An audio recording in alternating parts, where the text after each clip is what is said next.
Doamnelor și domnilor, bună seara și bine ați venit la Gala PatriotFest din 2022.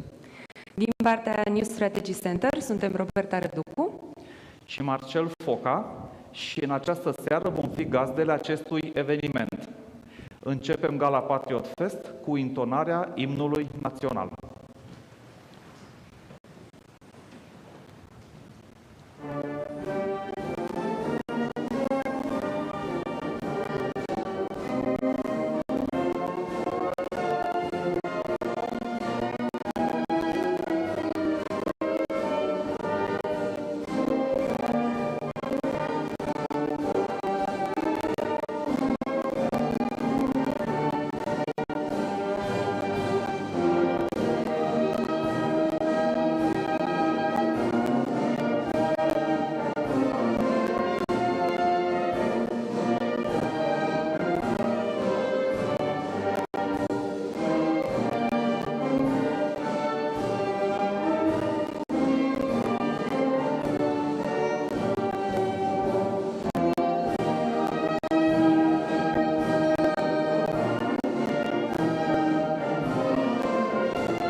Instituțiile din domeniul apărării și securității naționale și Asociația New Strategy Center au lansat în 2017 acest concurs național de inovare cu scopul de a atrage resursele de inovare românești pentru consolidarea unui viitor complex în care tehnologia este integrată în toate aspectele vieților noastre.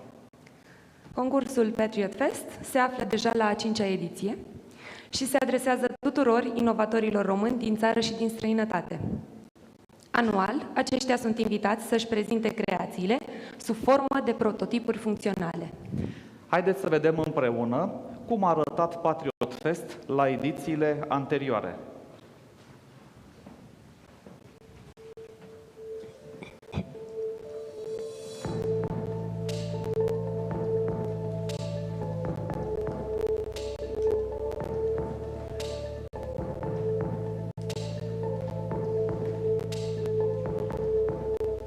De când există PatriotFest, am demonstrat că există inovare și este foarte competitivă România.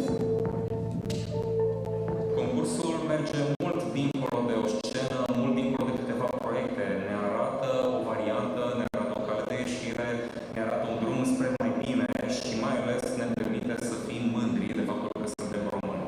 Mândri de reușitele noastre și să ne încurajeze să le ducem cât mai departe. Ai foarte multă inteligență în România, nu cred că dacă o punem la treabă și găsește, într-adevăr, valorificare, va fi extraordinar de bine. Să vede din partea.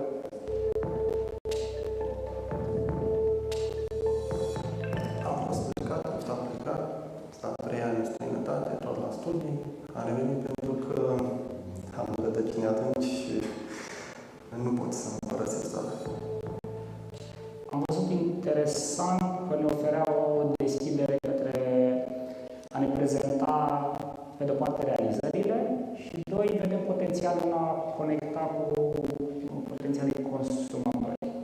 Clearly, Romania has taken a new initiative in establishing PatriotFest.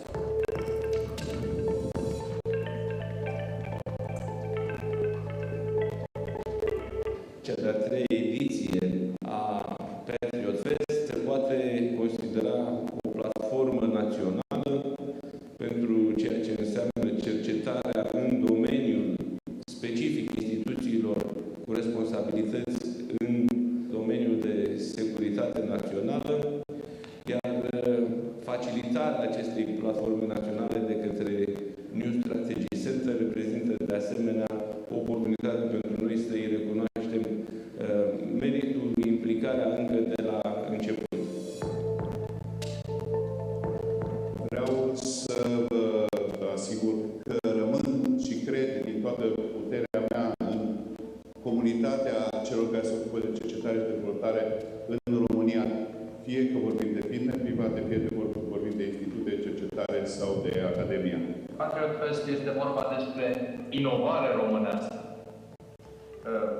fie individuală, fie companii, startup sau nu, fie unor inovatori din țară sau români care lucrează în afara țării. Cât mai crește numărul PatriotFest în România. Ca să parafrazez pe domnul Ioaniță, pe atât de există inteligență în România, nu avem motive să ne oprim.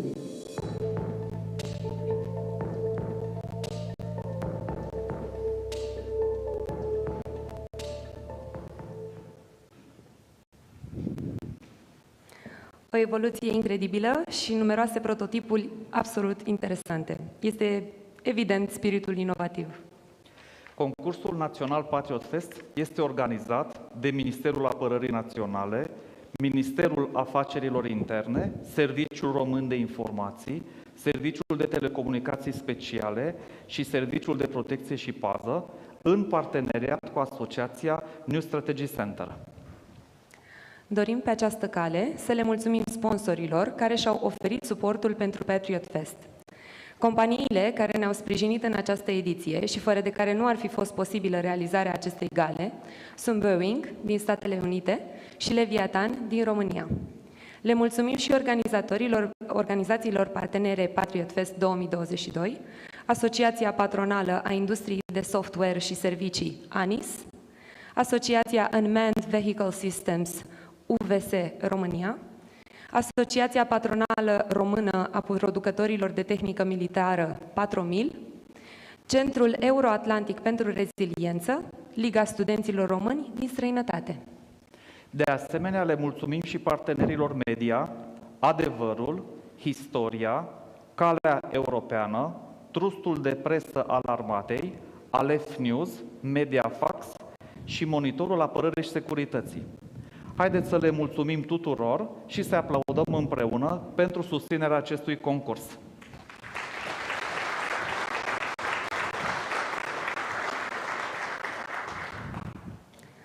De ce PatriotFest? Este o întrebare omniprezentă adresată organizatorilor ediție de ediție.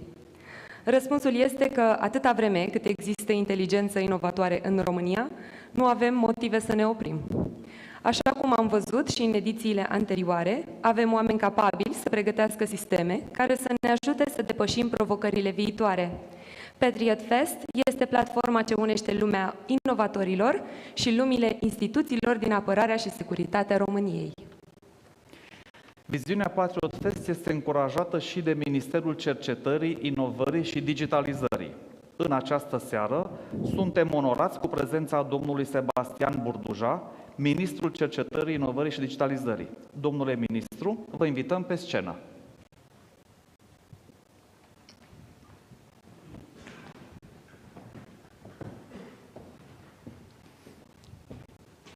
Eu am găsit mai bine pe dreapta, deci.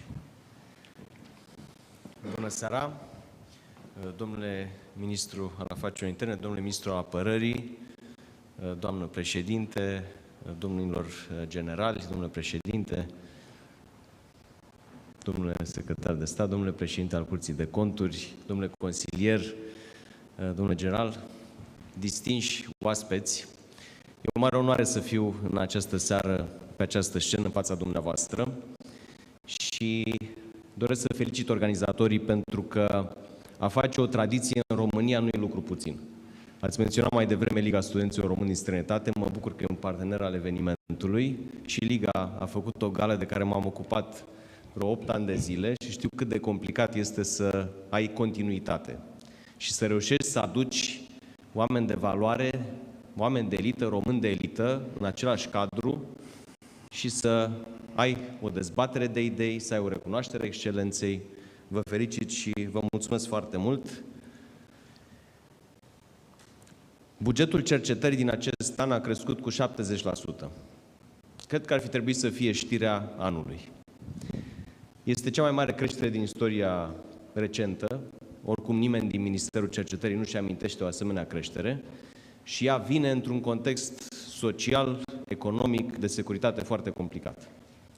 Faptul că într-un asemenea context, premierul României Nicolae Ciucă, Guvernul României, hotărăsc să crească bugetul cercetării românești cu 70%, înseamnă un semnal extrem de puternic pentru sistemul de cercetare românesc, dar înseamnă și că avem viziune.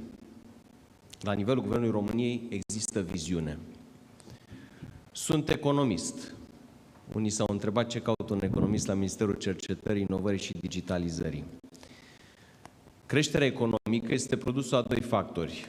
Și asta spun secole de cercetare economică. Multe sute de ani economiștii au fost precum doctorii pe vremuri, tăiau aici, tăiau dincolo, nu știu exact ce se întâmplă. Dar de la Robert Solow și Paul Romer încoace, ne-am prins că dezvoltarea economică ține de doi factori, populație și productivitatea individuală a muncii. În zona demografică, România a pierdut momentan meciul.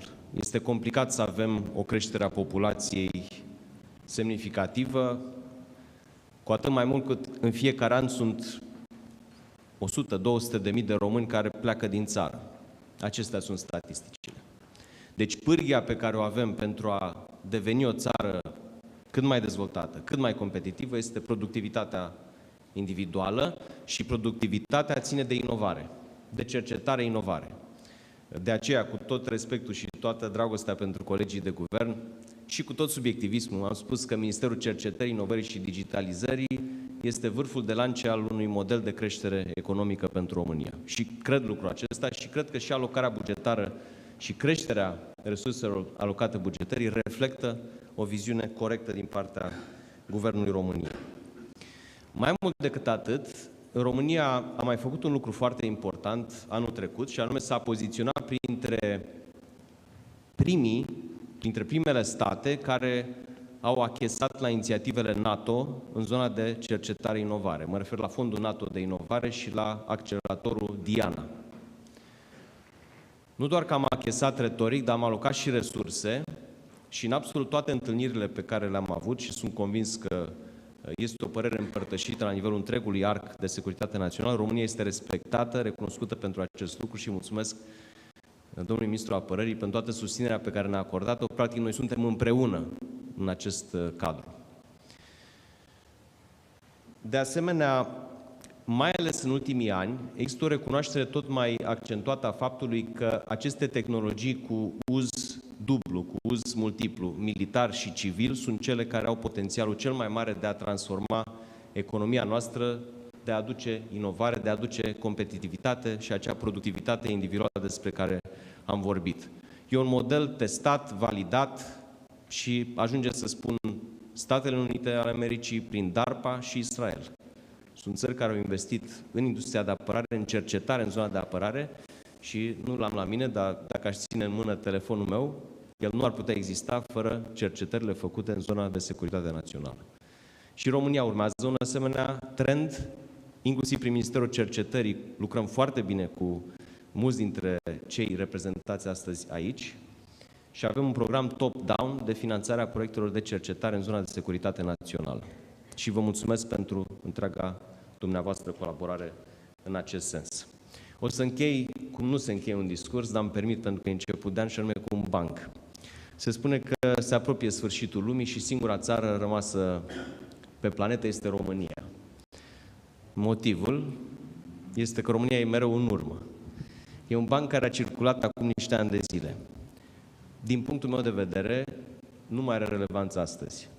Și vă spun, am avut privilegiul de a merge și la Washington, și la Bruxelles, și în Coreea de Sud cu premierul, și în Emiratele Arabe Unite de multiple ori. În absolut fiecare cadru, România este recunoscută drept un lider. Prin prisma talentului pe care România îl are. Calitatea oamenilor, calitatea minților românești. Și dacă viitorul este despre un lucru, este despre cine câștigă această competiție între cele mai strălucite minți ale lumii. Și cred că România a demonstrat de decenii și ajunge să ne uităm la topurile olimpiadelor, pentru o țară de 20 de milioane să fii întotdeauna în top 3, la matematică, informatică, chimie, fizică, în general științele exacte, cele care de fapt sunt la baza inovării și cercetării, e un lucru care spune totul despre șansele pe care România le are și despre speranța pe care trebuie să o avem în viitor. Mulțumesc și vă felicit încă o dată. Mulțumim, domnule ministru.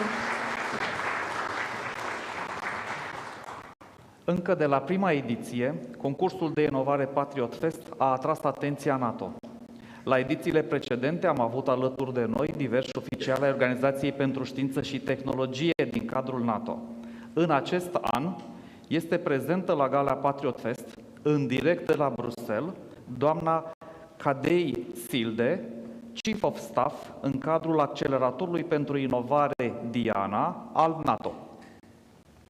Ms. Silde, thank you very much for your disponibility to be part of our event. It is a great honor for us, and I'm sure that your intervention is greatly appreciated by all attendees. Ms. Silde, you have the floor. Thank you very much. It's a great pleasure to be here today to talk to you and to be able to witness, although unfortunately remotely, very vibrant Romanian innovation ecosystem. At a time of great geopolitical turbulence and tensions, it's critical that such vibrant ecosystems like yours play a significant part in strengthening our security. This is what Diana was created for, to accelerate dual solutions to our critical security. The birth of the idea and its sister initiative, the NATO Innovation Fund, predate the resurgence of war in Ukraine last year. However, the need for something like Diana has become much more clear since February 20. The relevance of Diana goes in at least 4 ways. First, willingness to invest in defense and work on defense has grown significantly in the critical sector. I'll tell you a story. Back in 2020, looking at the Estonian Ministry of Defense, we were introducing the NATO Innovation Fund to the local ecosystem there. Ms. Silde, excuse me 1 second. Can you please check your video because we cannot see you. All right. Oh, let me try to fix that. Thank you. Is that better? Yeah, it's so much better. Sorry for that. All right. Let me begin. I very much appreciate being here. And as I was saying, the relevance of Diana has grown in at least 4 ways. And the first, the willingness to invest in defense and work on defense has grown. And back in 2020, when I was the Ministry of Defense, we were introducing Diana, the NATO Innovation Fund, to the local ecosystem there. And I remember talking to the capitalist to see if he had any interest in these initiatives. And his answer was that very interesting initiatives, but they are banned from investing in the following 5 things: alcohol, tobacco, fur, war, and defense. And that's where our conversation ended. Now, fast forward 2 years, the same venture capitalists buying trucks and all over Europe and driving to Ukraine. And this is not an isolated case. We have seen a sea change. Secondly, war and conflict are a major catalyst for innovation. Just look at Ukraine, how they innovated their procurement system, the use of commercial tech, the way tech is used. For instance, the so-called UAV tinker. I have witnessed how innovation can be born in difficult circumstances firsthand. I joined the Estonian public sector after the 2007, and that experience applies ideas, analyze companies, and grow the Estonian cybersecurity new. Third, the downturn increases the demand for public financing, making initiatives such as ours supported today. And fourth, the circumstances we are in Europe, but also climate change, COVID, increasingly require deep execution. You can't fight climate change with just apps. You can't beat pandemics with just apps, and you can't win wars with just apps. So how can Diana and the NATO Innovation Fund drive deep tech innovation? Long gone are the new technologies such as the internet and the GPS were developed and get really commercialized afterwards. Today, the commercial sector can drive breakthrough innovation. What we want to do is provide these innovators with financing and opportunities for effective collaboration and the Alliance's defense partners on one side, and the commercial sector on the other side. That is why already this year we will be launching Diana, Defense Innovation Accelerator for the Post-Sector, as well as the Future Innovation Fund. Diana will launch competitive challenges based on critical defense and security problems. We will not build new solid tanks. Diana will instead focus on dual solutions to real-world operations. To give you a flavor of what we will be working on, in 2023, focal areas for Diana will be sensing and surveillance, information sharing, and energy resilience. There will be many more in the coming years. We also recognize the difficulties in driving commercial evolution for defense and especially scaling. This is why we are launching the NATO Innovation Fund. This is a multinational fund backed by 22 NATO allies and 1 billion euros. The fund will provide monthly trusted capital investment for the funds and startups developing commercially driven technology. Thank you very much again to speak here today, and I look forward to seeing many Romanian startups with Diana and the NATO. Thank you so much for your kind words, Ms. Silde.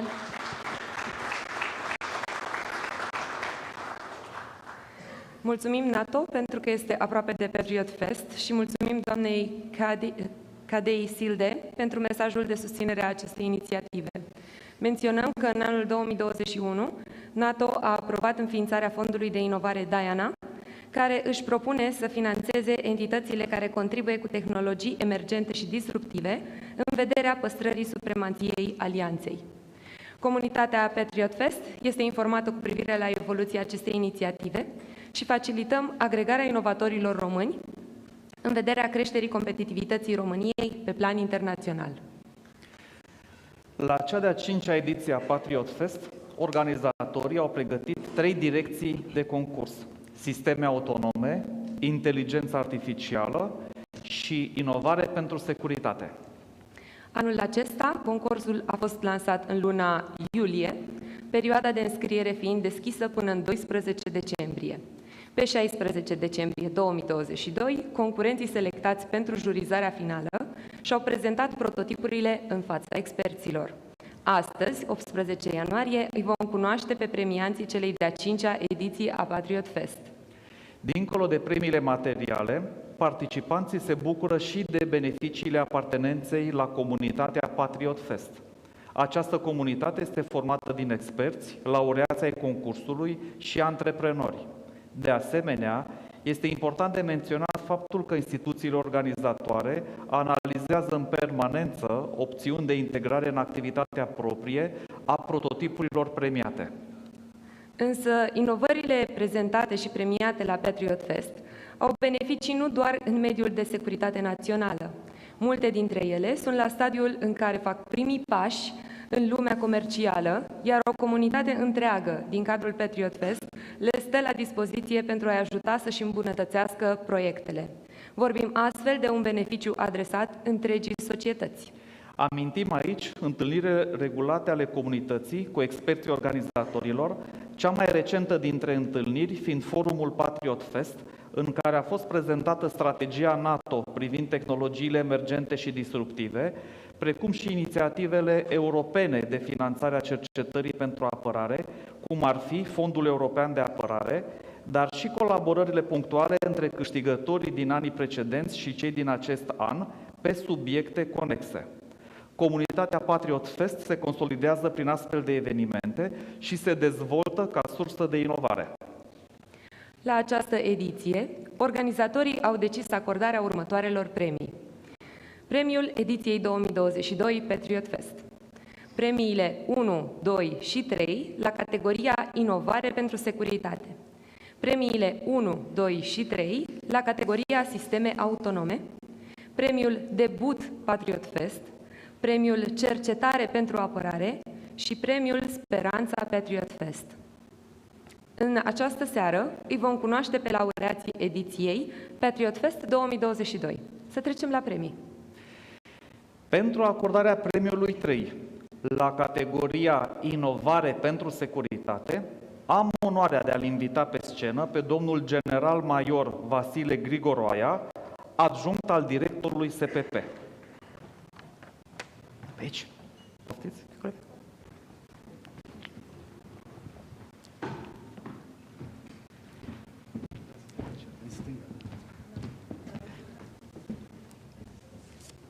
Bună seara! Mă bucur să fiu alături de dumneavoastră în această seară. Vă rog să-mi permiteți să aduc felicitări și din partea noastră, Ministerul Apărării Naționale, Ministerul Administrației și Internelor, Serviciul Român de Informații, Serviciul de Telecomunicații Speciale, Serviciul de Protecție și Pază, instituție pe care o reprezint, New Strategy Center în calitate de organizator, dar și sponsorilor Boeing și Leviathan. Concursul național PatriotFest este singura competiție de inovare de genul prototipului funcțional în domeniul securității naționale și vă pot asigura că produsul finit, rezultatul, este apreciat atât în domeniul de apărare și securitate națională, dar și în domeniul privat. Doresc, de asemenea, să subliniez importanța încurajării cercetării românești, dar mai ales atunci când rezultatele ei pot fi valorificate în domeniul securității naționale. Ne bucurăm că PatriotFest se dovedește a fi o veritabilă conexiune între, pe de o parte, inovatori și, de cealaltă parte, instituțiile militare care apără România. De asemenea, vreau să-mi exprim recunoștința față de inovatorii care au depus eforturi pentru a crea și dezvolta aceste prototipuri ce pot contribui la creșterea securității României, dar și la creșterea plusului de valoare național. Vă mulțumesc! Citiți din plic? Da.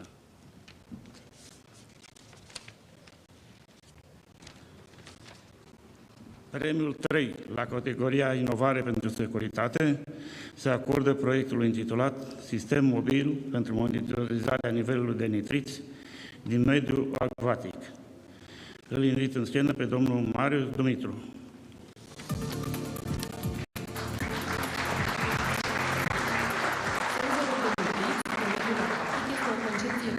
Și asigură performanțe superioare la costuri de fabricație reduse. Este ideal pentru utilizare pe drone în domeniile agricol, petrolier sau militar. Și o fotografie. Și o fotografie. Bună seara! Vreau în primul rând să mulțumesc pentru premiu. În al doilea rând vreau să felicit toți participanții la acest concurs. Deși vin dintr-un mediu de cercetare, îmi doresc să particip de fiecare dată, dar se pare că nu este așa simplu. Unii dintre participanți sunt chiar tineri care nu au niciun fel de suport pentru activitatea pe care o fac. Poate domnul ministru al cercetării se inspiră și... În al doilea rând vreau să mulțumesc organizatorilor care au avut curajul să parcurgă lungul drum de la o idee la un eveniment așa frumos, care deja are un pic de istorie. A 5-a ediție. Mulțumesc foarte mult!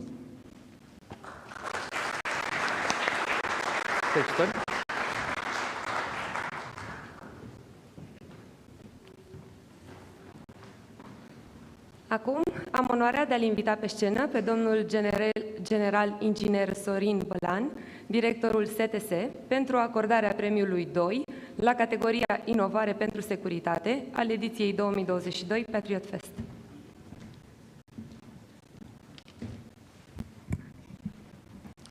Doamna președinte, domnule președinte, domnilor miniștri, domnilor generali, stimați invitați, doamnelor și domnilor.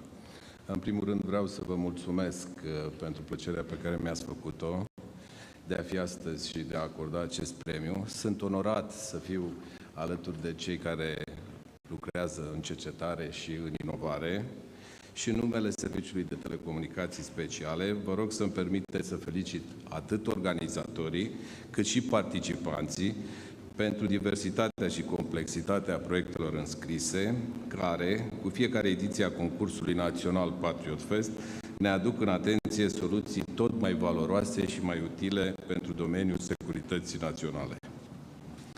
Serviciul de telecomunicații speciale susține inovația.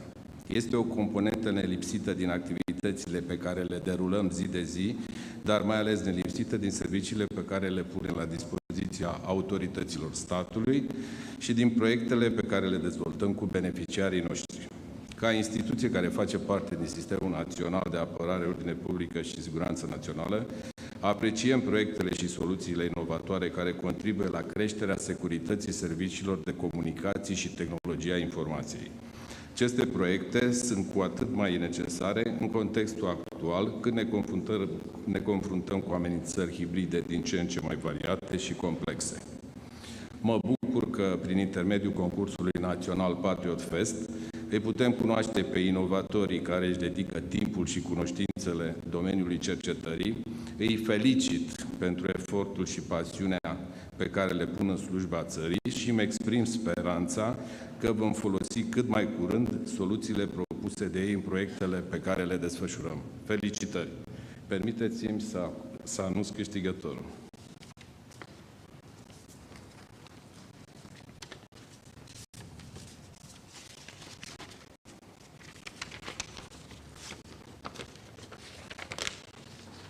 Premiul 2, la categoria Inovare pentru Securitate, se acordă proiectul intitulat Boundary Scan, evaluarea calității plăcilor electronice.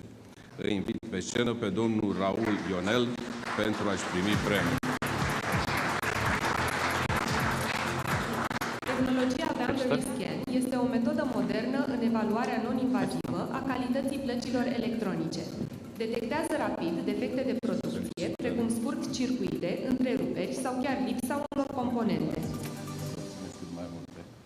Mulțumesc frumos!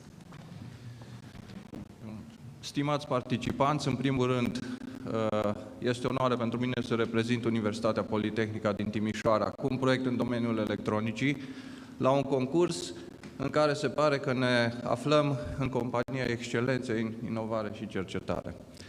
Mulțumesc foarte frumos pentru invitație, mulțumesc juriului că a apreciat acest proiect și, foarte scurt, aș vrea să vă spun, acest proiect a fost posibil datorită finanțării din partea unei companii 100% românești și în ultimii ani s-a lucrat destul de mult și mă bucur că am reușit să particip. Vă mulțumesc, toate cele bune! Felicitări!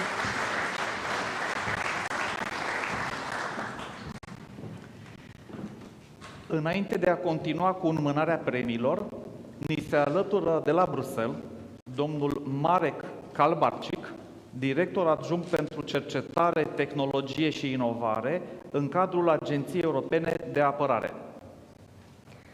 Mr. Kalbarczyk, we thank you so much for joining us tonight at the PatriotFest Gala. We are highly grateful for your presence in this innovation competition, and we are looking forward for your intervention.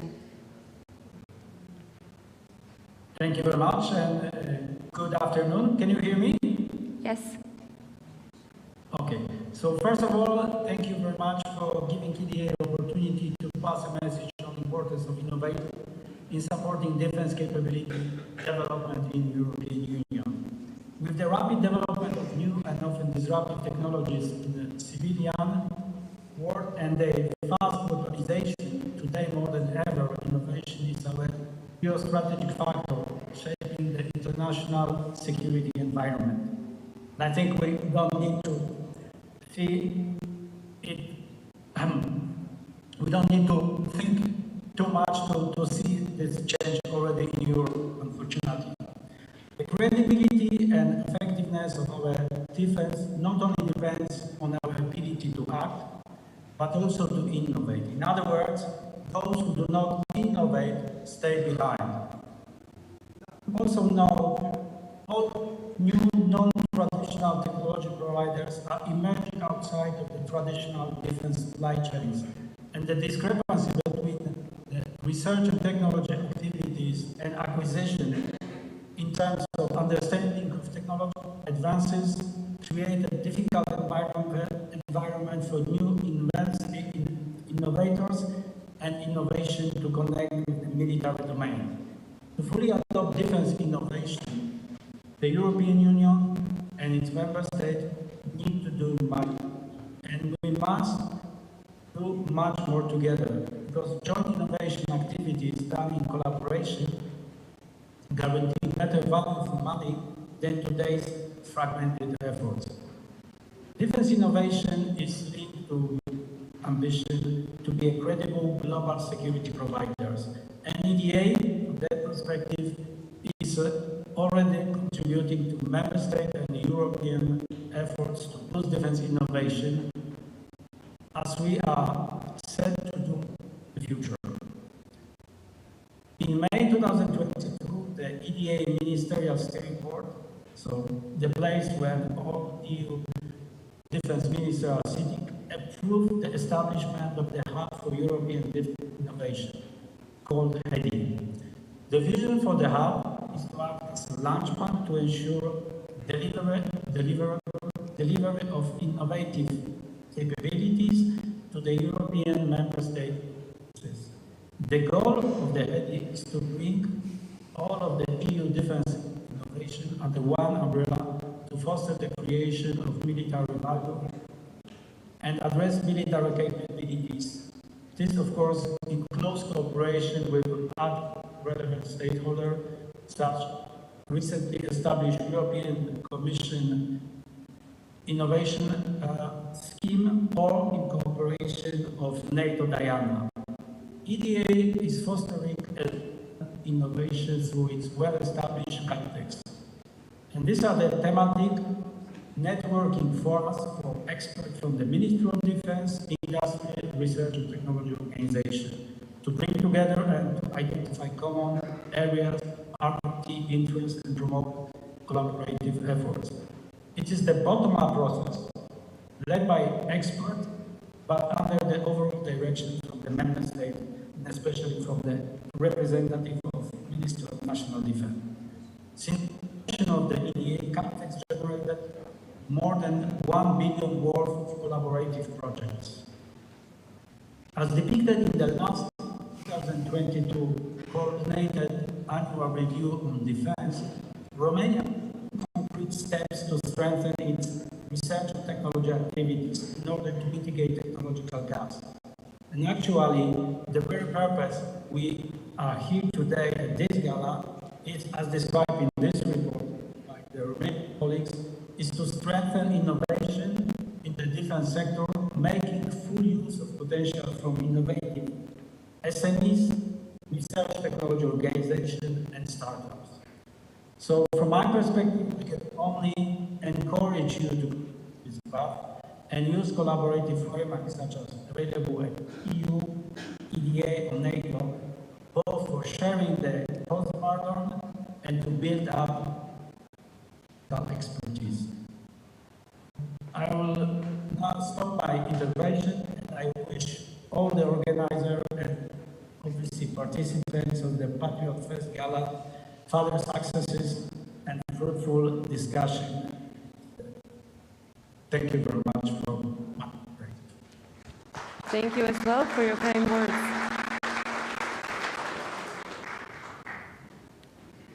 Mergem mai departe pentru mânarea premiului 3 la categoria sisteme autonome. Am plăcerea de a-l invita pe scenă pe domnul Cătălin Podaru, director general Leviatan, sponsorul galei de anul acesta.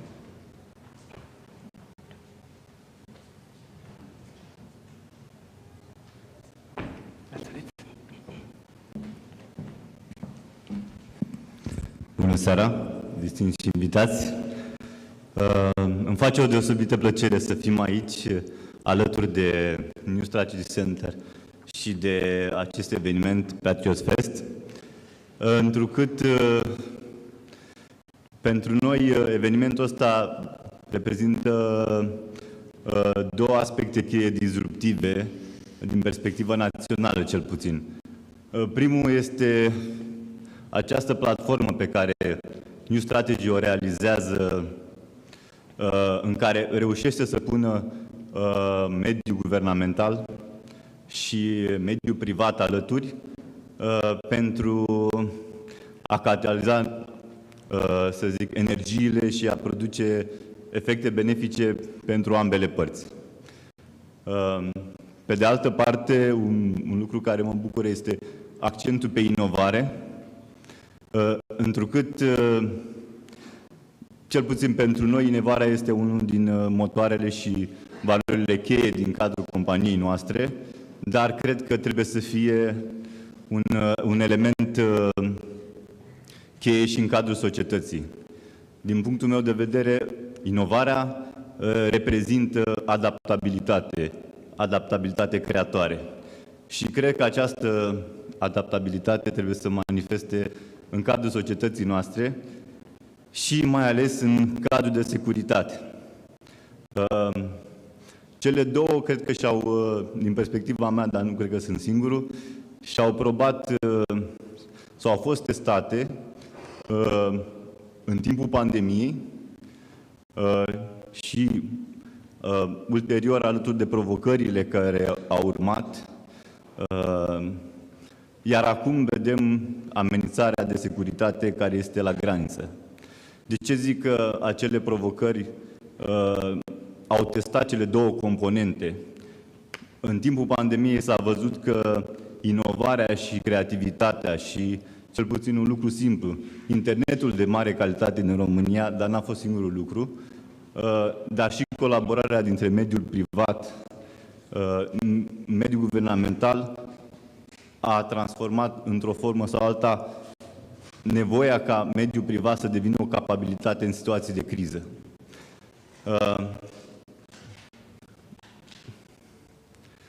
Mă scuzați pentru emoții.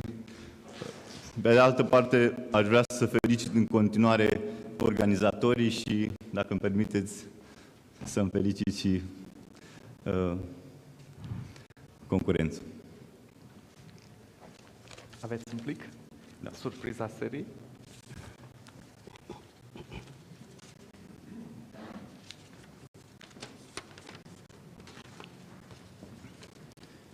Premiul 3 la categoria sisteme autonome este acordat proiectului intitulat FireX, Sistem autonom de stingere a incendiilor. O invit pe scenă pe doamna Ramona Budu pentru a-și primi premiul. FireX reprezintă transpunerea unui sistem militar de ochire autonom într-un sistem de stingere a incendiilor de vegetație. Un element cheie al sistemului este gelul anti-incendiu, fiind un patent propriu aflat în curs de omologare. Domnilor miniștri, onorată audiență, stimați concurenți, este o onoare pentru noi să primim acest premiu și mulțumesc în numele unui consorțiu care dezvoltă acest sistem de ceva timp. Apreciem că este un sistem autonom care va schimba vieți, va schimba destine și va modifica practic felul în care luptăm împotriva incendiilor. Este un consorțiu internațional, alături de Carfil Brașov dezvoltăm împreună cu Techfinity, cu M3 Internațional din Spania, cu Servosisteme din Brașov și cu Eltem din București. În numele tuturor colegilor din Dezvoltare, Cercetare și Inovare, vă mulțumesc și suntem onorați de primirea acestui premiu. Numai bine! Felicitări! Iar acum, dacă puteți aștepta puțin, îl invit pe scenă și pe șeful Direcției Generale de Protecție Civilă, domnul colonel Marius Dogeanu, din cadrul Ministerului Afacerilor Interne, să ne adreseze câteva cuvinte. Instituția unde dânsul activează de mulți ani poate fi unul dintre potențialii beneficiari ai proiectului premiat. Înțeleg că aveți și un mesaj din partea domnului secretar de stat, Raed Arafat. Bună seara! Excelențele voastre, doamnă președinte, domnule președinte, domnilor miniștri, domnilor generali, distinși participanți. Nu sunt doctorul Arafat și nu trebuie să căutați pe pagina lui Țancă Uraganu, unde este șeful Departamentului pentru Situații de Urgență.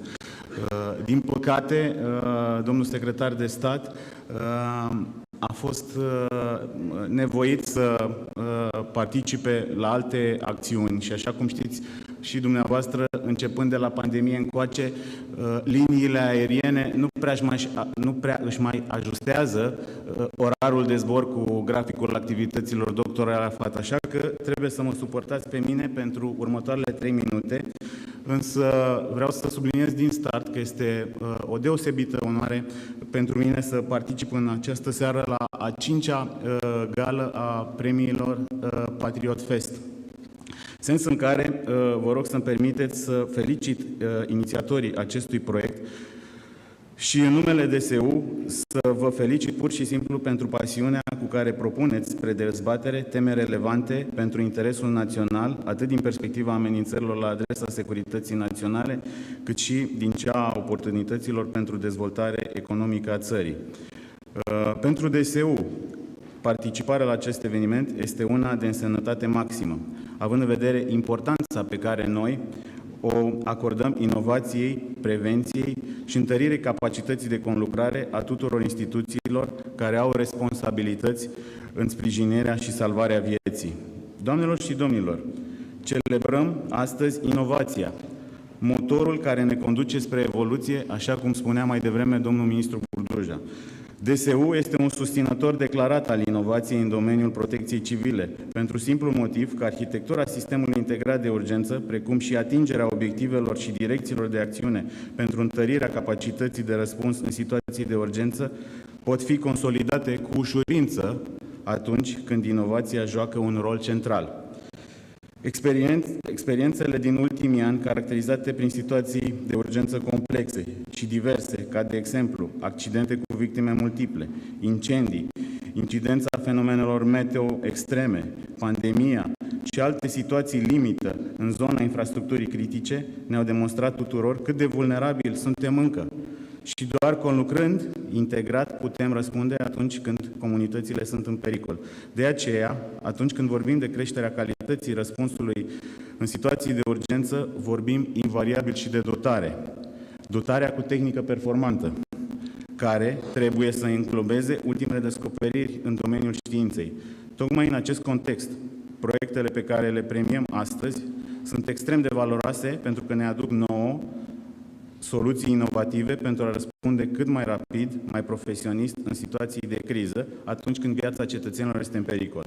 Convingerea noastră fermă este că toate aceste inițiative contribuie la consolidarea scopului nostru comun de a salva vieți, respectiv de a oferi tuturor cetățenilor siguranța de a apela oricând este nevoie la ajutorul profesioniștilor în domeniu. Închei prin a transmite felicitări sincere tuturor câștigătorilor care, prin nivelul de implicare și experiență, aduc un aport imens la consolidarea, întărirea structurilor implicate în protecția comunităților, dar, nu numai, dar și în același timp în domeniul economic. Vă mulțumesc! Vă mulțumim, domnule Marius Dogeanu.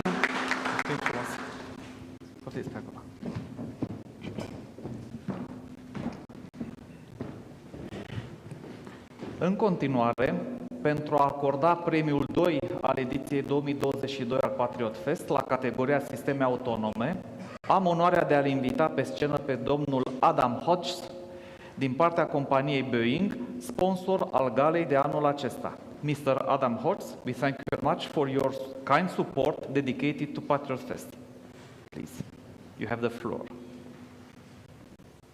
Congratulations.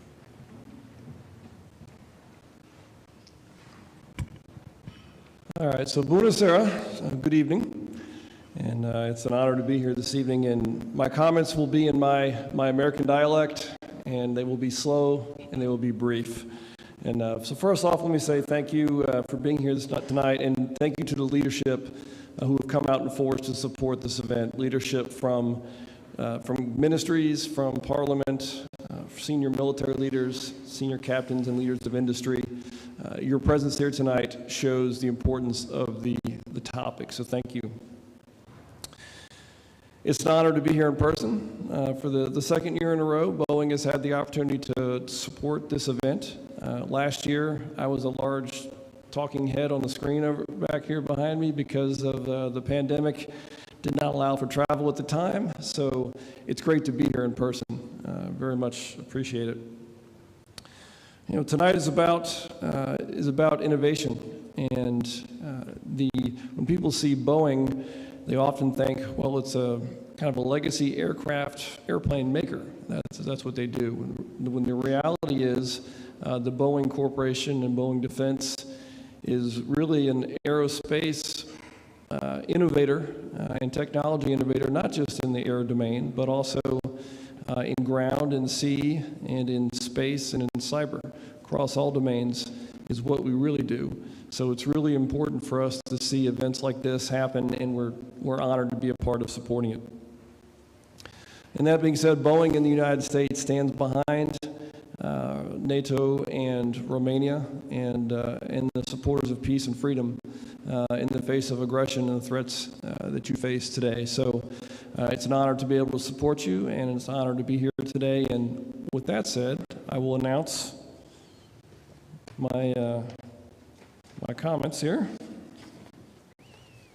The second place award of the Autonomous Systems category is awarded to the project called Tech 800, Autonomous Terrestrial Robot, and I invite Mr. Victor Van Poevelde to the stage to receive the award. Congratulations. Este un robot electric foarte compact, extrem de puternic și modular. Are o autonomie de peste 4 ore, transportă o tonă și se descurcă excelent în mediile ostile, precum laștini, pietre, scări sau pante de 45 de grade.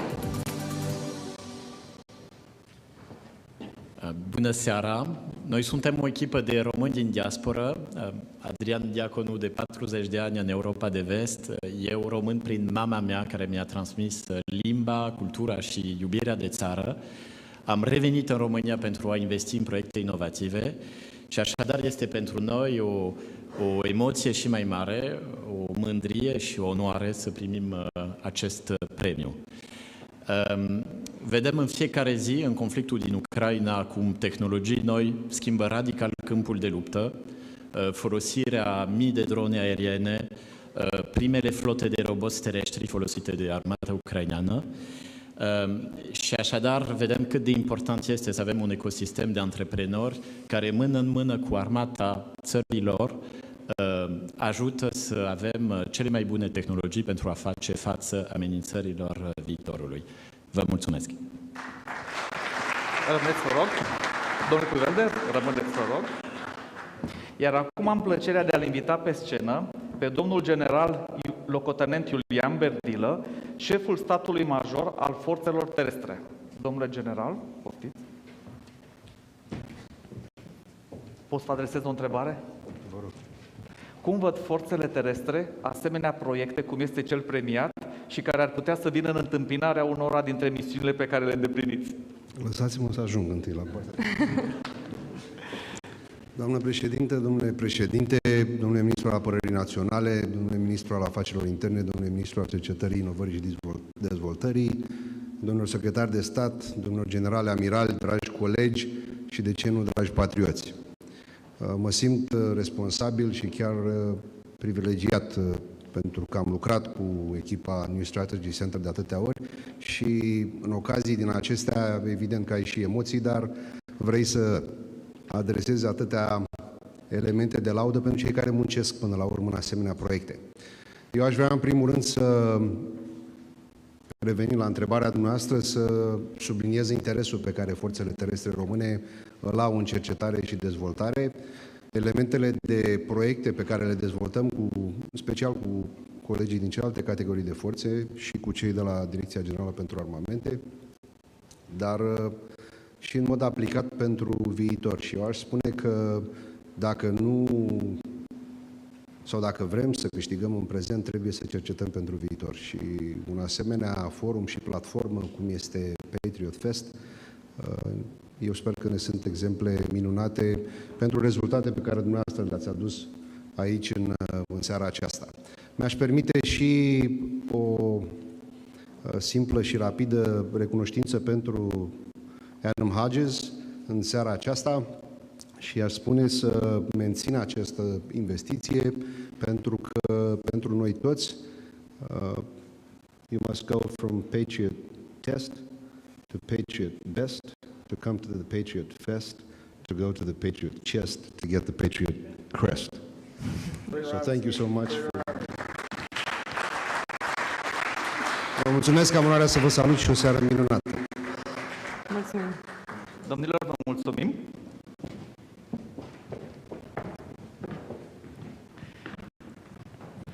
Mai departe, pentru acordarea trofeului de ambasador PatriotFest, o invităm pe scenă pe doamna Nicoleta Pauliuc, președinta Comisiei pentru Apărare, Ordine Publică și Siguranță Națională din Senatul României.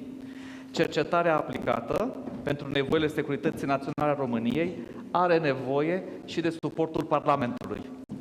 Doamna președinte, aveți cuvântul.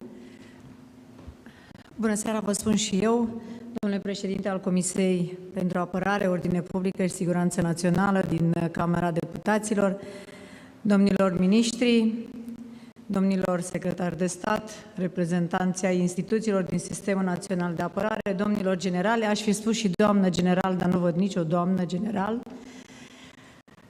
distinși invitați. Vă mulțumesc pentru invitație și mă bucur că suntem împreună în această seară. PatriotFest este o inițiativă care a crescut de la an la an, s-a dezvoltat tot mai mult și a devenit un reper pentru ceea ce înseamnă inovarea cu impact asupra domeniului apărării și securității. În mine, ca președinte al Comisiei de Apărare, Ordine Publică și Siguranță Națională din Senat, veți avea întotdeauna un sprijin și m-aș bucura să văd că o parte din aceste proiecte, astăzi premiate, să devină într-un timp nu foarte îndepărtat echipamente și soluții aflate în dotarea forțelor armate și ale altor instituții din România. Am apreciat faptul că v-ați canalizat atenția spre sistemele fără pilot, spre inteligența artificială, spre aspecte care reprezintă provocări tehnologice și intelectuale. Cu atât mai mult, astfel de proiecte sunt de interes acum când vedem cât de mult se folosesc sistemele autonome pe frontul din Ucraina, cât de amplă și vastă este utilizarea unor asemenea instrumente de către beligeranți. Astăzi sunt pe scenă în fața dumneavoastră pentru a înmâna o diplomă și un premiu care recunoaște suportul constant pentru PatriotFest. În acest an, titlul de ambasador PatriotFest, decernat unei persoane cu vastă experiență în domeniul jurnalistic, o persoană cu un simț analitic foarte bun și cu o pasiune extraordinară pentru meseria căreia i s-a dedicat din anii 90. Aș spune că este o recunoaștere acordată atât persoanei care a susținut încă de la înființare în intervențiile sale această inițiativă numită PatriotFest, dar în același timp este și un trofeu pentru întreaga breaslă a jurnaliștilor care au înțeles și înțeleg importanța inovării românești. În aplauzele dumneavoastră îl invit pe scenă pe domnul Ion Ioniță, senior editor la Adevărul și redactor șef Istoria. Felicitări și mulțumim. Doamna președinte, premiul.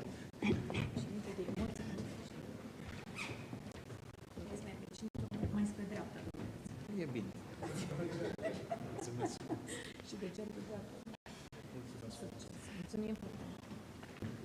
Mulțumesc, doamna președinte. Vă mulțumesc tuturor, stimați invitați.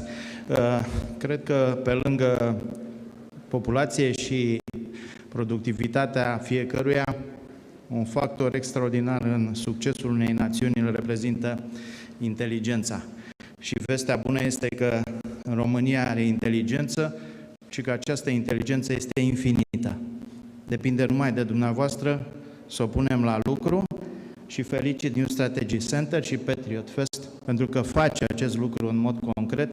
Cunosc proiectul de la stadiu de idee și mă bucur foarte mult că a ajuns la concretețea de astăzi a acestei premii și pentru că aduce inteligența românească pe primul loc. Vă mulțumesc încă o dată.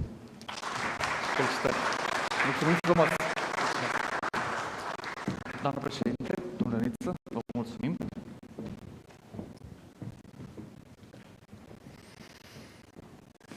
Pentru acordarea premiului de debut PatriotFest al ediției 2022, îl invit pe scenă pe domnul Cristian Pizadea, adjunct al directorului Serviciului Român de Informații.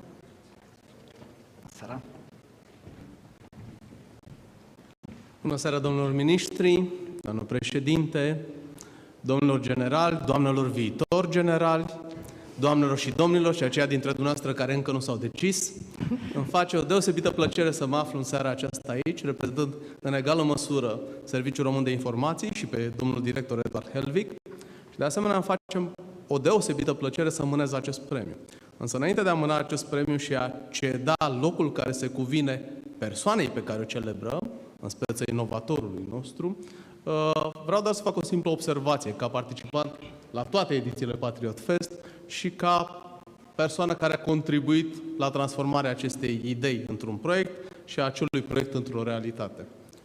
Fără îndoială ce, inovarea, este importantă. Fără îndoială unde, România, este și mai importantă. Dar cel mai important lucru pentru noi, pentru Serviciul Român de Informații, este scopul. Inovare pentru România. Acestea fiind zise,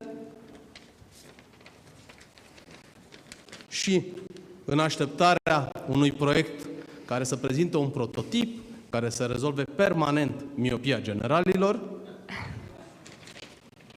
premiul debut PatriotFest este acordat proiectului Blockchain with Embedded NLP, astfel încât îl invit în scenă pe domnul Bogdan Patriniche pentru a-și primi premiul. Platforma identifică din timp riscurile din lanțurile de aprovizionare, folosind tehnologiile blockchain și procesare a limbajului natural. Rezultatul este trasabilitate și transparență în lanțul de aprovizionare, adică sustenabilitatea acestora. Mulțumesc foarte mult. În primul rând, mulțumesc juriului și organizatorilor pentru oportunitatea de a prezenta această temă. Noi am realizat un supply chain pe blockchain care produce cam 20% economii pe tot lanțul de aprovizionare. În momentul de față îl testăm în mărime naturală cu un lanț mare de un supermarket internațional din România. Mi-aș dori să fie aplicat în toate domeniile, și de noi și de alții. Vă mulțumesc încă o dată. Mulțumesc întregii echipe care a stat în spatele dezvoltării acestui proiect și urez succes în continuare PatriotFest. Avem nevoie de mai multe competiții de genul ăsta și avem nevoie de o infrastructură care să suporte inovația cu venture capital, cu finanțare bancară, cu asigurare, cu tot ecosistemul care stă în spate și cu un sistem de educație foarte bun care să poată să producă inovatorii din IT, din inteligența artificială și din celelalte domenii ale viitorului. Vă mulțumesc încă o dată foarte mult! Felicitări! Și acum am onoarea de a-l invita pe scenă pe domnul general locotenent Teodor Incicaș, șeful Direcției Generale pentru Armamente din MAPN, pentru înmânarea premiului Cercetare pentru Apărare al ediției 2022. Bună seara, domnilor miniștri, doamna președinte, domnule președinte al Curții de Conturi, domnilor secretari de stat, domnilor generali, domnule ambasador PatriotFest, vă salut și vă felicit că ați intrat în mica noastră comunitate de ambasadori PatriotFest și sunt în deplin de acord cu organizatorii pentru că știu că de la început ne-ați sprijinit. Doamnelor și domnilor, în generali și amirali, viitoare domne, domnilor și doamnelor, Sunt foarte onorat să mânez acest premiu, mai ales că am constatat că la acest premiu competiția a fost formată din colective tinere, un lucru care este foarte îmbucurător. De asemenea, participând și eu la toate edițiile, sunt foarte bucuros să constat și să felicit organizatorii în acest sens, să constat creșterea în valoare a participanților sau a tot ceea ce înseamnă aportul participanților la cercetare și inovare și, de asemenea, creșterea în valoare a relevanței PatriotFest. În acest sens, felicit organizatorii de 2 ori, mai întâi pentru organizarea concursului și aici mă refer în special la New Strategy Center, dar și la colegii mei din celelalte instituții ale Sistemului Național de Securitate și Apărare și, în al doilea rând, pentru faptul că ne-au facilitat cooperarea nu numai între noi și participanți, dar și între noi înșine, ca reprezentanți a instituțiilor relevante din Sistemul Național de Securitate și Apărare. De asemenea, consider că modul în care am reorientat în acest an împreună pe direcțiile acestea 2 fundamentale, cu a 3-a adăugată, de acestea 2 fundamentate, autonomie și inteligență artificială, a fost mai de succes și sper că în 2023 vom putea include biotehnologiile și, de ce nu, quantum. Încă o dată, Ministerul Apărării Naționale este deosebit de mulțumit de acest concurs, de rezultatele sale și sperăm să valorificăm cât mai mult rezultatele cercetării. De altfel, la noi în Minister, în Direcția Generală pentru Armamente, cu aprobarea domnului ministru, în a 2-a și a 3-a săptămână a lunii februarie va avea loc analiza de către șeful Direcției Generale pentru Armamente, împreună cu responsabili de cercetare-dezvoltare, comanda Agenției pentru Cercetare Tehnică și Tehnologii Militare și a Centrelor de Cercetare, împreună cu potențialii beneficiari a proiectelor din acest an. Și consider că am vorbit deja suficient și aș vrea să trec la înmânarea premiului.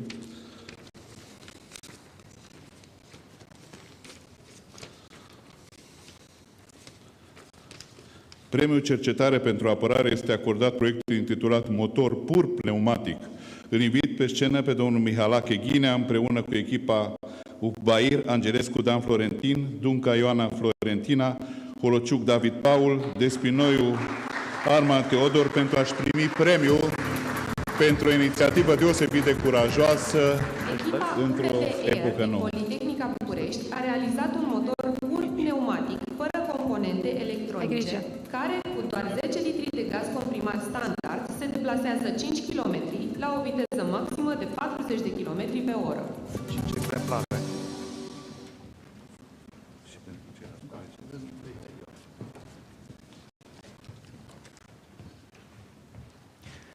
Domnule Ghinea. Mulțumesc.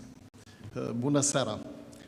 După 32 de ani de activitate academică, lucrând uneori ca o povară, alteori ca o binefacere cu același segment de vârstă, 18-25 de ani, nu pot decât să mă declar o persoană și veselă și optimistă și dați-mi voie să îmi permiteți să încep cu onorată asistență, domnule președinte al Senatului Universității Politehnica din București.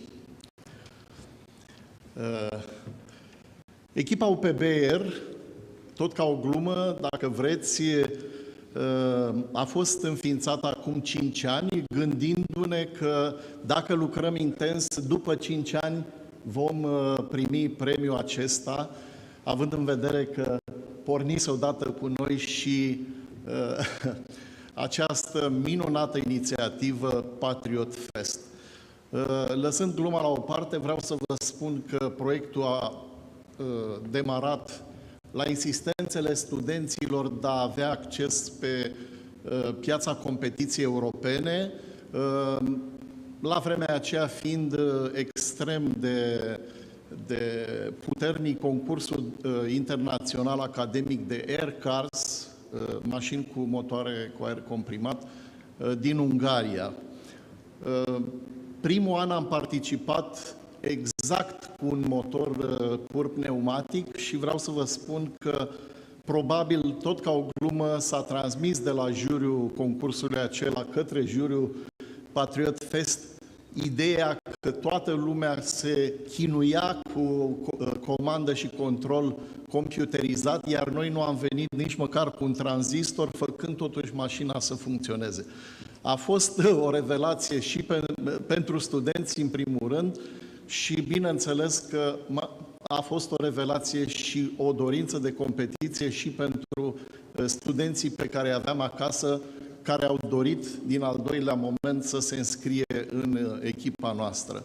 După 5 ani de activitate, prin echipa OPBR au trecut peste 60 de studenți de la Boboci și cea mai mică, Ioana, își face mâna, ca să zic așa, până la doctoranzi, masteranzi și doctoranzi. Vreau să mulțumesc în primul rând conducerii universității, în special domnului rector Mihnea Costoiu, care an de an efectiv ne-a împins de la spate, susținându-ne și financiar, bineînțeles, și mai ales unui inginer deosebit, doctorand de al nostru, Mihai Agu de la Oradea, care a venit cu această idee a motorului pur pneumatic. Vă mulțumesc mult! Vă mulțumim frumos!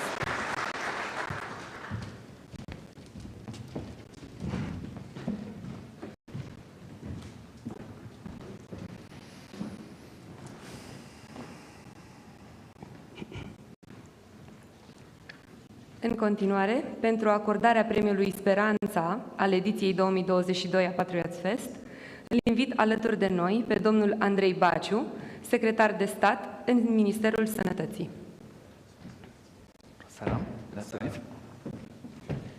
Bună seara tuturor! Domnule ministru al afacerilor interne, domnule ministru al cercetării, inovării și digitalizării, domnule ministru al apărării, doamnă președinte, domnilor președinți, stimați domni generali, doamnelor și domnilor, sincer, este un mare privilegiu pentru mine să am această onoare de a fi în această seară, în această postură, de a prezenta un astfel de premiu atât de important. Cel mai important lucru, cred că, este acela de a felicita atât organizatorii, New Strategy Center, pe domnul președinte Nițu, George Scutaru, cât și pe fiecare dintre noastre. Cercetarea nu e doar o competiție, cercetarea nu este doar așa o seară în care, la sfârșitul unui efort îndelung, vedem care este cel mai bun și până la urma urmei dăm niște premii. Cercetarea este de fapt un mindset, iar faptul că fiecare dintre dumneavoastră ați ales să vă alocați câteva ore în această seară, să vă pregătiți înainte, să cercetați puțin domeniul pe care îl adresați, premiile pe care le primiți și premiile pe care le oferiți, este de fapt un pas pentru noi înainte. Despre asta este cercetarea. Noi avem și o tradiție în domeniul cercetării și a inovării, o vorbă românească spune că nevoia te învață.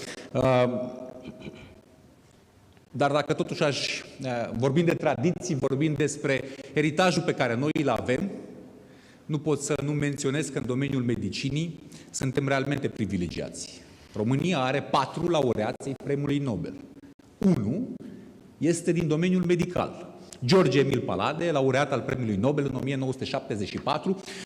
Sigur, din nefericire nu a putut să genereze, să ajungă până la acest punct în România, a trebuit să o facă în Statele Unite, însă cred că astfel de demersuri contribuie la generarea unei culturi în România, care va opri până la urmă acest fenomen de brain drain cu care ne confruntăm și pe care reușim să stăvilim așa ultimii ani cât de cât, însă astfel de demersuri vor fi cele care până la urmă vor face ca și în România acea inteligență nativă de care a fost menționată să-ți găsească aici un rost și setea cunoașterii până la urmă să poată să fie săturată și în România.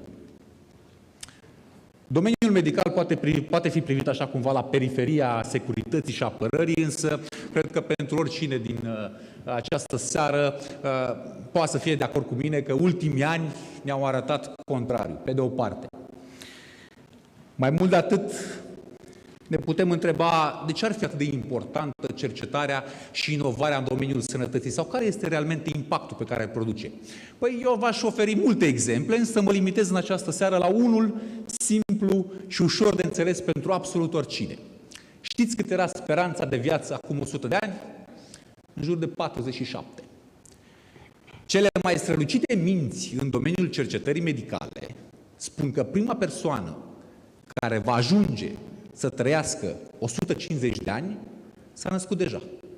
Cine știe, poate este chiar copilul, nepotul cuiva din sală. Motiv pentru care vă încurajez să susțineți în continuare domeniul medical, inovația, cercetarea în domeniul medical.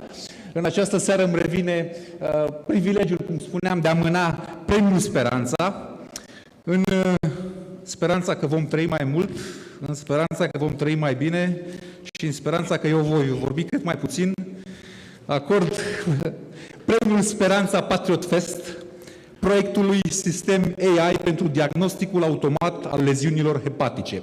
O invit pe scenă pe doamna Georgiana Simion pentru a-și primi premiul.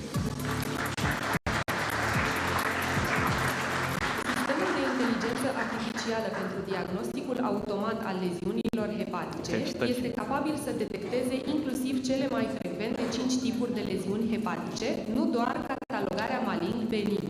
Acuratețea este comparabilă cu expertiza medicală de top. Stimată audiență, bună seara! Vă mulțumesc foarte frumos pentru acest premiu. Mă onorează atât pe mine, cât și pe colegii din cadrul grupului Intelligent Embedded Vision din Universitatea Politehnică Timișoara. Acest proiect nu ar fi putut fi implementat dacă n-am fi avut o colaborare deosebit de frumoasă cu colegii de la Universitatea de Medicină și Farmacie Victor Babeș din Timișoara. Încă o dată, mulțumiri pentru premiu și pentru recunoașterea cercetării noastre. Felicitări!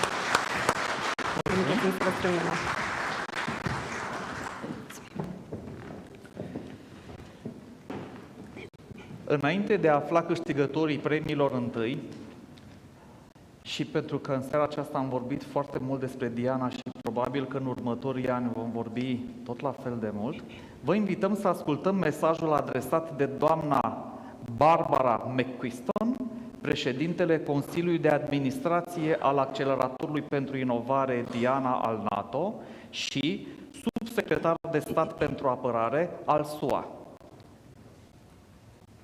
Thank you for inviting me to highlight the NATO Defense Innovation Accelerator for the North Atlantic, or as we often refer to it as DIANA.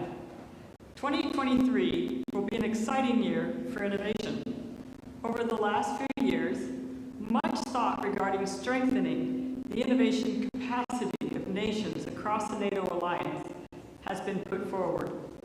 This has evolved into our planning and strategic direction, building ecosystems that can support bringing solutions rapidly forward with the one goal of having continuous innovation in both public and private institutes as a pacing practice.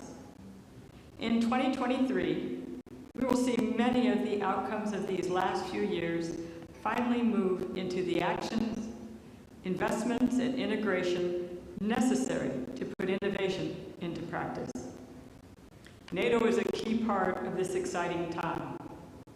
In recognition of the need across the NATO alliance to accelerate technology solutions and support its technological edge and priorities, including big data processing, artificial intelligence, autonomy, quantum, biotechnologies, energy, and other key strategic deep tech, a number of new activities and structures were established, including DIANA. In 2022, allied heads of state came together at the NATO summit in Madrid and approved the DIANA Charter.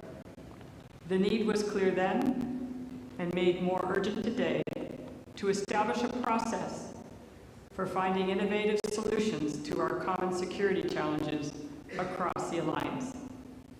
We see every day the promise of advanced technology to provide solutions. Yet this promise requires us to adopt our technology and its use for creating positive outcomes. Innovation is not just about technology. Innovation is about technology, people, and process. It's about engaging and inspiring our collective human capital, our best and brightest, in areas critical for enabling new outcomes to our national and economic security. To do this, we must recognize the value of our innovators and look across dual-use technologies and building collaborative frameworks to leverage not only the expertise and ideas of our citizens, our entrepreneurs, but to seek collaborations with governments, nonprofits, academia, and the private sectors to move solutions forward, tackling our needs now and into the future. We must develop a framework that serves to pull ideas forward in fun stages of growth, to test out solutions, learn from our failures, and move solutions forward to scale them to meet the demand. This is an exciting time for innovation, and I hope you are inspired at this meeting to think about the startup innovations in Romania. This is critical to our future success, and I hope you are inspired by Diana challenges. And I look forward to hearing about your ideas, technologies, and solutions to our future security challenges as part of our NATO Alliance and Diana initiatives. Thank you again.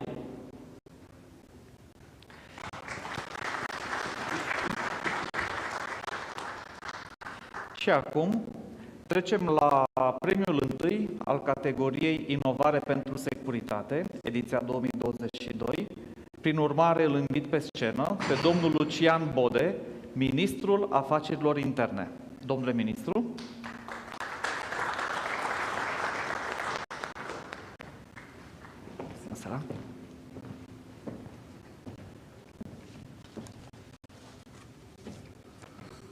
Bună seara, doamna președinte, domnule președinte, domnilor miniștri, domnilor secretari de stat, domnilor generali, stimați organizatori, dragi concurenți, doamnelor și domnilor invitați. Înainte de a face anunțul privind laureatul premiului întâi al ediției 2022 a PatriotFest la categoria Inovare pentru Securitate, dați-mi voie să mulțumesc organizatorilor pentru invitația de a participa la acest eveniment și să-i felicit pe toți concurenții pentru încă o ediție de succes a PatriotFest. Mă bucur să fiu și în acest an alături de dumneavoastră, iar prin prezența mea vreau să transmit un mesaj cât se poate de clar. Guvernul României, Ministerul Afacerilor Interne, instituțiile din Sistemul Național de Apărare, Ordine Publică și Securitate Națională sunt alături de inovatorii români și prețuiesc inovația românească. Am urmărit îndeaproape evoluția PatriotFest încă de la debutul acestei inițiative, iar faptul că PatriotFest a ajuns deja la cea de-a 5-a ediție mă bucură foarte mult, fiind un semnal al maturității și al maturizării cu succes al acestui concept și al deschiderii pe care și-o construiesc instituțiile noastre către talentele românești și performanța românească. Dragi concurenți, stimați invitați, cercetarea în domeniile emergente, mai ales în contextul securității și apărării naționale, este esențială, dar nu este suficientă. Inovația necesită mai mult decât cercetare și dezvoltare, iar lecțiile pe care le învățăm din actualul context internațional sunt foarte valoroase pentru anii ce vor urma. Cealaltă parte a poveștii, am pus ghilimelele, implică multă viziune și spirit creativ pentru valorificarea cu succes a unor idei care la un moment dat pot schimba lumea în care trăim. În ceea ce mă privește, vreau să vă spun că am văzut aceste ingrediente esențiale la multe dintre proiectele pe care le-ați prezentat, iar acest lucru îmi dă speranța că, alături de profesioniștii instituțiilor noastre, veți avea ocazia să rafinați prototipurile prezentate și să contribuiți la creșterea rezilienței României în fața provocărilor actuale. Și acum, doamnelor și domnilor, un moment mult așteptat, premiul întâi pentru categoria Inovare pentru Securitate al concursului național de inovare PatriotFest 2022 se acordă proiectului intitulat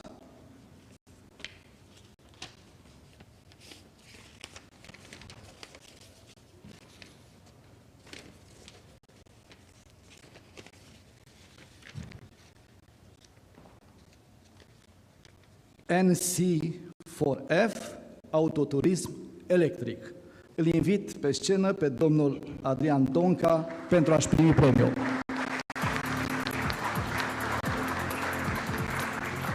NC4F este un automobil electric dezvoltat de la zero cu concepție românească. Juriul a fost atras mai ales de subsistemele de gestiune a bateriei electrice și de interfețele om-mașină dezvoltate de echipa NC4F. Bună seara! Cu puține emoții, vreau să mulțumesc pentru acest premiu. Domnilor miniștri, domnilor președinți, domnilor secretari de stat, domnilor generali, aș vrea să încep prin a felicita New Strategy Center pentru modul de organizare din această seară. Aș vrea să continui pentru a-i felicita pe toți cei care au aplicat, care au prezentat și care au reușit să se afle pe acest podium în această seară. Și aș vrea să le mulțumesc, nu în ultimul rând, celor care au fost alături de noi. O parte dintre voi probabil ne cunoașteți. Aș vrea să mulțumesc investitorilor și aș vrea să mulțumesc tuturor colaboratorilor. Acest premiu, în această seară, reprezintă o confirmare a celor 4 ani pe care noi am implicat și pe care i-am și acele nopți nedormite pe care le-am avut în a face și a duce la bun sfârșit acest proiect. Sperăm că alături de voi să lansăm această mașină electrică făcută în România, să o lansăm în țara în care ne-am născut și să o lansăm și să devină un succes. Vă mulțumesc foarte mult!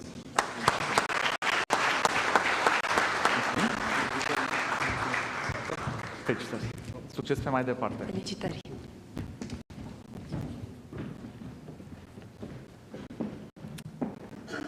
Și acum trecem la premiul întâi al categoriei Sisteme Autonome.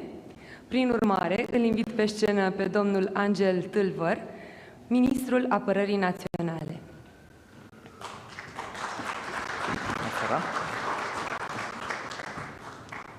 Bună seara, onorată audiență. Pe lângă faptul că sunt emoționat, pentru că întotdeauna trebuie să fii emoționat atunci când ai de-a face cu excelența, vreau să apreciez inițiativa pe care acum ceva vreme, peste 5 ani, New Strategy Center a avut-o, producând o idee extraordinară care, iată, dă rezultate excepționale. Dar pe lângă caracterul excepțional, eu cred că astăzi putem vorbi și de o formă de normalitate, pentru că este normal ca o țară să caute să-și valorizeze și să-și premieze pe cei care au idei inovatoare, pe cei care, așa cum spunea ultimul premiat, și-au dedicat zile și nopți ideilor lor și visului lor de a face ceva.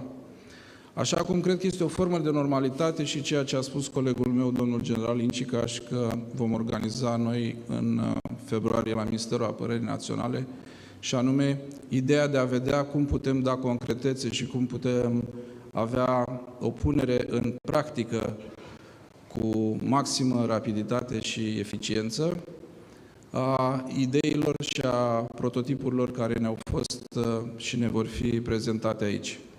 Mă bucur foarte mult că sunt parte la acest eveniment, mă bucur foarte mult că și ministerul pe care îl reprezint alături de celelalte instituții relevante din punct de vedere al securității naționale au rămas parte la acest proces și sunt sigur că vorbesc și în numele lor că vom rămâne parte la această inițiativă și la acest proces de identificare și de premiere a celor care dovedesc că au idei inovatoare. Și aș vrea să subliniez în ultimul rând, înainte de a înmâna premiul, faptul că ideea de a da o dimensiune internațională și de a încuraja românii care trăiesc în afara granițelor țării să aplice și să participe la acest concurs, cred că este o idee foarte bună. Îi felicit încă o dată pe toți concurenții, le mulțumesc sponsorilor pentru faptul că au fost alături de această inițiativă. Am remarcat și că s-a pomenit aici că unul din proiecte a fost finanțat în întregime de către o companie din România, ceea ce, după părerea mea, ar trebui să fie un alt semn de normalitate și vă rog să-mi permiteți să dau citire premiului de la această categorie.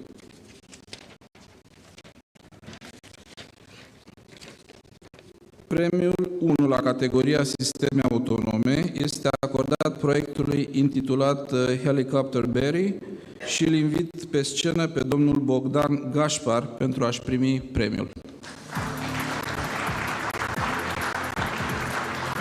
Helicopter Berry este o dronă elicopter cu două rotoare capabilă să zboare neîntrerupt în regim autonom sau telecomandat timp de o oră și cu 80 de kilograme de sarcină utilă. Este foarte modular, iar durata de zbor poate fi extinsă la 3 ore.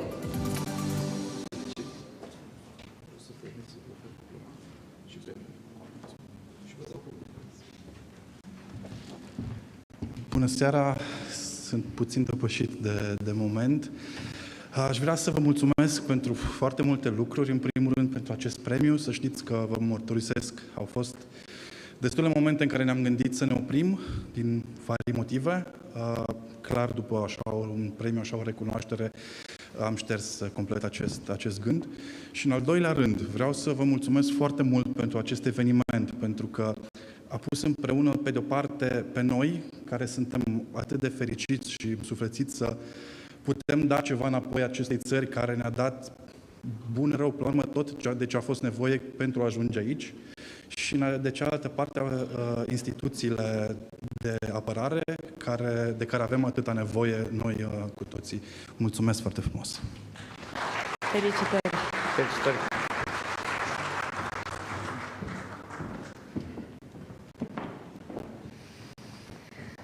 Ne apropiem de premiul ediției PatriotFest 2022.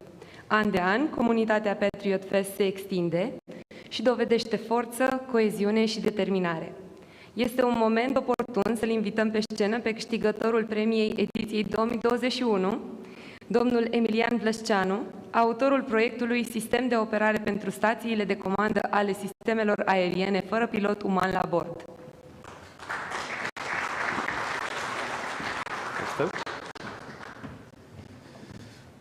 Distinsă audiență, doamnelor și domnilor, bună seara!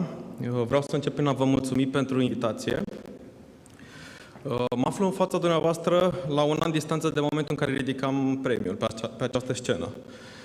A trecut un an în care lumea a avut de-a face cu provocări destul de grave, unele chiar la granița noastră, cum ar fi războiul din Ucraina. Alături de colegii mei de la Autonomous Flight Technology, am continuat să dezvoltăm sistemele aeriene fără pilot uman la bord, în particular, în cazul meu, sistemul de comandă și control al UAV-urilor, proiectul care a primit premiul anul trecut. În urma participării la PatriotFest, compania noastră a căpătat vizibilitate pe piața locală, iar eu, ca inginer, am căpătat vizibilitate în rândul comunității științifice. Mesajul PatriotFest Inovez pentru România este unul extrem de important pentru prezentul și viitorul nostru, iar nivelul ridicat de participare la această competiție atestă faptul că inginerii și cercetătorii români au capacitatea de a oferi soluții tehnice pentru probleme recurente, chiar dacă de multe ori au întâmpinat obstacole. Pe această cale doresc să felicit participanții și premianții pentru proiectele propuse, dar și organizatorii acestei competiții care au reușit să creeze entuziasm atât în rândul participanților, cât și în rândul instituțiilor și celor care s-au alăturat inițiativei. Vă mulțumesc! Succes mai departe! Domnule Emilian Vilăsceanu, vă mulțumim! În continuare, înainte de a afla câștigătorul premiului ediției 2022 PatriotFest, vă invităm să urmărim un mesaj din partea unei personalități care a fost alături de PatriotFest încă de la prima ediție. Este adevărat că atunci avea o altă funcție față de cea curentă. Să ascultăm împreună mesajul domnului Nicolae Ciucă, prim-ministrul României. Excelențele voastre, distinși participanți la Gala PatriotFest, doamnelor și domnilor, dragi organizatori, mă bucur că am prilejul să mă adresez celor prezenți la Gala PatriotFest și încep prin a exprima deosebită apreciere față de laureați, față de toți cei care s-au înscris în concurs și nu în ultimul rând față de organizatorii acestui proiect meriți să pună în valoare inovarea românească aici, în România, pentru securitatea națională a României. Am salutat de la prima ediție ideea unui asemenea eveniment, prin care inovarea din domeniul privat să-și găsească aplicabilitate în instituțiile din sistemul național de apărare, ordine publică și siguranță națională. Iată-ne ajunși la finalul celei de-a 5-a ediții a acestui concurs, un bun prilej de a privi retrospectiv la măsura în care ideile inovatoare premiate până acum s-au materializat la nivelul acestor instituții. Un lucru este însă evident. Este nevoie de o adaptare continuă la evoluțiile tehnologice și de o abordare în perspectiva riscurilor și amenințărilor de securitate. PatriotFest este un bun promotor al acestor cerințe, oferind totodată o șansă de afirmare inovatorilor români. Acum, în calitate de prim-ministru, am avut posibilitatea de a susține nu doar moral cercetarea și inovarea, ci și cu măsuri concrete care să stimuleze inovarea și inteligența românească în toate domeniile pentru susținerea centrelor de competență a cercetătorilor români din țară și din diaspora. Avem în bugetul aprobat pentru anul 2023 o creștere substanțială a resurselor alocate acestui domeniu. O creștere cu 70% față de anul trecut. De asemenea, de la nivelul Guvernului, am oferit tot sprijinul pentru ca, începând de anul acesta, să se reia seria conferințelor Smart Diaspora, inițiativă de referință pentru legătura valorilor românești din străinătate cu societatea și comunitatea academică din România. Românii sunt creativi. Avem atâtea exemple de performanță, chiar de nivel internațional, în materie de cercetare și inovare. Vrem să le oferim perspective tuturor și celor din mediul academic, și celor din diaspora, și celor din mediul privat. Laureații Galei PatriotFest 2022 îmi dau încredere că România se bucură de o resursă umană de excepție, capabilă să ofere soluții tehnologice avansate pentru securitatea națională. Evoluțiile din ultimul an în materie de securitate globală au mers, din păcate, într-o direcție nedorită și foarte periculoasă, iar natura amenințărilor și riscurilor este din ce în ce mai complexă. Este important să fim un pas cu tot ceea ce ne oferă noile tehnologii și să privim în perspectivă pentru a fi pregătiți în fața oricăror provocări de securitate și vedem această preocupare că este comună la nivelul Uniunii Europene și al Alianței Nord-Atlantice. De aceea apreciez în continuare această competiție de idei desfășurată sub genericul PatriotFest.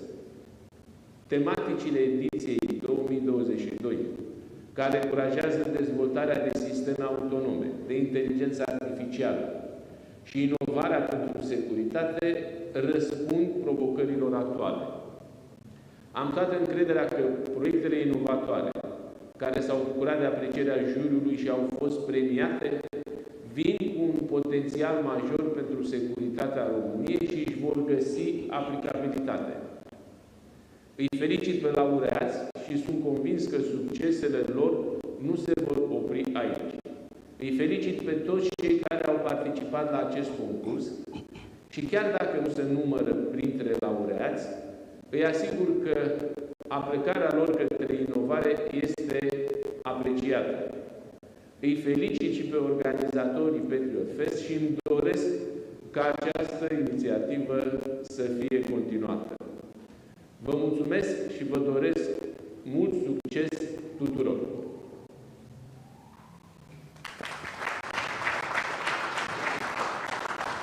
Mulțumim domnului premier Nicolae Ciucă pentru susținerea PatriotFest.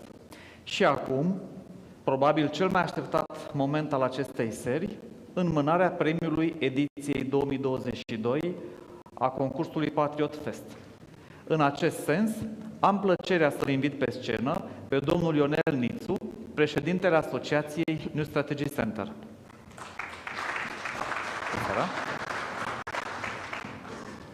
Bună seara, onorată audiență, dragi patrioți și prieteni ai PatriotFest. Nu știu ce a mai rămas de spus. Eu și colegii suntem foarte onorați pentru frumoasele cuvinte auzite. Să știți că în spatele acestei gale se ascunde multă muncă, mers în universități, în instituțiile de cercetare, încurajarea cercetătorilor și inovatorilor din România să-și prezinte proiectele și aici simt nevoia a unui ajutor și din partea dumneavoastră, pentru că nu adesea toate proiectele care ar merita să ajungă aici chiar ajung. Mulți nu au curajul să le prezinte. Gândul meu se îndreaptă în special pentru cercetătorii din România care nu au curajul să participe, pentru că ne dorim aici, așa cum spunea domnul Ion Meioniță, noi credem că inovarea, cercetarea și inteligența din România este infinită, dar haideți să-i găsim, să-i aducem la suprafață. Este prima oară când, după cum ați văzut, am dat voie și companiilor să participe și asta s-a transpus într-o creștere a complexității proiectelor prezentate și este prima oară când ați văzut aici și interesul explicit al instituțiilor partenere pentru proiectele de cercetare. Vreau să mulțumesc celor 5 instituții cu care am semnat în urmă cu 6 ani protocolul de cooperare și nu fac de complezență, pentru că au alocat resurse, oameni, timp, săli, uneori prezentarea proiectelor a necesitat niște spații cu totul deosebite, expertiză, pentru că noi nu ne pricepem la toate acele domenii, ci a trebuit să avem experți de la dumneavoastră, pentru că, așa cum am început, noi ne-am propus să facem acele prototipuri funcționale de care dumneavoastră să puteți beneficia. Încă o dată, mii de mulțumiri celor care au avut curajul să-și prezinte și celor care nu au avut curajul, dar și organizatorilor și instituțiilor și celor 2 sponsori fără de care astăzi probabil n-am fi putut acorda decât niște diplome într-o ramă frumoasă. Și acum am privilegiul de a anunța premiul ediției 2022 al concursului PatriotFest, care este acordat proiectului Factory No Code AI și îl invit pe scenă pe domnul Emil Ștețco pentru a-și primi premiul.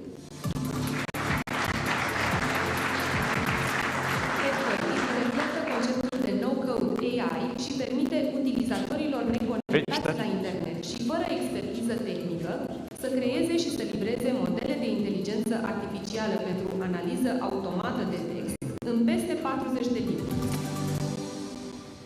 Bună seara! Este o mare onoare pentru mine să accept acest premiu. Este o mare onoare pentru mine să accept acest premiu, mai ales în numele echipei care a făcut posibilă transformarea ideii Factory în realitate. Ce pot să spun cu tărie este că PatriotFest este o competiție care încurajează creativitatea și oferă oportunități concrete inovatorilor din România. Premiul acesta îmi arată faptul că proiectul nostru se aliniază perfect obiectivelor concursului. Factorii democratizează accesul la puterea inteligenței artificiale și o pune în slujba securității naționale. Vă mulțumesc din suflet pentru susținere.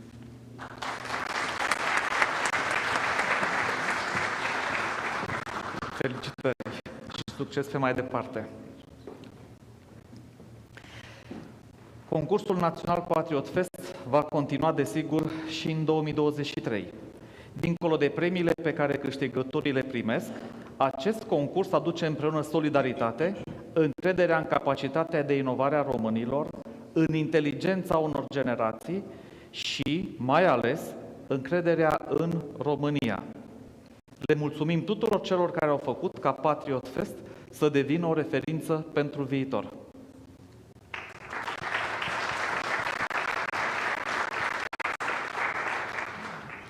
Vitală pentru desfășurarea PatriotFest este și contribuția membrilor implicați în activități în mod direct în ultimul an. În continuare, recunoaștem și aplaudăm eforturile membrilor grupului de organizare și de jurizare. Ana Maria Șaer,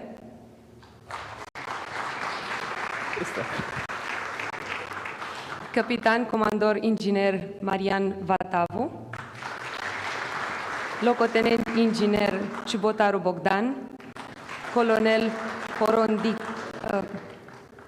Horodnic Laurențiu, colonel Șerban Viorel, major Purdea Iohana și Luca Adrian. De asemenea, ținem să mulțumim în mod deosebit și Academiei Tehnice Militare Ferdinand I, Agenției de Cercetare pentru Tehnică și Tehnologii Militare și Institutului pentru Tehnologii Avansate, care au sprijinit desfășurarea în cele mai bune condiții, atât a ediției actuale, cât și a concursului de la înființarea sa.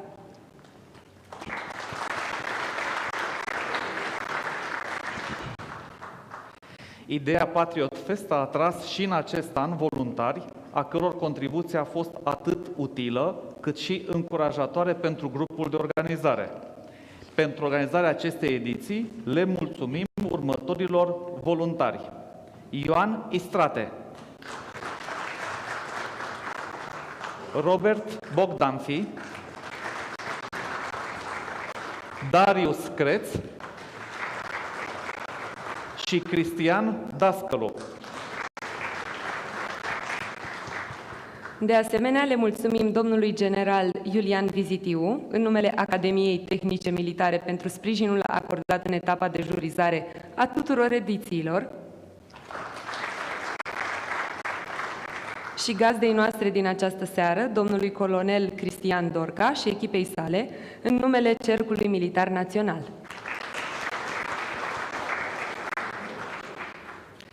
Pentru a putea declara finalizată cea de-a 5-a ediție a PatriotFest, invităm toți premianții la o fotografie de grup în partea dreaptă a mea, lângă scări.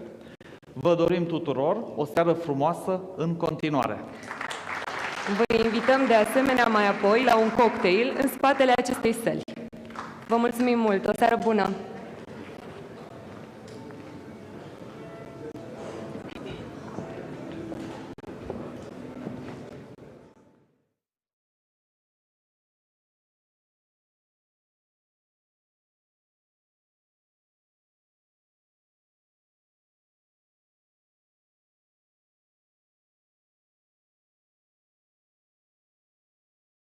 Forum in its 6th edition has already earned the reputation of being a premier gathering and a forum to discuss the key security challenges that the Black Sea region and also the Balkans region is facing. And of course, well, 2022 edition is extremely important one just because of the ongoing invasion of Ukraine. And this forum has certainly contributed to shaping the thinking, and we're looking at the future. How can we construct a more secure environment on the European continent?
Summit family, it's so good to see you all.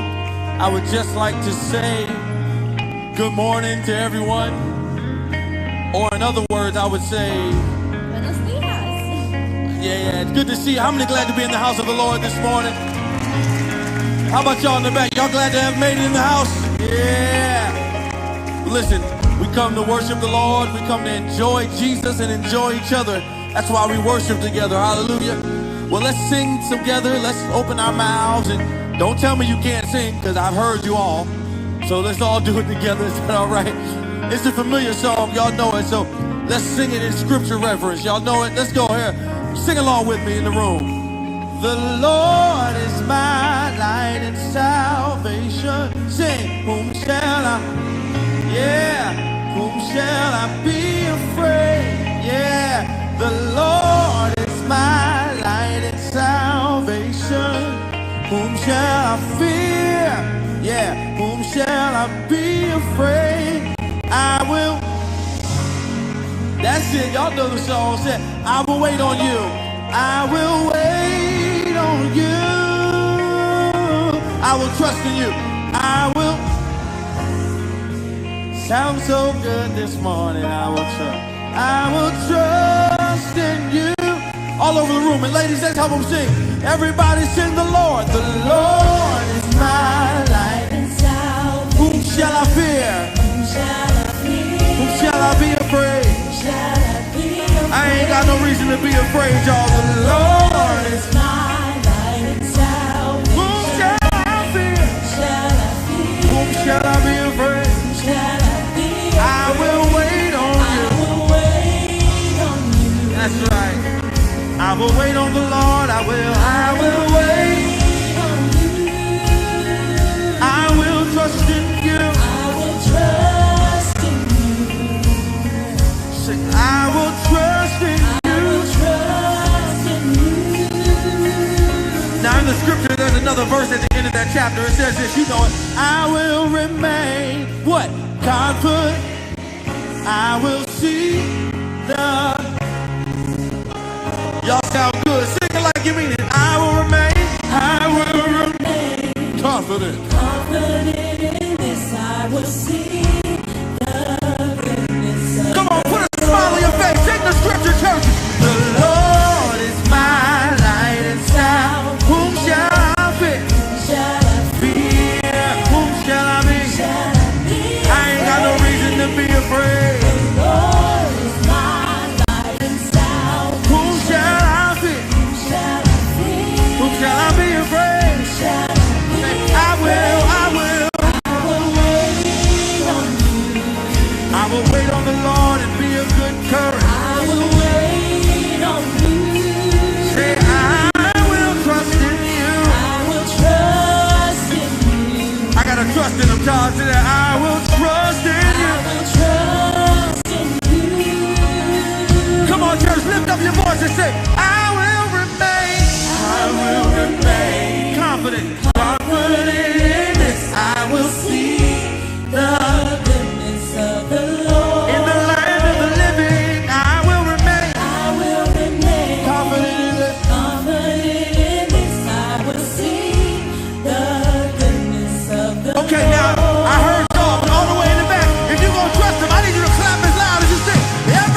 says, I would have fainted lest I believed to see it.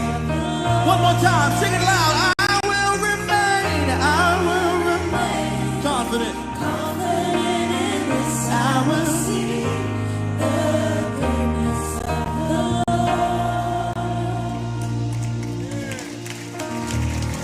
Hallelujah. Listen, a more traditional way would sing it like this. It was, 'tis so sweet to trust in Jesus, just to take him at his word, just to rest upon his promise, just to know thus saith the Lord. How many can say you can trust him today? Even in the most hardest places, the hardest times. Sometimes, if we're transparent, it seems so much easier to trust him when we're in good times. But the true testament is, can you really trust him in moments where you can't trace him? The question, can you trust him when you can't see him? When you can't feel him?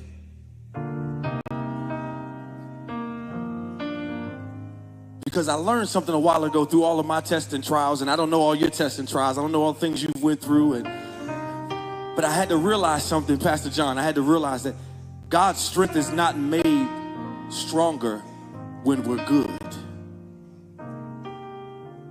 His strength is made perfect in our weaknesses.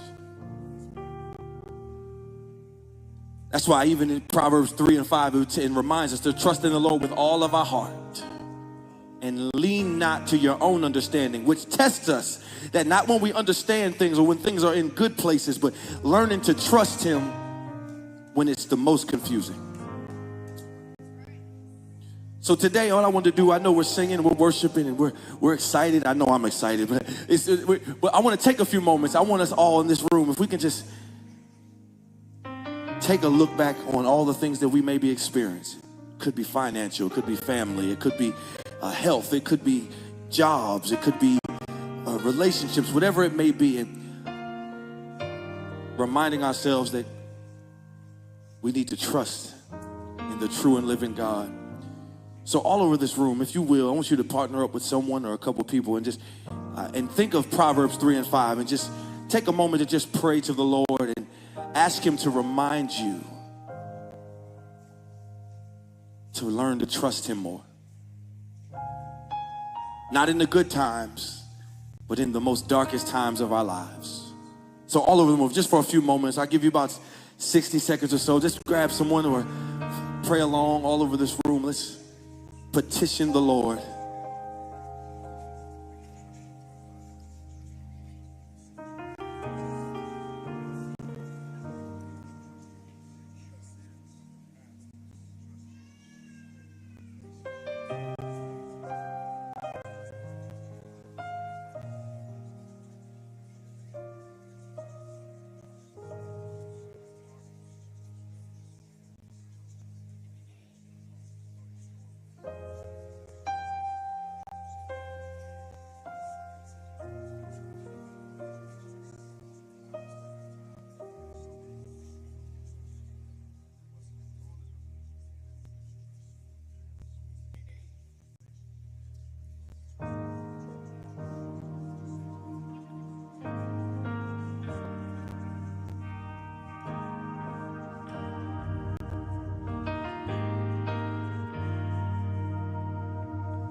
hands in the room and sing this along. Say, if he dresses with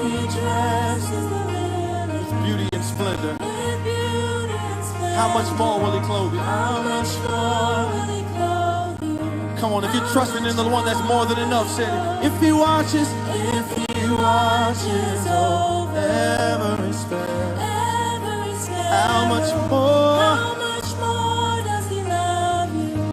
Come on, sing it one more time. Say, if he dresses the lilies with beauty, how much more will he clothe you? He's everything that you need, church. We just gotta trust him. If he watches every sparrow, how much more? Sing that again, church. How much more does he love you? How much more? So much more. So much more. How much more? Does he love you? How much more does he love you? Yeah. Come on, sing this part of it. Jireh, Jireh, you are enough. Come on, sing. Jireh, Jireh, you are enough. I will be content. Every circumstance. Jireh, you are enough. Yeah, let's sing a little bit. I'm already loved. I'm already chosen. I know who I am. I know what you've spoken. This is why I trust you, Lord. I'm already loved more than I could imagine. And that is enough. If you know you're loved by the Lord, lift your voice and sing it. I'm already loved. I'm already chosen. I'm already chosen. I know who I am. I'm yours. I know what you've spoken. I'm already loved. More than I could imagine. That is enough. That is enough. That is enough. I know I'm loved by you, and no one else can love me like you. That is enough. That is enough. That is enough. That is enough. That is enough. That is enough. Come on, lift your voice and sing this. Jireh, Jireh, you are enough. Jireh, you are enough. I will be content. Every circumstance. Jireh, you are enough. If you're trusting in the Lord, can you clap your hands all over the room? Come on, that'd be good for me, but can you clap your hands if you trust in the Lord of all? Hallelujah. Glory to his name. You may be seated.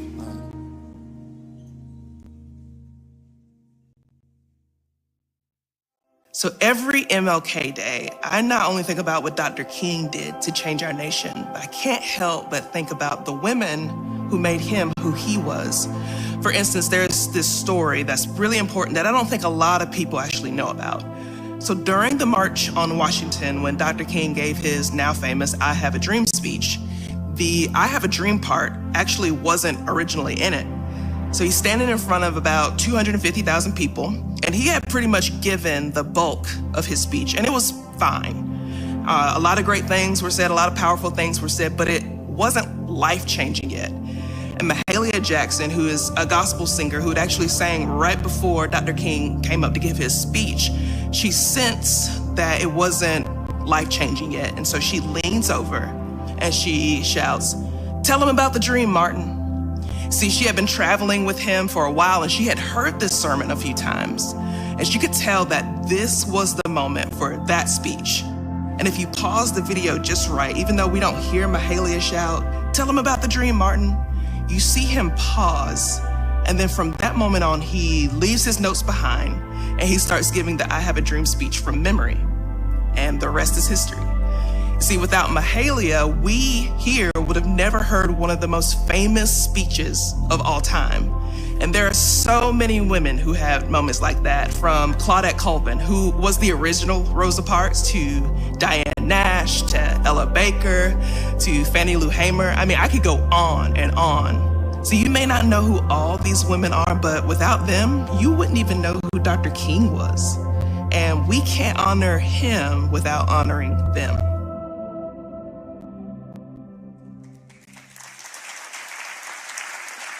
We here at the Summit Church have a goal to be 25 by 25. That is, we want to be 25% multi-ethnic, at least, by the year 2025. And so we give honor this weekend to those who are on the front lines of that, both throughout history and right now, but also those who, much like Mahalia Jackson, are not in the spotlight, yet working tirelessly for what we know is a biblical ideal. And so later on this year, you should be excited about it. Pastor JD and Pastor Brian are actually going to lead us through a sermon series on ethnic unity. And so whether this is your first time with us or you've been with us for a while, I hope you'll continue to join us, especially as we embark on that later this year. As for this morning, go ahead and grab your Bible, open it up to the New Testament. We are going to be in the book of Philippians, Philippians chapter 4. As you are making your way there, I'm actually going to invite my oldest daughter, Avi, up on stage, who in just a moment is going to read our verses for us. But again, welcome back for the very first time. If this is your first time, my name is Curtis, and I am one of the pastors here. And one of the things you should know about us is that we are a church that stands firm on the Word of God. And so as she gets ready to read these verses, can I ask you at all of our locations, would you stand? Can we stand together in honor of the reading of God's Word? Hello, my name is Avi, and I'm going to be reading Philippians chapter 4, verses 4 through 9. Rejoice in the Lord always. Again, I will say rejoice. Let your reasonableness be known to everyone. The Lord is at hand. Do not be anxious about anything, but in everything by prayer and supplication, with thanksgiving, let your requests be known to God. And the peace of God, which surpasses all understanding, will guard your hearts and your minds in Christ Jesus. Finally, brothers, whatever is true, whatever is honorable, whatever is just, whatever is pure, whatever is commendable, whatever is lovely, if there is any excellence, if there is anything worthy of praise, think about these things. What you have learned and received and heard and seen in me, practice these things, and the God of peace will be with you. Now may we pray. Dear Lord, thank you for this wonderful day and church. Thank you for everyone who might become Christians today. In Jesus' name, amen. Amen. Love you, buddy. Oh, that last little part she threw in, my little evangelist. Some of y'all getting saved today from the mouths of babes. We should have a whole weekend where we just have kids read scripture. Would y'all like that? Well, hard right turn. According to the Anxiety and Depression Association of America, the most common mental illness in the United States, probably not surprising to you, is anxiety. From ages 18 and up, 20% of people reportedly suffer from anxiety. I think the other 80% are just lying about not having it, right? You go down an age bracket to ages 13 through 18, and almost a third of all students suffer from anxiety. The least affected group are actually those who are 60 years and older. So this would be like Pastor JD, he's in this group. I think it's because they've either realized that most of what we worry about never happens or is just ridiculous, or maybe they've just grown too jaded to care. But I bet just me even saying the word anxiety is giving some of you anxiety. If you've been around knowing my preaching style, some of you right now are like, please don't make me raise my hand for anything. Like if I was like, raise your hand if you suffer from anxiety, yell out on a scale of 1 to 10, how anxious are you? Does that make you anxious? We're not gonna do that. But we've all been anxious, right? We've all had situations or circumstances where we get all worked up over something and we can't stop thinking about it, and then you're trying not to think about it, but it only makes you think about it more and you just can't stop stewing over it. And our anxiety comes from all sorts of things. It could be from a job, could be from finances, could be from a relationship. You might be sitting next to that relationship. Don't say amen if that's you. Maybe yours is from a lack of relationship. Maybe it's from a lack of relationship with a wayward child. Or maybe yours is just from young kids. My wife and I, we have 4 kids, ages 8 and under, who are absolutely perfect at all times, so I personally cannot relate to this one, but I've heard kids can be stressful, okay?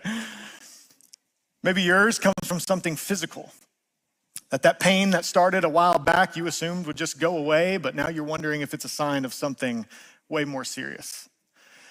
Or maybe your stress and anxiety and worry is just from the regular daily grind of life. I kid you not, on Wednesday, I was literally getting anxious. I was texting my wife. I was literally getting anxious while preparing a sermon on overcoming anxiety. Like, I had meetings on meetings, and I was trying to get to a coffee shop just to go head down, and there were 2 different wrecks on my route, so I took another route, and then there was a wreck on that route, and then I sit down, and I kid you not, my computer starts freezing, and God in his supernatural irony, whatever I'm preaching on, that's the thing he's gonna test me on that week. And then what solutions are we given, at least from society, to overcome anxiety? We should take control of our life, right? Think positive thoughts. Take it easy and just, don't do hard things or things that make you uncomfortable. Go on a vacation. Maybe you should try aromatherapy or try a breathing treatment, or try breathing better. A few years ago, I took my team to this creative conference, and this person stood up on stage, and it was a Christian conference, and she said, when you're feeling anxious, one of the things you should do, she said, you should plant your feet, which all this is good, by the way, but it was anyway, she said, you plant your feet, and she said, and then you should take your arms and all the stress, and she said, you should throw your arms out like you're whisking away the stress, and then throw your other arm, and then at that moment, you bring your arms back to be reminded that God hugs you and loves you. And I was like, I'm not gonna do that, okay.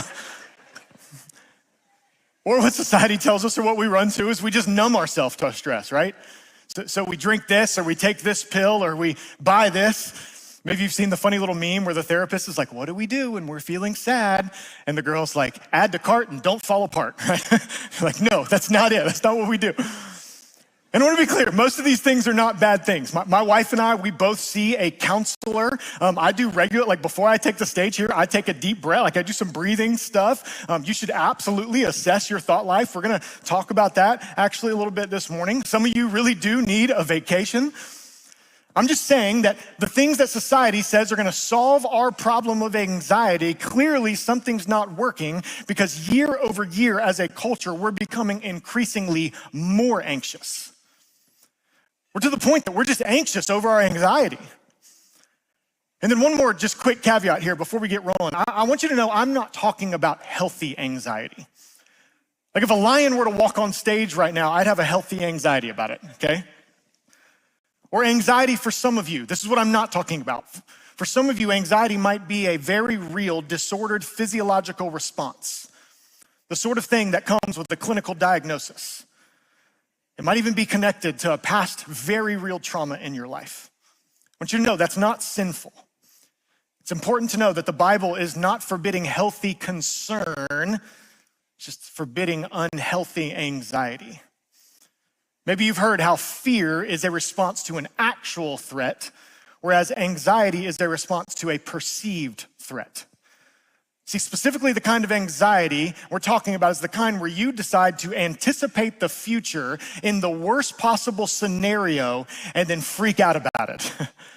The kind of anxiety I want to talk about, as local author Sharon Hodde Miller says, is emotionally inhabiting a reality that does not even exist. It's willingly living in a hypothetical situation where you are anticipating the future as a worst case scenario, and then you cannot stop dwelling on it. Perhaps you've heard the quote by the great Pastor Charles Spurgeon where he says, anxiety does not empty tomorrow of its sorrows, it only empties today of its strengths. In fact, that's the very idea of the word anxious in the Greek, in the original text. In the Greek, the word for anxious has the idea of being pulled apart in different directions. That our hearts and our desires pull us in one direction, but our fears and our worries and our anxieties pull us in another. So it feels like we're being pulled apart and we are emptied of today's strength. And I share all this and I tell you all of these stats because I want you to see that it's not just you. But I also want you to see that it doesn't have to be you. Jesus said in John chapter 14, verse 27, he said, "Peace I leave with you. My peace I give to you." He said, "I give to you not as the world gives to you. So let your hearts be troubled or let them be afraid." Jesus says, don't let your heart be troubled because peace, church, is possible. Jesus wants his people, Jesus wants you right here, right now, not just to overcome anxiety, but Jesus' desire for you is to experience peace. And so here in Philippians chapter 4, we have one of, if not the most practical teaching on this subject in all of Scripture. And so let's walk back through it. Philippians chapter 4, look at verse 4. It says, "Rejoice in the Lord always. Again, I will say, rejoice. Let your reasonableness be known to everyone, for the Lord is at hand. Do not be anxious about anything." All right, so you're here this morning. You don't want to be anxious. You want peace. Well, you came to the right place, okay? It's easy. You ready? Here it is. Rejoice, be happy, stop being anxious. You got it? That's it. Great. God, we thank you for your word this morning. I'm not sure about you, but at first glance, to me, this doesn't seem very helpful. Like, hey, Jesus, I'm anxious. I'm stressed. I'm worried about all these things going on in my life. What should I do? And Jesus is like, great question. Philippians chapter 4, be happy and don't be anxious. I'll be over here if you need me. And I read that and I'm like, you remember as a kid when your parents would be like, you need to go to sleep, you need to go to sleep, go to sleep. Or maybe some of you kids on Christmas Eve, your parents are like, go to sleep so you can wake up. I mean, to me, reading this, rejoice in the Lord always when you're anxious, is like being told to go to sleep and then you try to go to sleep, which means you can't go to sleep. You're like, I'm trying to go to sleep, I'm trying to go to sleep, which makes you not be able to go to sleep. This to me seems about as helpful as when my wife is stressed about something and I, in my infinite male wisdom, bless her by mansplaining the irrationality of her stress and then wrap it up in this beautiful little bow by telling her how she just needs to, famous last words, calm down. In the history of ever, has that ever worked? I mean, surely the Bible's not just telling us to get over it, sing a little Bob Marley's "Everything's Gonna Be All Right," do some breathing and we'll be fine. So let's look closer because it's not just an imperative to rejoice. Look back at verse 4. It's an imperative to rejoice in the Lord. Y'all, this is fundamentally different than the power of positive thinking or trying to use your mind to manifest a better destiny for your life, which is really popular today, but it is worlds away from Paul's and the Bible's point. The author Paul here is telling us that the foundation of overcoming anxiety and experiencing peace is that we, as followers of Jesus Christ, are to rejoice in the very thing that can never be taken away from us. We are to rejoice in the Lord. And one other thing to note here, Paul is not saying that you cannot be sad. He actually writes in 2 Corinthians chapter 6, verse 10, that we should be sorrowful, sad, yet at the same time always rejoicing, which means that the opposite of joy is not sadness. We can hold those two things together. The opposite of joy is hopelessness. But we as followers of Jesus do not grieve as those who have no hope, 1 Thessalonians 4:13 says. I'm reminded how Dr. King said that we must learn to accept finite disappointment, but never lose infinite hope because of Jesus.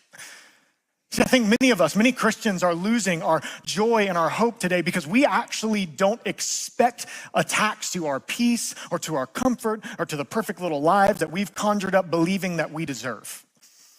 Let's not forget the context here. The Apostle Paul is penning these words about rejoicing. He's penning them from prison. He's under house arrest with a Roman guard likely standing over him 24/7. He knows he's likely headed to because his joy is in the Lord, not in his circumstances. And what a witness to those around him. In fact, that's what that little phrase in verse 5 is about that seems kind of out of nowhere. Look at it. It says, let your reasonableness be known to everyone. All this is another way of saying, hey, let your gentle spirit, your kind spirit be known to everyone around you, especially and in particularly during times where everyone should expect you to be freaking out about something. Knowing that the way you handle stress, the way you handle worry is actually an active witness to the world around you that your life is anchored in a greater peace and hope than your circumstances.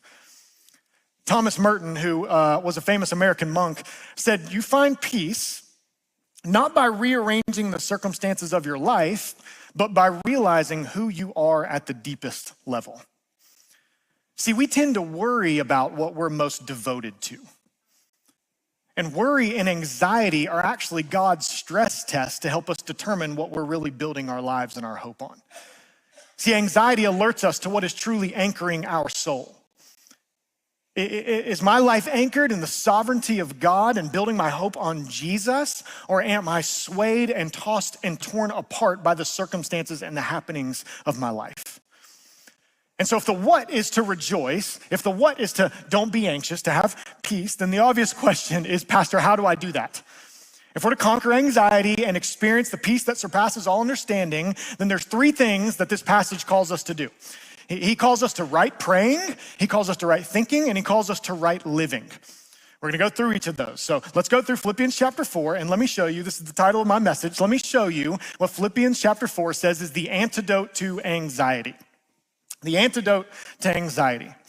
And the first one is this, it's in verse 6, that we should turn every care into a prayer. Turn every care into a prayer. Look back at verse 6. The Apostle Paul says, do not be anxious about anything, but in everything by prayer and supplication with thanksgiving, let your requests be made known to God. Now, we're at church, right? Praying seems like it'd be this really obvious and elementary thing, yet very few Christians truly take hold of its power. And so Paul says, you want to be anxious about nothing? Then be prayerful about everything. And to reiterate this point, he actually uses three different words when he's explaining prayer. So he says, in everything by prayer. All this is, he's saying, just make your request known to God, invite God into what's going on in your heart and mind. But don't just do that, in everything by prayer and supplication. Supplication is a little more specific type of prayer. It's this earnest sharing of our needs and our problems with God. It's saying, hey, God, I'm all worked up over this thing, and I'm asking that you would specifically, with your resources, help me deal with it properly. And then he says, in everything by prayer and supplication, this is very important, with thanksgiving. And this is important because I think this is the one we whiff on the most. We're eager to ask, but we are very slow to appreciate and give thanks.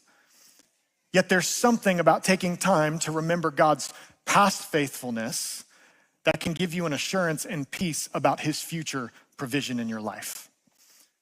But listen, here's why this one's also hard. Because the only way that we can pray with thanksgiving is when we are prepared to be thankful no matter what God's answer is to that prayer. I heard of I don't know if it's a true story or not, but I can attest to it a little bit. I heard a small town who was looking to open their first bar. And they were getting all sorts of pushback from a number of church folks, specifically this one church in particular. And I'll tell you that because I can relate to this. I grew up in a small town in North Georgia, and I remember when the first ABC store was going in. It was my pre-Jesus days, just let it go on record there. And I can remember a number of local believers who were, just insane pushback, like petitions and all this stuff. It's kind of crazy.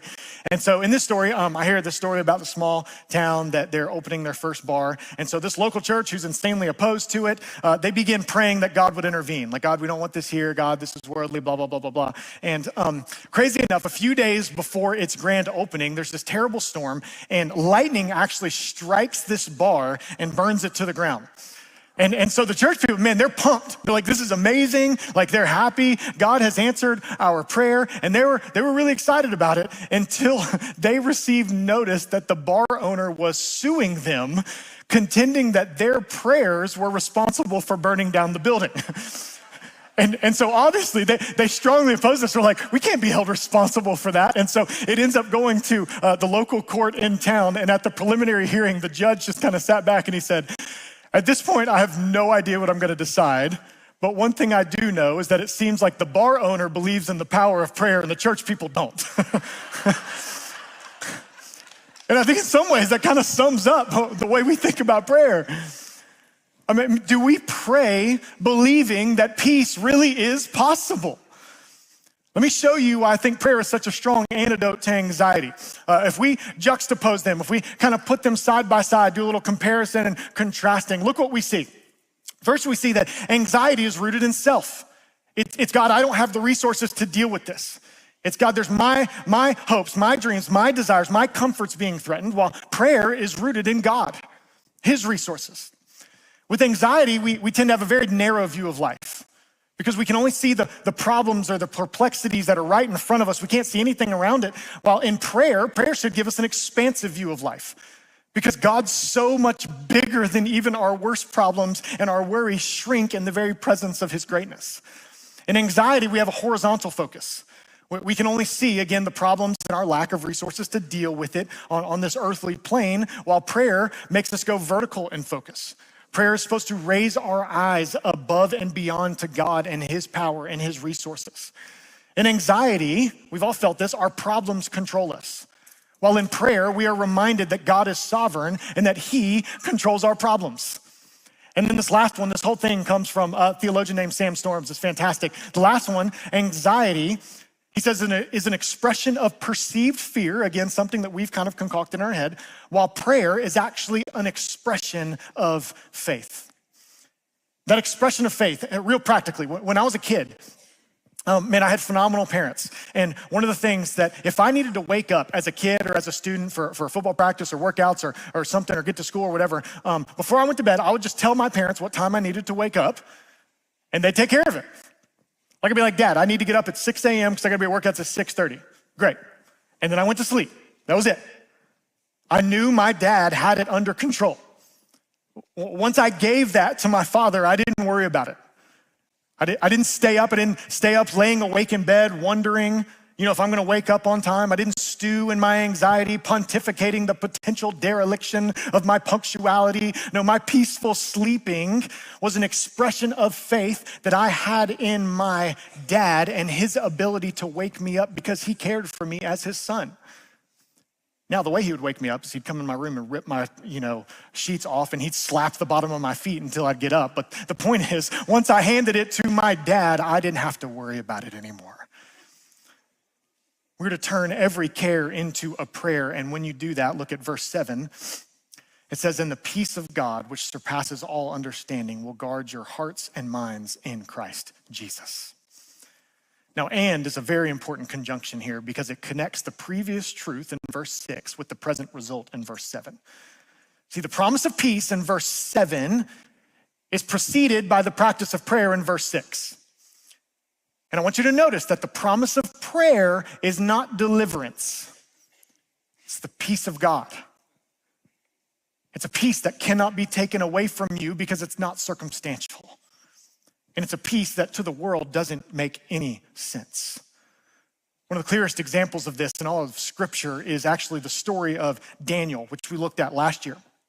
Daniel is worshiping God in a culture where the king demands that everyone would worship him and bow down to him and only give homage to him. And so the king announces that everybody's required to pray and bow down to him. And then what does Daniel do as a follower of God? Daniel goes back to his house. He goes into his room. He opens his window toward Jerusalem, the Holy Land. And Daniel chapter 6, verses 10 and 11, we see echoes of Philippians chapter 4 in here. It says, Daniel got down on his knees 3 times a day. He prayed, gave thanks, remember with thanksgiving, before his God as he had done previously.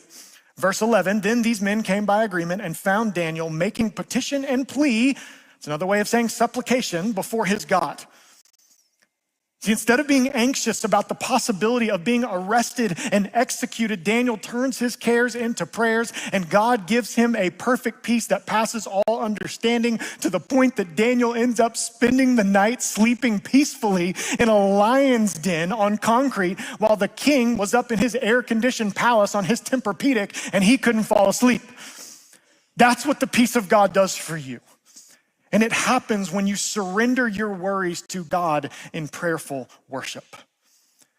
What that means is that if every care of mine can be turned into a prayer, I literally mean every care. There ain't nothing too big for our God to handle, and there ain't nothing too small for our God to care about. Very practically, as a church, we're gonna begin a week from tomorrow, next Monday, we're gonna embark on 21 days of prayer and fasting, which is something we have done each and every year the last few years to kick off the new year. And there's 3 big questions we're gonna ask for you to participate in this. One, just go ahead and plan, like Daniel, when are you gonna pray each day? So Daniel prayed 3 times a day. Like, what time are you gonna pray? Very practically. Number 2, what are you gonna fast from? And Pastor JD's gonna hit you with these questions next week too. What are you gonna fast from? Let's prepare to succeed here. And then lastly, who's someone you can share those plans with to help encourage you and hold you accountable during that 21 days? And so let's be a people, Summit Church, who possess a peace that surpasses all understanding because we perpetually turn all of our cares and problems into prayers. Amen? Let's be those people. So that's the first one. The second antidote to our anxiety, found in verse 8, is this. It's that your thoughts should be a thermostat, not a thermometer. Your thoughts should be a thermostat, not a thermometer. I don't need to get cutesy here. You understand the difference. A thermostat regulates the temperature around it, while a thermostat or a thermometer only reflects it. Maybe I need to explain what it is to myself. A thermostat influences and controls the temperature around it, while a thermometer simply moves up or down depending on the temperature and the circumstances it's set in. And so the question is rather obvious. Does your anxiety, does your peace fluctuate based on your present circumstances, like a thermometer? Or do you, by the power of the Spirit, have the ability to set your mind, set your eyes on heavenly things, like a thermostat? So to overcome anxiety, first verse 6 we pray, and then verse 8, let's look at it. He says, finally, brothers, whatever's true, whatever's honorable, whatever's just, whatever's pure, lovely, commendable, if there's any excellence, if there's anything worthy of praise, here's the imperative, think about these things. Y'all, the battle for your mind is how you will be transformed from a worrier into a worshiper. I've always loved how Pastor Craig Groeschel says this. He says, our lives are always moving in the direction of our strongest thoughts. What we think shapes who we are. That's a bold statement. Maybe you're like, I don't even like that guy. That's fine. That's a bold statement. So let me show you how it's all throughout Scripture, okay? Romans chapter 12 says that we are to be transformed by the renewing of our minds. Isaiah says, you keep him in perfect peace whose mind is stayed on you. Colossians chapter 3, verse 2 tells us to set our minds on things that are above, not on things that are on the earth. 2 Corinthians chapter 10, verse 5 tells us to take every thought, our minds, captive to Christ. Ephesians 4:23 tells us to be renewed in the spirit of our minds. If that's not enough for you, look at Romans chapter 8, verses 5 and 6. We'll put this one on the screen. It says, for those who live according to the flesh set their minds on the things of the flesh. But those who live according to the Spirit set their minds on the things of the Spirit. To set the mind on the flesh is death, but to set the mind on the Spirit is life and peace. You want life, you want peace, you want joy, you want hope? Set your mind on the things of the Spirit. Because what you think about shapes who you are. You're gonna be a worrier, you're gonna be a worshiper. You're gonna be anxiety fueled, or you're gonna be peace filled. See, according to Philippians chapter 4, true peace involves both the mind, that's our thinking, and the heart, that's our feeling. Remember our definition of anxiety? It's like those two things are being pulled apart. So what true peace does in Jesus is it brings those things back together. You can't separate the two, which is why wrong thinking inevitably will lead to wrong feeling. When we, as the people of God, remember what's right and good and true and honorable and just and lovely and pure and commendable and excellent and worthy of praise, then when we commit ourselves to focusing on those things, in turn, our feelings will be molded by what we think and focus on. Because our feelings and our emotions are not isolated from our thinking, but rather are guided by it. An incredible example of this is found in Habakkuk chapter 3. Some of you still call him Habakkuk, and I always think Habakkuk-y, and that's wrong. And so that's fine. God has spoken to the prophet Habakkuk. Habakkuk, I said it now. Habakkuk. And listen, God's spoken to him, and in verse 16 in chapter 3, he says this. This is Habakkuk. God's just spoken to him, and he says, I hear you, God, and my body trembles. My lips quiver at the sound. Rottenness enters my bones. My legs tremble beneath me. Some of you would say, that's exactly what my anxiety feels like. You're talking about anxiety and stress. Habakkuk, you're not feeling too good, are you, buddy? Your body's trembling, your lips are quivering, you've got jelly legs. Thanks for letting us know how you feel. So what does he do? Does he crawl into a corner and complain? Does he post passive-aggressive things on social media because he's crippled by his emotions? No, tell us, Habakkuk, what are you gonna do, buddy? Listen to this, verse 17. He says, though the fig tree should not blossom, that's not a good thing, nor fruit be on the vines, that's also bad. The produce of the olive fails me, that's also bad. You get the point. The fields yield no food, the flock be cut off from the field, and there be no herd in the stalls. Here it is, verse 18. Yet I will rejoice in the Lord. I will take joy in the God of my salvation, for God the Lord is my strength. Everything in his body is being overcome with anxiety. He's trembling, he's quivering, his heart is pounding, stress is overtaking him. That's the current temperature of his situation. And if he stops right there, this chapter is over. In verse 16, he's still sitting in his anxiety. Instead, he chooses to make his mind a thermostat. He chooses to bring his emotional experience and make it subservient to what he knows about God. You see that in verse 18. The verb he uses, notice, he says, yet I will rejoice in the Lord. I will take joy in the God of my salvation. For God the Lord is my strength. In other words, as one of my favorite pastors, Alistair Begg, says, Habakkuk's decision to worship is volitional, not emotional. His decision to worship God is not led by his feelings, it is led by facts, and he walks by faith, not by sight. So very practical question, you're saying, Pastor, what if my anxiety thermometer is registering like 102.8 and I need to cool off? This all sounds great, but what do I actually do about that? That's a great question. You change the temperature by using, I tried to make this very simple, let's call it ABC, okay, ABC. The first thing you do is you ask yourself, is this thought from God? You're feeling anxious, stop and ask yourself, is this thought from God? Is this crippling thought that I have, is this something God has given me, or is this something that I have concocted as a worst case scenario? As Romans 8 tells us, is my mind currently set on the flesh that brings death, or is it set on the things of the Spirit, which give life and peace? Is this thought from God? Well, how do you know if a thought's from God or not? That's a great question. That's letter B. Bible, open it. I had an A and a C, and the B I wasn't so solid on, and so that's just B, Bible. Just open it, okay?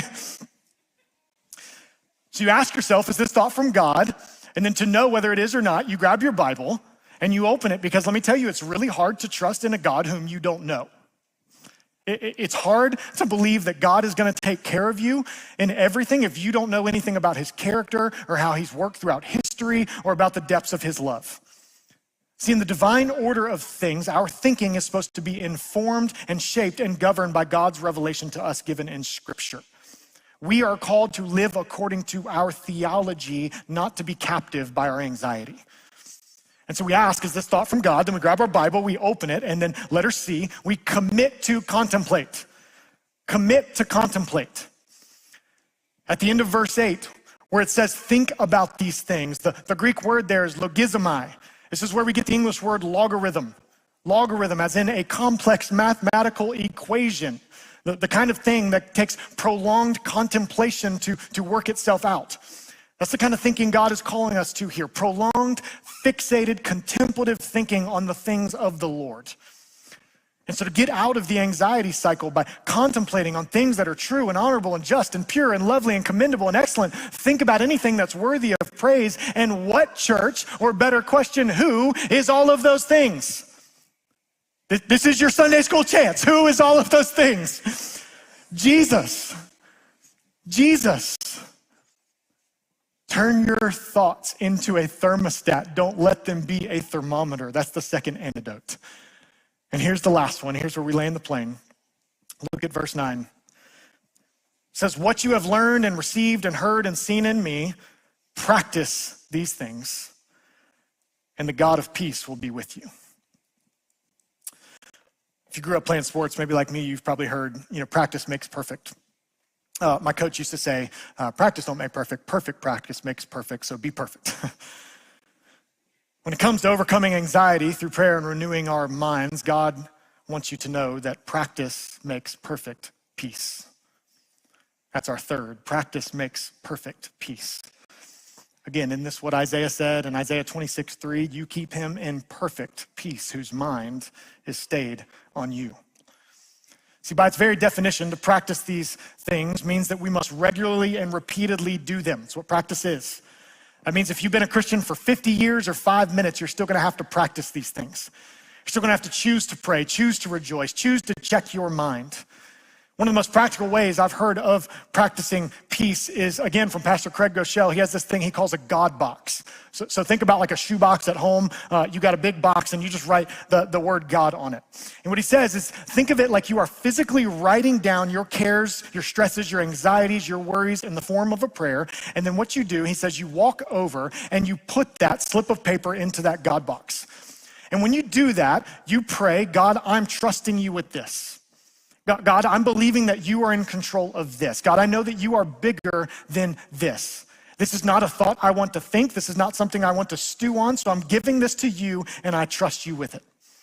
And that sounds great, but let me tell you, once you put the problem in the box, you can try to go on with your life, but you just need to know that Satan's gonna tempt you to go back over to that box, to peek in, to wonder and see how God's doing with that thing. You might even be tempted to worry and pick it back up. But the point of the God box is know that if you choose to pick that thing back up, you are effectively saying, hey, God, I don't actually trust you with this. God, maybe you could use my help a little bit on solving this problem. I don't think you really have it under control. And so what we have to do is practice these things and choose to leave it there, even if it's hard, and it's gonna be hard. And what I want you to know, I want to try to encourage you in this, is know that even the resolve to leave it there, even if you have to renew that resolve like 20 times a day, that's an amazing act of faith and trust in God. See, when you choose to rejoice and pray and think about God and his goodness, look what happens in verse 9. He says, practice these things and the God of peace will be with you. Church, peace is not found in the absence of problems. Peace is found in the presence of God. Don't read Philippians chapter 4 as, well, if I just do all these things, then all my problems will go away and I will finally arrive at that glorious destination called peace. It's not it. No, it's as you do all these things, the God of peace will be with you in your problems. His peace carries you through the entire process because peace is not a destination you arrive at.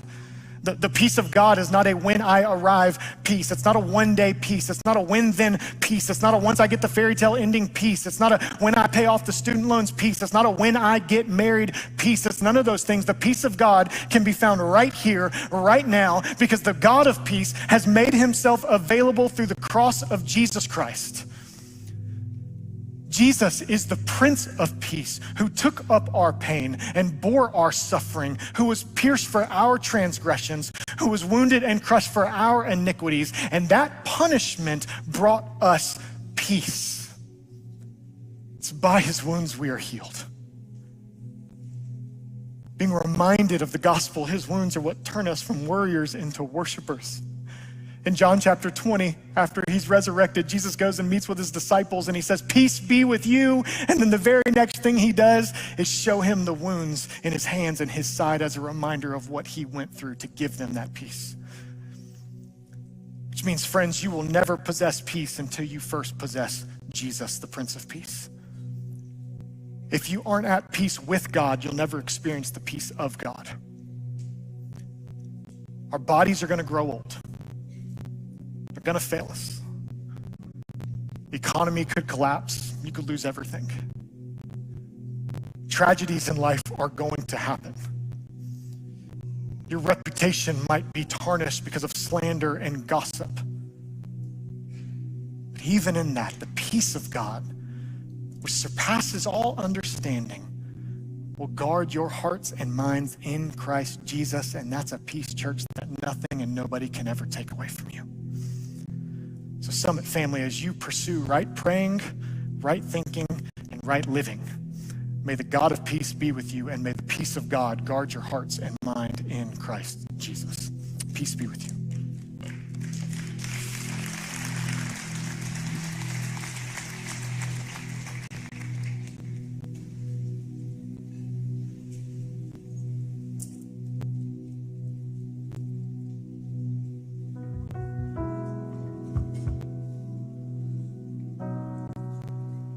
If you all stand in the room. And as you're standing, I would that you would just take a moment. Not just bow your heads for a moment, but I want you to lay hands on your heart just for a moment.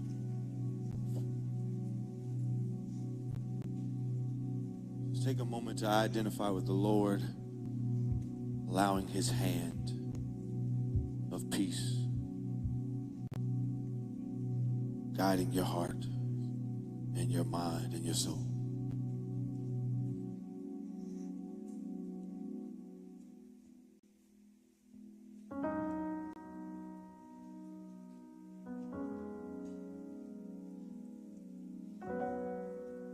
Not only does he guard us, but he keeps us. What love is like that? What love is greater than the love of the Lord? From the darkness, I called your name. Into darkness, your mercy came. You called me out, lifted me up. How great is your love?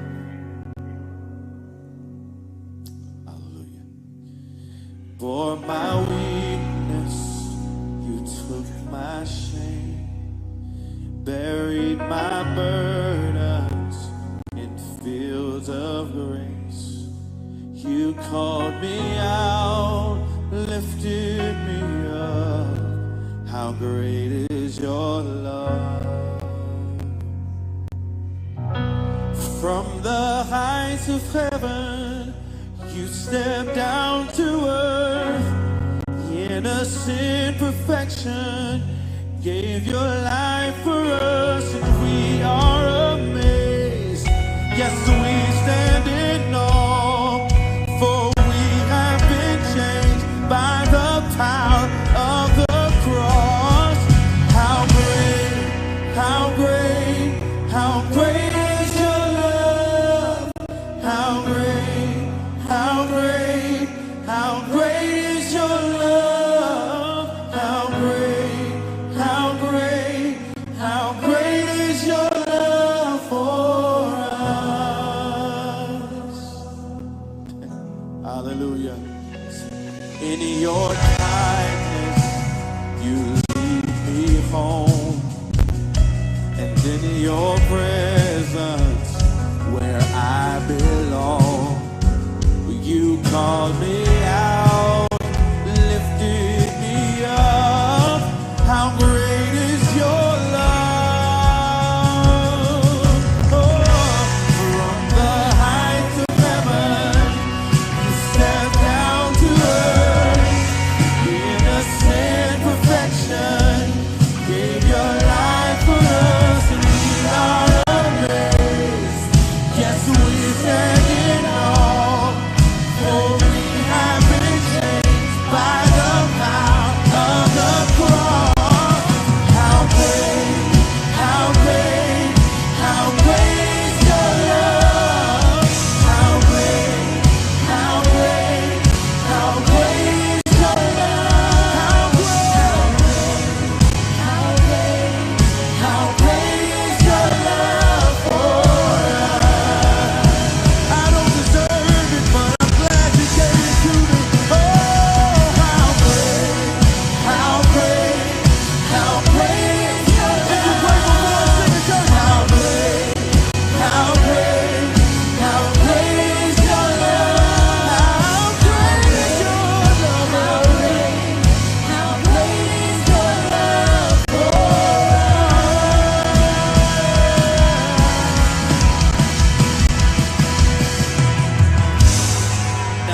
I know Pastor Curtis, at the beginning of his sermon, he said that he didn't want to put you on the spot or give you any more anxiety.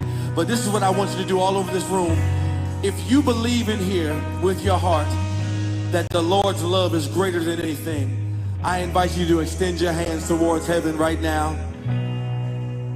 And you don't have to do it just because I'm saying so, but if you really believe it, just lift them as high as you can, as if you're reaching for the Lord right now. And with your hands lifted, I want you to search in your heart and your spirit as you sing these words with me. And if they mean something to you, you can sing them with conviction.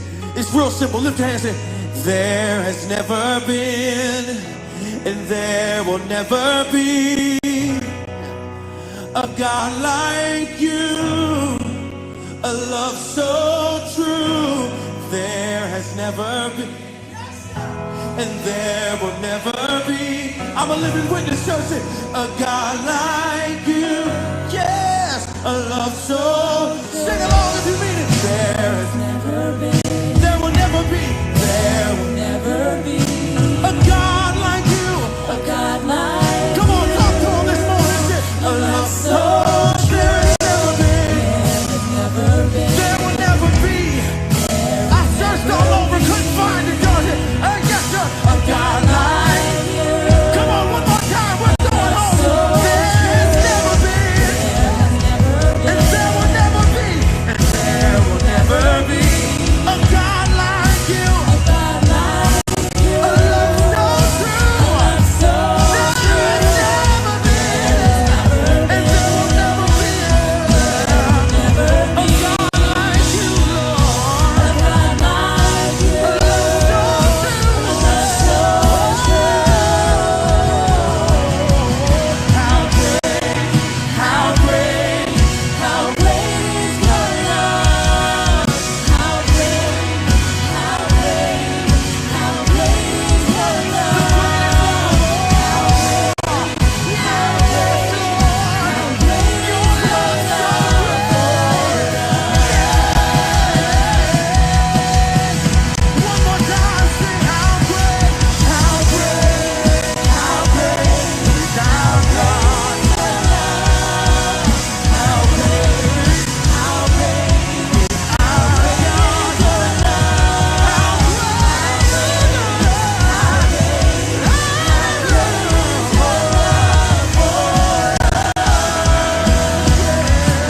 That brought us here, so that love lifted me. If you're thankful for it, sing along. Love lifted me. Yes, sir. When nothing else could help, love lifted. How great, how great. How great is your love? How great, how great, how great is your love? How great, how great, how great is your love for us?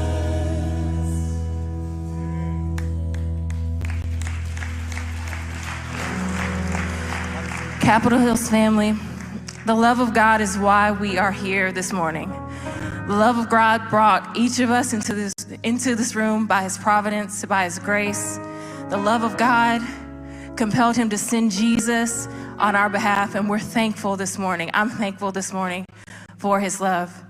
The love of God is also what compels our generosity.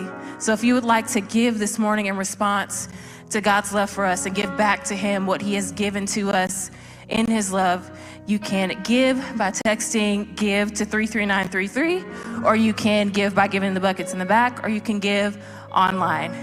We also want to give you all the opportunity to come before the Lord and to experience his love, experience his grace and his kindness through fasting and prayer. As Pastor Curtis mentioned, we are going to have 21 days of fasting and prayer starting January 23rd. So there are going to be some questions on the screen that we want you all to consider as we enter into that time. You can take a picture of that screen if you want to. This is also on the Summit app.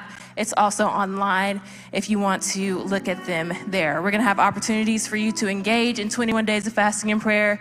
There are going to be some on-campus opportunities, online opportunities, some personal opportunities that are just between you and the Lord, and then some corporate opportunities as well. So we want you guys to all engage in that with us as a church family. There are also 2 other opportunities for you guys to get involved here at Capitol Hills: men's discipleship and women's discipleship. Men, registrations are open for men's discipleship, so you can go to the website today and register for that. Women's Bible studies will be open next week, so keep a lookout for that, okay? So we want you guys to be involved in those things.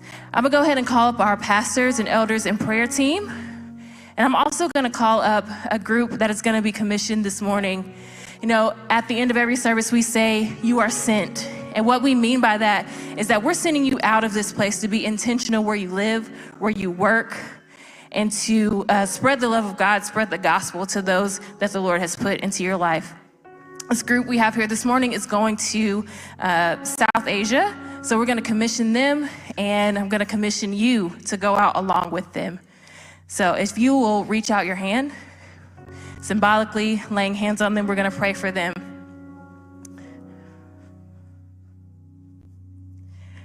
Father, we love you, we thank you. Lord, we know that you are worthy, Lord. We know that you will receive glory from every tribe and every tongue and every nation, God, and we press on to that end, God, with your grace, with your energy, God, that you give to us, Lord. We give our lives to you in response to that. God, I lift up this group to you. God, I pray that you would fill them with your joy, fill them with your love as they go to bless missionaries on the field, God, and to serve there. Lord, would you protect them? Would you command your angels concerning them? God, would you keep them safe?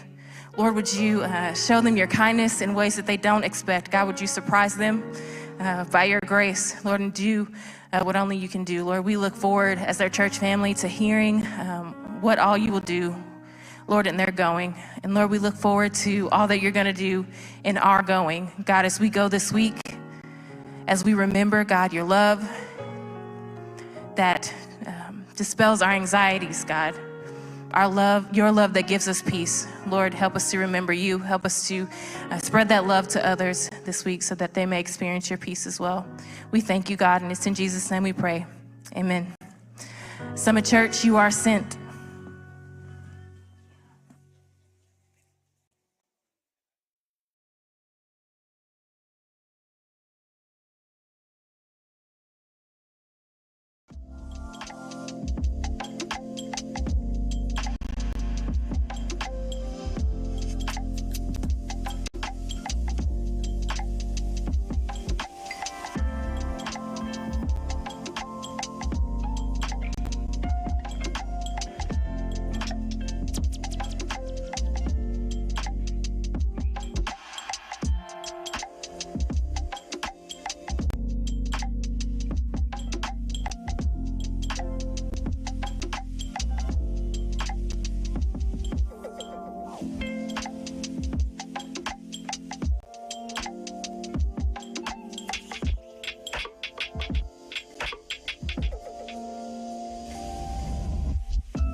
Hello and welcome to the fourth in the series of our series AI Spring.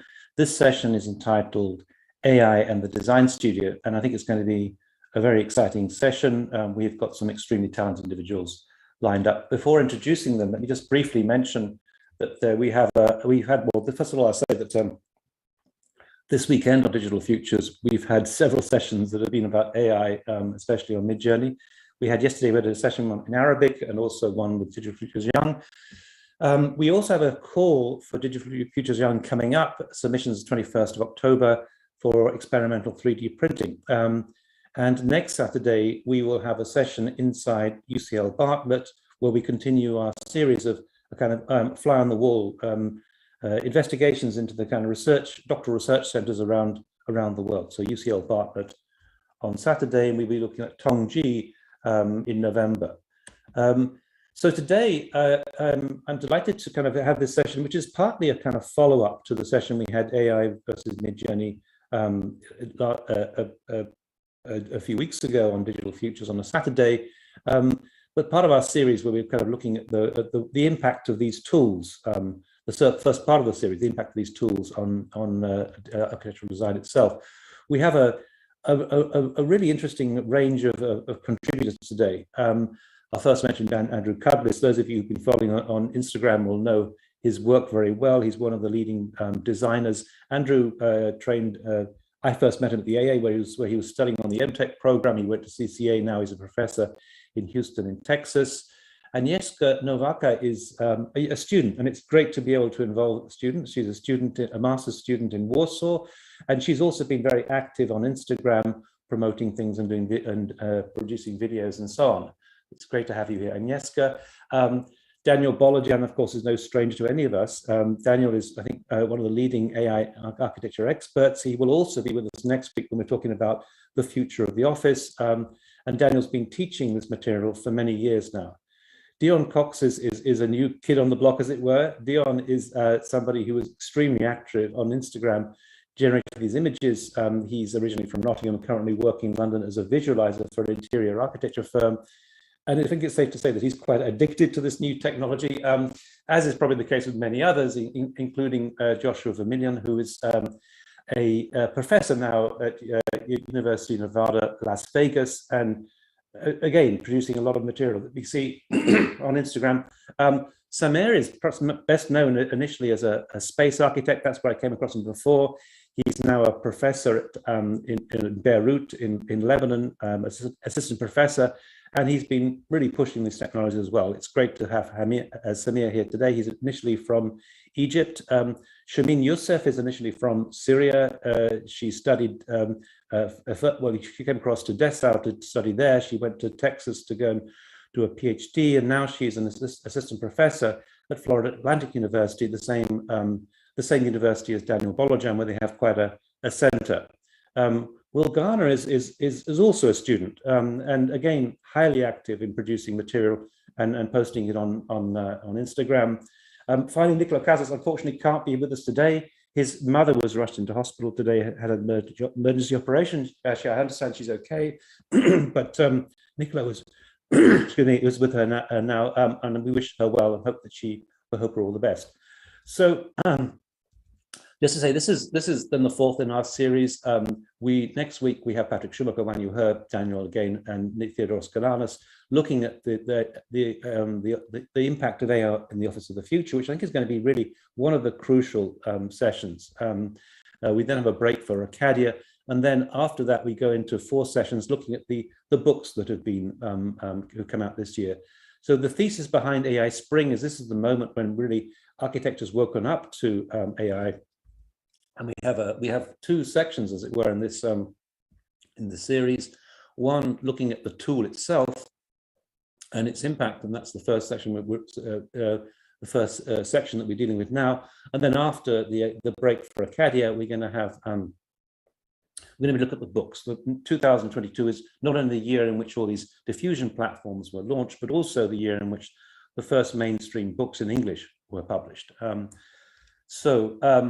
Today, before we kind of get going on these presentations, which I'm really looking forward to, I want to offer a few thoughts and trying to develop a kind of a theoretical framework for thinking about this. Often theory comes after the initial design work that's been put out there, and I think it's time to really start exploring these things and trying to use some concepts to try and to think about what the impact means. So I'm going to look at these 4 different concepts, and starting off with the extended imagination. And let me just kind of talk just generally about the way in which we can see the impact of AI itself, and also these tools, and talk about some new form of operation.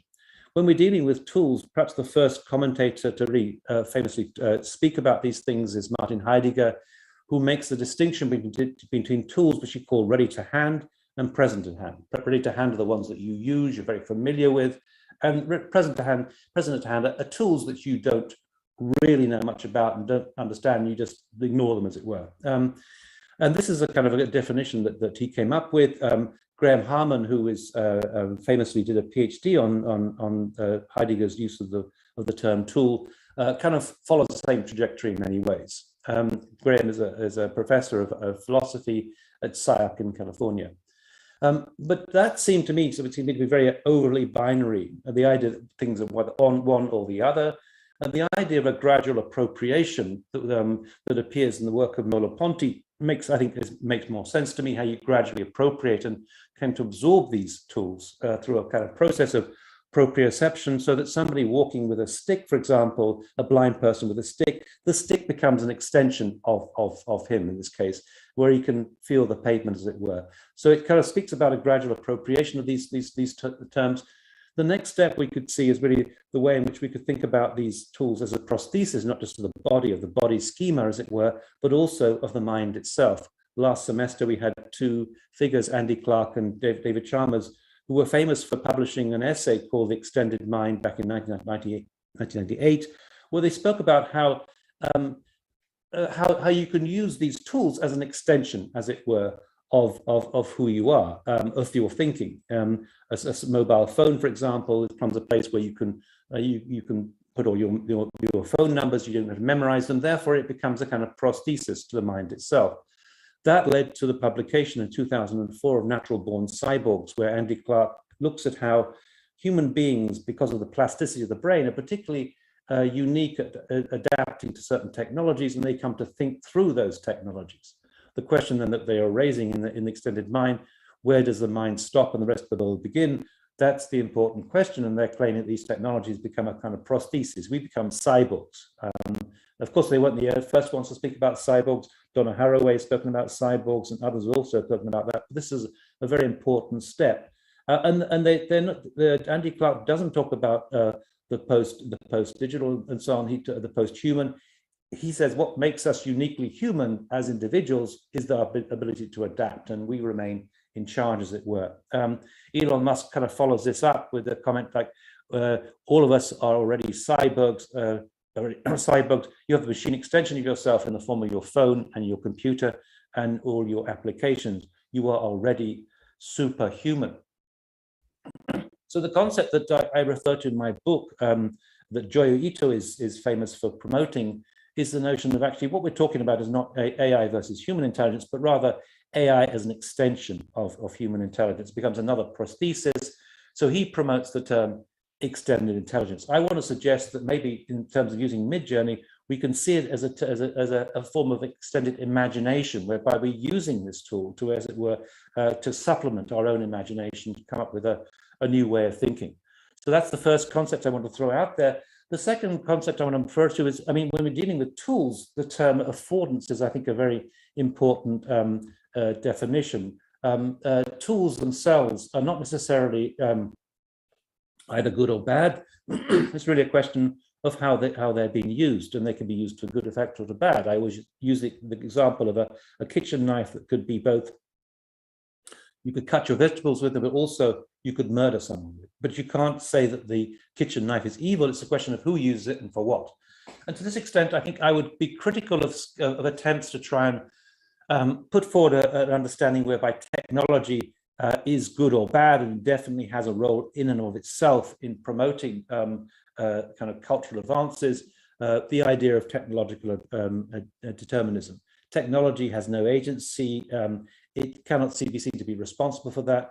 I also am skeptical of the work of the late Bruno Latour, who died about a week ago, where he introduced the notion of an actor network theory as though objects have a sort of some kind of role in, as though they have intentionality in that relationship. Rather, I'm very persuaded by the thinking of J.J. Gibson, who talks about affordances. Tools have certain affordances.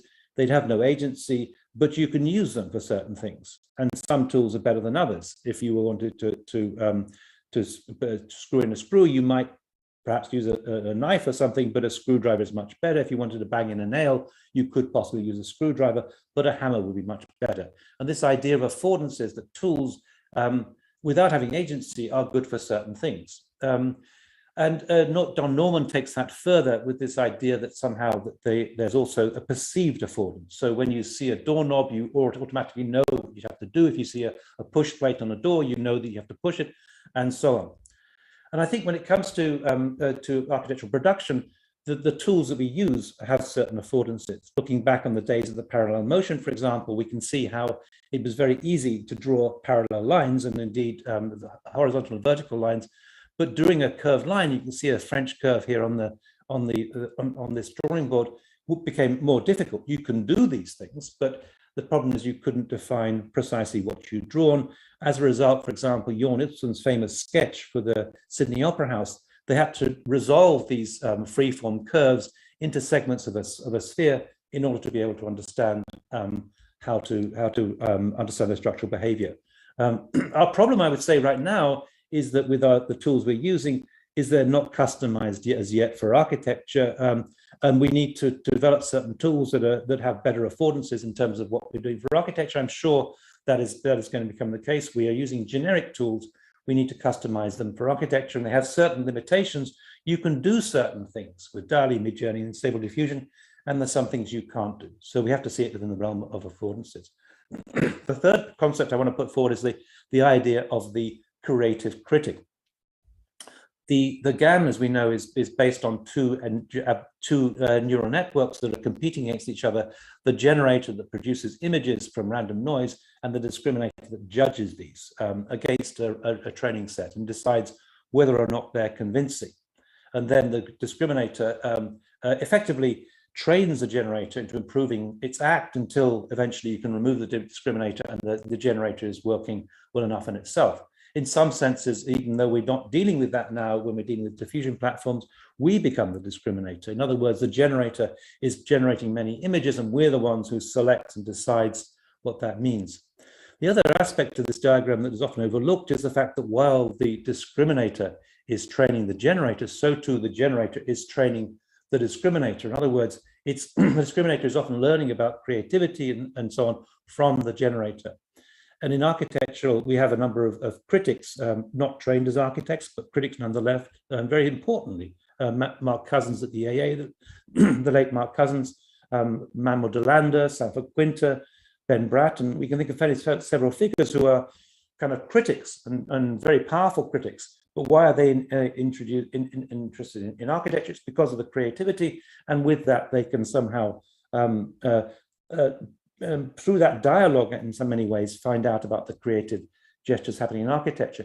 But so too, it suggests that people like myself, who are kind of critics, I'm trained as an architect, I'm registered as an architect, but I don't have an architectural office, can be involved in the process because the tool itself is so easy to use. I could also think of someone like Lev Manovich, a very distinguished theorist of new media, who is now generating a lot of artwork himself. So someone like myself can produce these kind of images, quite convincing images of a hotel room in the style of Zaha or a minimalist villa in the Alps, because we have access to it, and it's a very easy technique to use without getting too involved in the technological details itself, and furniture like this or furniture like that. In other words, there's a whole new realm opening up for a certain number of individuals who are using some of their background and enhancing that and becoming what we could call the creative critic. And finally, let me talk about the concept of genetic engineering, of taking a biological model and applying it to the work that we do here. Manuel Delander is famous for talking about the use of the genetic algorithm in architecture. And when he's talking about this, he compares it to the way that we work as designers. for him, you might produce 4 different sketches and then take one of those sketches out and develop it further, produce 4 different scenarios based on that sketch, and then take that further. That's not perhaps the way that I work, but certainly that's what the comparison that he makes. And it really is exactly what you're doing with Midjourney and DALL-E and so on, because it gives you these 4 options that you can either upscale or you can ask for further variations. In other words, it allows you to, as you were, breed these things and take one particular angle, a little like, as it were, breeding a greyhound. You have that capacity to, as it were, kind of coax the design in a certain direction. And I always think that in terms of the work that I've been doing, that you're able to do that by gradually starting off with something and eventually drawing it out and developing a sort of an architectural scenario itself. But what is interesting about this particular series that I was doing is that there was a different branch that was coming out, as it were, kind of cousins from the same family. And I'm using the same initial prompt, produced something completely different. In other words, the prompt engineering itself and the way that we select the options steers it in a general direction. And we have these different, as it were, branches. There's very much a kind of biological metaphor that's going on in the way that we select these things. It's kind of selective breeding, as you were.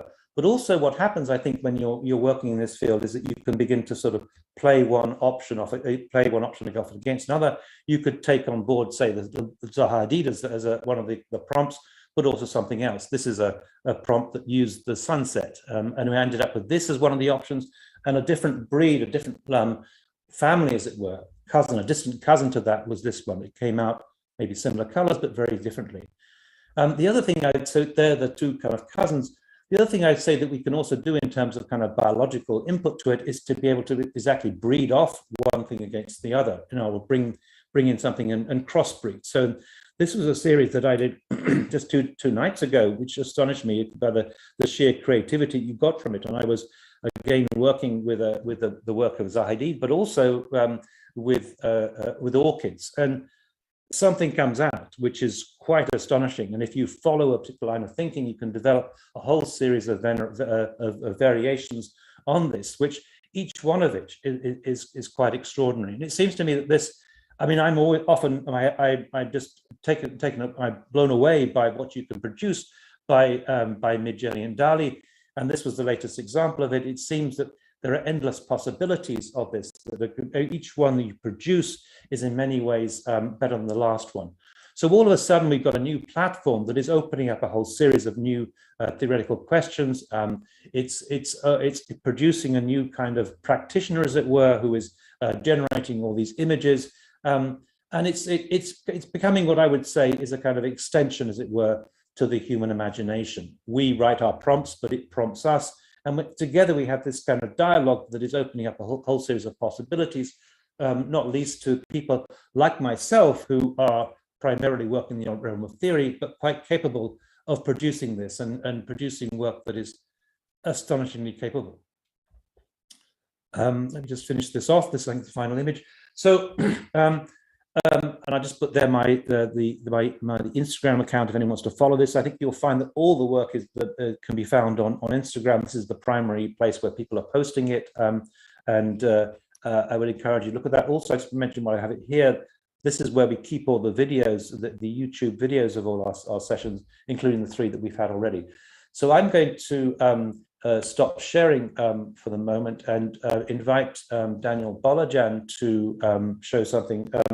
Daniel is a good person to start off with precisely because he's been working in this domain since I think 2017 and is able to straddle both the GANs kind of culture and also the new diffusion model platform. So welcome, Daniel.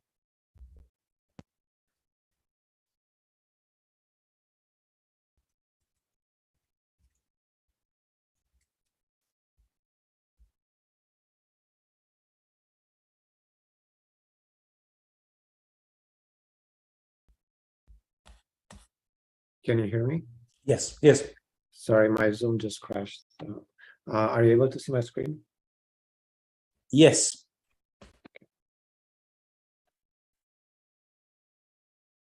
me spot this. Thank you, Neil. It's great to see that you started to define in a way those kind of terms, and I'm glad that in a way a lot of ideas that I also have are kind of in line with that kind of way of thinking. So that's really great to see. Today I'm going to try to give this kind of meta view in a way kind of presentation where I'm going to start to show some work that I did also in 2017, 18, 19, 20, 21, and so on, yeah. Which is mostly building in a way to this moment that we are in, yeah, like diffusion models and so on, yeah. A very shameless plug here at School of Architecture at FAU that myself and Professor Yusuf and also Manos Fermiso, we are teaching. We are currently having a creative AI program, master program, that is going to start next year in fall. We also have a PhD program, and we have several computational positions and structural design positions. So if any of you are interested, just hit me up. So for me, I was always looking at design, creativity, and most of you probably are familiar with my work on creative AI. So I'm always looking at creativity as this kind of idea of it's all about search and synthesis, creativity as a form of meaningful random search in a way. And it's mostly, I see it as it's about how you structure the way we search for the right solution. And probably you're familiar with this expression of hunting for a needle in a haystack.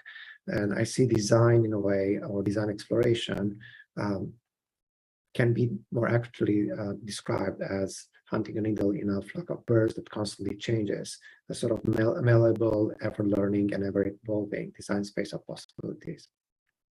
And this understanding is something expressed also by Neil, I think, in an article in 2018, if I remember this correctly. And it signals this kind of shift from the traditional notion of design as a product to the notion of design as multiple outcomes.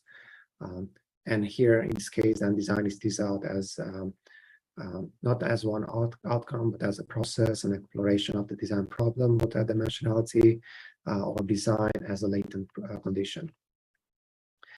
In the end, all design outcomes are constrained by our own limitations. And I'm introducing this just because that's also my approach in the design studio. So all design outcomes are constrained by our own limitations, because what we consider to be novel is very often very conventional, because we hear, or everything that we hear, we see, or read makes sense for us in the context of what we know. Wolf Briggs defines also this as obedience in advance. So the question there for me is always, how do we know if we are stuck into a local minima in terms of design or a global maxima in a way? So I think as designers, what we start to engage with, probably this was a very early stages where we start to use tools. So probably we were just relying on our imagination and trying in a way to go from A to B, just to that kind of force of our imagination. And then we start to engage with different tools that will help us in a way overcome those kind of limitations. So we start to design processes or design explorations to search in a way in this kind of design spaces, yeah. And currently with models that we have, like diffusion models, this kind of strategy starts to be more prevalent right now, yeah, where we are generating thousands of options, and then we choose in a way which one has the highest potential, and then we further develop it in a way. So this leads then to immersive in a way spaces, design spaces. So one of the challenges with AI models for sure is sometimes they are domain specific, so that might be a challenge. Sometimes because they are general models trained on general data set, that's also might be a problem. And also another problem is that when we use these in architectural design as discrete systems to address multiple architectural systems or tasks, they tend to flatten the relationships between architectural systems. And this is quite problematic because we all know that the outcome of architecture process is codependent on multiple interrelated systems. So these models, I recently read an article by Ayan LeCun, and he was talking about these kind of large language models, and he was describing them impressive yet shallow. Because these models, they can perform impressive tasks such as image synthesis or domain transfers, or they can engage in conversations with humans. But however, just because they can do these things, it doesn't mean that they understand what they are doing in a way. For example, an AI model might be able to generate a realistic image of a building, but it doesn't know that that's an image of a building, or even what a building is. And in a similar way, an AI model might be able to give predictions, but is not able to understand if the prediction is accurate or not. So now, in other words, current AI models lack the true understanding. And according to LeCun, this issue is not from the inability of the AI model. It's not because of the architecture of the model, but rather this problem comes from the constraints or the nature of modalities on which these networks are trained with. So their comprehension of language or imagery, while outstanding, it's very shallow, yeah? Because we as humans, we actually learn things differently. So another article that I want to talk about is also one article that was published by Blaise and Benjamin Bratton. I was talking about this idea in the spring semester at DDES, and I was pointing to this kind of vision of the future where I don't see in a way the future as being dominated by one single all-powerful AI.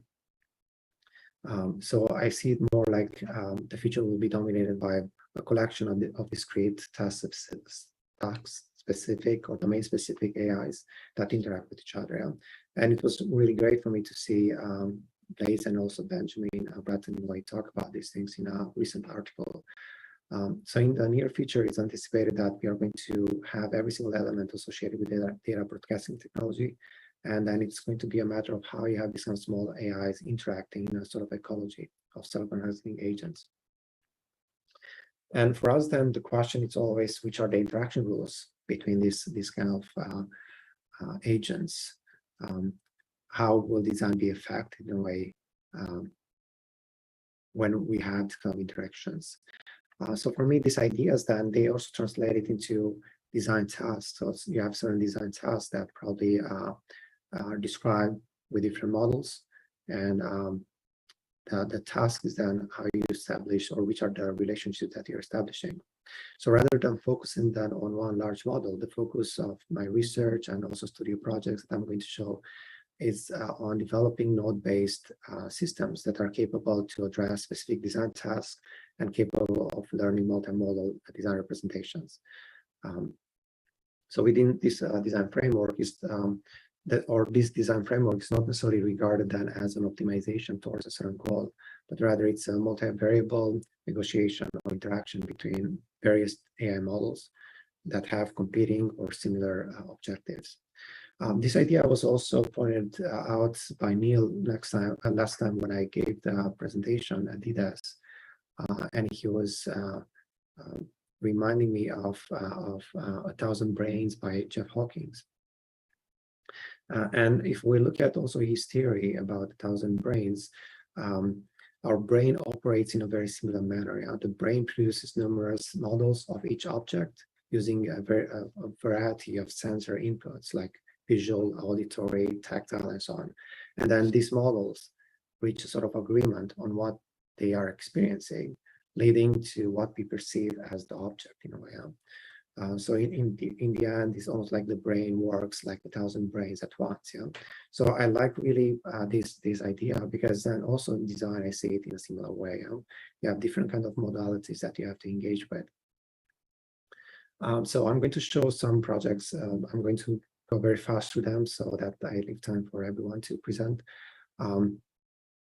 So these were some studies that I started to work with students at Innsbruck in Austria. So this idea, in a way, then it's based on this kind of understanding that design, it's considered to be one of the most complex and sophisticated human behaviors. So design can be viewed that in this sense as a multimodal endeavor that employs mediums such as sketching, texting, text or painting, rendering, 3D, and so on, multiple modalities that we address at different levels of the abstraction. So then the complexity of the design process cannot be necessarily approximated by just one single model alone. Yeah?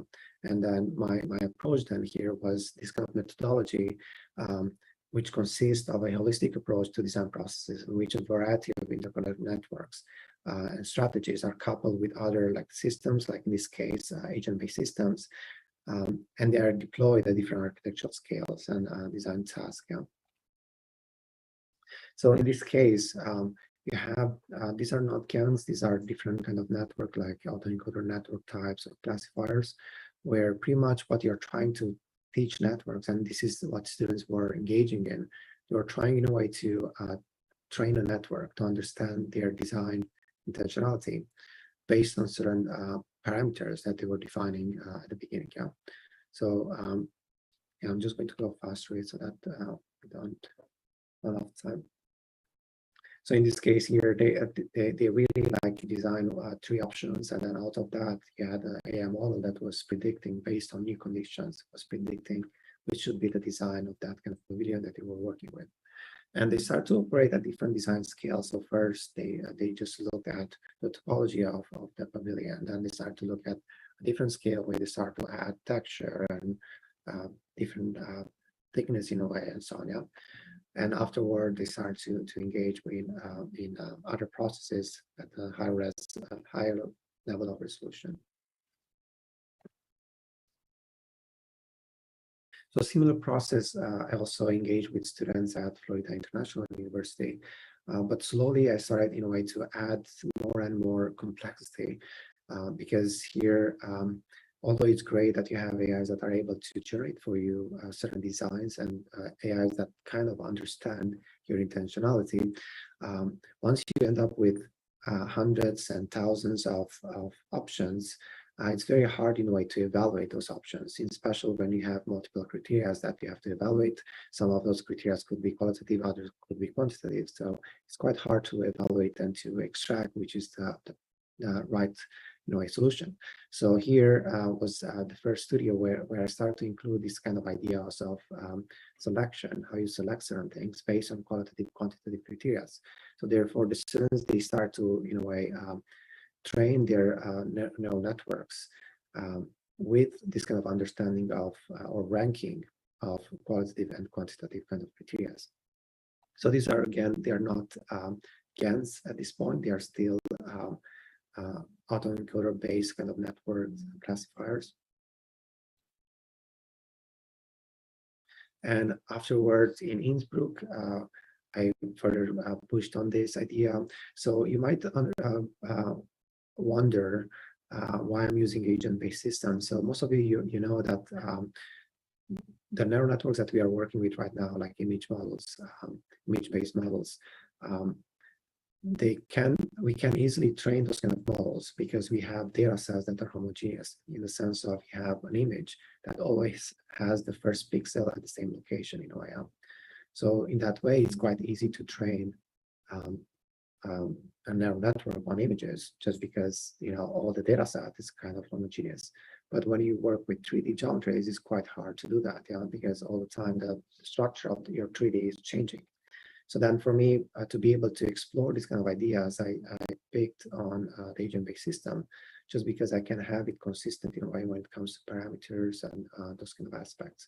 So in this instance, then I was looking also different modalities and different things that can be trained. So rather than just training on images or training on geometries, what if you train networks on the parameters of a system that you're working with? And then the network, what it's going to do then is going to help you explore the possibilities of that specific system that you're operating within. Yeah. So here, these are all just the parameters of a system, like an agent-based system, that students were defining as behaviors. And then those behaviors can also be considered in a way sort of level of intentionality, or they could consider to have a level of intentionality. And then you'll have networks that in a way are able to train on those things. So here we push things even further, and we start to create machine vision kind of models that are able to look at the results and start to evaluate them automatically and give scores and so on. Yeah. So in this way, then we can evaluate against, in this case, 5 different criteria.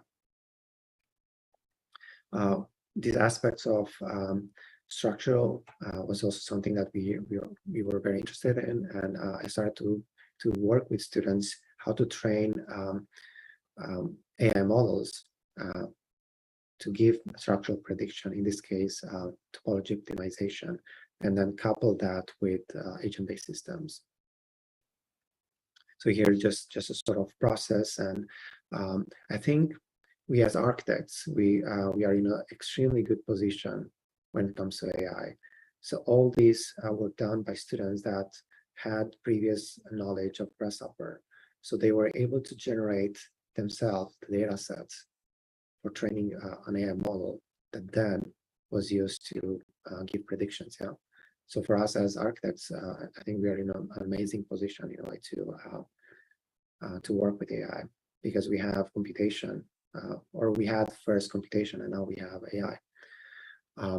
So these were just some of the results. So then later I started to go further with the process at Florida Atlantic University, and here we ended up working with multiple types of networks. So this is also it's great that Neil pointed out certain ideas about tools and affordances and so on. Yeah. So here always what we are looking for, and the students, they are in a way asked in their briefs they have to be strategic and very logical about which network they are using for which type of design task, in a way. So in certain cases, it might be that you're going to use certain GANs, and then you're going to use, after that, you're going to use some autoencoders, and then you're going to use classifiers and so on. And I think it's super crucial for students and in design studio for them to understand which tool, in a way, has to be used, or where can I use this tool, which tool is giving me the best, in a way, result. Yeah. So in this case, in this project, we trained, each group trained something like 50 neural networks, different types, like from GANs to autoencoders, classifiers, and so on. Yeah. So I'm just going to skip through this a bit. So it's the same idea of qualitative, quantitative criteria, but at this stage, we also start to engage with 3D geometry. So we developed a style-based 3D model, 3D network that was able or was allowing us to explore also from this perspective of 3D geometries.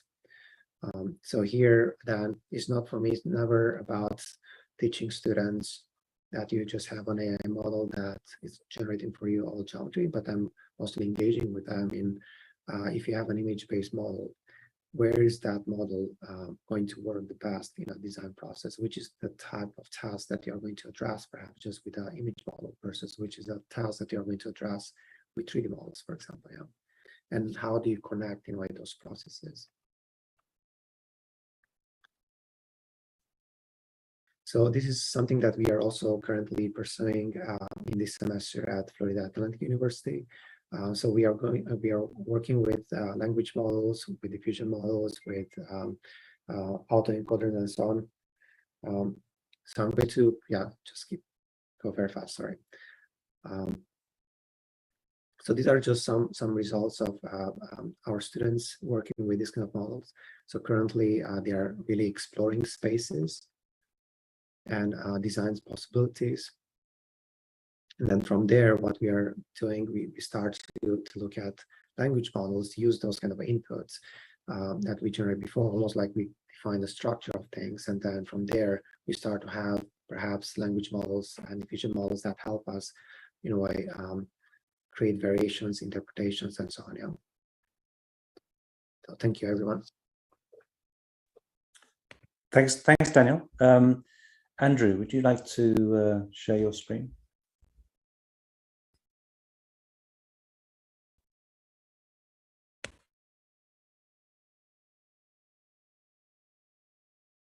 All right. Can you all see the screen? Yes. Okay. All right, thank you, Neil, for the invitation to speak today. I wanted to start by saying that I have not yet begun to use AI with my first year design students. I'm teaching 18, 19-year-old students, and it's a studio more focused on learning through making, through physical fabrication. And I felt it was a little too much to introduce AI into that with that level of students, but I will be teaching a 5-week workshop in January on AI with architecture and design students. So this lecture is kind of in preparation for that workshop. So instead of talking about my experience using AI with students in the design studio, I'm going to discuss 3 problems of the discipline that I think affect students and how AI might influence these issues. I'm not going to be showing any student work, but instead I'll be showing a few videos that I've made with different AI platforms that suggest another way of working. Okay, so the first problem that I see with the discipline is the problem of labor. So architecture, I think, is more difficult than it needs to be. The discipline has built up a culture that crushes the mental and physical health of its participants through an inordinate amount of work for little pay.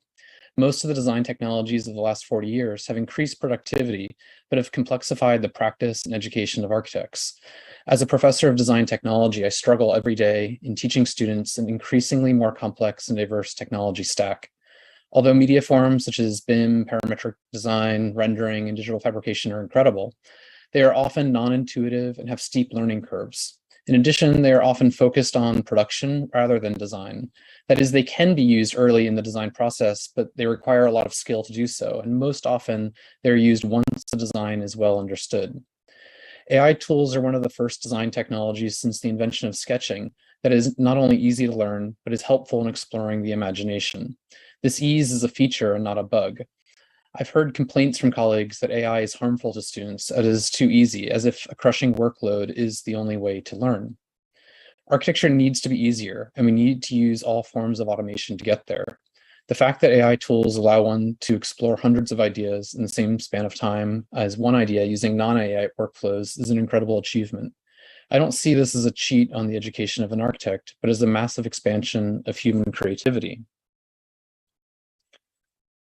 The second problem is that of control. So architecture has an egotistical problem. We are taught to design everything and that it is all under our control. Yet somehow architects constantly return to nature for inspiration. And I don't understand, they don't understand that nothing in nature is designed. Order, performance, and beauty emerge out of the coevolution of an organism and its environment. One of the most important lessons I have learned has been to give up as much control as I can in the design process to other forces and beings and allow the design to emerge from that informal collaboration. From working with physics as a design partner to designing for non-human clients, I've benefited from relinquishing control to others. AI is the newest partner for architects in this de-evolution of power. I've also heard many complaints from colleagues about the authorship of using AI tools, that somehow having the designer share authorship with a non-human entity is a failure of the discipline instead of an expansion of opportunity. Although not in any way are AI tools perfect, these models have been trained on billions of images that span the collective visual and textual memory of human civilization. Why wouldn't I want to share the design process with such a resource? And then the last problem is that of intuition. In this infinite landscape of choice and co-authored imagination, how do we begin to decide which direction to travel? In other words, if parametric design and now machine learning have expanded the options and the speed at which they can be generated, how do we develop a design intuition that allows us to operate as designers? How do we learn how to set up the proper design constraints and make the appropriate judgments? Fortunately, this has always been the purpose of design education, the development of critical thinking that enables the designer to organize a project's objectives and constraints into a set of instructions that will ideally result in a structure that performs well across a range of technological, programmatic, and cultural criteria. Over the last few months, I've produced over 20,000 images with just Midjourney and Stable Diffusion. With each image generation, I'm making several choices. Do I need to edit the prompt? Which of the variations do I want to explore further? Do I need more variations of the same prompt? I'm often making these decisions within seconds, and I don't worry too much if my decisions don't produce the desired results, as I can always go back and produce alternatives. The choices we make further train the AI model. However, the reverse is also true. Our consumption and analysis of the images changes our own mental models, and this affects our own intuition. Design education is centered on optioneering, the production of alternatives that you can evaluate, select, and refine. The fact that this mirrors the process in AI platforms has probably helped to make it so addictive. I'm optimistic that the ease of use paired with the similarity of the variation, selection, refinement workflow of AI softwares will help designers and specifically early design students become better designers. Thank you. Thank you, Andrew. That was extraordinary. Let's move on to Agnieszka. As I mentioned, I deliberately included some students there. Agnieszka is still a master's student in Warsaw in Poland, and she's going to give very much a student's eye view of things. So welcome, Agnieszka. Hello, can you see my screen? Yes. Perfect. Give me a moment. So firstly, I would like to thank you for inviting me here. I feel extremely humbled by the wonderful people who are here. And as I am still a student, I cannot speak about the organization of classes and how to organize the teachings about AI in architecture. So I would like to speak a little about my journey with AI and a journey from few months to emotional architecture through AI image generation. And so as this whole global excitement about AI image generation sprouted, I have started the journey to explore specifically emotional architecture. Why? Because although reading and hearing how big part of society sees AI as a contradiction to humanity, the tools like DALL-E, Midjourney, Stable Diffusion were all trained on data sets of human-created and human-labeled pictures. Therefore, to my understanding, this is basically an enormous survey. It is trying to grasp what a word and what an abstract feeling may, what its definition, without any other words but a visual representation. So my first attempt was to explore abstract feelings, abstract emotions, by simply putting two words, architecture and, for example, sense of belonging. And as you can see, not all of the pictures came out perfectly. I would say some of them I just don't understand. I have no idea why this picture would be a definition of sense of belonging. Yet also some of them were clearly not in a data set because they resulted in default pictures.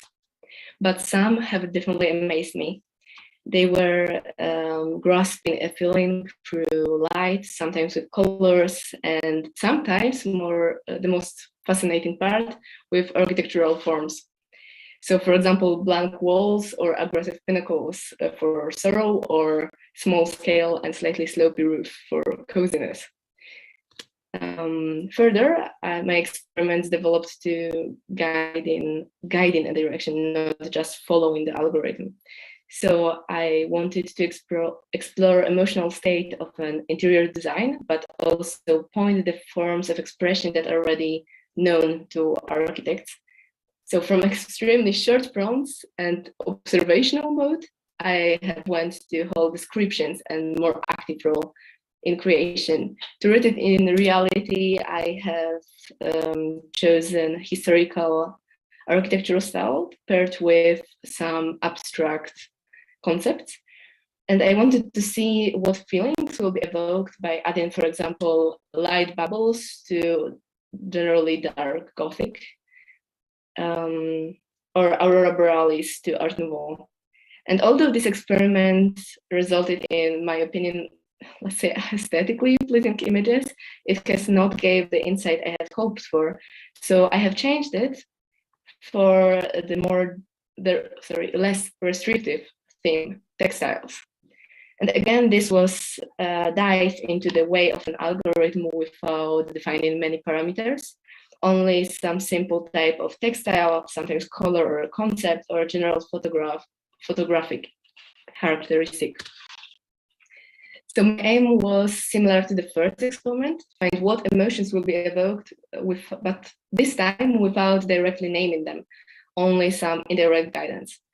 So you can see the effects. Each color or metaphor vary in obvious palettes, yet also exhibit completely different environment. For example, green was paired usually with some contemplative interiors, while yellow with energetic exhibition. And color theory may be something clear for us, yet seeing AI using it based on a data set it was trained on in such a plain way quite fascinated me. So I thought, what another concept may indirectly guide the algorithm into the architecture full of emotions, yet and also inspiring and creative forms. After many trials, the keyword biomimicry came to be the most promising. Of course, biomimicry is not about just copying visual characteristics of a natural world, but rather understanding and deploying process of coping mechanisms in designs. Yet the internet, especially Google Images, does not back this opinion. And so is the training set of Midjourney and Stable Diffusion I was using. Here it is all about visual appearance, soft curves, and the Voronoi pattern, as you can see almost everywhere in here. Yet I wanted to note that this keyword, biomimicry, evokes more than that. It also connects to the biodiversity or greenery to the design. It brings natural complexity to the forms, therefore making them softer on the senses. And this is a part I would like to note, that the simple prompt with prompt engineering may bear an enormous package of connections, which are quite normal in English language, in any language, yet they are not so obvious when, for example, we are speaking together. When we are speaking with our colleagues, it may be not so important if we say biomimicry or any other synonym, but for an algorithm, every word will have quite specific characteristics. So to sum it up, in this developing situation of AI image generation and our learning how to work with it and work with prompt engineering, I came to believe that we have to be really careful and also develop not only the tool, but our understanding of using it. Because intentionally it can be used as a biased and imperfect survey, like I did in this few experiments. But without this consciousness, it may affect our designs the same way as our personality and predispositions do. So I would also like to say that I am, as an answer to previous presentations, there were a lot of thoughts about teaching generative and parametric design in architecture studios. I would like to see as a student how it develops, and I can't wait to see that future. Thank you. Thanks, Agnieszka. That was great. That was good to maybe ask you a question about your professors later on in the future, but later on in the session. But let's move on to Dion. It's great to have a student input with Agnieszka. Thank you, Dion. Maybe Agnieszka, you could, yeah. So Dion, if you could share your screen.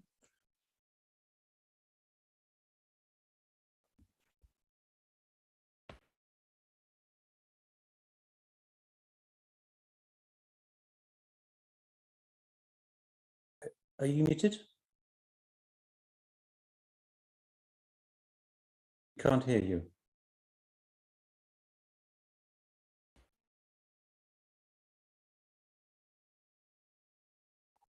Yes, hello. So are you able to see my screen? Yes. Yeah, excellent. I'm just going to try and expand.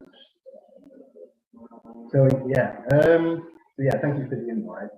Really appreciate it. So I'm coming from sort of like a visualizer background. So I first discovered AI generated images on Instagram, and I was kind of really impressed by sort of like how distorted and sort of like the depiction of architecture in these images were, and how weird and wonderful, and also how new it was. And this whole sort of like Midjourney experience is a real. Dear, your voice is not very clear, so could you maybe put the volume up a little bit?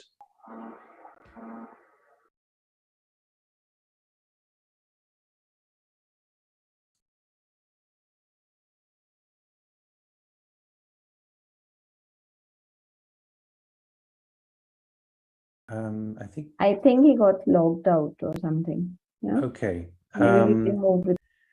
Yeah. Let's come back to Dion later. Joshua, maybe sorry to suddenly spring this on you, but maybe you can start yours and we can go back to Dion when he comes back. Yeah. Right. Thank you.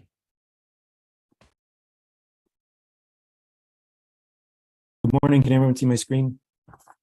Yes. Perfect. Thanks, Neil and Digital Futures for the invite. It's great to see and hear everybody today.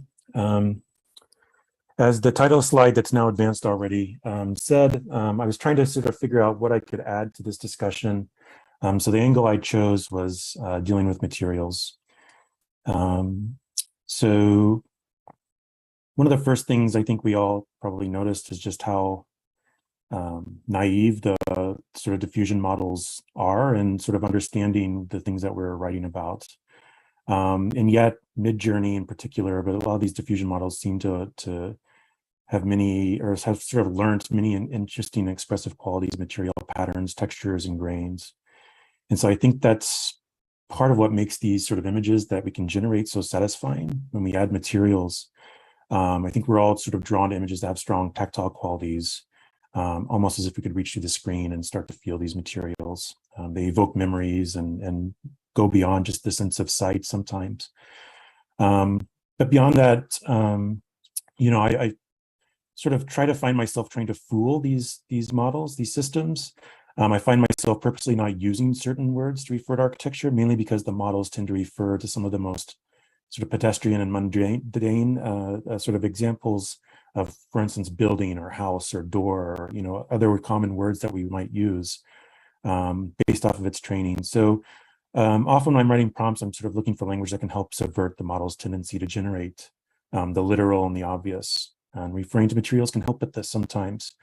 It can bring the model out of its comfort zone, so to say, in order to create some intriguing results, qualities that we assign to materials and then write about them: folded, weathered, polished, wrinkly, corbelled, vaulted, woven, or stacked or bent, etc.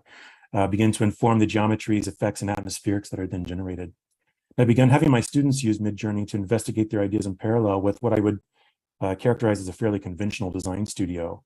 Teaching at a minority-serving institution, many of my students are from historically excluded demographics, and many are first-generation university students. In other words, they're the very first person in their family to ever go to college. And so there's a lot of development that we do, but even while we develop and hone their visual skills, their writing skills are severely lacking. And so thinking about how to leverage Midjourney in this instance as a way to get them to start to wordsmith their written prompts, and then to iteratively build off of them to develop one's primary ideas and objectives for their design projects. With every tweak or adjustment of the prompt, the student is rewarded with visuals that suggest how much or how little descriptive language was used, providing a feedback loop for continual refinement. And the results so far are mixed, but largely positive in helping students better articulate their ideas much sooner in the design process. I find this alone very promising. The visuals, of course, can help jumpstart their thinking as well, but I feel like the architecture of the prompt is crucial to them understanding the relationship between what they say and what they produce in their design studios. Materials, atmospherics, and effects are a large part of this. Having them express material, textural, tactile, lighting qualities makes their design thinking much stronger. They have to ask themselves, you know, for instance, was this material machined or stacked or formed? They have to tap into their imaginations and their vocabularies for ways to express, in a way, a story. And so, you know, I don't see these systems in any way replacing our imaginations, but rather augmenting our imaginations. So anyway, that's it. And that was short and sweet, and I'll leave it there. Thanks, Joshua. That's great. We'll come back to you with some questions afterwards. I think it's great to see you. So I'm teaching in the design studio these things. Samer, welcome. You'd like to share your screen? Yes, just in a second. So, can you see my screen? So I was going to say Dion, but if you're back here, could you maybe do this after Samer? So we lost you a second. Okay. So thank you guys for having me today. It's really my pleasure to share my vision about AI and the contribution that we have done so far in the design studio. So I called my presentation today Machine Innovations, and this is a debatable question. It's a dilemma. Is it really the machine innovation or the operator who is working behind this machine? So as I have mentioned maybe earlier in Digital Futures, like 2 weeks ago, there are three main disruptions in our architecture practice and hence, of course, in our architecture education. The first one about the end of the 1980s and the start of the early 1990s, where the CAD replaced the manual techniques and the T-square started to disappear, replacing it with a keyboard and a mouse.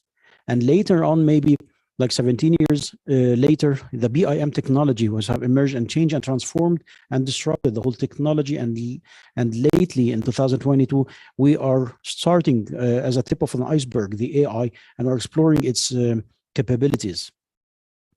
So as an experienced 3D designer for experience more than 25 years, I have learned that the modeling, which is turning now into an AI, had enabled a lot of unexperienced, even non-professional modelers to start creating the same quality of art with the same principles. So as a learned lesson from modeling, we have 6 different phases from the modeling, then texturing, lighting, camera, animation, and the last one is the 3D printing. And up till now, the text image generators have provided us 4 sequential phases out of 6. And I do believe in the few years and maybe few months, we will witness also the animation and the generating of 3D models, which could be 3D printed, turning this dream into a reality or a physical objects that we can perceive and even touch. So from modeling, I have worked thousands of projects. It takes me about 10 days to just generate 3 images of a high quality. The same duration with a text image generators, I could stretch my capabilities and I generated 2,565 images with the same time duration. And this is really unprecedented quality of rendering and photorealism and unprecedented capabilities. So I didn't tie myself to Midjourney. I started my career with Midjourney and started exploring that was 3 months ago. And then I tried to explore each and every kind of AI bot that is over there. And by experimenting, I started realizing that there are biases. And it's really depending on the data sets of each bot that it is trained upon. And just to have a synopsis about my school of thought and my design method. So I specialize in the design morphology in the form studies. Pre the AI era, I worked on the biomimicry, biomorphism, and the biophilic designs. I adore the visual analogies, and I use them heavily in my design, the philosophical constructs, which could be turned into a visual image and even visual puns, which is interestingly can add a sense of humor to the design. So I have realized that design notions could be the new AI prompts. And there is some kind of a relationship between the design notion and the AI prompts. So these are not AI, these are just all the classical modeling, parametric design, generative design with a 3D Studio Max, generating some of our award-winning and maybe 3 times awarded projects. The Oasis, the project Oasis is a lunar space colony, which was inspired by the anthropization, which is a physical behavior of the human beings since thousands of ages ago to tame nature and start to use the benefits of nature in addition to the biomimicry approach to use the ant colonies. So by combining both of those and some other philosophical values, the project Lunar Oasis was created. Turning to the Tree of Life, another awarded project here in Los Angeles in 2017, which was awarded the first prize in Mars City Design, also was inspired from the marine life and turning the biomorphism of the marine life into a kind of design, industrial design, which is a tree habitat designed for the Martian environmental parameters to withstand the harsh environments of Mars and start planting on it. And several phases was developed out of the same project. And the last one with the Lunar Space Elevator, awarded in 2020, also inspired from the iris and the mechanism, depicting the biomorphism and a biomimicry approach of the same design.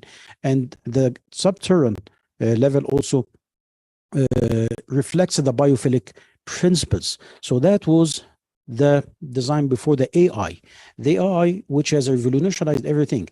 I started the project which was called the impossible scenarios of the synthetic natures. So I have introduced two new notions, which was inspired from the new technology. So the AI is not only the source of inspiration, but it is also it's not a tool of inspiration. It is also a source of inspiration. So being inspired even from the AI, I started extending the dreams and breaking the boundaries into what is impossible. The impossible scenario may be taking someone who is already passed away several years and imagining if this guy was still alive, how can he react to the new political landscape, for example, or even combining this with the synthetic natures. So starting with the tree that can grow, and then turning to Zaha Hadid. What if Zaha Hadid wanted to make her old child age treehouse? How can she approach such a problem? It is an impossible scenario. But combining this with a synthetic nature, growing a home, not rather than constructing a home. So I do believe in the future there will be a merge between the nature and the biology as a science and the architecture as a discipline. And taking from this into tasting architecture. And it's a little bit funny, and it might be a visual pun, but let's taste architecture. I started by falafel. Falafel, it is a very well-known food served here in Middle East widely for several countries across the whole Middle East. And then after having this quality of photorealistic images that is of a stunning quality, I started thinking, why not to grow a falafel tree? Is it possible? And then taking that as an experienced designer to another level, that was the inspiration to start developing what is known as the hydroponics tower. So the other one on the right, it is a new developed design, which will be constructed, will be developed, and maybe prototyped in the near future. So creating a hydroponic tower that is inspired from a tree, not only to grow a certain type of plant, but a hybrid certain type of plants, which could give you the same flavor of the food that you can really taste. The same applies for the second sample. And also the cotton candy, taking something also for kids and developing maybe an installation for a playground for kids in a school nursery. And culture was also a driving force in creating a new and unique kind of architecture, starting from the desert culture, the dunes, which might also embrace inside these dunes the subterranean kind of habitats that we witnessed thousands of years ago, and testing that on a new kind of AI bots, and the results also was astonishing. And now, why not to blend the tree house with the desert culture and try to create something new, something original, something novel that we are not used to witness and to see? And these are some of the experiments. And now turning and blending all of those values with a science fiction approach, steampunk, and embracing Tim Burton. Tim Burton is a well-known director who worked with a steampunk and then creating a new kind of tree houses that might look like a bus, or might look like a ferry boat, or might look like a train, and then blending all of those together. And these are the testing ground. I'm trying to push the limits to something that is unconventional, testing the impossible scenarios and synthetic natures. And then taking it to testing another material with a different reflectivity, and another locations from Cairo to Berlin to Helsinki to test the environmental parameter, changing the shape of the architecture. And then turning to my old biomorphism, the lovely one, and starting to creating something inspired from the marine life. I had to read about the marine life and the biology of the marine life, having the fundamental differences and understanding the fundamental differences between the several type of jellyfish, the boxy jellyfish and the regular jellyfish and the stinging jellyfish, and try to train the bot. I'm not only generating images, but training my new bot to understand the kind of architecture that I would like to generate. And studying the natural patterns, or patterns created by nature, like Voronoi patterns, the fractal patterns, and even combining both of those together. And that will result in a new kind of interesting patterns. And also the beehives. Why not to create a house built from beehives and start as a researcher to study the potential on the environmental and sustainable design of having such a skin, which could be breathable and could break the solar glare and create a pattern of shadows, which is interestingly might cool the inside, and blending all of those together. and now turning to the style, like the Islamic style, the arabesque. But what if the arabesque could be built by nature, not by a human being, and blending the natural pattern with the style, and it resulted in a new kind of architecture that looks like nature, but carrying the spirit of the Islamic style or the arabesque style. And now, why not to merge disciplines if everything is possible? So let's have a jewelry design and farming, planting, and architecture all together in one product, which is called the pearl tree. The pearl tree, it's a kind of jewelry. It might later on be translated in a piece of furniture or maybe a chandelier, but it is not important for the time being, the end product. What is important is the product itself, and to explore and push the inspiration to much more further grounds that was not ever founded, and turning those pearl tree into a pearl city, or even a pearl tree house, a tree habitat.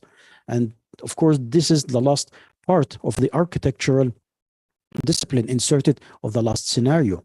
And anthropomorphism, sorry, having the human being and the shape of the human being. And I started inspired, I think, Degas, who was the one who was using the ballerina in his painting. So why not as an architect to be also inspired by the ballerina, and turning those ballerinas into nice, beautiful, pretty houses, with tree houses as well. Don't forget, it is synthetic nature with an impossible scenario.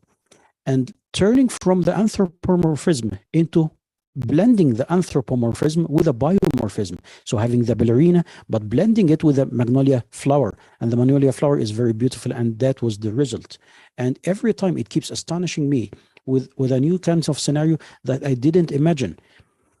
Celebrations is also part of our culture, like the Valentine, which also inspired me to start pushing the limits of architecture into a kind of architecture that might be delightful, might cause happiness and evoke maybe emotions and feelings. And later and you know, thousands of images, hundreds of images were generated.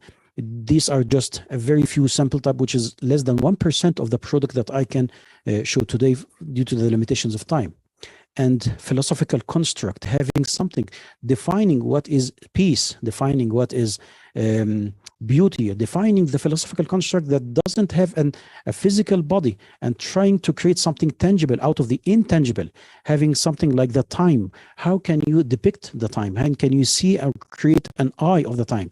And I was astonished by the fact that the North Pole Center is the place on Earth, the only place on Earth that the time has no meaning, because it is the meeting point of all time zones. And being inspired from the idea, I started using the AI bots to start creating a kind of house that is cyclical and having this kind of eye that can see through time, and even having its own time zones. So this was 25 years of experience that didn't stand just 3 months of experience on an AI. And this is not a frustrating, but it is astonishing and maybe uplifting to me. So turning to education, turning my experience and the impossible scenarios and synthetic natures to education, I started developing a methodology which depended on the 5 main fundamental questions, the 5 W's: what, when, where, how, and who. And these were translated later on and detailed. The what could be developing a good command in English or the language that you like to use, and be very careful of using its grammar and its syntax. And prior art abbreviations knowledge is also a must, and the strong philosophical construct notions that will be used. So those would have mean 3 points that would cover the first what, and then the when. What is the timing? Is it day or night, sunset or dawn? What is the historical era? A little bit a longer time frame. And where are you going to build your kind of architecture? What is the geographical location? What are the environmental parameters? Is it natural context or urban context? And what is the entourage that you'd like to insert inside your architecture, people and vehicles? And then how would you like to depict your image? What is the rendering style? Should it be a sketch or a photography? What are the camera specs that you would like to use if you decided to use photography? And the last one is who, and it is the most debatable. Would you like to derive your art from a specific artist rendering method? You'd like to take your own creation according to a school of thought, for Zaha Hadid, for example, or Antonio Gaudi, the Gaudism, And also, would you like to get inspired by Tim Burton, for example? Tim Burton is a director, but his art could be reflected into architecture very obviously. And then start analyzing the different locations. Just a very simple house that was generated with the AI. The first generation was in Cairo, the second was in Berlin, and the third was in Helsinki, to understand that there is certain color palette and certain mood and certain colors which reflect the culture of the place and has a direct relationship with architecture of that place, from the warm to the neutral to the cold environment. And the fruits had already risen. This is the work of my students in the design studio, having their own creations without any intervention from us or supervision. They are just taking their own lead and they are taking their own way. And these are some of the most talented and innovative samples of my students. The floating bubbles and the delightful senses as an interior design approach. So my last word is AI, yes, it is still, it produces concept art rather than architecture, but it has potential to turn into architecture. Any professional architect in the time being or a designer can see the potential in the concept sketch and the skill to develop it to a fully functional solution. AI is good as its data set, and it produces original and novel artwork, and it's all about iterations. As we have learned in the classical school of architecture, our professors have called us draw, draw, draw, and have patience, and the same applies on the new technology. Our future challenges, the inspiration needs inspiration. The more you read, the more you have your own vision, the more you can clearly create a kind of novel and profound architecture. Read more and get familiar about specific art or a rendering method. Each bot has its own biases. You have to try it all, and you have to choose what suits you more. Don't forget, you are training the bots by selecting the iterative paths that you have deciding. And the conclusion that we have reached, that design notions are not AI prompts. They vary differently. Thank you for this presentation. Sorry if I have taken a little bit longer than the time dedicated, and I hope that it was an added value to your contribution today. Thank you so much, Sunil. Thanks, Anna. Thank you. That was great. I thought that your desert Dune thing was astonishing, what you managed to generate there. And as for falafel, well, I should have been in Beirut this week, so you're making it worse. So let's move on to Samer. Sorry, to Shameen, who is also from the Arab-speaking world, and it's great to have Shameen here. Shameen, would you care to share your screen? Yes. Thank you, Neil, for the invitation. Thank you all for the great session. I'm already inspired by all your work. I will start sharing and let me know if everything is good. Okay, can you see my screen? Yes. Perfect, okay. Yes, so I want to be brief. I wish that I can finish within 5 minutes. My presentation today is about two main aspects. I have been working, just to tell you in the beginning, I've been working on AI research along with my colleague and friend, Professor Daniel Bolojan, who presented today, for like more than 3 years. In particular, we've been developing new frameworks and interconnected AI models using generative adversarial networks. We already have been teaching that in the studio. Now, we've been also investigating the diffusion models and the language models. Last year, 2021, with the OpenAI, with VQ, GAN, Clip, and DALL-E, we also published a paper on that. But then with the summer, with Midjourney and the new AI models, I personally want to share with you my own investigation, my own process in navigating Midjourney, and also maybe to reflect on some considerations that I believe are important if we want to bring this technology, this AI technology, into the design studio. In addition to my previous students' work that I want to share with you, okay? So in terms of my process, so again, I'm a professor at Florida Atlantic University, and I'm also director of the environmental design and natural materials. So I'm always inspired by nature.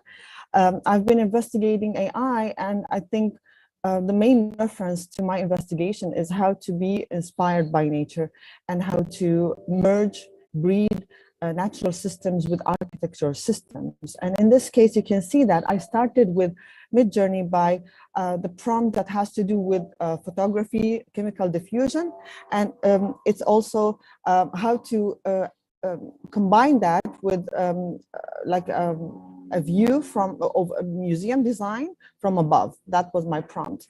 Then I had to reiterate throughout the process. And I got into very inspirational images. Now, we cannot say that these are very clear. I mean, it's from above, like a top view. It could be a museum, you can read into it. And I think that is, I think the beauty of these outputs in terms of they're open to multiple readings. They're inspirational in terms of they can be really useful for starting this ideation process in the conceptual design phase. Then I went to change back my reference. So I wanted to combine another natural system. I am interested in mycelium growth structures, and I wanted to have this kind of this prompt by itself, and I got the left side image, and then I combined it with, again, a similar prompt in terms of highly detailed white museum from above, right? And you can see some of the outputs, they started to now become differentiated compared to the previous natural system of inspiration. Now, I went through multiple iterations. I learned that Midjourney also learned my color palette and started to input that into certain outputs. And at some point, I had to add certain details, and I got different results. When it came to the same prompt, but instead of adding a top view or above from above, I just did change the prompt so that it gives like interior perspective. I got these very interesting, also very different results. So it seems that this one simple change in the prompt when it comes to perspective, top view versus interior can get us very different results. In terms of the, again, changing the inspiration itself, and here I wanted to investigate 3D fractals and how this can change my Midjourney output. And here you can see they're very different results, although the architectural component in the prompt was actually the same. I only changed the natural reference. Now, then I said, okay, let me actually take it into another level where I just simplify, and instead of a very specific natural system, I will just add natural pattern to the prompt along with a more generic description of architecture, just architectural design, yeah? And I got these very different and interesting results. Then the exciting moment when Midjourney added figures and showed certain kind of a scale logic to my architecture here. And I was fascinated by this because I also can read into its structural logic, although it's also highly speculative. I also wanted to investigate whether Midjourney understands certain architectural terminology, including, for example, parametric design, and what does parametric design mean for this platform. And then again, there are certain aesthetics and certain qualities to parametric design. I received these outputs in terms of curvilinear approaches and designs. Here, I wanted a more realistic perspective view, and you can see there's always this kind of addition of landscape, hardscape design, and this can be open again to multiple interpretations, but it has more specific design kind of aesthetics. I also added certain additions to the prompt in terms of I wanted metal, frame, windows, and additional details. Then I said, okay, let me change the prompt so that it has organic design, and whether parametric organic is different from parametric design. And I got these different results, and you can see it's the same perspective view, but sometimes it's almost like a zoomed in version into like the front or whatever you want to read into it, like the beginning of the project. And sometimes it also looked like interior, whether in the prompt it was not actually interior. I'm sharing with you this because I believe that these investigations can help me as a professor in teaching these platforms, and how can I advise my students into this aspect of prompt engineering, and what do we expect from the platform and from the AI model, and what can we actually do to slightly change the process in terms of encoding our design intention. Yeah, so here again, I added a little bit to the prompt in terms of fractal facade design. And with that, I think there was more emphasis on that type of facade studies that I think other presenters also showed us today. So with that, I can see the potential of such a platform, Midjourney, and this is all, the past slides were all my work. And then I realized that my students, meanwhile, this semester are also working in parallel. Now they have their own results. So this is Pedro, my student, and he experimented by himself with Midjourney, and he focused on materiality. And materiality exploration is steel structures. And then we also had an agenda in the study to use self-organizing systems, including stigmergy and computational model of stigmergy. But then he wanted to actually understand stigmergy from prompting that type of behavior into Midjourney. And this is his results of stigmergy. Now, how does this feed into the design studio? That was a very big question. Now, I'm also co-teaching with Professor Balajan this semester, and we are brainstorming this integration. In our previous studios, like this is a studio from the spring, we did not necessarily rely on language models. We mainly, and although I wanted to include certain language models, but at that time we were using mainly GAN models. And it's a very complex workflow. My students had to develop 30, 40, 50 AI model trainings, and they connected these GAN models, cycle GAN, style GAN, into the workflow. And they, at that time, they applied our method that we investigated in our research, which is how do you develop a workflow of interconnected AI models, where one AI model would feed, output will feed into the next input of the AI model. And at that point, you have multiple levels of interactions, or how do you encode your own design intentions, so you can curate your data set differently. You can select a specific type of GAN model, and you can also select the strategy of connecting those AI models, those GAN models, including whether it's a parallel strategy, whether there's a branching, and there is parallel exploration within the branching. So it's a more complex system that we almost try to prototype a new design workflow with these multiple AI models interconnected. Certain results. Now, our focus in research is actually how do we break down the design process into multiple tasks and phases, and then how certain specific AI models can tackle and address certain systems or specifically designed for certain tasks. And then we believe that this is the way to actually approach AI models integration because of the complexity of the design process. And we definitely believe that maybe there is a need for hundreds of AI models within the process. These are some of my students' results from the spring. And then they actually adapted those generated AI images, and they post-rationalize and post-process them into certain architectural representations. And I know they're very highly speculative projects, but I think we were focused on the process innovation and the creativity in the process rather than the output. Now, this semester, we're also very careful in introducing these Midjourney and diffusion models into the studio. So far, the first month of the studio went with the investigation of natural systems and certain stigmergy behaviors. This is one of my students' groups, and they investigated this type of workflow. They created certain geometrical systems and formal catalogs, and then they also used an AI model, a self-organizing map, to articulate their design space exploration. So the question for us is, how do we integrate now for the rest of the semesters these diffusion models? One great idea that Daniel Bolodon is preparing for us is actually a diffusion model that is trained on architectural data sets.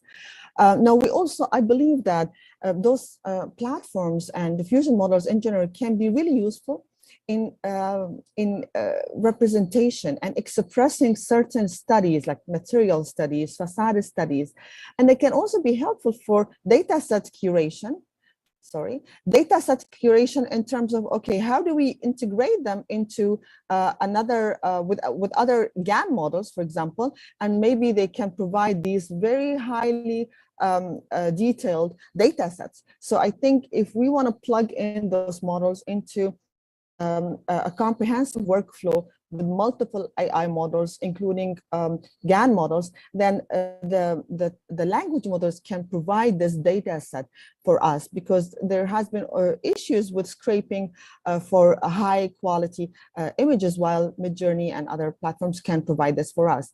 And I'm also critical and skeptic of how do we use those tools in terms of I believe that they shouldn't be used by themselves. I don't think Midjourney will design for us. And I think this may be a point to discuss today, but also I believe that the importance is actually how does this model integrate and plug into a more complex workflow for this kind of AI-driven design process. Thank you. Thanks, Shameen. Let's go on to Will. Welcome, Will. It's good to see. Just want to mention it's good to see Harith in the audience. So Harith is also from Iraq. So we have a great Iraqi presence today. So thank you, Shameen. Hi everyone, can you hear me? Yes. Maybe speak up a bit. Yep. No worries. Yeah, is that any better? Yeah. Yeah. Perfect. Yes, so thanks, Neil. Hi, everyone. Thanks to the Digital Futures team for the invite. So a bit about me. Basically, I've been in and out sort of the AEC industry and education for around 10 years now. I've done a few degrees, and I'm sort of currently in my last year of my master's at Loughborough University in the UK. Alongside kind of my education, more recently I've been sort of consulting on AI with a few practices, helping sort of them engage and engage with it and establish kind of new workflows. So the kind of key AI moment for me was in 2016 when Tesla released a video of their self-driving demonstration. The fact this kind of car was able to interact with the real world was, absolutely fascinating to me. And really from that sort of moment, I started to watch AI quite closely. At the time, the courses were quite sparse and very technical.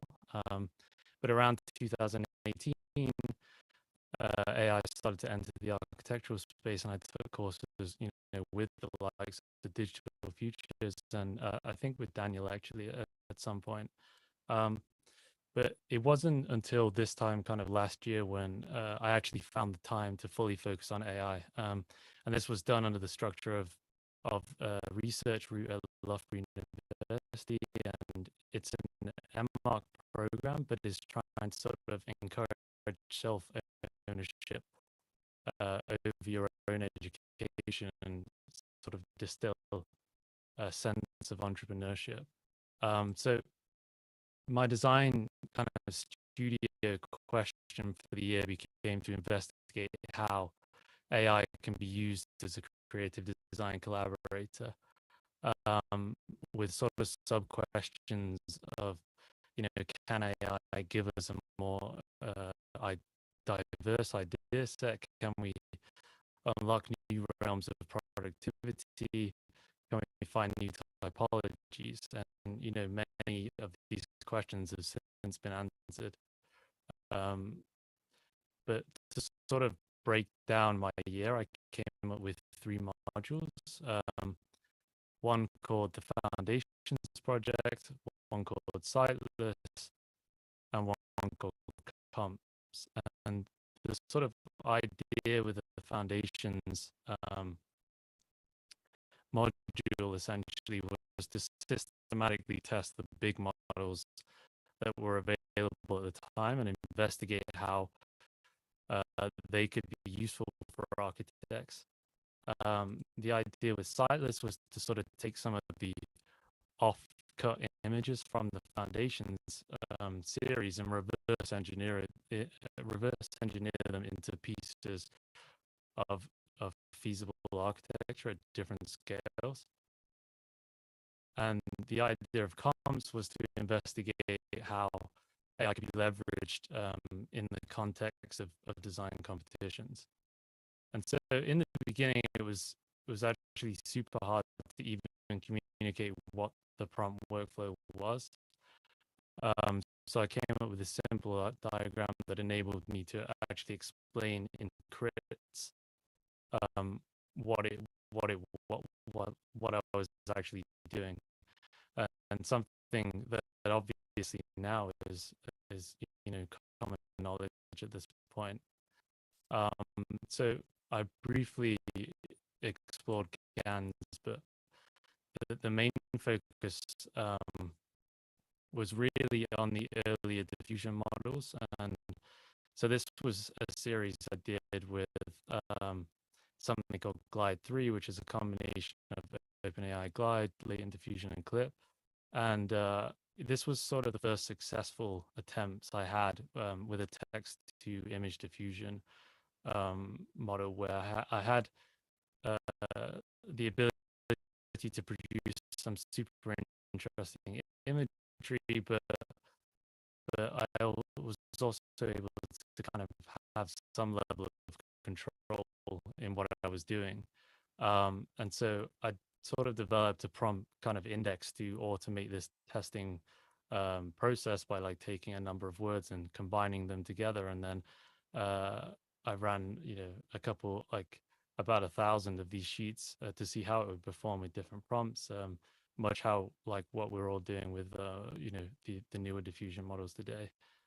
I then also kind of explored image-to-image diffusion using RuDALI, which is a Russian version of DALI, trying to sort of take an existing image and create more variations and down to sort of super creative, spontaneous iterations, and then also back down the way to more specific, targeted, and similar to the original design. And likewise, I sort of made quite a lot of these sheets, but at the time, I also decided to start posting these to Instagram for sort of using other architects' work to capture some discussion. And I found like the best way to communicate was using other people's work that people knew. And so the culmination of that last kind of year was to produce a series of competition entries entirely kind of designed by AI with the kind of human intuition, machine learning design loop embedded.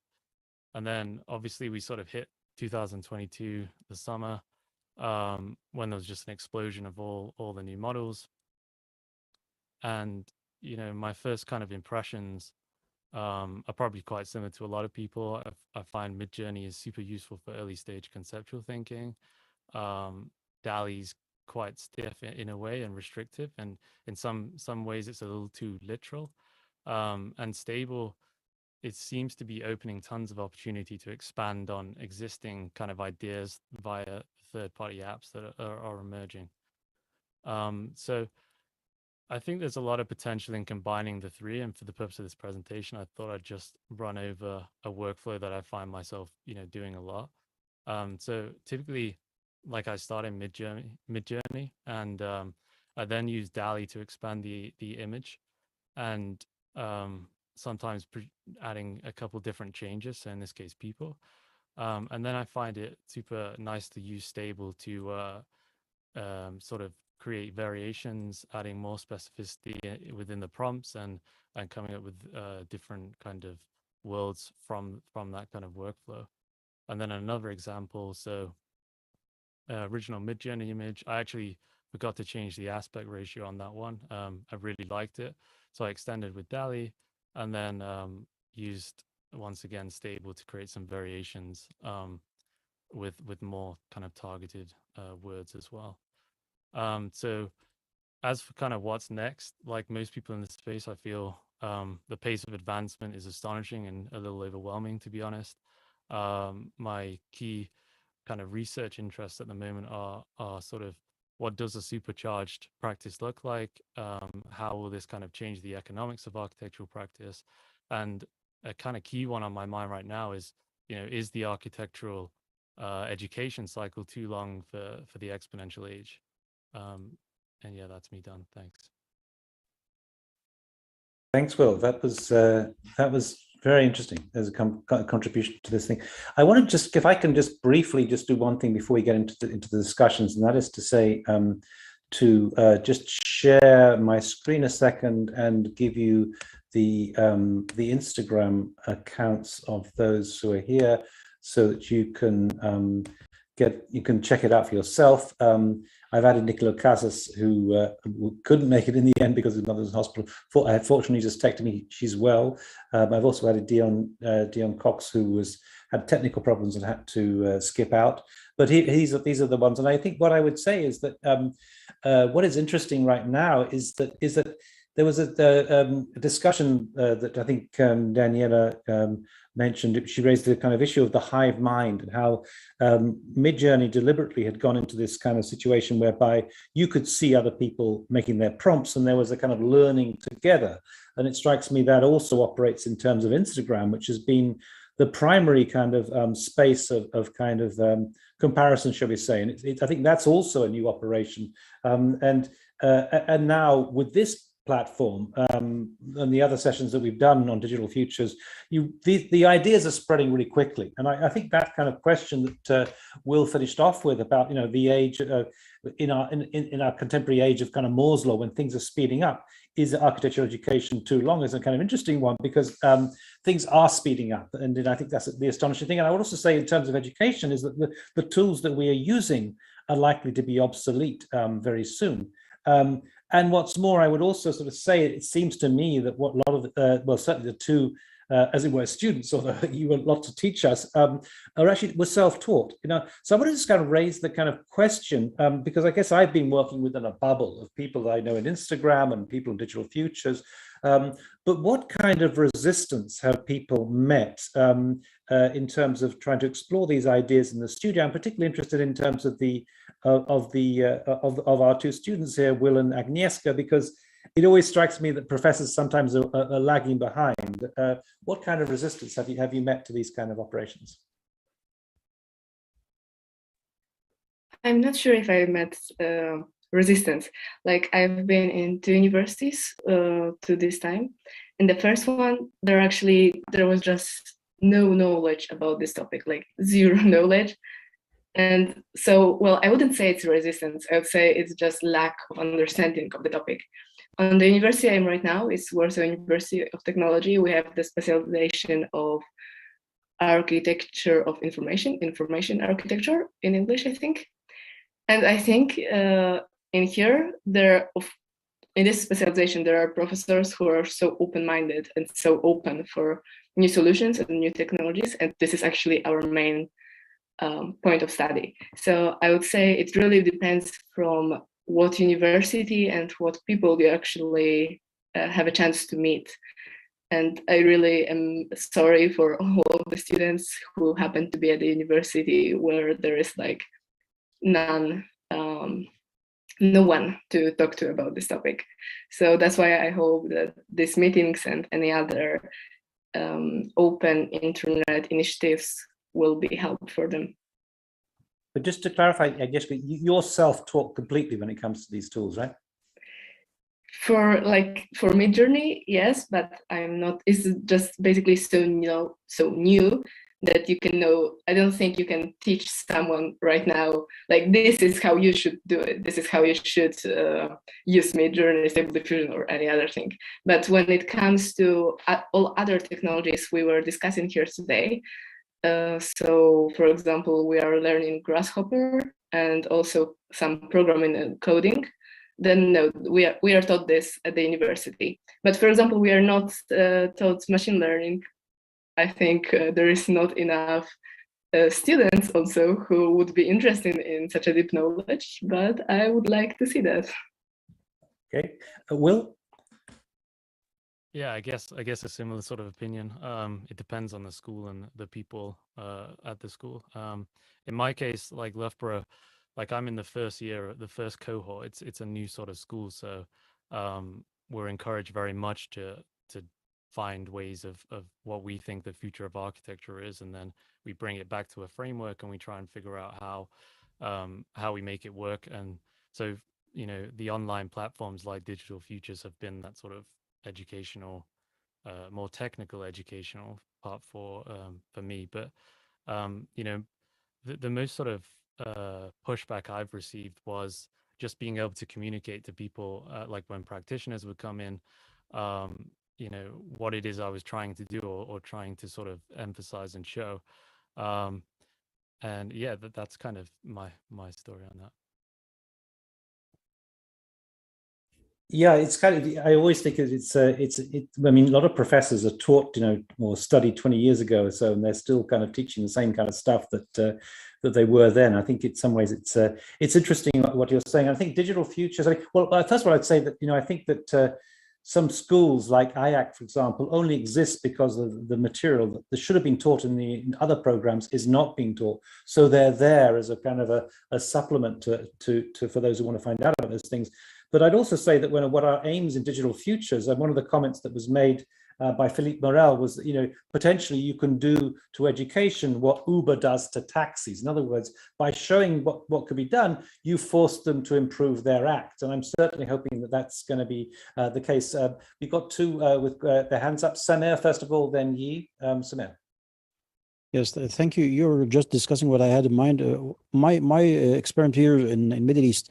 Of course, I did expect that there would be a resistance from professors, but there's something surprisingly that I have also found some kind of resistance among students. You know, pushing people out of their comfort zone is not an easy task, but when you start replacing the resistance with the curiosity and showing them the stunning results, they start being surprised and asking, how did you do that? So that was the transformation from the absolute no, into how did you do that? And from turning the resistance to a curiosity, you have the key to open minds, and that was one. But the really interesting part is that the professors now are much more less resistant than ever. You know, the professors 20 plus years now had witnessed the revolution that had happened. They have witnessed the CAD and the rise of the parametric design and the BIM, and they even tried to learn those tools. So they have the mindset to accept that the technology is inevitable. It is coming. So it is just a matter of time. And yes, the change is slow, but it is happening. Maybe just one thing that's going to throw out there is that what comment was made, I forget who made it today, but the idea that actually these things are coming so much easier. You know, so the question would be whether or not we actually need to teach these things, because it seems it won't be self-taught, or you could rely on these kind of platforms to share information. Any thoughts on that? Well, yeah, I think our role is to raise awareness, to show them that these things will transform our industry, our practice, our education, and leave the rest for them. But for the time being, it is less. Yes, it is easy, but I do believe that because it is less primitive and simple, in the next few months, maybe a few years, I'm not sure, it will get so much sophisticated than ever. You see, 3 months ago when we started experimenting on Midjourney, there were simple prompts. Now there is some kind of a degree of complexity in using those prompts. So now we have a degree of complexity that didn't been there 3 months ago. So I do believe in a span on 1 year, yes, it should be taught into workshops maybe.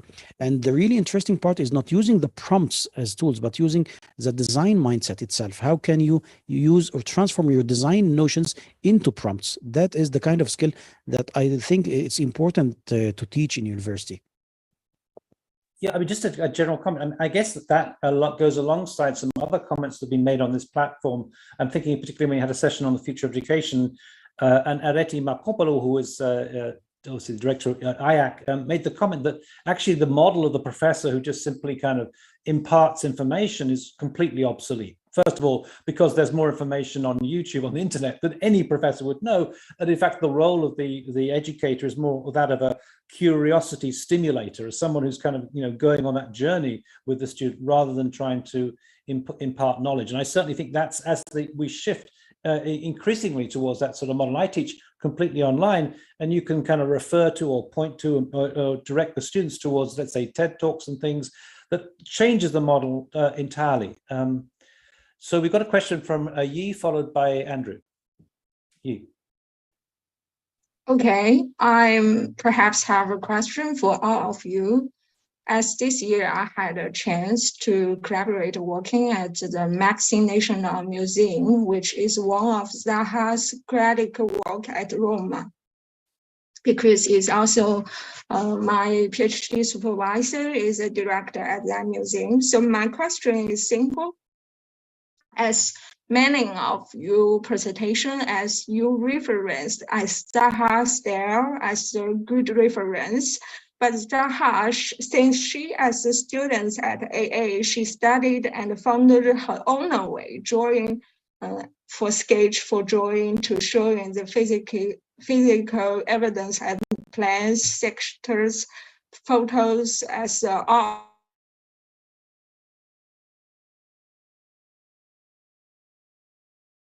I think we've lost you. You're frozen. Yeah. Okay, let's come back to that question later when we get that connection. Andrew, maybe you could ask your question. Well, it was less of a question, but more an answer to your first question about kind of the resistance. You're asking the students what resistance they had within their own universities. I'd say I haven't had any resistance within, I think, my university. I think there's a lot of excitement from both faculty and students, but I have had a lot of either comments on Instagram or direct messages from other colleagues who express a lot of anxiety in a variety of ways. And I think I mentioned two of them in my talk, but the first is that somehow working with an AI represents a form of theft. That you're kind of that these models have been trained on artists and architects and other work, and that somehow by using them we're like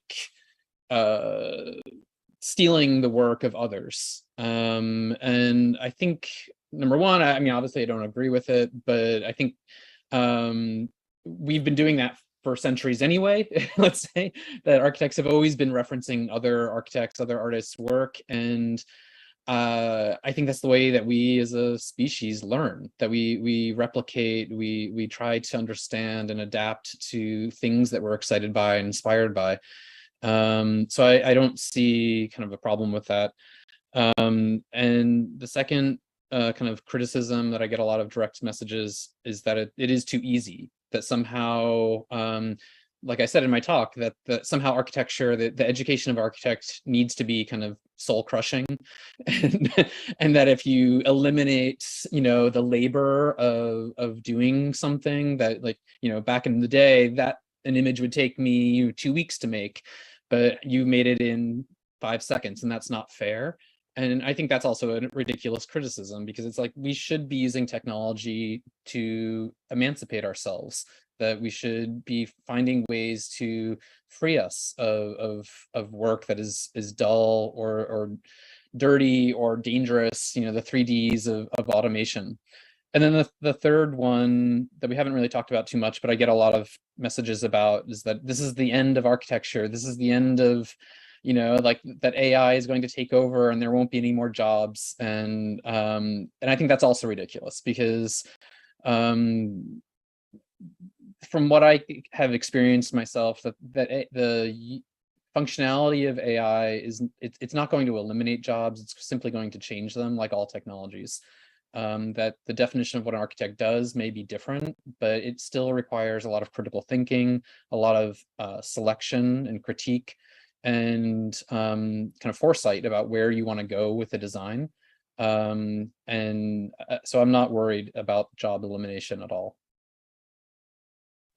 Just a couple of comments to that. I think this has been the kind of traditional anxiety, but actually from Karl Marx onwards, was would technology help human beings or would it take away jobs? As somebody who's got a contract to write a book for Bloomsbury on the death of the architect, which I'm not blaming AI for, but I think the profession is struggling even further. What I would say is I've already kind of picked up on comments that, for example, Patrick Schumacher tells me that in the office, you know, that because of certain tools already, they don't need so many staff. But I think the key thing is how you can inventively look at these technologies in order to open up new opportunities. I think many of the presenters today have done precisely that. So things are kind of opening up. A further comment about that. I was once asked to write the counterpoint essay for an AD that was on the problems of copyright with the digital, and I made exactly the point that you made, that basically humans are continually copying. That is actually how we learn culture. And if you think about memes and things,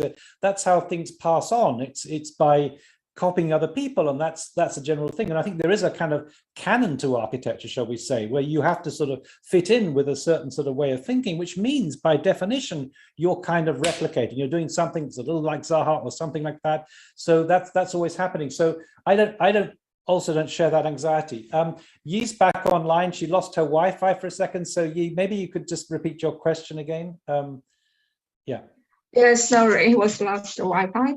So my question would be, I scared and worried about like the last state AI program, like the Mid Journey, were not as so positive for effective reference for young generation as young students to improve or find their own way, independent original creativity for the architectural work.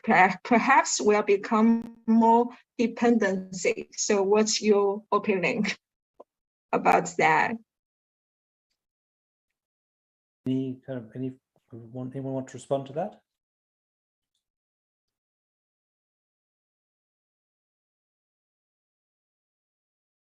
Well, maybe we'll get a comment coming back later on. Maybe I want to listen. I want to listen as Daniel, Joshua's opinion for that. Yes. Daniel, would you like to respond? Sorry to put you on the spot. Can you repeat your question? It wasn't clear for me, the question.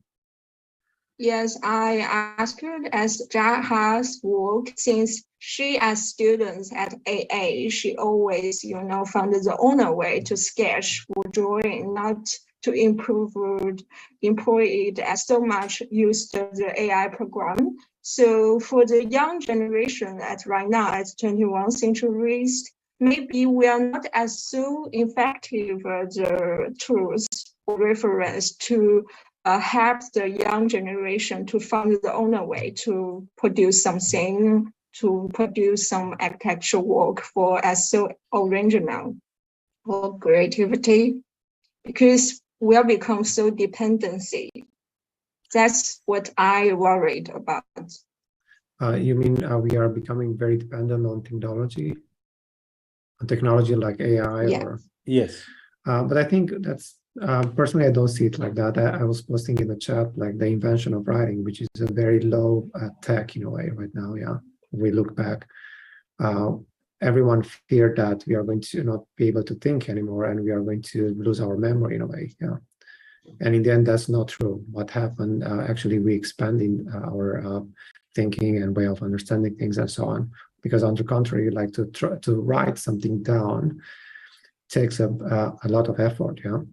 I see that the same also with AI, to formulate something that is meaningful architecturally, that when we look at it, we say has meaning in architecture, is not something that we just type in a text prompt and that's it. Yeah, I think there's still a lot of process, and probably right now we are just playing around with things, and that's fun. It's this kind of exploratory phase. But I think we are going to mature at one point and start to use these tools in a more, let's say, directed way, like very precise way. And I think our job as professors should be that of inspiring, in a way, our students. And it's great that in the end, most of the people that are here that are teaching also, they are also engaging with these technologies. So I think leading by example is the way to teach students, rather than simply just dictating what they have to learn and what not. And I think in the end, it's a matter of we have to teach the students how to think critically, how to find their own ways, to really explore the open sea in a way. So it's not about necessarily putting a sort of just one way of working, but really showing them how they can use these kind of tools, which are the affordances of this tool, which are the possibilities, and so on, and just develop for them that kind of, or help them develop a way of thinking. Personally, like also Neil and also Andrew were commenting about copying artists and so on. Personally, that's why I'm not a big fan to say to people like don't use this or that when they use prompting. I don't think we should be the doorkeepers of that. I think we should allow students to explore freely and just guide them, help them in a way how to critically interrogate or investigate those things. I just want to add to that I think one problem, to address your specific question about like Zaha finding her own kind of path, was that I think one of the problems we have with AI is that there's a heavy bias towards popularity, and that the more images there are online of a certain architect's work, the higher the ability of the AI to produce work that is similar. So there's this like popularity feedback reinforcement where, just like on Netflix or Spotify or something like that, the songs or the shows that end up getting watched are the ones that are the most popular, and shows that are maybe just as interesting or just as valuable being watched, but just because they're not kind of being pushed, to the front, you end up not seeing them. So I think I would just encourage students to find ways of describing what you want in your prompts without always relying on references to styles or architects, because you may get at something that is more innovative and more new rather than being kind of so referential. And you might be able to more easily discover your own path that way. I mean, just to add that, I think it's a good point, Andrew. Aaron Hartzman, who is going to be on the series later on with us, he tried putting Odile Deck into one of the prompts, and it didn't recognize. I mean, what came out was completely not Odile Deck, and I do think that we're going to get that.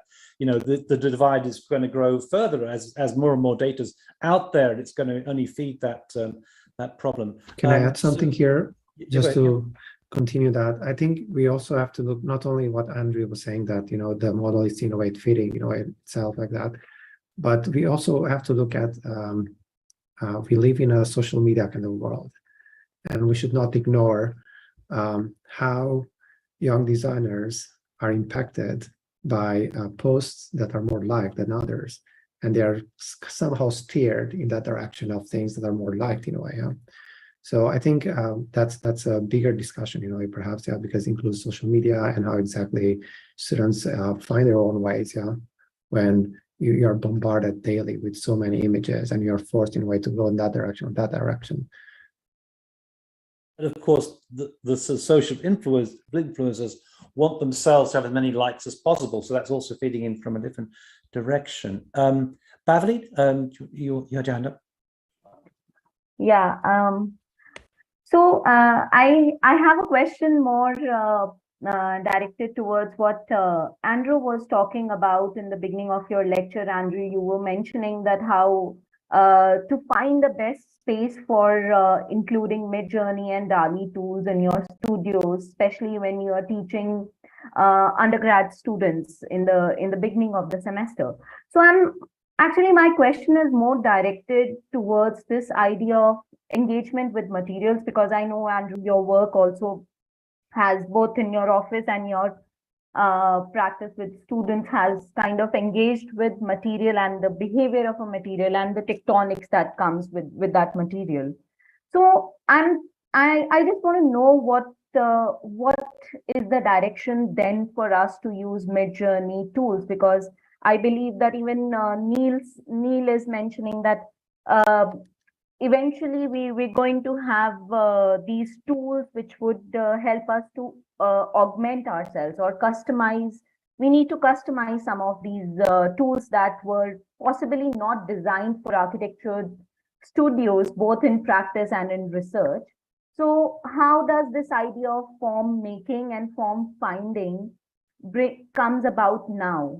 Do we look at a hybrid studio where possibly you're engaging with the students and then possibly augmenting that thinking of material or the intelligence of material through these tools? So I want to know, same goes with Daniel, Sharmeen, because you also kind of are mentioning how you are also adding into your process of finding that best form certain criteria such as optimization, and what Daniel was talking about, and Sharmeen, you mentioned about machine learning tools. So I want to just think out loud with everyone on what do you think about the design studios to be evolving into? Yeah.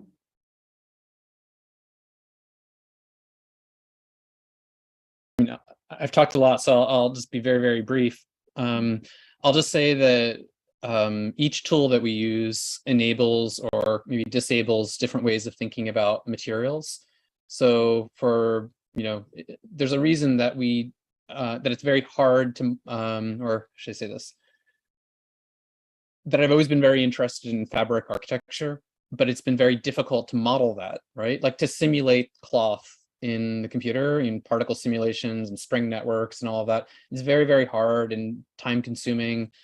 And it's amazing that within a few seconds, a tool like Midjourney or Stable Diffusion can visualize a fabric architecture without really knowing the physics of it, but still, in a way, or even another, like the weathering of a material, like that it's incredibly hard to make a rendering look that it's been weathered. It's so much tedious time, texture mapping and all of these things to do that, but Midjourney or Stable Diffusion can do it very effortlessly.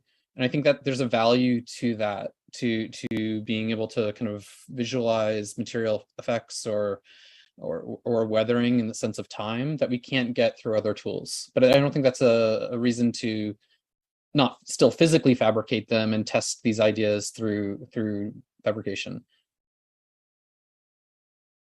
I guess you get the appearance of something coming out, and I'm assuming that very soon there'll be tools or supplementary tools that can physics engines maybe that can be used to kind of to complement this for sure. Agnieszka, Sharmeen, go ahead if you want to. Oh, Agnieszka was first in the queue, so maybe. Yeah, but to answer the question. Oh, I see. Okay. Okay. So I think the discussion is really important. I believe that what's happening, at least in my teaching, what's happening is that when we started introducing generative adversarial networks, it was a clear kind of process where for us, it's expanding the design space. And the good thing about that type of training those models is that we use architectural data sets, and there is certain level of encoding our own kind of intentions in defining the data sets. With Midjourney and Stable Diffusion and these models, I think the introduction of these models into this systematic approach that we follow in teaching a studio becomes, I think, I mean, the question becomes is that where exactly we introduce these models, and how does it become an extension to certain or an automation of certain studies or representation, and like Andrew was talking about in terms of providing these very highly detailed, high resolution images. But then the risk or the challenge here is that from students' perspective, I think they will see it as, okay, this is a tool that is almost designing for us or doing this for us. And then I think that the challenge is, where do we go back to our own input? How do we move forward with these images or results? And then how does this plug into the whole process that we are engaging in? I think that's a critical question, because what's happening usually is that, for example, in the beginning of the semester, we had this research and experimentation, and then we have very specific systems that we're interacting with.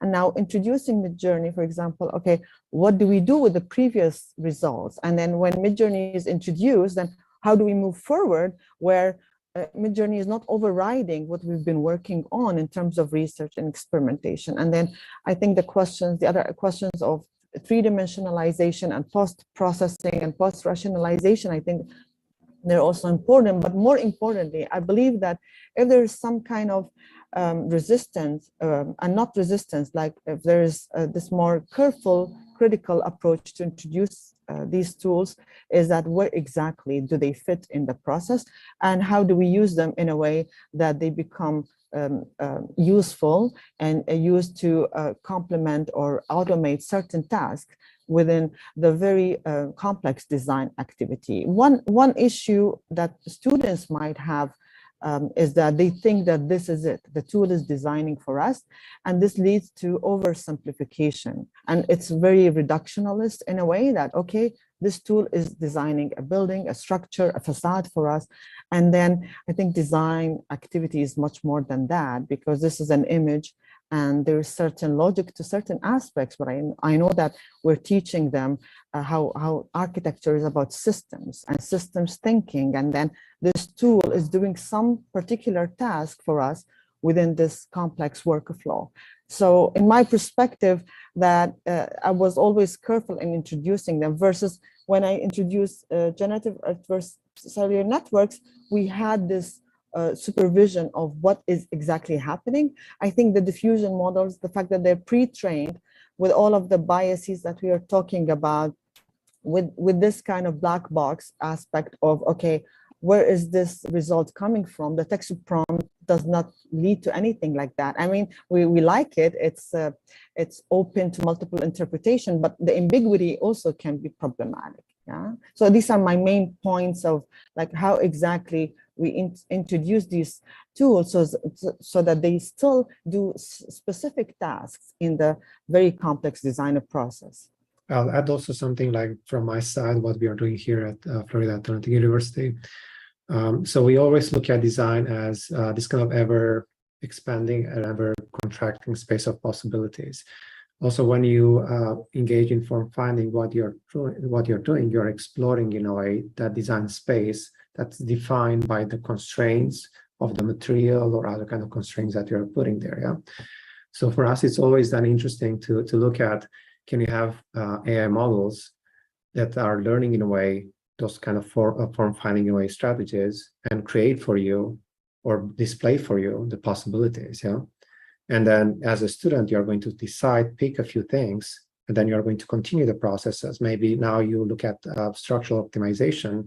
So do you have a tool perhaps that helps you very fast in a way iterate and evaluate structurally things? Yeah. So we have an AI then that it's really doing that for us then. Yeah. So it's almost like always we are looking at this kind of logic of augmentation, automation. Augmentation, it's amazing, but also for me, automation, it's amazing. Because if I'm able to automate this kind of process of expanding the design space and displaying it, as a designer, I'm going to explore ideas that are on the fringe and they're more risky for me to take. Yeah.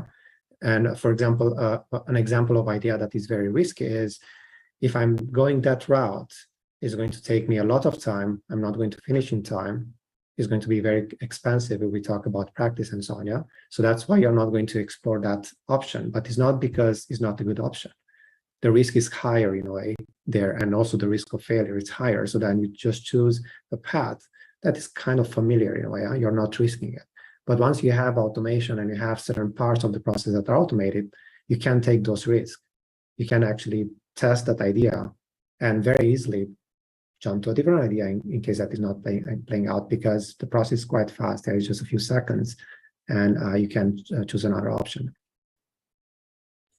Can you just before going on to Agnieszka and then Daniela, can I just ask Shameen just a kind of follow-up question in terms of biases, because you mentioned something that I observed myself, and I'm not quite sure whether it was the case or not, but you said that it had a certain color palette that it acquired from your own use. And I don't know, I did a project with the sunset, and since then everything's been pink and purple. And I just want to know from a technical point of view, you know, if there are two questions basically. Is it learning from us, and is it doing that actually? It seems to be the case. And the second question is kind of, I know, what is written into the system itself, because I was reading some of the work of David Holtz, who was commenting on this, and it seems that there are some frameworks they put in place to kind of steer things in a certain sort of way. And I was struck, for example, when I did a study of Persian interior architecture, it came up with a set model very quickly, but that was the same set model when I tried to do arabesque architectures. Almost there's something implicit in the system. So maybe I could float those two ideas out there. Does it learn from us, and if so, how? And is there something that is in there in the system that? And I think David Holtz mentioned words like orange, or he actually said the opposite in some ways. He said that certain colors, and he doesn't know why, the system was tending to privilege them. So maybe just throw that out there as a comment. A question. Yes, Neil, I actually observed that myself, and I also noticed that also other researchers exploring with Midjourney expressing the same kind of feeling, is that, okay, we trained it on certain prompts, and when we moved, like for example, in my case, I had these specific colors, but then I moved to a white museum, and it still gave me those of colors in the background, and they became less important. There's also always white, but then the colors were still embedded in the images. From what I'm observing is that the model is learning with our prompts, right? And then it's almost customizable, and it's a good thing, I believe. But then I think the risk is that, okay, when it learns my own kind of certain styles or certain, and then it can override what it's supposed to be more objective or neutral about. And then if another person will take those kind of same text prompts, what will happen? I think that's the question. And that's the interesting aspect to consider, is that whether each of us will have their own Midjourney bot, and they don't communicate, or there is a holistic communication where Midjourney bot is learning from all of us. And I believe that I think we need, after maybe a few more months, we need to have certain conclusions on that, because then if it is learning from all of us, then I think the data set, the training is becoming kind of a huge, right, a space. And it's good that if it learns from architects. I think what we're also maybe skeptic about is that the issue of bias that we are talking about, and whether it's only learning from Zaha Hadid or certain architects, or whether we need to expand this to certain architectural ideas and concepts that we also teach in the studio rather than a specific architect. And my kind of preference is what Daniel is doing, is training his own diffusion model on architectural data set. I think this is the more clear approach to us for architects, to use a specific model trained with our own input. And I always feel like if there's, in addition to the text prompt, if there is input images, and I think we saw this today in the presentation in terms of DALL-E, for example, and the diffusion model, there is this logic of continuation of a certain input image and adding some text prompt. I see more of our own input and agency in the process. I don't know how the model is learning from all of us. I think your question, Neil, is a great question that I don't know, maybe we can also see from other guests today, how they feel about whether Midjourney is learning specific things from their own text input. And I forgot your second point, Neil, I'm sorry. I forgot it too. Maybe I'll put it. But another point, I guess, is it the GAN model, what I was talking about, where it's a two-way process. We're also learning from Midjourney, and I think there are some things in terms of the affordances we can't go down there, but we can do this, and you know, I think it's bound to have that impact. And I've certainly noticed there's an aesthetic that has been privileged, which I try and avoid myself, but that might feed its way into architectural culture and expression because it's been privileged by the system itself. Exactly. And just to add a quick thing, now I remember is that when we don't input, for example, a modern or futuristic architecture, it can give us a more classical aesthetics of architecture. I noticed that myself, which means that maybe in the data set and the training process, the images from the internet were more on classical architecture. And us as architects, we are designing for the future. So in many cases, I had to include the term futuristic, modernist, or additional terms to describe the type of architecture that I wanted to actually give me. So the issue of bias and the issue that we don't know what's happening, how this model was trained, and the issue of how do we actually move forward, how the bot is learning from us and we are learning from the bot simultaneously. I think this is something we would love to know more about. Okay, we could continue that debate, but let's move on to Agnieszka and then Daniela, and I see Deepti has a question too. Agnieszka. Actually, I don't have a question. I have like a follow-up to the discussion that is going right now, because one of the first questions you asked was, have we met resistance in our universities? And listening to all of those discussions evokes a memory with me. I have not experienced it myself, but I know that there are some professors in architecture who are specialists, really great in their own field, but have no understanding of artificial intelligence. And when they meet this new concept, they understand it in the exact way that was said, that it is going to kill the architects. Like there is no more work for architects. So I know there was some resistance from this kind of professors for the students, like just learning the topic, for example, of the thesis meant they were not listening any longer.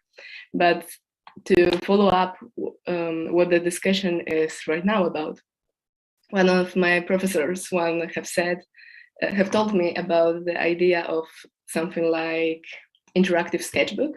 So instead of using AI as do AI for everything in architecture, just one AI and this is the final product, like tell it the prompt and we already have the final design.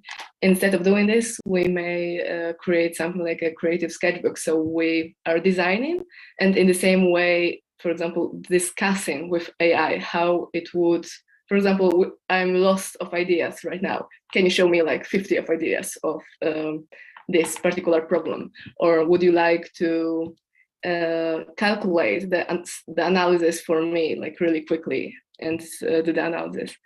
So I think this is a really great idea. And about the customization of AI, I am truly waiting for a moment when customization of AI will be open for not only programmers, because it is of course possible right now if you have enough of the ability, but I'm truly waiting for a moment when this will be as open as using Midjourney. For example, during the whole architectural education process, you will be teaching or training your own AI with your own ideas, with the concepts you find important, and in the end you find yourself with a tool that is specifically customized for you. So that were some follow-up thoughts. Thank you. Okay, so Daniela, and we also have a comment from deep question from Deepti, and there's some questions in the YouTube as well. Daniela. Thank you, Neil, and thank you for initially inviting me to present here. For personal reasons, I just couldn't, but I find these Pachakucha sessions mind-blowing. I mean, it's kind of along lines of my remark about the hive mind on Discord.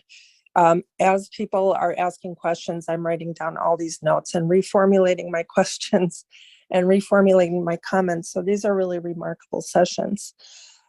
So the first thing that I really wanted to talk about was the thing that Will brought up about the education model that he's in right now. Because I taught in the context of a private college that was focused on career education. And a lot of my master's students were really changing careers. You know, some of them were, we had a doctor, we had some lawyers, accountants, we also had designers. So these were people who were already very successful in their careers and for whatever reason decided to change their path. And I think probably the most important thing to teach students is kind of a lifelong appetite for learning, being lifelong learners, and also along the lines of what Sharmeen said was teaching systems thinking, and also to develop an appetite for welcoming disruptive innovations in practice. Because, you know, I'm thinking of the distance where I came from, like I started practicing in the late 90s to now. I mean, the tools haven't only come online, but also all the thinking and theoretical underpinnings and design processes that have changed so much, not just because of the tools. Sometimes we push the tools in that direction. I think it's really enlightening to attend the Mid-Journey office hours with David Holtz, which I think take place on Wednesdays, because there you really begin to see how they are designing and redesigning Mid-Journey and actually looking for feedback from the community as well. So yes, AIs are very much design systems. And I think the fascinating thing about Danielle's and Sharmeen's presentation was that we saw like how we can start even thinking about, you know, what it means to flow between AI models, to design those AI models. Why was Danielle using agent-based systems? I mean, all those things are really fascinating. The other things I wanted to bring up, because I think it would be interesting to have that discussion. So Andrew brought up this thing of the problem of labor. Right now in architectural practice, there's really a division between design and technical teams. I experienced this myself many times in my career where I really wanted to do both, but in practice that doesn't exist. And the further I advanced in my career, the more I was kind of in the technical area because I had so much experience. So I was more of a technologist in the end than kind of a front end designer for competitions or anything like that. And I think these new AI diffusion models possibly will help to kind of bridge that gap. I've always kind of been a little bit against that. And also regarding, you know, just the labor involved in education and that architectural education should hurt. I very much experienced that in the 90s. I mean, just brutal, brutal hours. This was right on the cusp of digital tools coming online. My school hadn't already adopted them yet. So it was truly brutal. And also the critiques were very, very brutal as well. We used to call our jury room the injury room because you would do all this preparation and then, you know, a lot of times you post-rationalize what you did into like a speech. And, you know, I think with Mid-Journey, like we have the opportunity to kind of reverse that process where we create word prompts that kind of craft the work. And we have the opportunity to think of our theoretical kind of discourse earlier in the process. So I would love to have some, you know, feedback or discussion about that. And I think I'm going to stop. I have like about 10,000 more things here. But thank you so much for this session. It really is amazing. Yeah, thank you for that, Daniel. We're just developing history ourselves here, and I think it is an astonishing way about how to see how quickly social media and these discussions can share those ideas, which is remarkable. So we have this kind of global brain that's kind of operating. I just wanted to make some comment about I think there's a fear that others can now do architecture and therefore we might lose our jobs. And your discussion about changing professions, my view is that we have to re-interrogate what we mean by architecture. Helen Carse uses this term other architectures. In other words, we have this skill set that we which is quite marketable. But we focus on the building industry, but we can design, we can imagine in 3D, we can understand material behaviors and so on. Skill sets that very few others have. And I've seen myself, people going into the fashion industry. I mean, Nicolo Casas would have been is a good example of that. He is an architect, is able to do these outfits for Iris van Herpen, and likewise the space industry. And here, of course, in LA, there are a lot of architects going into the movie industry. And I just suspect that actually there is a whole new domain one could think about in gaming and other forms of visualization that the architectural imagination could be deployed in. We have a question. I just want to add one thing to that. I'm sorry. Yeah. So AEC in general is kind of a walled garden, and also architectural practice by virtue of the licensing is very much of a walled garden. And there are very protective measures to ensure that others do not practice what is called architecture. Like in the United States, an unlicensed architect is legally not allowed to call themselves an architect. They have to call themselves other things. But all the innovations that have come into architecture, as long as I've been, around in architecture, have always come from the outside. Whether it's technologies, ideas. When I went to school, we brought in a whole lot of philosophy, like Deleuze and Guattari, etc. We brought in movie industry, animation, softwares. I mean, all these things are disruptors. And I think it's really important in the process of education to teach students to really welcome these disruptive innovations, to welcome disruptors to their kind of what they created as a walled garden. That's all I wanted to say.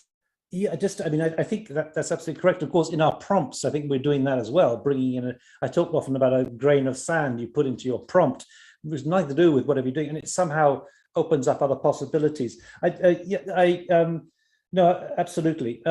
Just one comment. I think, I'm not quite sure whether these organizations, the AIA, the RIBA, are going to be around for so much longer. I mean, I know they're trying to protect the professions, but they're not very effective. Only 5% of buildings supposedly are designed by architects. And I wonder whether they're effective in protecting us. And certainly, when bots are around in the office, they're not going to be paying their AIA subscriptions or RIBA subscriptions. So I suspect those organizations might struggle a little. Deepti has a question, which maybe I can ask her to ask. Deepti? Yeah, hi. Thank you so much for the presentation. It was amazing. And especially, Andrew, your talk was like soul for the food. I mean, food for the soul. Like just listening to all those things. I just wanted to know, how come we as architects were more welcoming of automated robots? I saw everyone really excited about it. I studied at IAC, so I know how excited we all were, along with my fellow classmates at IAC, about automated robotics. But somehow when it came to an automated brain system where we are looking at possibly an external brain that is going to be doing a lot of new things for us, we are very fearful and resistant. Do you think this point has any validity between manual labor and thinking? Are we scared that we are just a bunch of thoughts and now something else can think for us? And are we just scared of our own humanity that is not really constructive to thinking? Yeah, I think it does have something to do with the blue collar versus white collar kind of work that, I mean, well, first of all, I'd say there was a lot of resistance to robots in architecture. That maybe we're forgetting that. There was excitement, but there was also a lot of resistance. But I think it's become more accepted now. But at the same time, there's the feeling of, well, yeah, maybe it's if jobs are eliminated, it's not my job that's being eliminated. And again, I don't think either of those things are really true. I don't think jobs are really eliminated. I think they're just transferred to different places. That maybe on the physical labor side, maybe it's not the manual labor pushing concrete around, but now they're running a robot that's pushing the concrete around. So hopefully it's a better job in the end. And similarly, I think on the design side too, that I would much rather be using an AI to help composite an image than fooling around in Photoshop for hours, cutting out, masking out things and things like that. So that we should be using technology again to emancipate ourselves and to be able to use our brains more creatively. And then I wanted to follow up on a previous comment about the walled garden. I think that the kind of ultimate walled garden with architecture has always been the one between the client and the architect. And some of the comments that I get sometimes are fearful, like, oh, imagine a client coming into a meeting and already having used Midjourney and to visualize their ideas. Like, wouldn't that be horrible? And I was like, that would be incredible. Imagine the conversations you can have with a client where they become more aesthetically kind of astute about what they want. And that they finally have a tool that they can help, communicate their ideas to you in a way that is not just verbal. That I think that's incredible that we can collaborate with clients. And I've started to do that with some clients, and it actually makes the meeting so much more fun, that you can think of things quickly and envision them in a way that you couldn't previously with them. And it ends up engaging them in the process in a much better way. We have a comment in a couple of questions in the chat. We should try and wrap up soon, but I'll include these comments. There's one from Jiaxin Chao. Do you see a possibility there will be more explicitly iconic duck buildings, partly designed by people in our physical virtual living environment? Is architect speculation to the future deluded? Is our speculation about the future deluded? If yes, how should architects intervene in the production process? Will we be producing more duck-like buildings? I mean, I guess, is this kind of maybe another form of postmodernism, a rearticulation in some ways? Any thoughts of that? If not, we have also a question from Angelica. I don't know if Angelica would like to ask that question. Hi. No, it's not a question, it's just a comment, actually, about, I think that the way we deal with the models, and especially the combination of them, ends up being using DALL-E, and some, I think students could input their initial images and then output it, and then this is a kind of conversation that we have with the machine. And that's a kind of process, and that's a process we can teach and how to deal with that and use it into our own favor. And the other thing that it's amazing now that we are starting to force ourselves to describe our projects in words, things that we don't teach the students to do. That, like, how do you describe your project in one sentence? This is very hard. It's like when you're writing your thesis, how do you describe your problem in one sentence? What is your hypothesis? And then this is another way to train them and to teach them how to do this. So I think these are both two things that we can teach and you can use in our favor in education. That's my thoughts. Thank you. Joshua, you got your hand up. You haven't said much, but it'd be great to hear from you. Right. So yeah, that was exactly my point, right? Getting students to iterate their writing, not just their visuals. I see these really lovely videos where you start to see how the image evolves over time as you generate evolutions or change one word in the prompt. But I almost, what I do is I have my students actually show me their prompts, and we talk about how their ideas and their writing has changed about them. Like, so what words are they using? And what words could they possibly, use? Like, they have to get a thesaurus now to which is something that I've never actually seen laying around on a desk in the studio before. So this idea, I think, of sort of what they say and what they are thinking and what they're actually doing, if you can get them to sort of put those three things together in a circle or in a cycle sooner, I think it works a lot better. Certainly a lot better. Otherwise, they sort of scramble at the end trying to figure out, what would I actually do?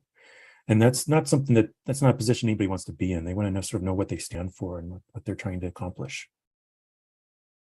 Just to follow up from that, Joshua, before AI came along, years ago, I was always encouraging my students to, if they want to approach a design, to use a different vocabulary. Instead of talking about a room, talk about a cocoon or a pod, or instead of talking about a space, talk about a zone. Immediately it takes you out of a certain kind of mindset.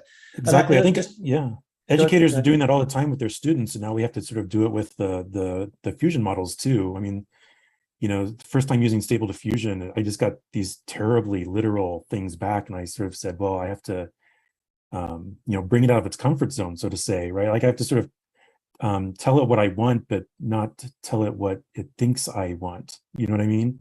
So yeah, absolutely. Just to follow up, it might just one little thing. It might parallel with us when you're talking to a client. Maybe we don't express well ourselves. The client might think something else, just like the machine. How do you express what you want, right? Like a parallel consciousness.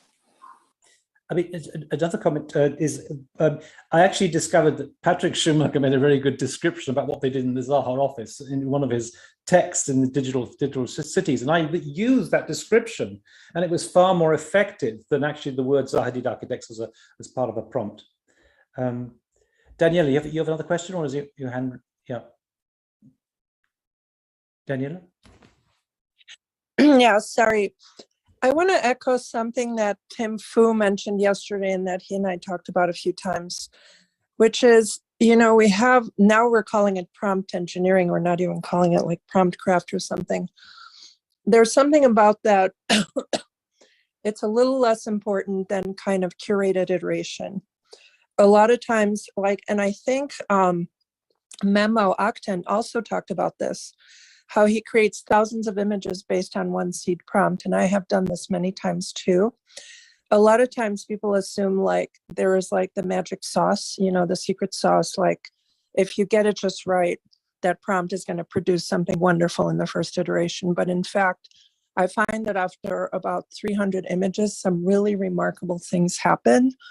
I do think the AI somewhat responds, through various, iterations and selection to what we are getting at.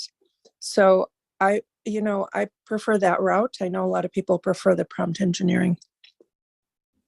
David Holtz had an interesting comment on that maybe a month and a half ago on one of those Wednesday office hours, where he suggested that one of the things they were looking at with Midjourney was, instead of having a 4x4 grid, that they should have an 8x8 grid, and that he had been personally using an 8x8 grid, so 64 images.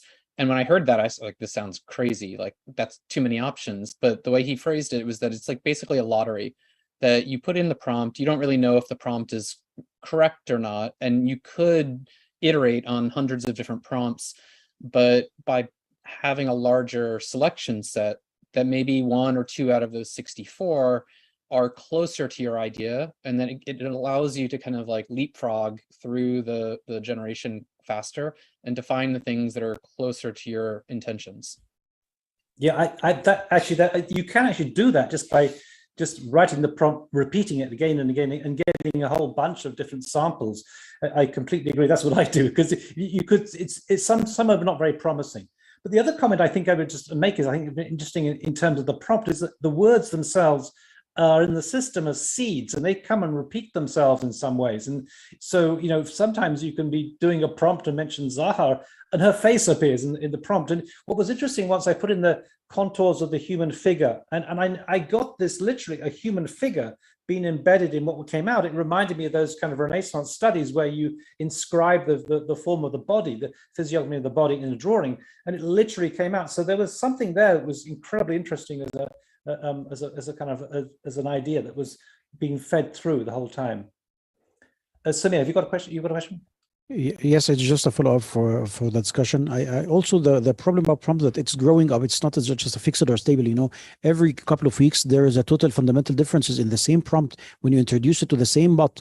And I don't know, but why are we tying ourselves just to the Midjourney? We have 16 different AI bots, and everyone has totally different differences. I tried the same prompt with each bot, and stunningly, they create different but very high quality designs. I can say the design word rather to say than an image, but I feel it's growing and it's learning, and it's just like our architect's mind. It's just like our students, teaching them and expecting a result from the first year is totally different for the 5th year. The same applies on the AI. That's it. Thank you. I think that's a great comment to end on. All I would add to that is, actually, I learn from my students the whole time. It's very much a two-way process. This has been an incredibly useful session. It's part of a repository we'll be uploading onto our YouTube library, Digital Futures YouTube library. I'd just like to thank the people behind this and setting this up. This was curated by the FIU Doctoral Design Program, which, like the Tongji program, has been contributing to these doctoral consortium sessions.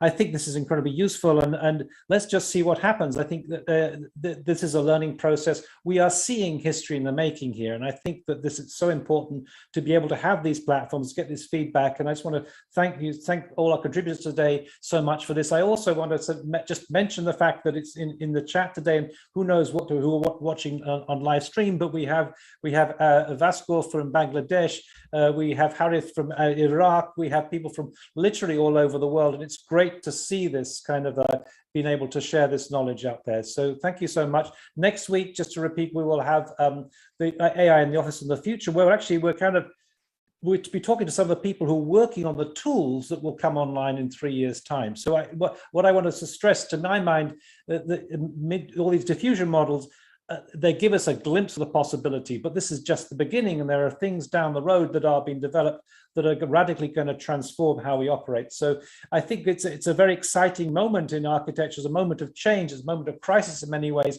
but it's a moment full of possibilities. So thank you everyone for joining in today, please come and join us next week. We have a number of more sessions in this series. It's proving very fascinating. See you again on Sunday. Thank you. Thank you. Okay. Thank you, everyone. Bye. Bye, Thank you, everyone. Thank you. all. Bye. Bye, everyone. We are going live in 10 seconds. Okay. 10, 9, 8, 7, 6, 5, 4, 3, 2, 1. Hello, everyone. Welcome back. It's a great honor for us to invite our old friend, Jules Rastin, because a lot of young students in China all know Jules' name because of his project, his research over the past few years. So thanks. Also, thanks a lot to all the participants. We have some PhD candidates in this Zoom space. At the same time, we have Bilibili stream live and YouTube stream live parallel going on as well. So I would like to firstly introduce Professor Jules Rastin, who is widely recognized for his work on discrete architecture and application of computational design and robotic fabrication and digital fabrication, and which is who is the program director of the MArch architecture design at UCL Berkeley, as well as the co-founder of UCL AUAR Labs, and which research into new design and fabrication technologies. And it's a spin-out company, AUAR Limited Company, and works towards an automatic platform for affordable housing. His design work and critical discourse has been internationally recognized through awards, lectures, and exhibitions at numerous major cultural institutions such as New York MoMA and the Royal Academy in London and the Centre Pompidou in Paris. So let's welcome Jules coming to give us a lecture. The screen is yours.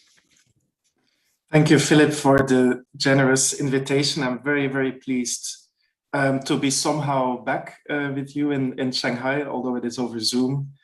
It's been a great event. I've been following all the videos online, many hours of fantastic lectures, and I'm very, very honored that I can be a part of this and contribute something to the discourse and to the discussion. So I'll share my screen. Right. So my talk today is titled The Discrete Automating Architecture, and I really want to unpack a little bit the various aspects of the discrete for everyone attending the conference today and for the audience.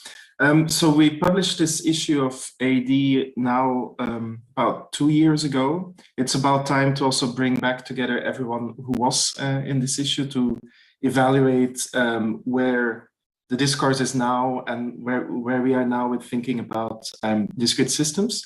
Arguably, it has had quite a big impact globally. There's a lot of new plugins also being developed for Grasshopper and various other platforms where people are experimenting. But most importantly, I think today what I want to really talk about is about clarifying kind of the manifold of implications of the discrete, that it's not just a kind of stylistic project where things just look like aggregated elements or kind of like a kind of pure aesthetic project, but that there is also really important political and social aspects to the work, as well as technical aspects. And I think that is really crucial. Sometimes if you browse through platforms like Pinterest, like this is Pinterest who has learned about what the discrete is. It has used its machine learning algorithms to detect and classify what the discrete is from a kind of superficial aesthetic stylistic level. But I think it's important to kind of dive deeper into what it means as a kind of a paradigm. And as a side note, that is not to say that aesthetics are not important. I think they're actually really important as part of the discourse. So as a kind of maybe a small definition to start with,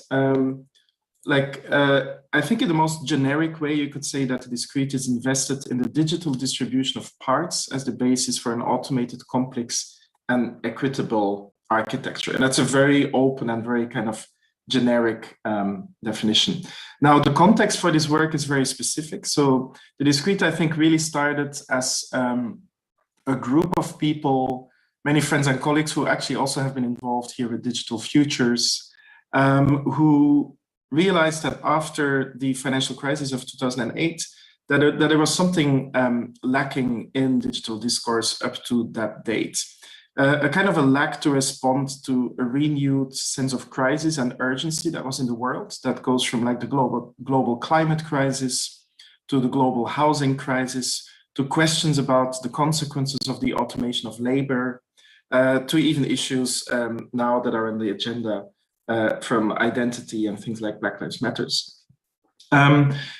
I think this slide has figured in most of the presenters over the past few weeks in one form or another at the conference.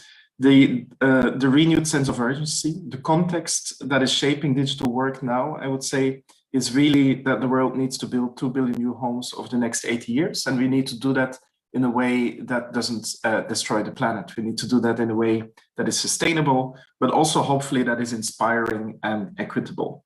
And it's really amazing to see, I watched kind of, all of the kind of lectures over the past few days, and it's really incredible how I think in a space of about maybe less than a decade, that this really has become something that everyone talks about and that everyone kind of realizes a renewed sense of urgency. And that's a very different situation than when we look back at 2008, more than a decade ago, when the digital was still very much, I think, a project that came out of a certain period of time that you could describe as a kind of a neoliberal decade. So it was a project that was very optimistic, and that was really driven by kind of hedonistic formal exploration, which again, I mean, has its value in its own right, but that didn't really have a kind of a social or political agenda, and that was agnostic to that agenda, you could say, and that in many ways also didn't necessarily think about the digital beyond a kind of a pure formal discourse, and what was failing to kind of understand that the digital is something that is also reconfiguring our lives on many different levels. And digital discourse up until recently, I think, was really still deeply indebted to a discourse from the 90s, a discourse that came out of American formalism, that came out of Eisenman and Greg Lynn, and I was really invested in a kind of a dialectic with modernism. The idea that the digital was the polar opposite of modernism. If modernism was all about assemblies and parts, then the digital was all about organic form, no parts, continuous differentiation. And it's remarkable, as Mario Carpo has argued, that the very first digitally constructed building was a fish by Frank Gehry, which shows in a way a paradigm that has continued up until today. The idea that what digital tools, the main power for the built environment, that it is that they can allow us to mass customize complex, continuous curved form. Before, this was unaffordable, but now that we have digital machines, we can create extreme difference in part organizations, and as such we can dismiss the part and construct this continuous forms. But I think that in reality, if we look critically at things like even our relationship with modernism, we see that it's much more ambiguous, that there is not a kind of a clear dialectic to be drawn.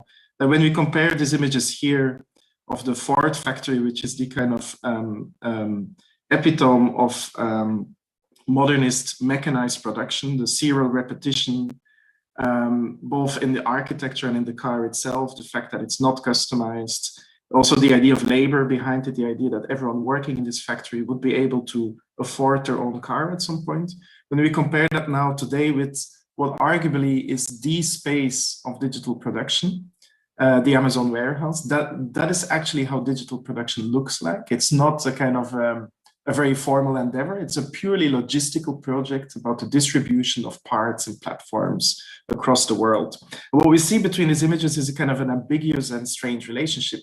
On a kind of formal level, they look similar, but in fact, nothing in these two images is the same. Like the way that things are organized on the right is radically different from how they're organized on the left. And also, again, the kind of political, social consequences of this is that the idea of labor on the right and the idea of labor on the left are fundamentally different. The idea of society is fundamentally different. So this kind of brings me to this graph, which I will use throughout my talk today. Is a kind of the question if you could find a non-dialectical response to modernism and also to the kind of the legacy of the digital. Could we find a kind of, begin to craft a kind of an alternative paradigm to think about digital design that disconnects from this kind of tropes of the 90s? And it's really all in that kind of little sentence. Like, I think if you want to think what is the discrete, it's literally just thinking in a digital way about the distribution of parts. And that word distribution is important, right? Because you could read it politically. Who is it being distributed to? Who benefits from the distribution? Who's in power of that distribution? You could read it economically. You could talk about platforms and models for distribution, but you could also read it architecturally. You could also talk about the consequences of the distribution of parts, the way that we experience it, the way that we look at it. And that then also can lead into kind of philosophical considerations of distribution, Mariologists and ontologists of parts. Now, so that's kind of the setup for the talk. So I have divided the talk in 3 chapters. One about the technical logic of the discrete, one about the architectural logic, and one about the socio-political logic. And they could be switched around. You could start with the socio-political order, you could start with the technical logic, or with the architectural one. So they're kind of in I just decided to start today with the technical logic. And I think it's also important to say that while I've discretized the talk into these 3 aspects are always continuously interwoven. And I think it's also important to make an argument that any kind of architectural paradigm ultimately, I think, needs to thrive on those 3 aspects. When one of those aspects is missing, something is missing. So if you only talk about technical tools, you're not necessarily building a kind of different understanding of architecture in itself. And if you only talk about aesthetics, neither, or only about socio-politicals, neither. It's very important that they're always all 3 present. Now for the talk, I further discretize this. So the technical aspects I will discuss through the work that I'm doing with our labs at the Bartlett and with the Bartlett BPro prospective program, where I'm the director of the MArch architectural design. So I'll be showing student work. Then the architectural aspects I will discuss through my own practice, which is, I always joke, a kind of a traditional architectural practice, which is trying to build buildings and operate with a traditional business model for architecture. And then the social political aspects I will explain through a recent endeavor, which is a new company that I founded together with my colleagues, Molly Claypool, Manuel Jimenez, and Claire McAndrew as a spin-out from our lab at UCL. So this is a platform company that is called also Our Automated Architecture. Great, so first chapter, so the technical logic of the discrete. And you will see that I always, for every chapter, I will bring back this diagram. So the technical logic of the discrete, you could really understand as the kind of the question when we are building buildings, how do, what is the kind of the technical ideas between the way, in the way that we organize those buildings, right? So what is the difference between, for example, modernist prefabrication and discrete fabrication? What is the difference between digital fabrication in a discrete paradigm versus digital fabrication in a continuous paradigm? And the context for this, and again, this has been mentioned in many of the talks before, which I'm very pleased about, is the fact that it's very urgent that we revisit digital, that we revisit the way that buildings are being constructed.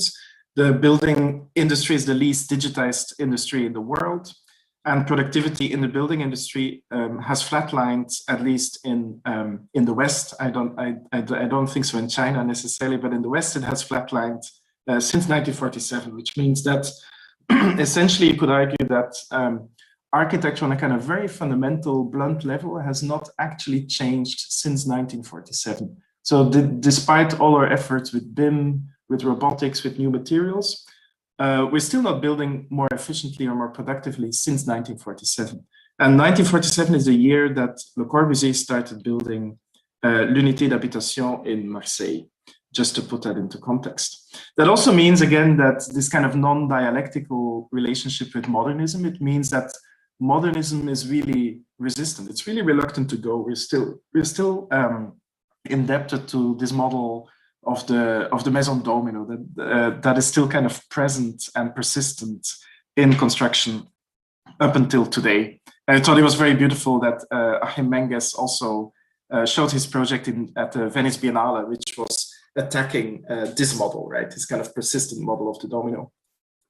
Now, in the context of today, there are efforts in changing and in disrupting how the building industry works.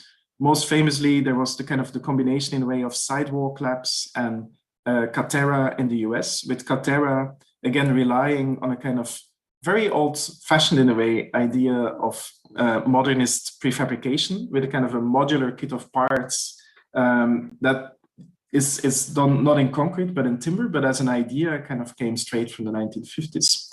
And now, of course, the context is that 2 weeks ago, that Catera went bankrupt after burning through $2 billion in funding, which is incredible, right? So someone has thrown $2 billion in funding to change the building industry, and that attempt has failed, right? One of the biggest attempts ever to change the way that we build has not worked out. And I would argue in part that is also because of a design problem. If you look at Catera, it was actually operating, I always joked, as a kind of a venture capitalist version of a Soviet housing factory, of a very old-fashioned idea about vertical integration of prefabrication, the need to build enormous factories and the need to build enormous systems of top-down vertical control to run this centralized factory. So it's actually kind of a very old mechanized idea of production, which again, the persistence of that modernist paradigm that underlies this. But that also opens up really this kind of key question, the question how today we can rethink prefabrication and modularity in architecture. We all know that this is the way out of the stagnant productivity. Everyone is looking at offsite production, but the question is, can we really kind of rethink prefabrication and modularity and disconnect it from its kind of modernist legacy? And so this is where that's kind of ideas of digital fabrication can come in. So rather than thinking about digital fabrication as digital craft, as you see on the left, you could also begin to think about digital fabrication as something that is purely about organization and logistics, and that is not about the kind of digitized version of craft. And there are technical precedents for this. So there's this very beautiful work by Hod Lipson, which is by now, I believe, like 2 or even 3 decades old, where they're looking at forms of 3D printing, which are actually assembly of voxels rather than a kind of a crafting of forms, which is really, really radical, right? So we're actually building forms not by continuously crafting or by subtracting or adding material, but actually by stacking these kind of tiny little bricks together. And then that work also, one of the key references there is, of course, a work by Neil Gershenfeld at the Center for Bits and Atoms in collaboration with NASA in many instances, where a similar ideas is proposed of this kind of Lego-like modular bit-like building blocks that are actually not really architectural elements. They never have a pre-described function. They're always functionless, and function only emerges after their assembly. So although they are elements, they're actually to be considered materials, and they're also described as that. So they're not actually kind of architectural elements or parts as such, but they're actually really large scale materials, you could say. They're optimized for robotic assembly. And then the idea is that within a kind of a mechanical engineering paradigm that you could build any kind of machine with this, such as an airplane here that is built again of an aggregation of those Lego blocks. We could also look at the work of the Wyss Institute at Harvard, where again, there is a kind of a really interesting connection to swarm intelligence and emergence, where swarms of robots are stacking this kind of modular basic building blocks into larger structures, and where there's a deep relationship between the kind of form and organization of those elements and the logic of robotic assembly. So this is really the kind of, in summary, the kind of interesting idea, like could we actually think about architectural elements not as kind of modernist types, so not as columns, beams, bricks, but could we think about them as materials? Could we think about them as digital materials, as elements that have no specific function, but that could be aggregated together with other elements and then emerge in functional structures?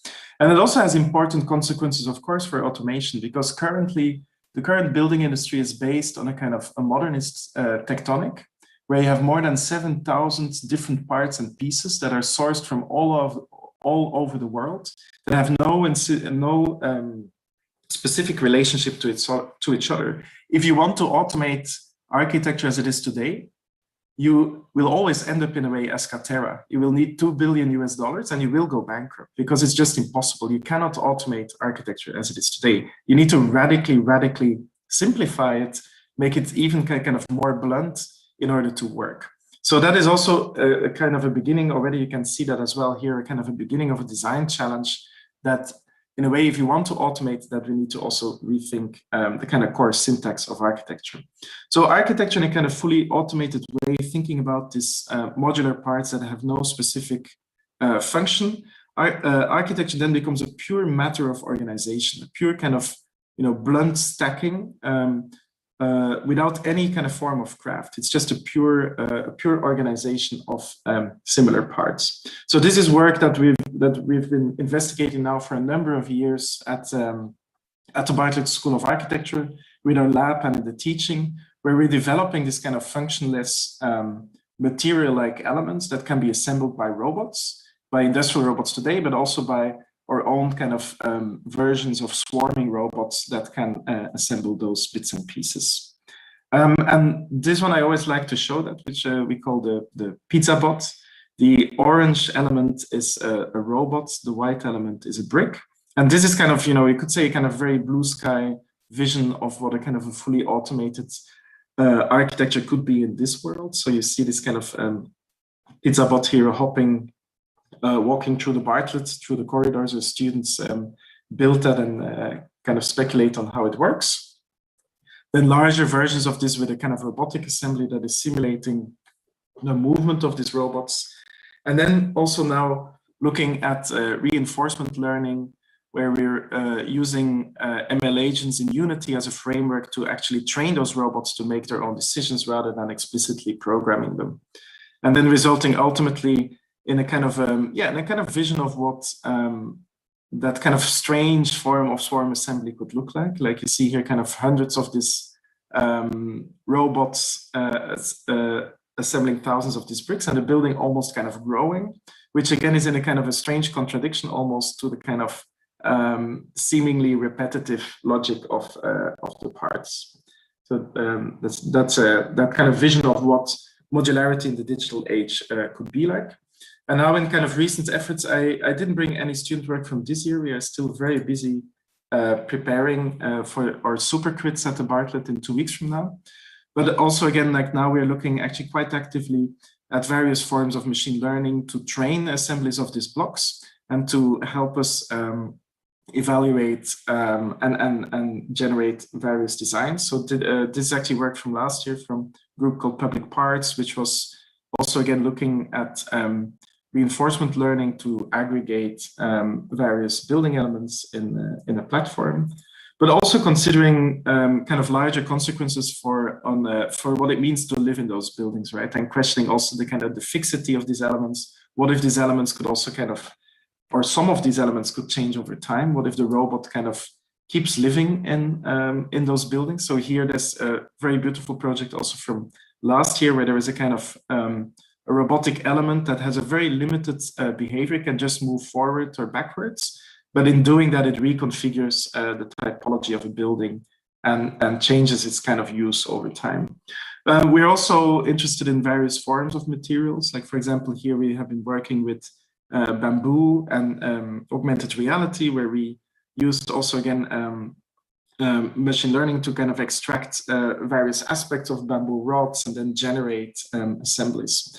And ultimately, all this work kind of with my students, not only at the Bartlett, but also, for example, here at RMIT in Australia and at Hong Kong University, is always kind of invested ultimately in developing this like fully automated housing proposals, right? Okay, kind of looking then as the end goal of all of these technical exercises is really how could we build housing in a fundamentally different way.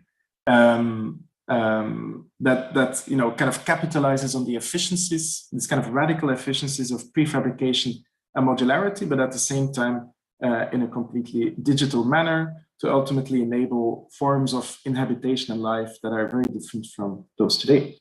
So that's kind of just a little bit about the technical logic.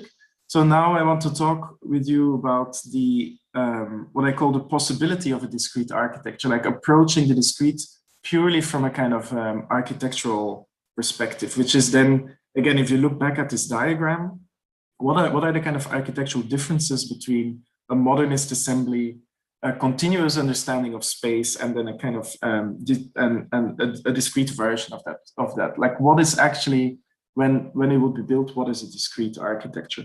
And to illustrate this chapter, I will mainly look at work from my own practice.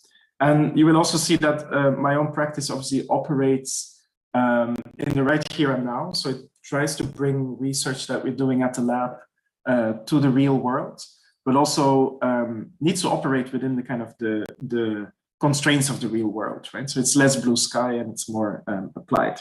And again, maybe to start that conversation, I think it's very important to say that purely from a kind of a creative question, that for me, it was really obvious that we needed to do something with discreteness in the digital, because we had explored for about 3 decades ideas of continuity in relationship to the digital, but we had never questioned what actually the kind of polar opposite of that would be like, right? What would it actually be if you would still have parts and if you would still kind of look at issues like assembly? Because issues of assembly and parts are so fundamental to architecture. They're really kind of at the core of the discipline. It's the one thing that kind of, if you look at what architects are doing, you could always say that their endeavor is to bring thousands of different parts into coherent wholes in one way or another, and to develop kind of ideas and politics of the organization of those parts. So obviously the radical and incredible experiment of the early digital was to get rid of the parts and to imagine an architecture that had no parts, which, you know, in its own right is a kind of an incredible creative exercise. But you could also do the opposite, right? And you could also question kind of, okay, what we haven't really experimented with questions of digital assemblies and parts. And I produced this kind of really blunt historical diagram, which is kind of an overview of architectural history in the last century, like everything that happened in architecture, which I've set up again as a kind of a relationship to modernism. So of course you have modernism itself with the domino. Then you have postmodernism, which was the effort to diffuse the domino and to make its reading more contradictory. Then you have deconstructivism, which was making the domino more expensive and more complicated. And I mean, you could say a bit more wild and probably also more inspiring. So I kind of symbolically showed the 2 dominoes intersecting. Then you have parametricism, which is cladding the domino into continuous panels to make it look like as if the domino does not exist and there is a kind of a continuous space. And then recent attempts in the US that are focused on making the domino appear as an object, more object-oriented ontologies. It's a kind of autonomous architectural piece. And then for me, it was kind of clear that you cannot kind of, all these attempts try to kind of defeat or beat the domino, but none of them manage, right? They always still kind of rely on that domino. Whereas actually the discrete attempt, in a funny way, looks in this diagram, you could say exactly the same as the domino, yet it is the attempt that kind of got rid of the domino. And of course, like as a kind of a provocation, draw it up in the same way as the domino, also to argue that it doesn't really matter, but that ultimately the drawing on the right, the kind of the discrete version of that domino, has nothing more in common with modernism. So it actually got rid of all the kind of materials and types and things that modernism is made of, and it becomes a kind of discrete aggregation of the same part repeating over and over and over, which in a funny way, then contradictory enough, again results in a continuous space. And that's actually where I kind of want to very briefly take you through this journey, because the discrete and continuous are obviously always in relationship to each other. They're kind of in a toroidal space, where if you are really, really discrete, you end up being continuous. And maybe if you're extremely continuous, you can also end up being discrete. But in my case, my kind of journey in the discrete really started with my time at the Architectural Association, where I was a student then with Robert Stewart Smith, who back then was running Kokuja together with Roland Snooks. And my end of year project there was kind of this incredible fibrous agent-based assembly, which was the extremely high-res kind of extremely, you could say, continuous organization of material. Like there was literally nothing kind of repeating there, and it's extremely difficult to kind of identify what is a part or what is not a part. Although it is a kind of a digital form of assembly as well, you could argue, because it's a lot of agent bodies that have been assembled together. And for those of you who followed Roland's talk, you will know everything about this. And after I graduated from the AA and started my own practice and started teaching, with the practice, I started to do competitions, initially not immediately with the idea to win those competitions, but more as an idea to build a portfolio. And I kind of, the first step was to begin to discretize that continuous cloud. So what you see here is actually exactly the same as what you see in this image. The only difference is that the elements that are being computed are now so constrained that they can only form straight lines with a specific length, and they can only connect to each other under a specific angle, with the idea that actually to fabricate this thing, it would be a little bit easier than the previous element. It could all be made out of bent steel rods. And that then led to kind of a whole body of work that was continuing to explore the kind of gradual discretization and also kind of objectification of those processes. So kind of invested in, for example, here, looking at how to separate are different kind of elements in the building. And again, looking at these extreme high-res assemblies, right? And I think I always kind of compare that as well with minimalist art, which is this kind of very process-based kind of operation of the same logic over and over again. Like here, the kind of the trace of a pen on paper by Agnes Martin, which then results in this kind of minimal but subtle kind of form of differentiation, and also, a drawing that in a way is assembled. And that work, this kind of obsession with the kind of gradual assembly or like toolpath-like logic is also present then in experiments that we were doing with our robotically 3D printed chairs, which is a kind of a complete obsession with parts and toolpaths and kind of robotic logics of assembling tiny little pieces of fragments of toolpaths together. But then logically, if you further discretize, the question was asked, like, what if we actually start to work with completely repeating elements that are that have less and less exceptions and less different ways to connect to each other. So this resulted in this work, for example, here for the Block Hut, which is a villa in Belgium, which is kind of a crucial project for the practice because it's formed a kind of a very clear, I think, image of what I wanted to do as a practice, and it established this kind of strange architectural logic of something that is assembled, but at the same time is kind of seems deeply natural, something that seems extremely novel, but at the same time also very old. Like it has this kind of, I think, complex layering of different qualities in there. Then work like this, which again has this kind of bizarre and strange relationship between something that we know, something that is familiar, and then something that is that we are completely not familiar with. I think this one, the Diamonds House, it's a project I did in Belgium, is one of the kind of best examples of what a discrete architecture could be like. Again, a kind of an assembly with repeating parts that are always the same over and over again, and that once assembled construct an almost continuous organic kind of space, right? Like almost kind of like the experience of being in a cave.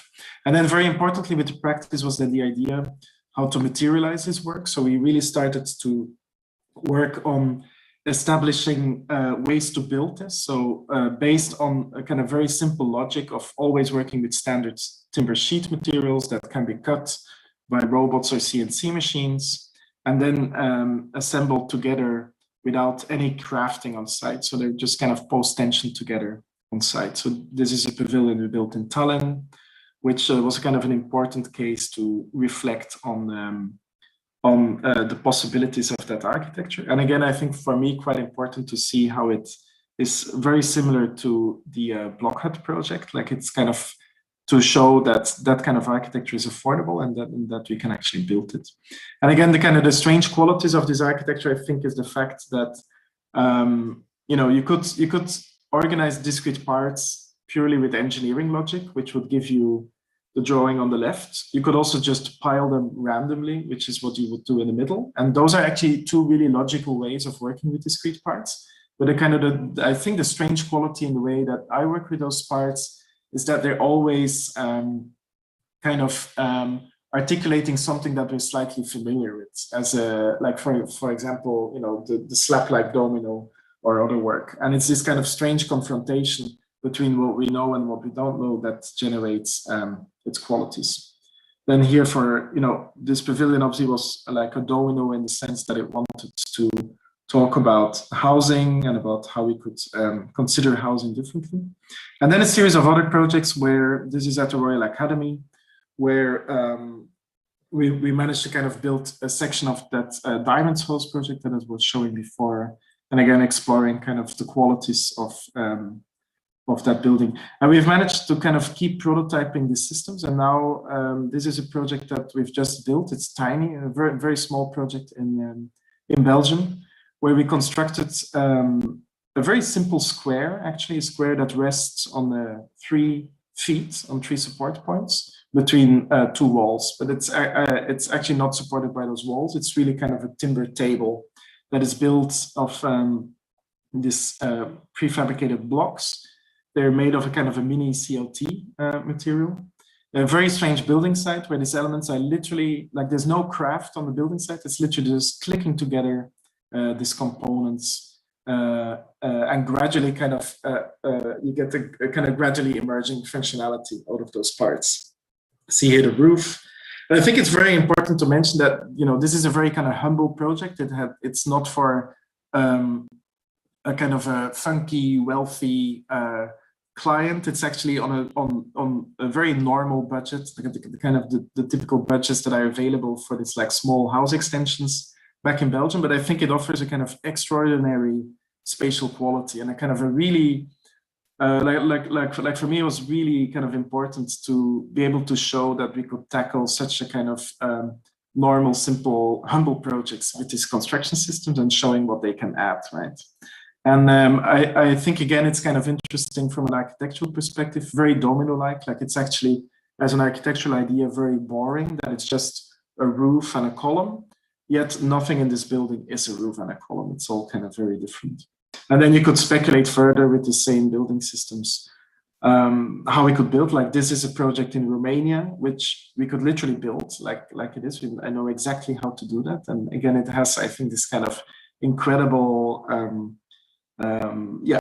experience and logic to it, where it's kind of half assembled, half natural. It's also primitive, right? It's almost like a very primitive assembly where you take the material as it comes from the forest and you just kind of assemble it together. And then again, this relationship that it's at the same time, you could say really old and really new, that the really new architecture is actually the same as the really old one. And then importantly, this work is also scalable. So this is another project for a concert hall in Nuremberg, where we've worked with extremely large cross-laminated timber elements that could be robotically prefabricated, that are then discretely aggregated in a voxel space and result in this kind of building, which on the first view, you could say is really boring. It's just a box, but on second view, it's actually a box that has nothing in common with any way that you would, with anything that you would build today. Like there is no elements in this building, a part of the staircase and the glass facade, that you know from existing construction. Everything has been digitally fabricated and crafted. 90% of what you see in this image has actually been robotically cut, and I think that that's one of the kind of the most radical aspects of that building and of the discrete. Right, it's not so much like that's actually one of the aspects that has the most radical impact on the building industry. Like it's reverting this kind of scenario that Rem Koolhaas pointed out, where architecture has been reduced to kind of a millimeters thin surface, and it's kind of expanding again that space to be monolithic, right? To kind of being able to bypass that commodification of architectural elements and make it again a kind of a monolithic and volumetric approach. And then you could apply that to different projects. So this is a museum in Helsinki, also for a competition, which is actually exactly the same as the concert hall. There's this kind of enormous prefabricated V-shaped chunks that have been aggregated. And again, this is just as the Nuremberg project is not a box. This is also not a shed or a gabled roof. It looks like a gabled roof, but it actually has nothing in common with a gabled roof, which is kind of, I think, quite interesting. And now we're taking some of those methodologies that we have developed for the concert hall and the Helsinki project. We're now taking that also on site. So we just got the building permit for this project also back in Belgium, which we're doing with Bollinger Grohmann, the engineers, and a very interesting timber manufacturer. We built again a kind of a very small project, but really this time working with industry and contractors together. So I'm almost running out of time. I think I have like 2 minutes more, so I'll try to speed this up a little bit to talk about the last chapter, which is very important, which is the kind of the social, political, and economic consequences or basis, you could say, of automation. So when we're looking at this kind of, again, at our 3 curves here, you could also look at these curves and purely ask, like, what are the kind of, like the kind of political and economic questions behind this, right? Like if we're thinking about modernist production, you need all these vertically integrated massive factories. They were usually also like state supported when it came to housing. Who owns those, right? Who's setting that into motion? If you look at continuity, like what are the kind of political impacts of digital fabrication? What is its kind of position? And we've spoken already about kind of looking at it from a more political angle. With my colleagues, I've also written this book, Robotic Building, which foregrounds some of those questions of like the relationship, for example, with human labor. And it's really kind of an invitation to ask, like, what can we actually kind of consider a robot also from a social political perspective, and a kind of, in a way, kind of a call to arms to be more precise and provocative with understanding kind of larger consequences of the machines that we work with. And again, like many people here at Digital Futures, many good colleagues and friends were a part of this book as well. And what we kind of did, and that's the last thing that I want to talk about, is that we recently, in response to those kind of questions of platform economy and digital economy, we recently spin out a company from our research lab at UCL, which is called Our. And Our really is kind of very ambitiously a housing company. We want to change the way that housing is built today. I think some of the most interesting architectural experiments today are in that region, where architects start to become also developers and contractors at the same time. For example, Anton Garcia Abril with Warhol Systems, or Intelligent City in Vancouver, or WikiHouse, which are kind of extremely ambitious attempts to completely change the existing production chain of architecture. And it manages kind of to put architects in a very different position. Also, like it's not anymore service-based as a profession, but it becomes product-based. So we're attempting to do something similar with where we've set up kind of a micro factory approach, where a simple robotically built building block can be assembled into a large variety of different architectural features. Up to the scale of housing, this block can be robotically prefabricated, so it can be nailed together with two different robots into a building block.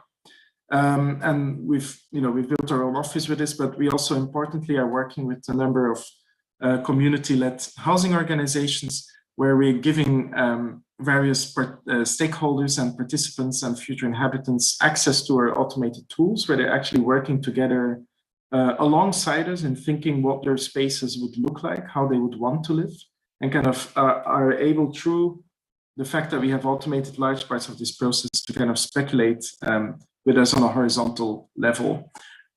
So this is in Bristol with Noel West Media Center, where we have recently, with a group of participants, built a first prototype for housing in this area. A lot of housing is being built, and we're basically working on establishing a kind of a micro factory approach to that housing, where together with the local inhabitants, we could build very different types of housing. So like this was called Block West, which was a first kind of pavilion installation that allowed people to understand the building system that some of them maybe in the future will be living in. So they could think alongside with us about the qualities of this system, understand how it's built, what its potentials are, what its problems are, etc. And kind of speculate really about if they would be building a house with our building system, how that would look like. And then we're speculating also on larger housing schemes. This is also in Bristol, kind of a first proposal for a larger housing scheme. And now we're going on site with 2 micro homes, which are kind of small, like tiny homes that we're building also with our building systems, which are for the first time now fully clad as well. And then as a last project to demonstrate our approach, we've recently built a 2-story prototype in Hackney in London, which was called House Block. So this was for us a kind of an incredibly important moment, because we could, in a really radical way, show that just with one building element, we were able to build all the kind of features, from staircases to functional floor slabs, etc., etc. And again, kind of making this argument that like doing this kind of work that is politically and socially engaged, and that wants to do something in a way you could say good in the world, that wants to make affordable housing, that it doesn't mean that aesthetics are excluded, that it doesn't mean that that it needs to be boring per se, but that actually we're kind of working around those considerations of automated prefabrication, that it could also result in a kind of really different and really exciting architecture. So yeah, this hasn't been published yet, but this will be published soon. And again, it's kind of to be understood as a small housing prototype. Here the staircases and then the slabs panning out. Yeah, so that's it for me for today. I think it's my kind of key message that I want to send in a way is that when we are playing around with these discrete systems, to not kind of consider it only as a kind of an aesthetic project or as a kind of an algorithmic technical exercise in itself, but to kind of really consider that as a larger architectural paradigm where you could contribute something, talking also about its role in society and what it could mean for housing, what it could mean for how we build. Thank you so much. Great, mind-blowing. So wonderful to see your project again. And I just wonder, where do you have such a big energy to do so many projects just in one or 2 years? It's very last time you made a presentation was 2 years ago, I think. No, I did one last year as well with Roland Snooks and Mario Kartball, but that was very short. That's a really short, right? Because 3 of you. But today it's like a very holistic understanding of not only the project, but also most important is your theory. I think you have a special paradigm put forward, the discrete system rather than the atomic system. So actually, I think we have a lot of questions. Maybe firstly, because I know you very well and put forward a very difficult question to you to answer, maybe for discussion. So I think what you are doing is quite actually similar to my approaches over the past 10 years, but different culture, different industry, and different technology. But actually, we're thinking a very similar way. So I can totally understand what you're doing. The first question goes to discrete system. So we have a lot of discussion on that, including with Patrick Schumacher, with Newlich, with Philip Rock over the past few years, and talking about, because domino system is actually, that is a discrete system. One, I don't know in Europe, but in China, from the 30s, 40s, 50s, and very early modern architecture, which is prefabricated. But the difference is, which is just consists of the components is column and slabs and windows and the enclosure facade. That's all separately prefabricated in the factory at the very early of modernism.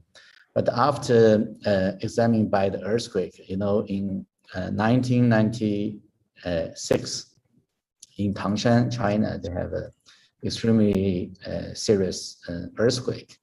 And to prove that this system is not very safe because the buildings are demolished by the very big earthquake. After that, after the 80s, I think China, we construct buildings, including, I think, around 30 years. It's a kind against the concrete, against the discrete system. It's just all on-site pouring of concrete is a kind of a system. But from the past, I think 5 years ago, the government still go back to the prefabrication system, and that not go direct to a stylistic way. But maybe that's not right to make a description of you. But I think that goes to different components, which could be prefabricated. But the main steps go firstly to the material performance and the industry organization. Maybe we name it as PC as a kind of concrete system, and we have timber as like a prefabricated timber system. So it's all categorized by different kind of material or different kind of the height of the building, system of the building. Maybe super high rise could be a prefabricated one, and also 1 or 2 story could be a prefabricated one. But the regulation and all the practice is totally different. So first question goes to you. How would you like to define your discrete system with domino, although they are the same? So you are talking about that. From my understanding, what's the same, initial same, and what's the key scientific question we need to solve in our age, in recent age? What's the difference between this discrete rather than Le Corbusier's discrete system? Yeah, it's a super interesting question. I've actually discussed this. This reminds me, a number of years ago, Patrick Schumacher asked me the same question. So we had like a roundtable discussion on the difference between the notion of the part in a modernist paradigm and then in the kind of discrete paradigm. And you're obviously right to say that the domino is a discrete system, because I mean, architecture, if you look at prefabrication, consists of discrete elements that are put together and that can also even be assembled in different ways, but it's not a digital discrete system, right? So it's a kind of an understanding basically that every part is optimized for a specific function and a specific performance, which results in types of assemblies that are completely closed. So they're not open-ended. They always result in a kind of a homogeneous understanding of space, that every domino per definition is the same domino across the world. And it precludes kind of the kind of complexity and open-endedness and customization that we associate with the digital, right? We can't really, it results in a kind of a form of inhabitation that is typified, where you have a 1-bedroom apartment, 2-bedroom apartment, studio, that is completely closed. So that's kind of from an architectural perspective. I think that from a technical perspective, the difference essentially is that in a digital discrete system, that function is removed from the elements. They perform in a generic way, which then means that function only emerges after those elements are combined together. So you would never prefabricate a column or a floor slab, but you would only only end up with a floor slab after kind of recombination of elements. And I think what is important there, and I think that's when we look at these examples of companies like Atera, it's really important to kind of understand that this modernist approach to prefabrication, this mechanized approach, that it is not fully capitalizing on the potentials of the digital, that we end up with a system that still has this very long production chain. Every domino, as we know, the domino looks beautiful without cladding, but we all know that it needs to be clad, right? We know that it needs to be wrapped. And that's actually where the real problem starts, is that this domino is not a functional building, it's a skeleton, it's a carcass.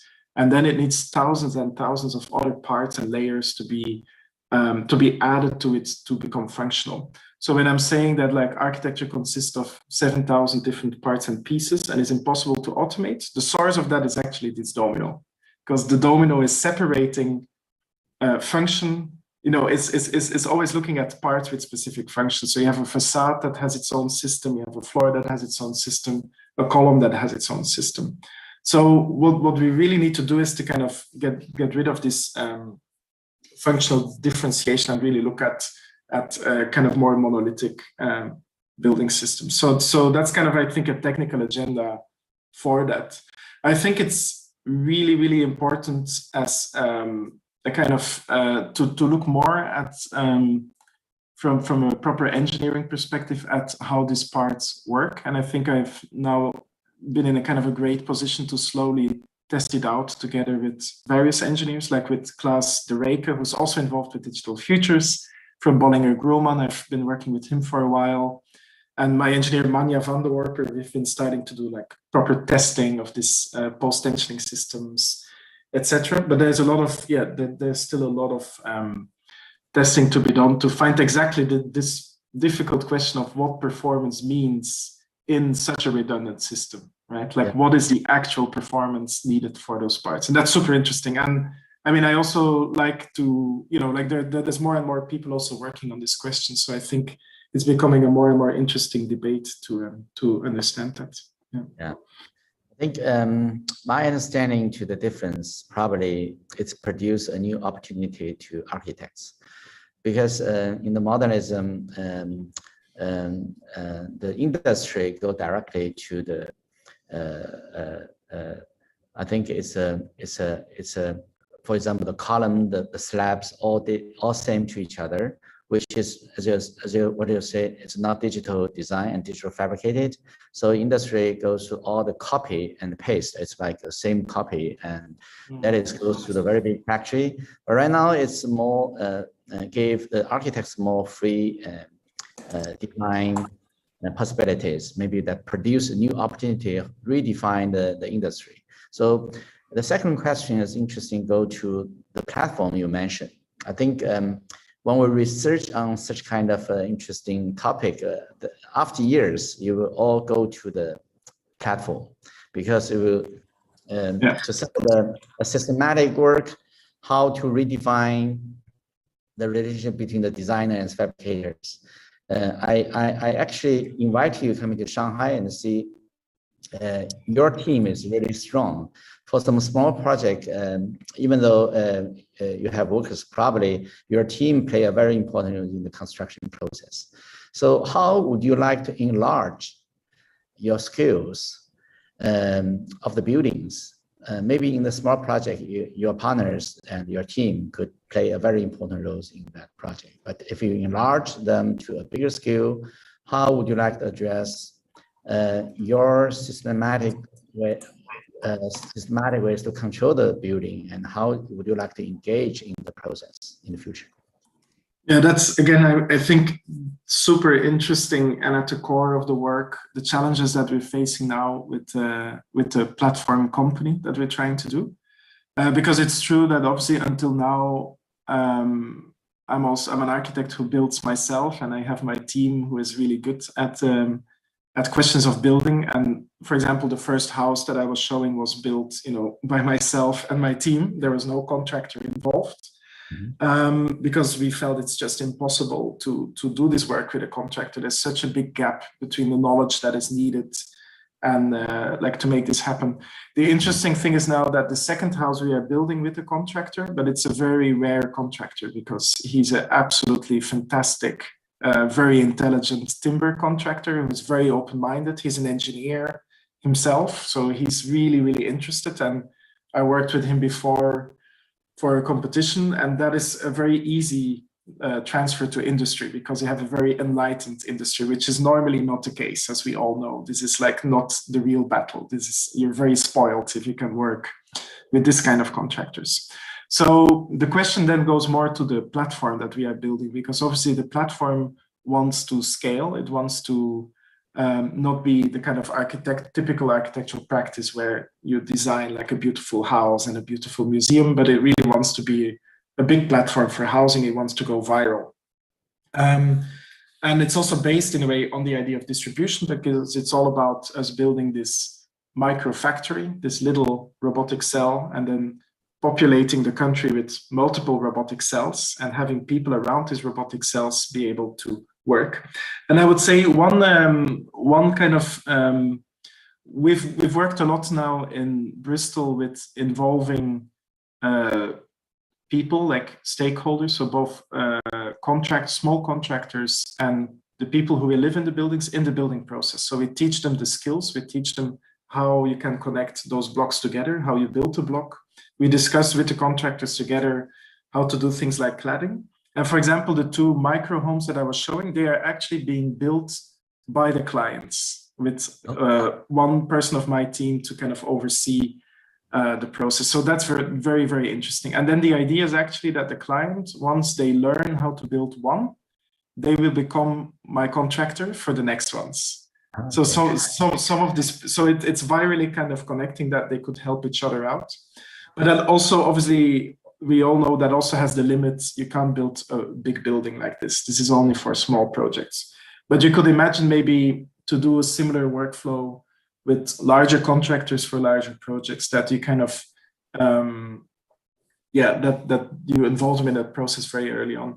And I would say that in terms of that's actually an advantage, Philip, of the discrete system, is that it has so few different joints and connections and things that you need to know to learn it. It's very easy to teach people how to build with this discrete method.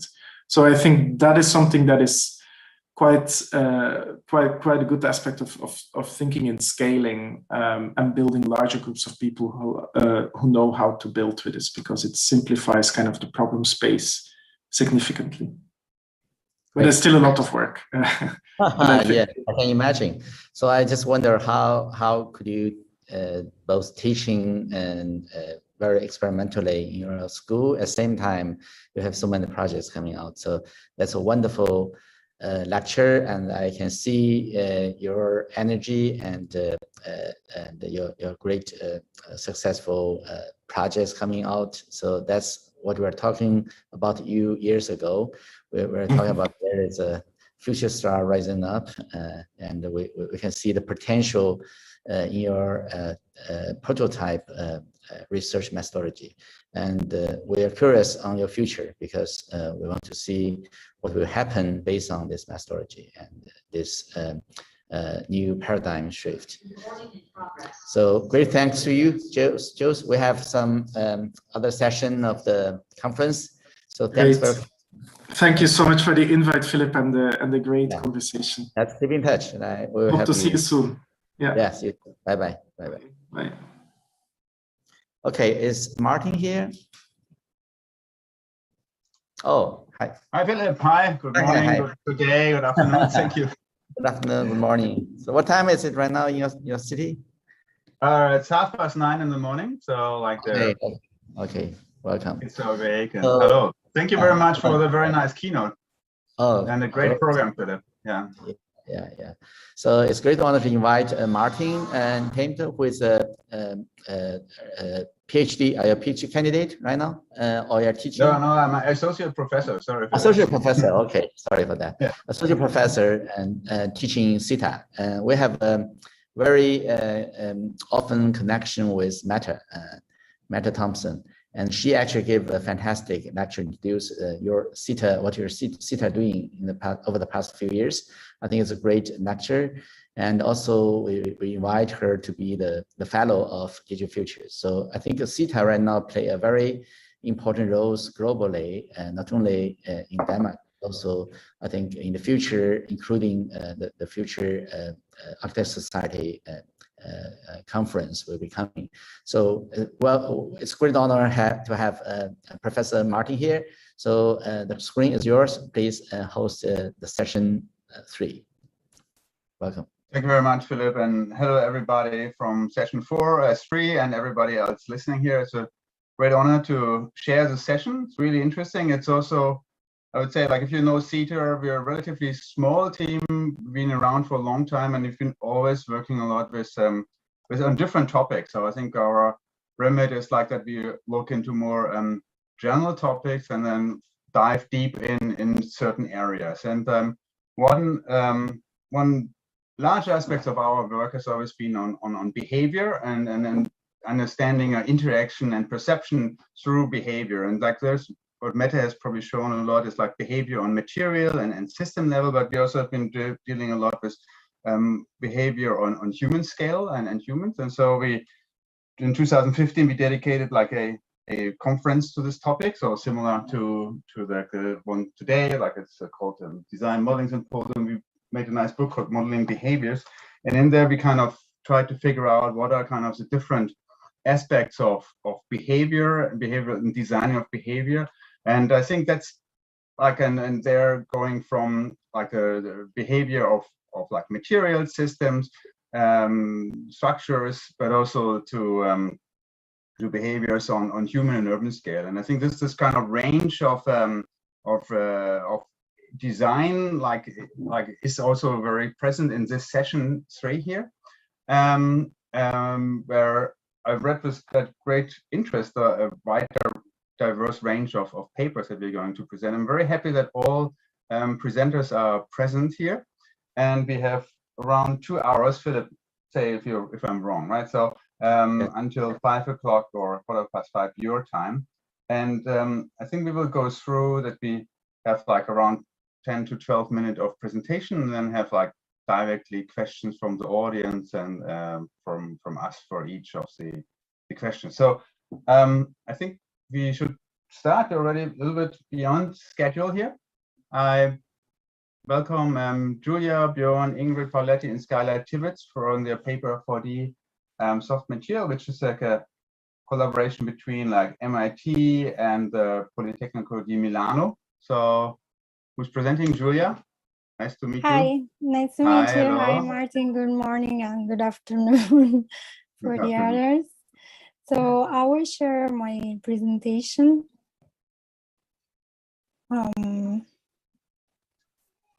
Okay. Can you see it? Thank you. Very good. Okay. Thanks.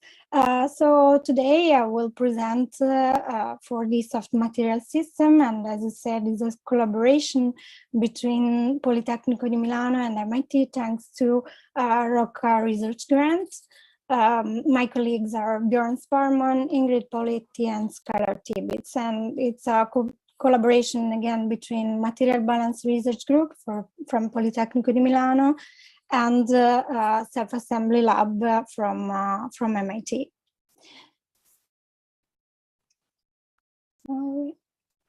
Okay, so I'd like to start with a paradigm of the dance of agency that has been introduced by scientist and philosopher Ludwig Fleck, which is the dance of human and non-human agency, in which the researcher and matter are both the active part and the passive part of this dance. As the active part of the researcher deals with setting up the material assemblage, and the passive part consists in observing what material will do and how they will perform. So those phases are then repeated in a loop, and that's why he introduced this idea of the dance of human and non-human agency.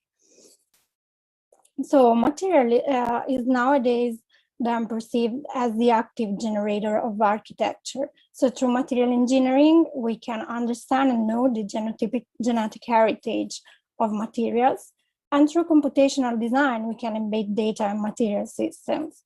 Digital fabrication, again, is no more conceived just as a brute force or a mean of automation, but is the tool that can express material agency.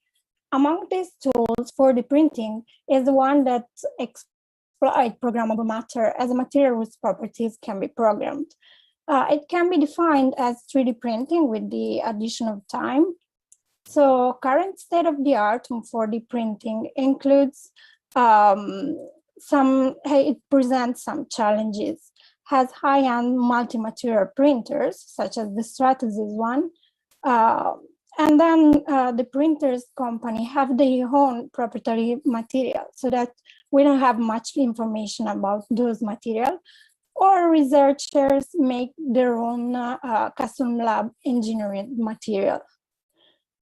This led to the fact that experimentation on active material is difficult for designers to access and to scale toward applications. We decided to employ rapid liquid printing as a tool, which entails physically drawing three-dimensional gel suspension. Therefore, it allows faster large-scale fabrication. Our aim was to combine the properties of rapid liquid printing together with the properties of 4D printing. So we have the possibility to print industrial grade materials from a medium to a large scale with a fast process. And we have a freedom of tool because we can customize them with the advantages of 4D printing. So multi-material printing with a programmed actuation and the possibility of having material customization. Therefore, we could have full control and customization of the whole process. So we started with silicon as the main material because silicon has this as a wide flexibility in terms of material properties, and then it was widely available. Therefore, from the fabrication point of view, we had constraints coming from the tank dimension. So as you've seen, the printing process includes a tank with a gel, and the constraints of the design for additive manufacturing from a design side. We decided to print shape-shifting silicon material system. So the aim of the project was to create these responsive material systems, and we were able to tackle this problem by exploiting silicon bilayers. So we were using 2 layers with different materials, so with different properties that upon actuation will cause a stress mismatch, therefore a bending in the material. We wanted to have both an active response and a passive response. So we investigated 2 material systems. One was achieved by using ethanol as the active material, let's say, and the other ones by using polyvinyl siloxane. And we will see shortly how these systems work.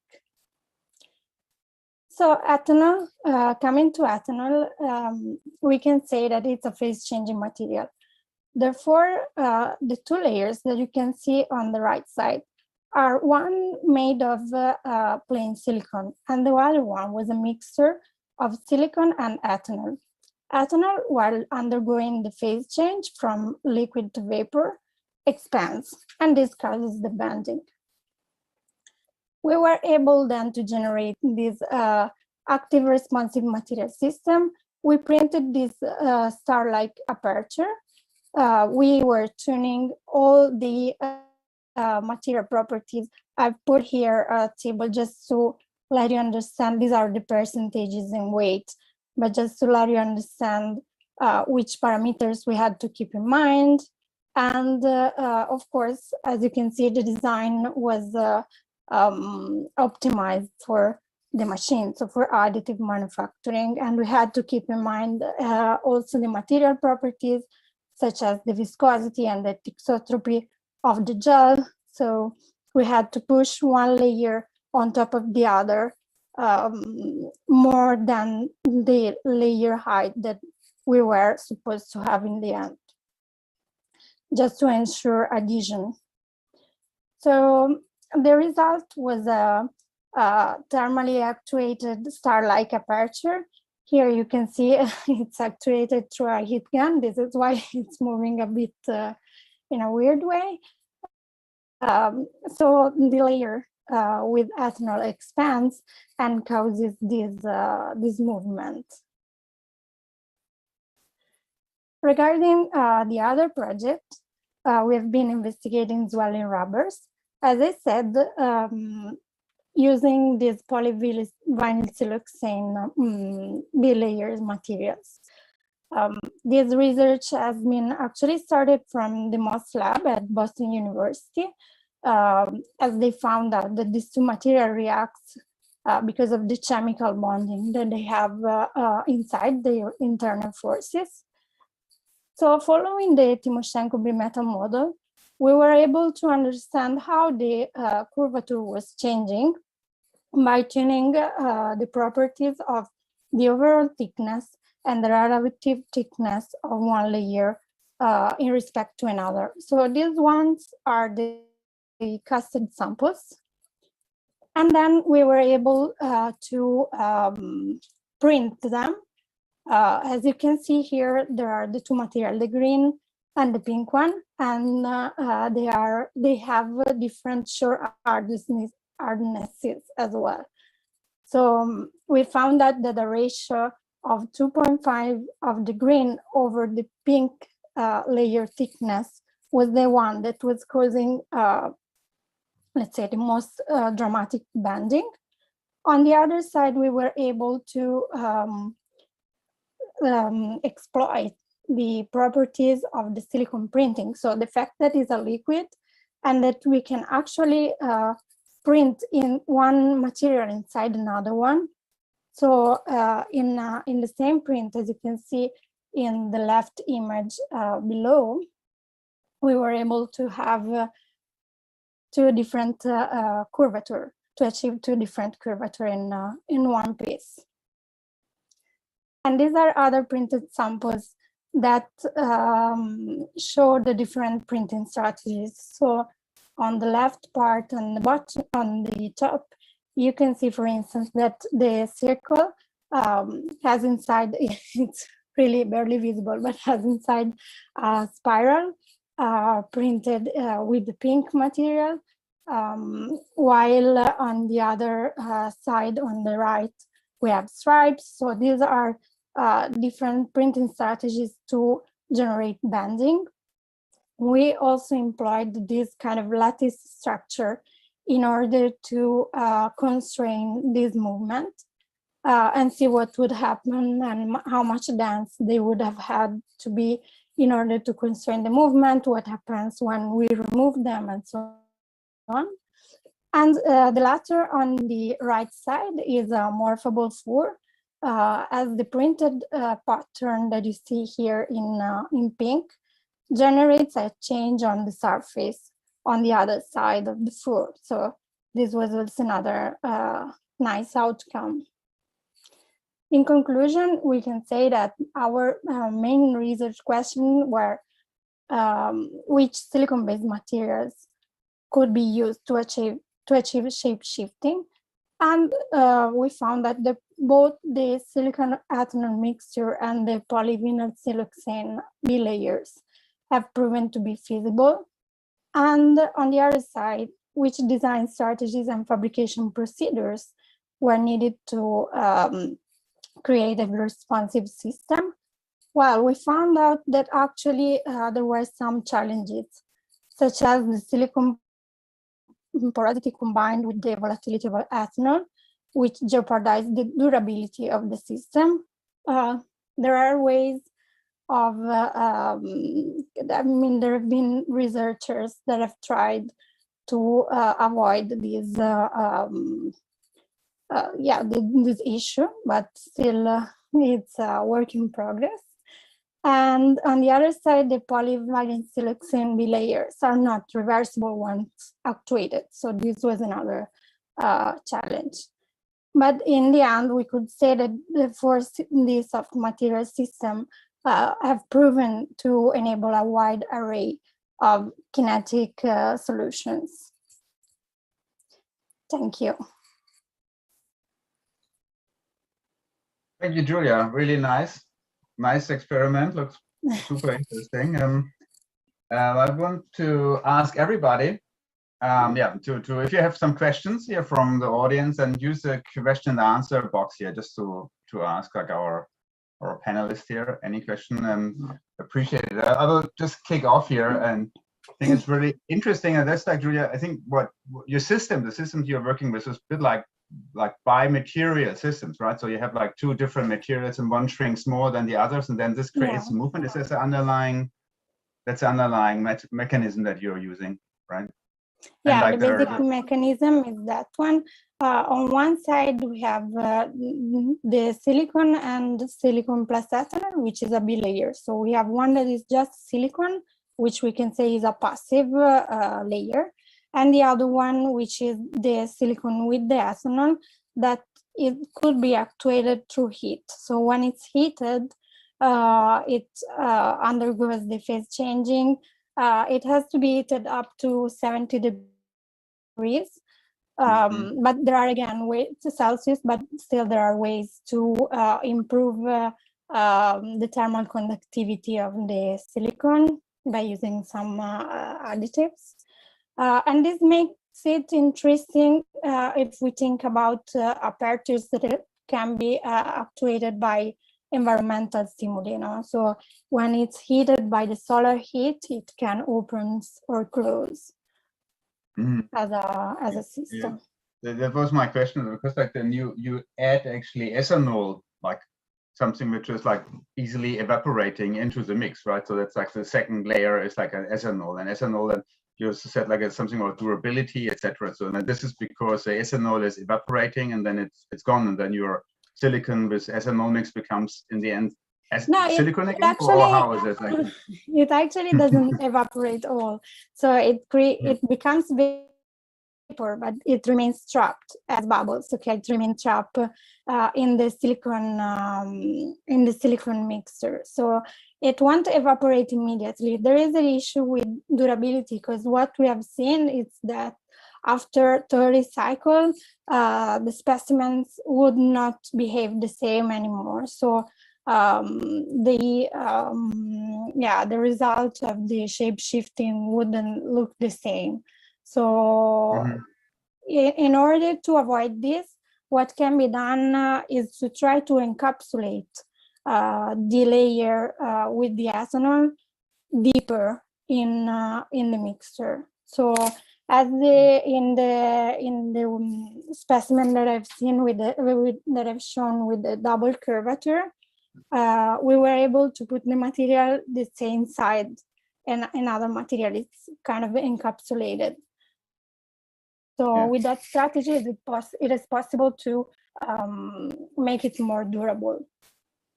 Again, but you probably will always face a challenge of diffusion, right? So like that, similar, like if you have a balloon with helium, then the helium will diffuse through the kind of rubber at some The point. thing is that, yeah, the thing is that exactly silicon is porous, so that could be a challenge. What they do in soft robotics when they use these systems is that they actually cover them, so they coat completely the system.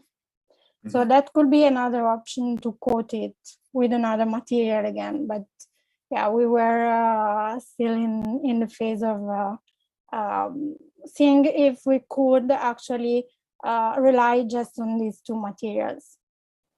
Okay. No, really nice. I think like they're first, Philip, your question. Probably here is a question from Bilibili platform and asking about the scale, because no matter 3D or you mentioned 4D printing, scale matters. So what's your research vision? Right now, maybe it's a small scale research on the two material performance. You write this paper. What's about your future plan? Would you like to enlarge this to some bigger scale or macro scale project?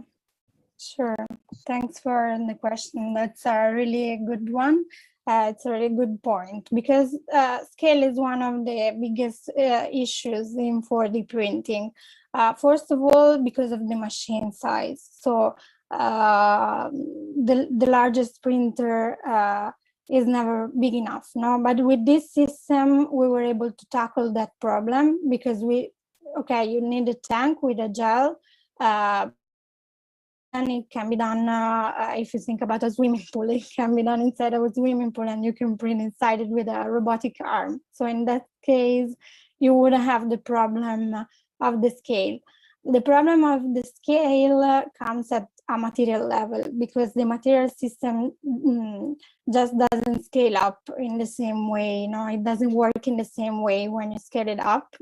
So these prototypes were all of the in the order of 20 centimeters, like the biggest one was 20 centimeters, which could be enough for a small component if you think about like a small shading system or a singular shading or a packaging or some adaptive wearables. So in some domain, they could be already, let's say, ready for production, for the market to be used.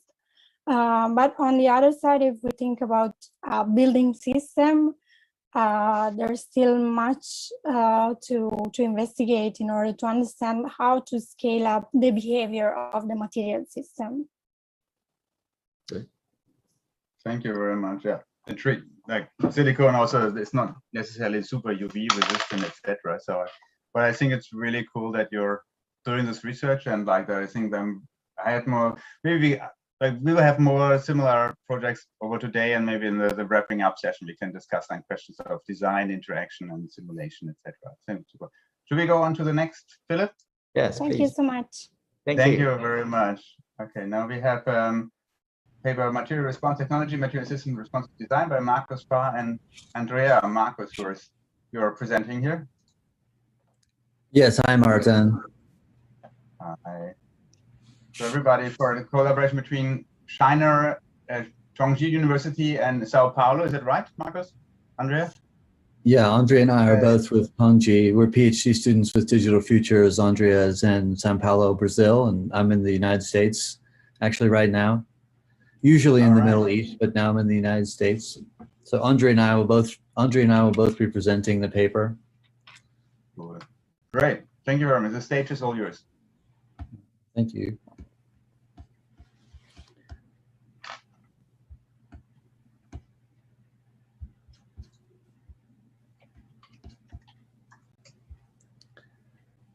Andrea, are you here? Yeah. Andrea, can you hear us? Andrea, like we cannot hear you, so I think there's something with your microphone.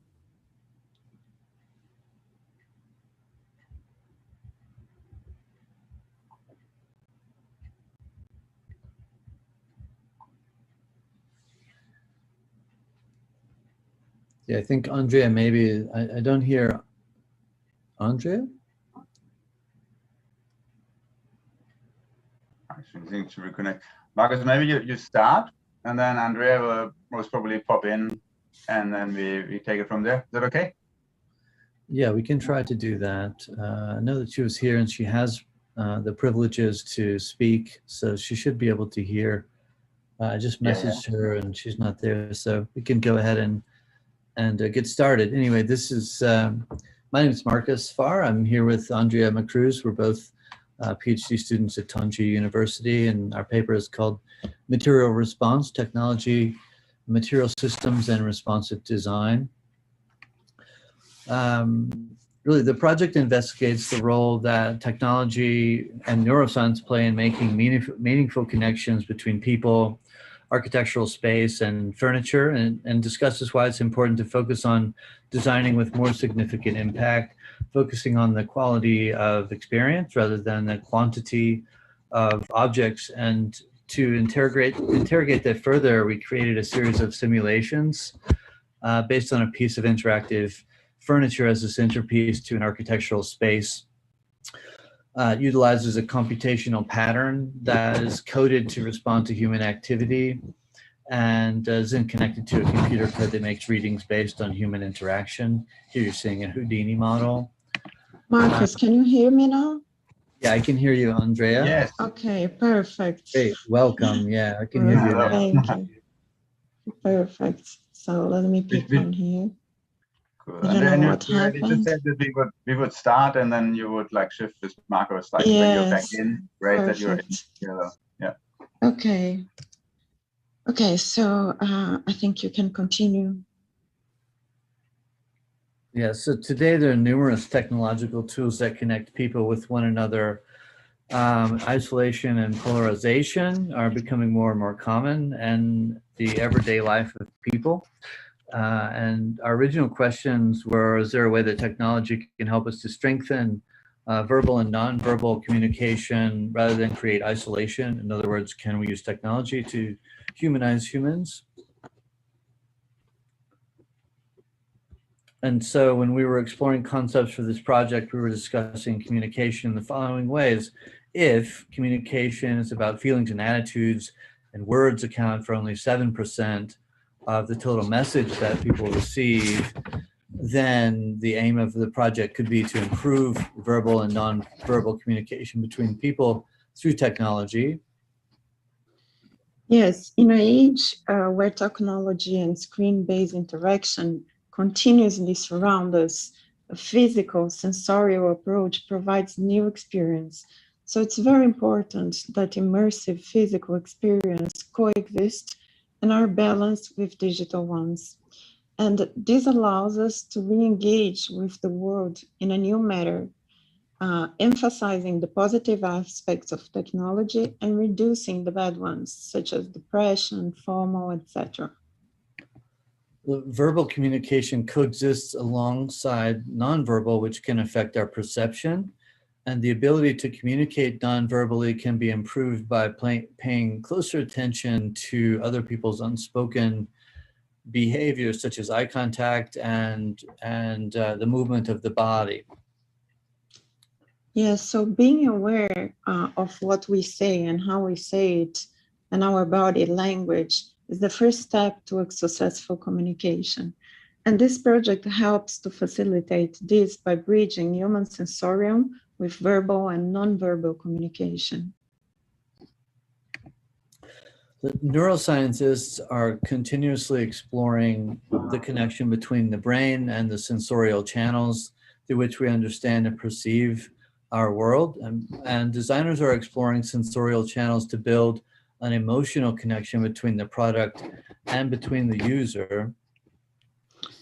And according to Andy Clark, it is not enough to say that the mind is contained only within the boundaries of our brain, because it has always collaborated with external non-biological sources to solve better the problems of survival and reproduction of humans. So the separation between the mind, body, and the environment are not seen as distinction. And so with these theoretical ideas in mind, the paper explores the potential design contribution that can come from a process that uses computational logic and new media as the tools for prediction in this. And this process of simulation also aids in creating a more robust physical prototype for us. In the project diagram here, we annotate the physical and the invisible parts of the project, including the sensorial boundaries that are thought of when designing the project, and the possible gradients of both man-made and human activities such as Wi-Fi, the sensorium, technological, and also human, temperature, along with the scale of the project, and the material relative to humans at the time of interaction with the project. So using digital tools such as microcontrollers, Rhino, Grasshopper, and Houdini, and paired with physical testing, it interrogates a workflow between computational design, production methods, and material logics, trying to simulate a person's state of being, excited, calm, etc., is difficult when making a physical model, but much easier and much more accessible when doing a series of design computations, design models. Yeah. So moving further into the process, we used a Houdini model to explore how color could be simulated based on information that's gained from our UpMood logarithm. And then also in collaboration with that, a typical kind of Rhino model to explore the visual capacity for the different material states, such as the changes in physical composition as a result, and the differences in temperature that would come from the logarithm. Yeah, and the results here range from a one-person interaction to a group of interactions, and offers insight into how this project could work at a large scale in the built environment. So the methodology associated with this project offers immense speculations for the future projects. And we felt that in some ways, designing the process was more important than designing the finished product. So part of that discussion include the logic for the shape of the, what we're calling the leaves of the project, and how this could inform the overall surface pattern. In this image, the leaves are on a tree are actually different and have different performative values. So for example, sun leaves are comparatively smaller with a more jagged edge condition.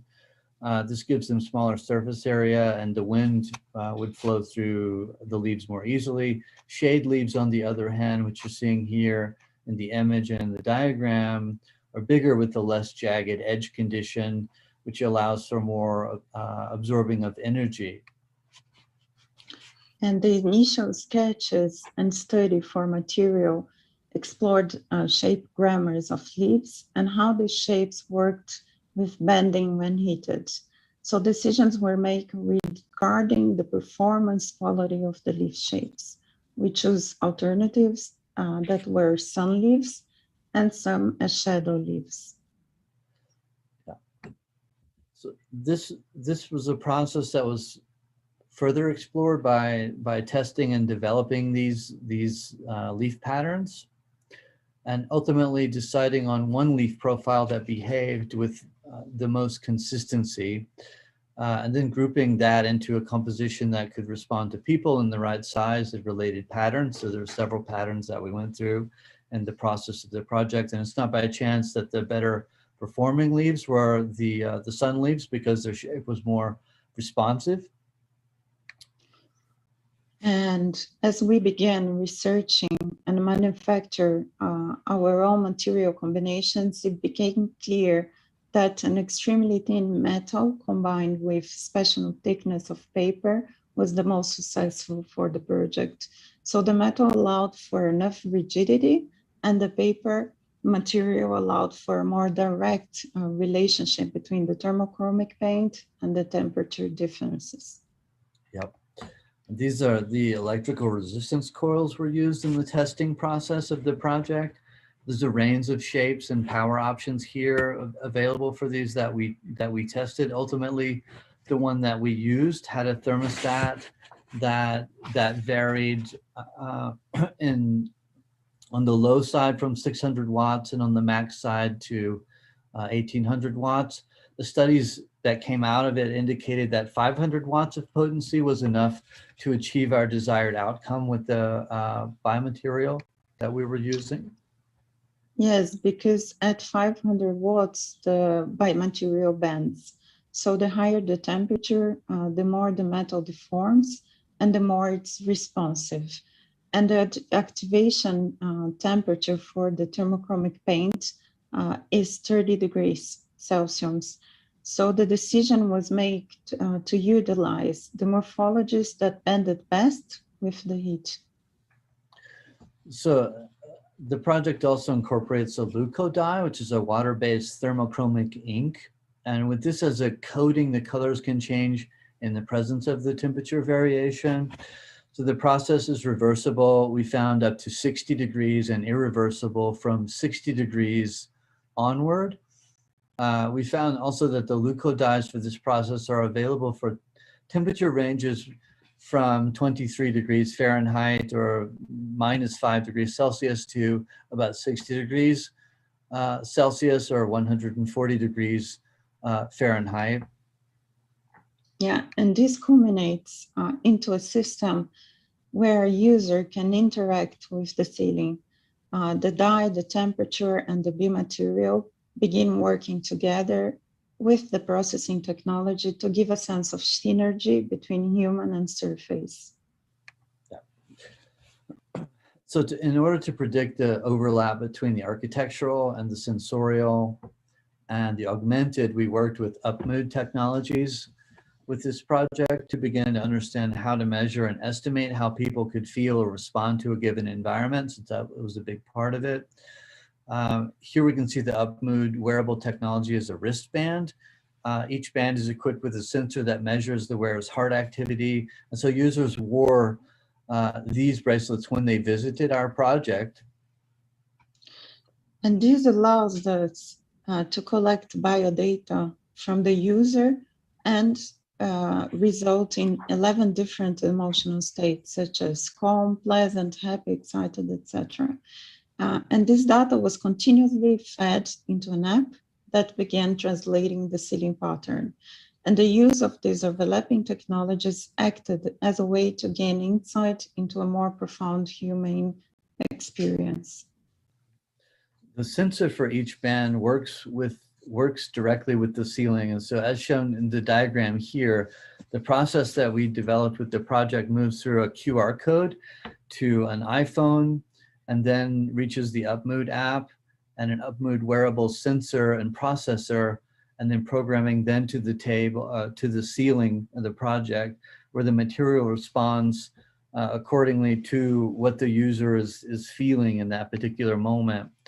And the hardware consists of a heating element shown here, a microprocessor, which is connected to Wi-Fi, and a relay module with LCD display. And in addition to other auxiliary components. To receive the information, the microprocessor, which is an expressive microprocessor, can be connected to the internet with a Wi-Fi network and used to communicate directly with our UpMood server.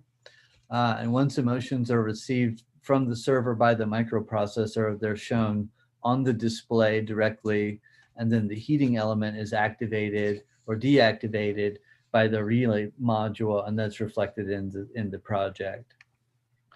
So here we are seeing the testing setup. I think we have to turn on the videos that puts this technology into play. In your testing, the prototype changes its behavior according to the emotions captured by UpMood bracelet, reacting to two possible states, being calm, that is the upper one, and aroused. I think we can go. So the entire process happens automatically. And as long as the system is connected to the internet, the app is receiving data from the bracelet and sending it back to the server. The project reacts to the emotions of whomever is using it based on the biodata that's collected. Yes, so this work documents the process of a furniture project that was designed to induce a sensory experience. It explored this concept relative to digital design and material interaction in the field of biomaterial, thermal properties, and the human sensorium. Yeah, it also incorporated this potential by capitalizing on the role of material manipulation and response to temperature as a way to interact with architectural space and people. And the outcomes imply that through the research and the design, the stronger sensorial experiences can be used to increase awareness and perception and create new design conversations. So thanks very much. We're happy to discuss this project further. Thank you very much, Marcus, Andrea. Really nice. I think you're a great designer. So to say, when I read the paper, I really like your design. It's very kind of simple, if you want, but like also kind of evocative in how it is represented. And I think it's a interesting, like, say, inspiration of being interested in the fields, right? Like this, what you did with Houdini, and then translate further. Then you will find that there are quite a lot of people who, for instance, like put in conductive wire, etc., into those leaves so that they move without having a 500 watt heat source underneath. So your infrared grill on top of a conference table is probably a bit intrusive from what you want to do. I think you can go with really a lot or less of wattage there. I think that's fine.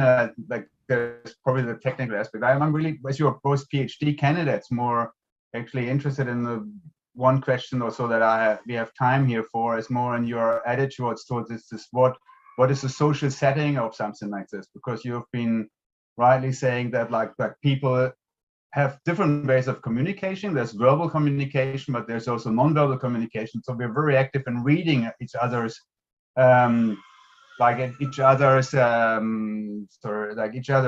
feelings, right? So even when I just raise my eyebrows or get big eyes or whatever, or start to sweat or so on. So all of this are kind of like, all of this is kind of happening, and you understand this, right? So like this question, like what is this, what you're doing there for? So what is like helping there? Sorry, my kid is crying in the background here. Yes, I think facial recognition, it's something that is really nowadays being discussed because it depends on culture.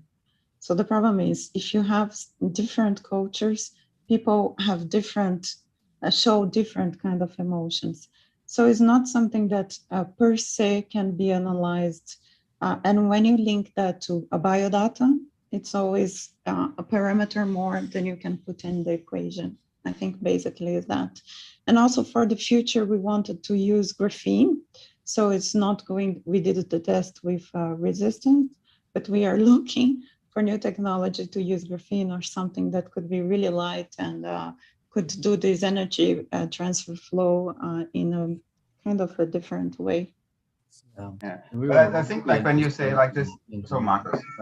Yeah, just to add, we were really interested in a kind of material response that could take place, and throughout the course of the project, of course, this was happening in a pre-COVID-19 environment, and then also became part of the COVID-19 environment. And so we're also kind of seeing this as something that could be useful as a way to become a communication tool between people that are separated by distance, and also something that could become scalar, the scale of an office, for example, the scale of an architectural space. It could become not one project, but let's say 3 projects to accommodate a group of people. Could also work. We've had dialogues about a park setting and things like this, where COVID-19, obviously people want to interact with people, but the distance is a big part of that. And so this is also kind of something that we've been talking about with this project.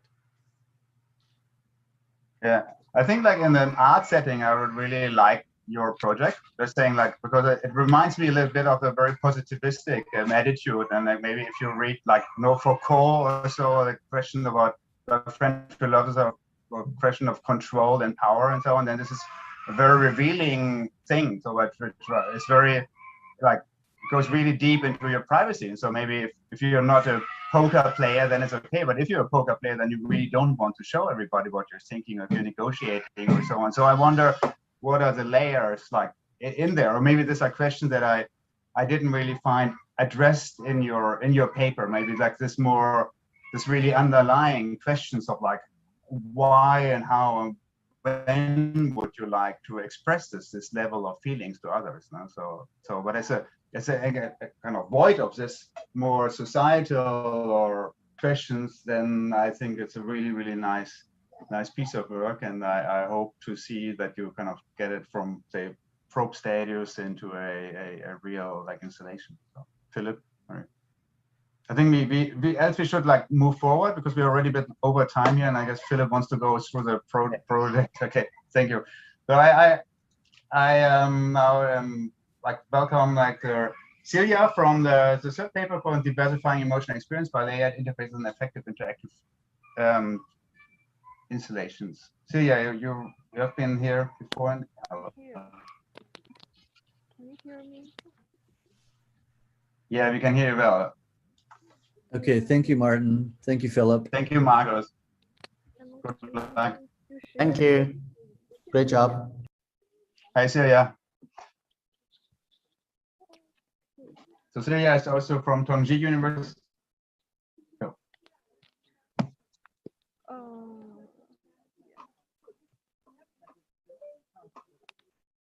Celia, you're from Zhejiang University and you're presenting your paper, which you've written with others from your university. Hello, your stage is yours. Okay. Hello, everyone. My name is Gu Xijia, a fourth year graduate architecture student from Zhejiang University, and I'm going to present a work of our team. This case-based research aims to improve users' experience in effective interactive installations through the diversification of interfaces.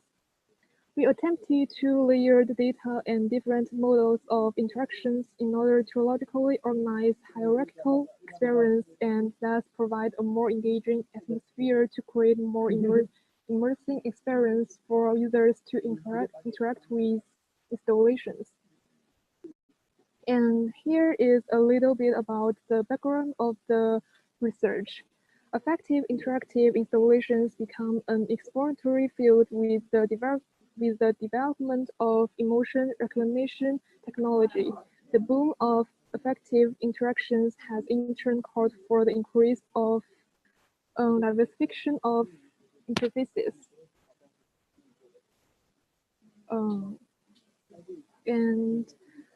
Effective interactive installations with unimodal interfaces have already proactively contributed to explore the potential of interactivity. However, a unimodal interface limits the composition of a multi-layered interaction, which plays an important role in interactive installations. And the research from L. Mignano and C. Simemer, which we took as the basis of our experiment, indicates that a multi-layered interaction could arise users' engagement with installations which develops through the interactive process. And here in their theory, according to their theory, to provide an immersive experience for users in effective interactive installations, the diversification of interfaces could be said to complete the four threads, which are compositional thread, spatial temporal thread, sensual thread, and emotional thread.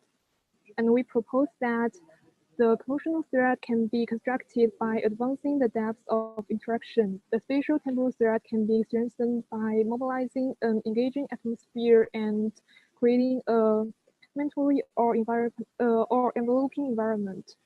The experience for sensual threat and emotional threat can be reached by creating an engaging atmosphere through the architecture of physical space. And here is how we interpret and adapt the hypothesis. The diversification of interfaces drives from two aspects. For input data, enriching the source increases its diversity, and performing multi-dimensional analysis to deposing existing data could also be a variable way. For output media, adding diverse actuators to the installation and increase the possibility of their actions leads to dynamic behaviors of the installation, thus making the experience richer. And accordingly, we set a reaction mechanism to create smooth and dynamic behaviors of the installation, which are supposed to take on different forms in response for different mood states of users. An organic form is chosen to apply on the installation. Diverse input data and output media are deployed in the installation.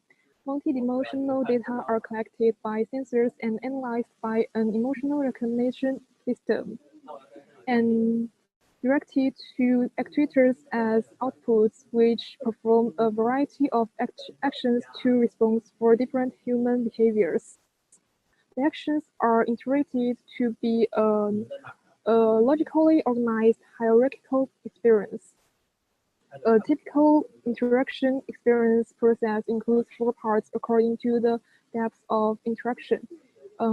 Here, the installation is weakened, the user's emotions are reflected, the user's emotions are constantly exchanged, and the user stops interaction. And based on the mechanism, we made a prototype. In order to create a mentally or enveloping environment and highlight the interactivity of the installation, the overall structure should create an immersive atmosphere while also becoming one of the emotional inputs of the users. Thus, a form where the emerging and disappearing spheres distributed in the space is created. And the overall installation is composed of 4 parts containing the sports structure here and the transparent glass bodies M1, the frosted glass bodies M2, and the mechanic flowers. Among the flowers, those directly placed on the structure M3 are interactive. The support structure serves as a carrier for other components. M1 are transparent glass bodies, which contains mechanic flowers used to express the other 6 emotions. M2 are frosted glass bodies in which mechanic flowers that serve as light fixtures are contained. M3 are interactive mechanic flowers placed directly on the structure, which are used to express one's dominant emotion. Through the arrangement of the glass body, interactive mechanic flowers are distinguished from others. 7 mechanic flowers are installed as interactive group corresponding to 7 types of emotions. 5 sets of mechanic flowers are placed to provide interactive experience for multiple people. To achieve the process of emotional interaction, we use the in order to create an engaging atmosphere through the decoration of the physical space.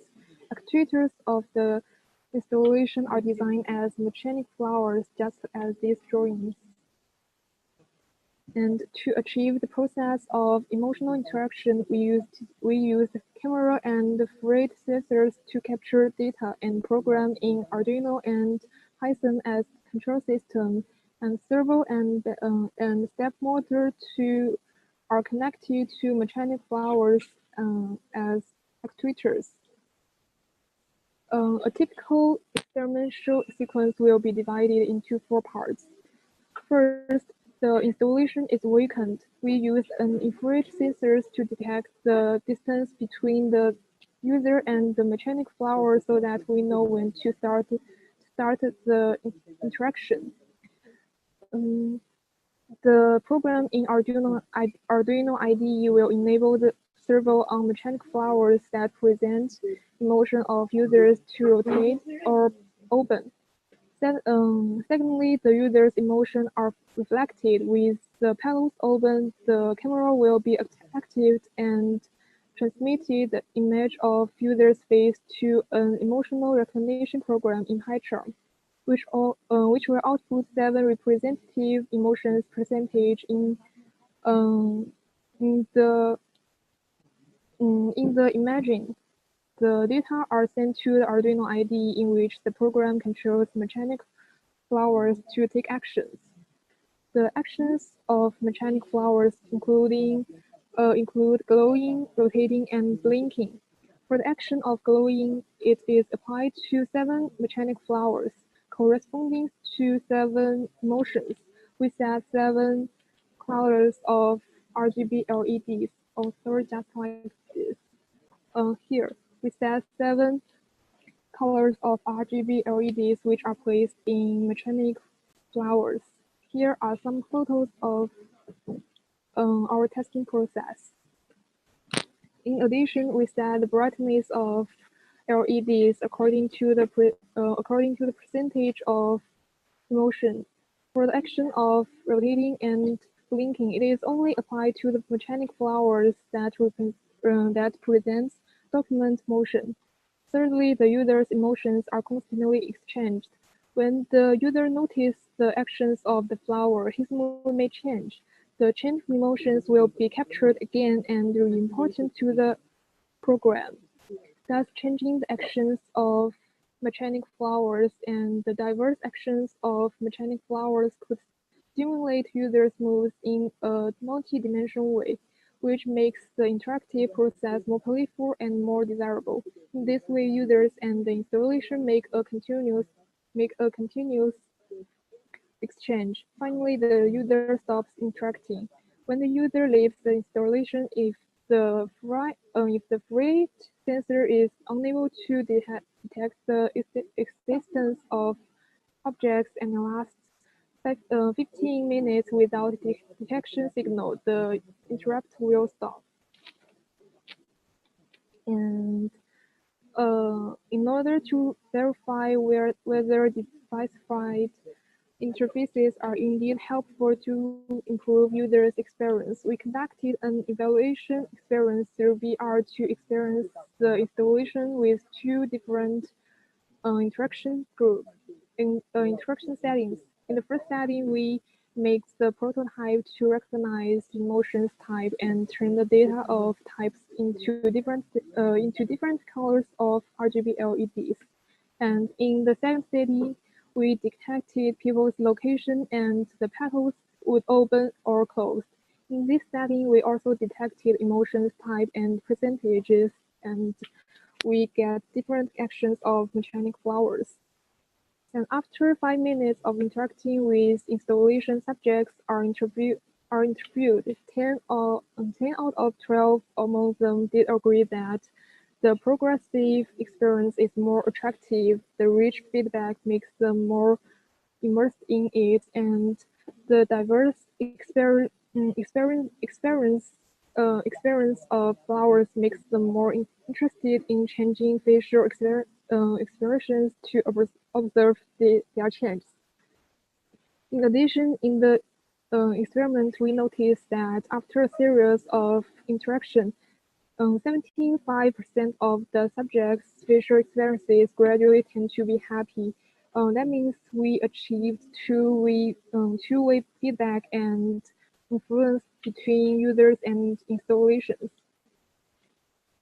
And the presented research is a coursework from the introduction to computational design course at Zhejiang University during our online semester due to COVID.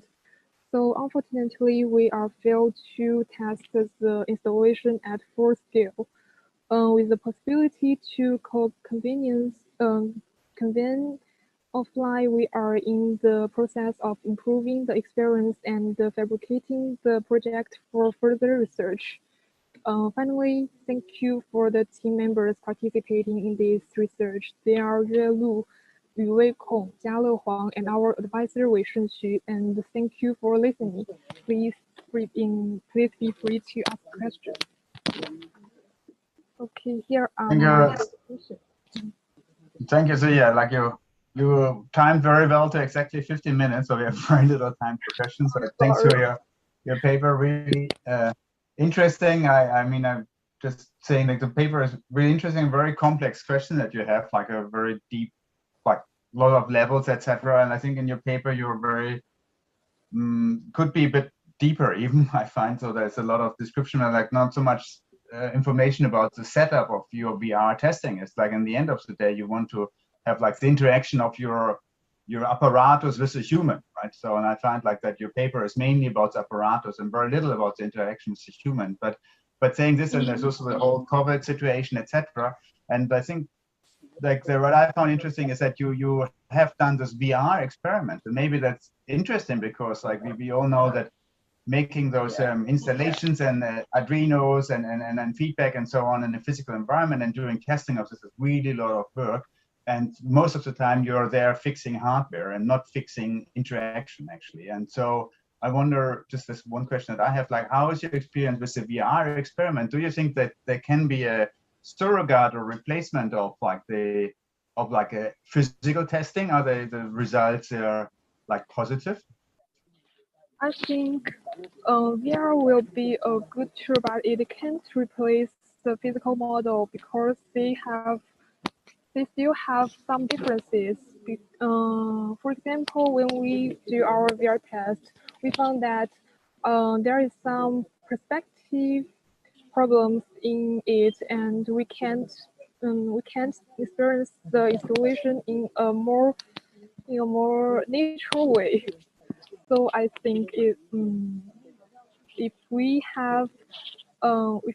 can make physical models, it is necessary for us to make physical models. Okay.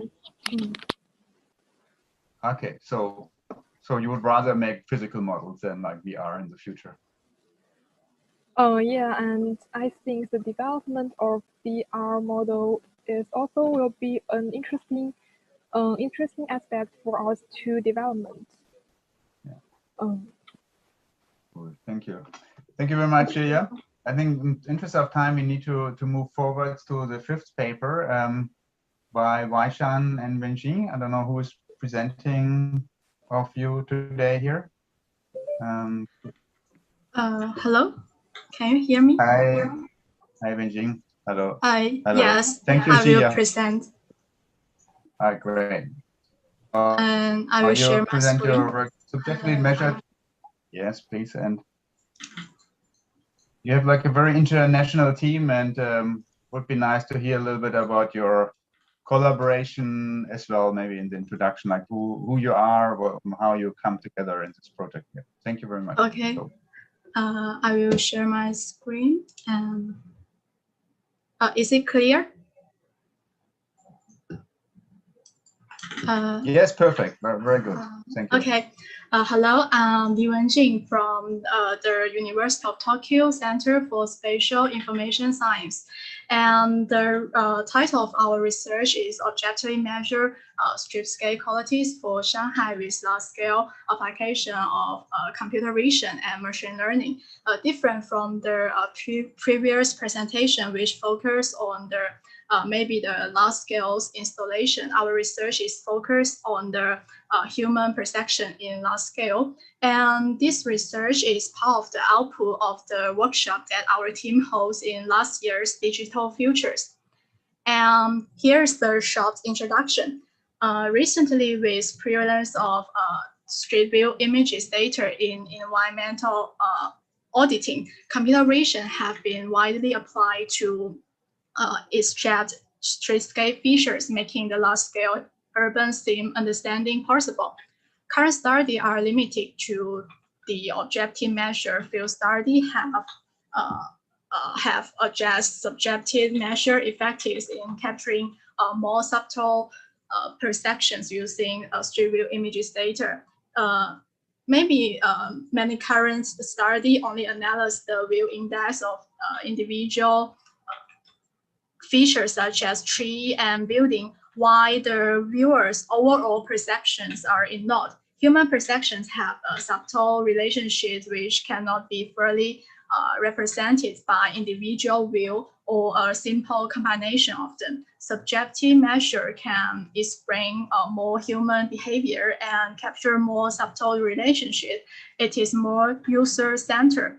So, and as for subjective measure in streetscapes related research, they usually collected from survey or interview, which is costly and difficult to apply to large-scale region. So to bridge the gap, we took Shanghai as an example and applied CV and machine learning to subjectively measure for perceptual qualities, the enclosure, human scale, capacity, and imaginability. We also conduct a core study for global cities. Urban renewal implications are derived for policymakers based on the global comparison.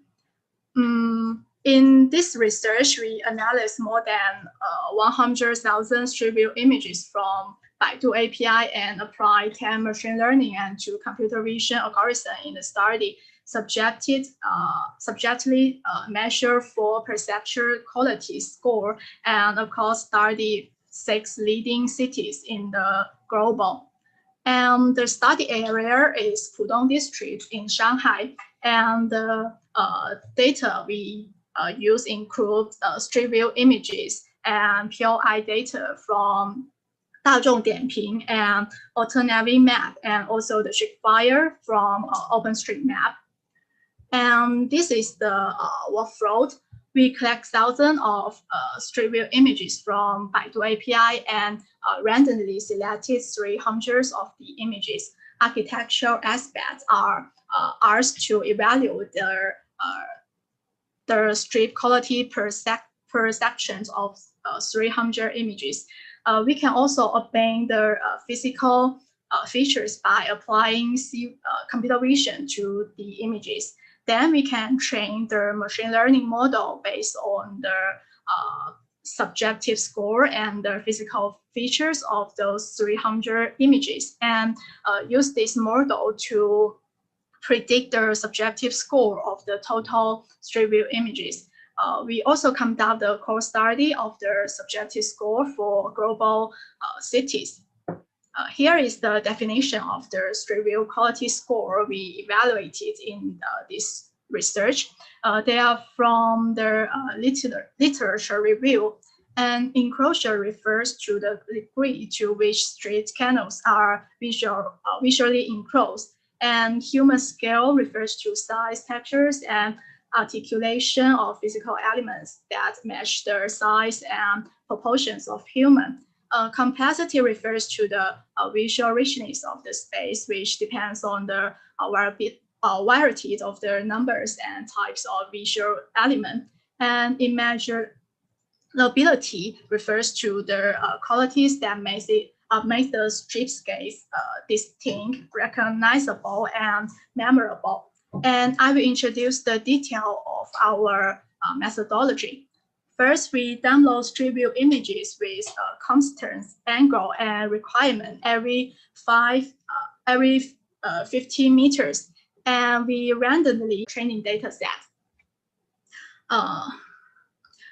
to collect people's preference on street things as the training label. We develop an online questionnaire platform where people can select the images they prefer in pairwise comparison regarding their 4 perceptual qualities. In average, an image was compared to 10 other images, which is efficient enough to let the results coverage. And this preference will translate to ranking score by applying Microsoft Choose scale algorithm and normalize into 0 to 10 scale. And this is the example of the high score images and low score images. We use PSP-NAP to extract and calculate the pixel ratio of individual feature as view index from Street View images. We also apply Mars RCN to count the amount of car, people, sites, and street furniture. Now we have subjective score, and we also have the physical features from the Street View images. We can train the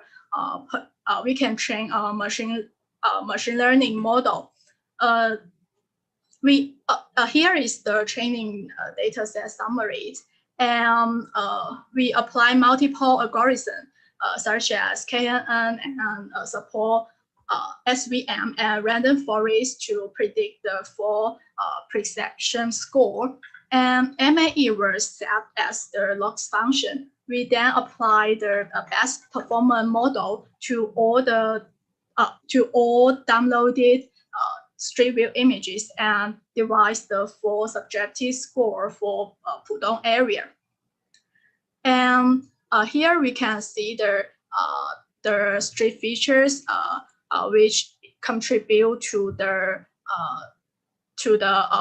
perception score. And this slide shows the predicted result. The distribution of four perceptual qualities are heterogeneous. The downtown area, such as here, the Lujiazui are highest. This result indicated that when considering allocated renewable resources, more could be invested in the residential area and industrial parts where street qualities are low, but with large residential population and in employment, such as here, the Zhangjiang high-tech part. Meanwhile, we also conduct a regression analysis among four qualities to check their correlation.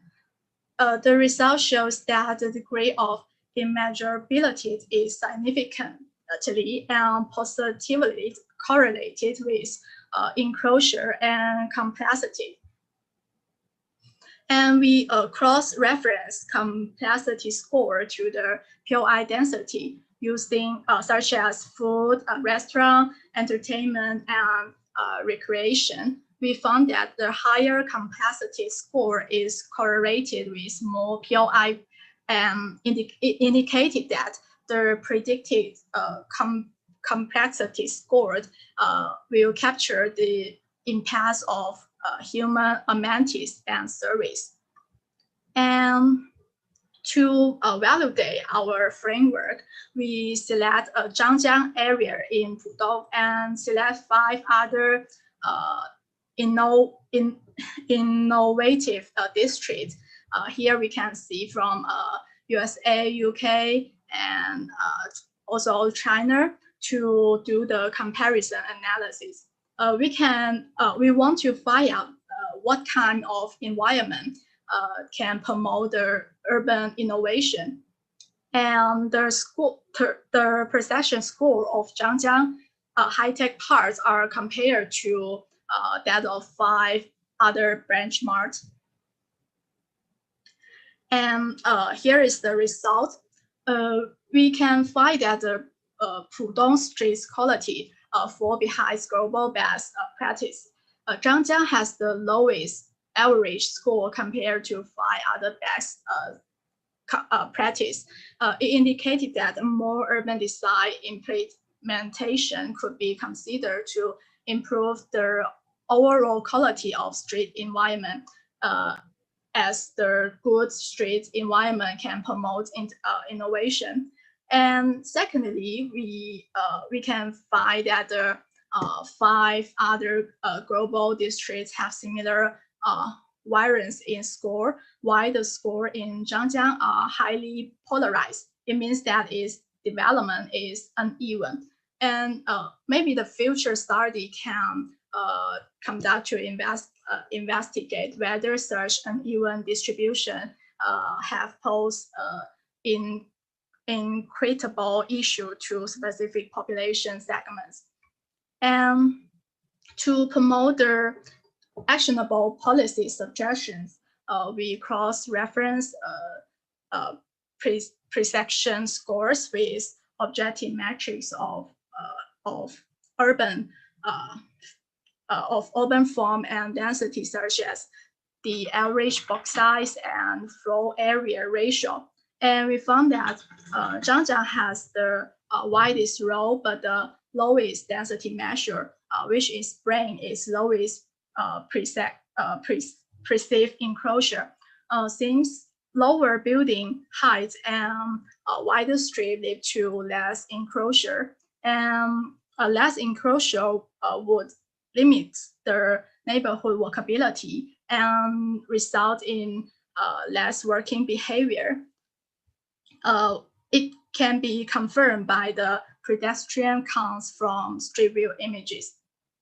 And in conclude, in our research, the cross-study of 6 global urban counts include Pudong districts, confirm the generalizability of our proposed framework, and the subjective measure capture more comprehensive and subtle human perceptions than using individual view index.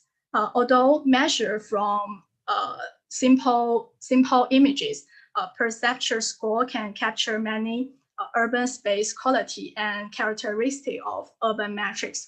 For example, the street-wise, building-wise, block size, and amenity density. And our framework can stand alone without any license, program, and software. All information needed are open source. So our proposed framework is more accessible and higher throughput. And the cross-study indicates that the polarized and uneven urban development in Pudong district. Also, there's maybe the limitation. First, our segment only use pre-trained model. Future study could train specific model to cover more tasks, such as tourist jet, the facade and window, which significantly affect many human perception. And secondly, our training data is limited by the amount of volunteer, and volunteers are not randomly selected. And third, further investigation can be done to adjust the invergence and coherence between subjective and objective measure of urban perception. And this is our future work. Okay, thank you very much. And this is our presentation. Thank you, Wenjing. Really amazing work on data, like a big data here. I really congratulate you for this treat. You've been working on it quite long, I see. So like from starting in a workshop, so it's really nice that this is like a legacy of the last conference, like a Digital Futures conference. So really cool. We have not much time for questions. Like if anybody here from the panelists or so has other questions, please use the Q&A button down below. Else, I think like it's, first of all, I find it super great that you have the data and like to do this. So I mean, here at CETA, we find that there's really too little data on architecture and urban spaces. So everybody's talking about it, but actually finding this data and like mining it is like a very rare, at least in like more design-oriented circles, I think. And so that's really great to have this kind of approach. Overall, I have to say for sure, you're as you also yourself say, you're very much biased, and you said you're kind of the people like the who voted or trained the model are kind of like not randomly selected, etc. and so forth. So like that's all very clear. on this regard. So like the agents, like the design, the bias is clear, and there's a question of like, or mainly the main question I find is that where now you have like the technical part, say, not solved, but it seems to be like a worldwide available data source that you have, that you can query now for your things. And then the question I have is then, so what is the underlying, like the underlying motors that you have? And here you have like 4 different pointers that you have, like for the quality of it. But for sure, if you think it through, then what you create is kind of an average, right? So you kind of say, okay, this is like what this first group of persons like, and then we go through all the world, and you kind of let out that a lot of things like perception are very much based on your cultural uprising, etc. And somebody who comes from the Midwest of US will probably think of Pudong very differently than somebody who kind of grows up in Beijing and then comes to Pudong, etc. So like, I think this kind of like, for whom is it and what is it for is very much the question that I would have to use. So like, when you think of the future of this work, so what would be the use of it? Would it, like I said, would it be a rating tool? Would it be a design tool which you kind of do pre-design, or is it something to kind of optimize a city afterwards, or to put some data on the city to kind of convince somebody to invest because it's obviously like linked on your data to bad, or what is kind of the idea here? Yes, thank you for your comments, and I think it's a good question, because when we want to transfer this training model into other cities, there would be some problems, such as the people who participated in the vote, and I think maybe in the future we can add more people from different groups into the voting system, and to ask more people to join and to ask their perceptions of the streetscapes. I think it could be better for training that machine learning model, and it's our future work. Mm-hmm. I mean, it has interesting complication with ideas of design, agency, etc. And so like how does especially urban design come together? It's very different in very different parts of the world, where you have more top-down or bottom-up approaches and so on. But I think it's and maybe seen positively, it could be something to give more access to more people to design questions, rather than having like somebody in the administration or the master planner kind of to think about how design should be. So I think, yeah. So do we have some more questions? Or kind of... Philip? Yeah, okay. I think it's a very interesting team, because Digital Future give a special platform and asking different people meeting together, different background, and make a very interesting research. So keywords in your research is subjective measure. I think yes. that is really interesting, because when you select the data, you need to meet different people and also got different feedback. So in order to find more like reasonable research, how would you like to address the, I mean, the structure of your data, and how would you like to structure your big data information in the future of this series? Because right now it's like a bit too broad, I think, the topic, and as a paper, it's better to be more focused. It looks like more like a PhD thesis paper. It's a very big topic.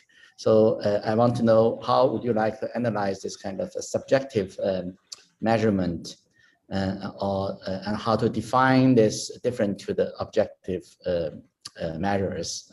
And what could you analyze a little bit on that? First, here we only in this paper we only measure 4 subjective measurement score, and but in the but actually there are other perceptions such as the greenery and the ecologic, and maybe the connection and identifications. And such kind of perceptions can be applied into this system. And also because the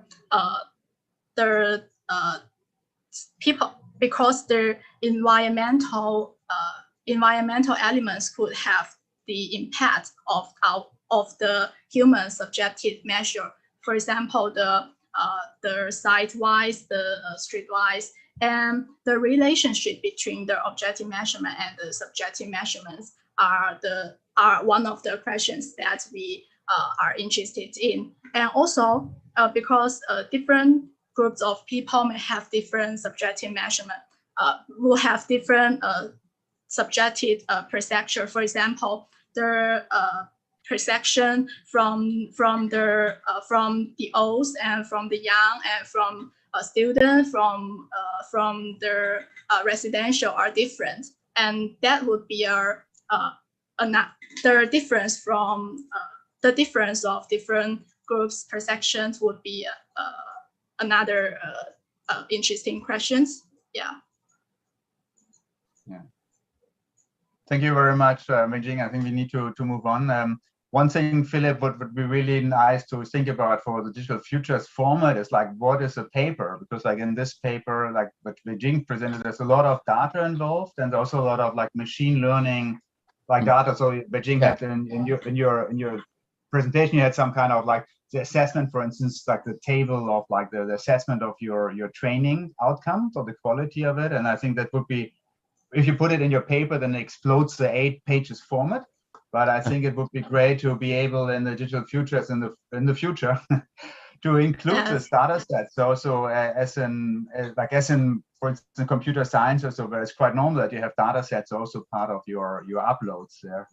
It would be really nice for when reading it. And so we have, for instance, some PhDs and researchers which are super deep in machine learning and like that to read this and then to understand like also the technique and like to understand like what are the problems maybe with the approach you have chosen on a technical level. So thank you very much, Mei-Jing. Thank you. Very good. Thank you very much. We come now to Andrea Marcus and like measuring human perception of biophilic driven design with facial microexpression analysis and EEG biosensors. Hello, Andrea, again. Hi again, Martin. We are doing this research with Jaime, Ernesto, Ricardo, so they are all here. So I think we can start.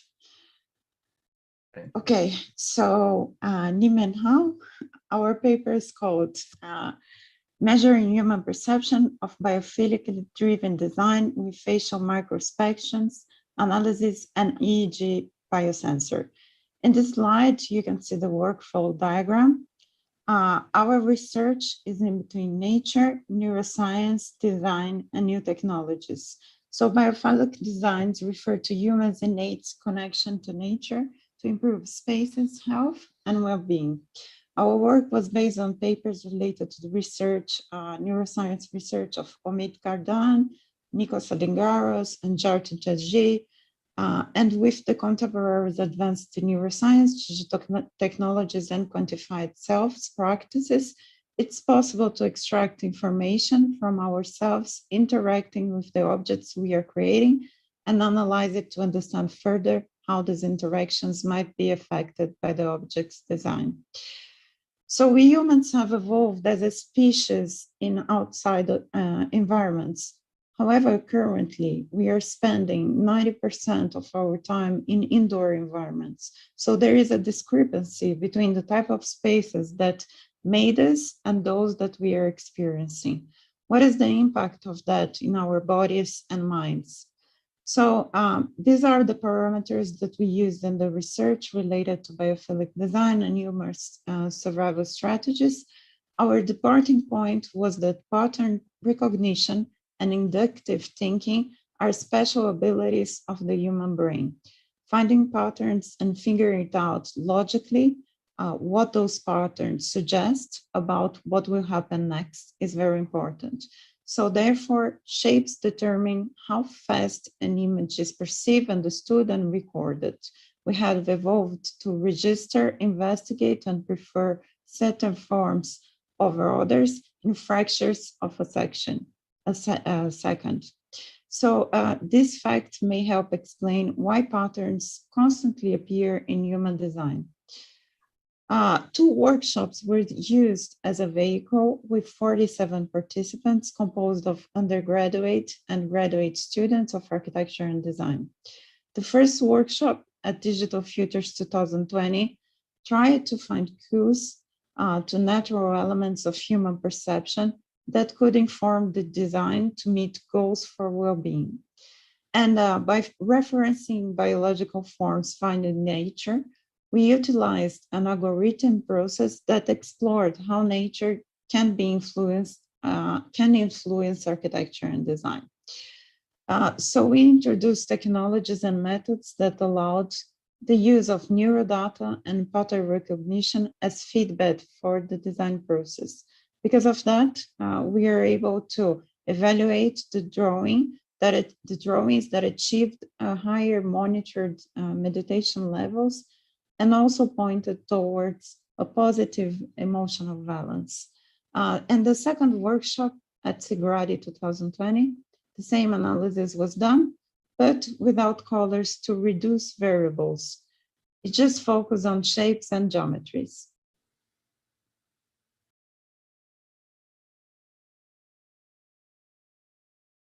Right. A little words about the methodology for modeling.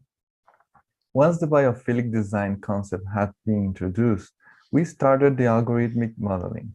We focused on the methods that had the most potential for applying these concepts and biophilic patterns. The tools were used was Rhinoceros, Grasshopper, and some plugins like Mesh Edit, Mesh Tools, Pufferfish, and Weaverbird. The time of the training was short, so and also the participants did not know how to program. So we decided not to work with code programming routines and recursive functions. The generative growth was presented with examples that exhibit recursive logic without the need for loops or recursive functions. For this, the golden ratio was used for incremental scale and rotation, and the Fibonacci sequence was used as a variable for the translation. This was possible due to the recursive nature of these mathematical constants, which have been found in patterns in nature. Participants were instructed to recreate shapes of the geometric basics of the biological system chosen by them. We consider similarities and differences of organic forms with North surfaces and discuss the attributes to define strategies for meshing, subdividing, and populating surfaces. We demonstrated adaptations of one algorithmic definition to different base geometries to promote design alternatives.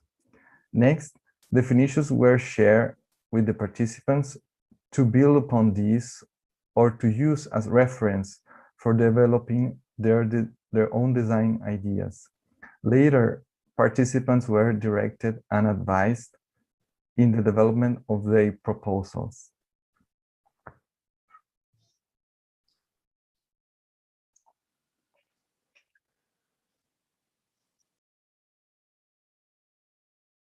One of the methodological strategies that we adopted was analyze participants' microexpressions using artificial intelligence algorithms, such as artificial neural network and supervector machine.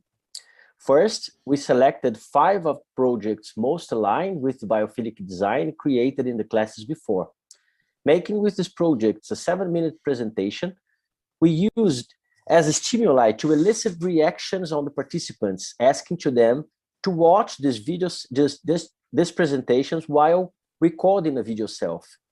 After, we used this video self to capture the facial expressions using an open software named FaceOSC that sent this data to an interface.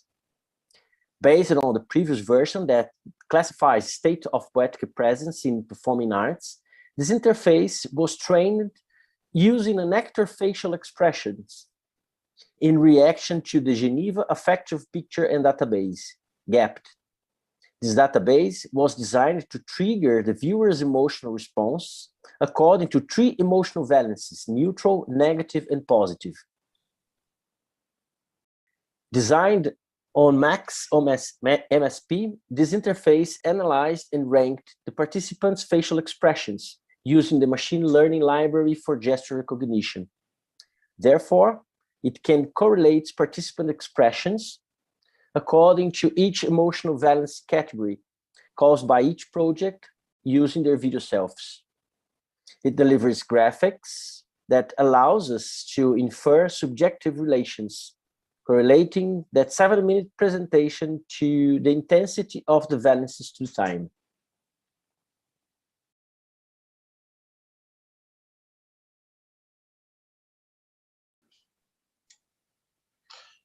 So, under this described scope about our EEG biosensor experience, we have been using since the beginning of our research the mind wave sensor from NeuroSky. It's a cheap and flexible device to measure brainwaves. This device provides several algorithms embedded in this circuit, which allow us to get not only raw data, but also some filtered results, our meditation and attention levels, and some additional data as well. During our research process, we developed an application based on the open source IDE called Processing.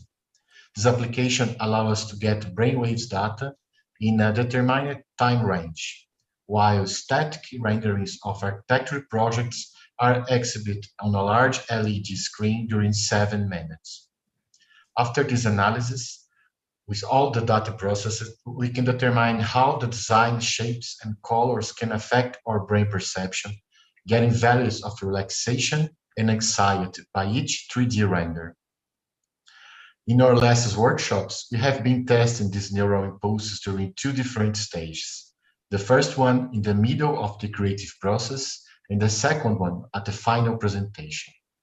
These results can help architects and designers to change their approach, developing different possibilities with the aid of parametric design tools like Grasshopper and Rhino.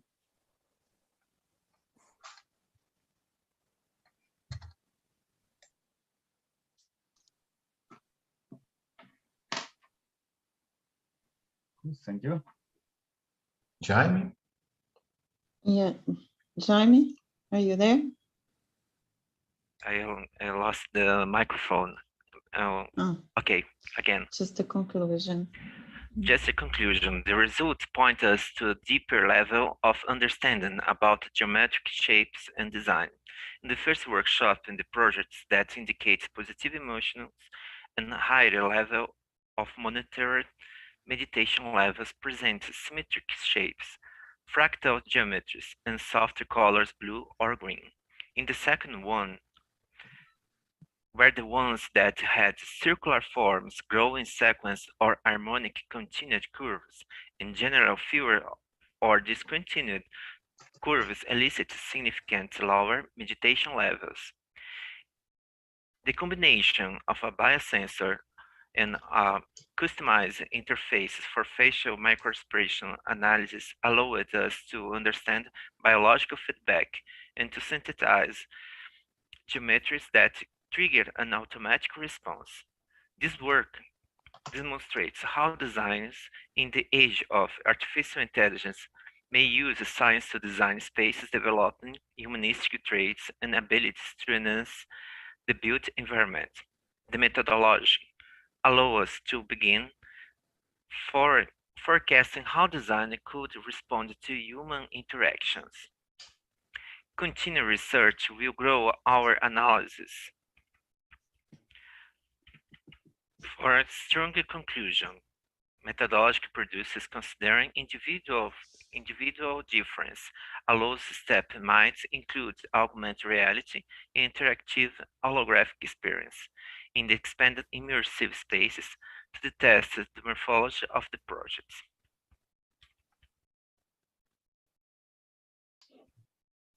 Yeah. That's it. Yeah. Thank you very much. Thank you. Thank you very much. Thank you very much. Thank you very much. thank you for your presentation. Please hold on for some questions here.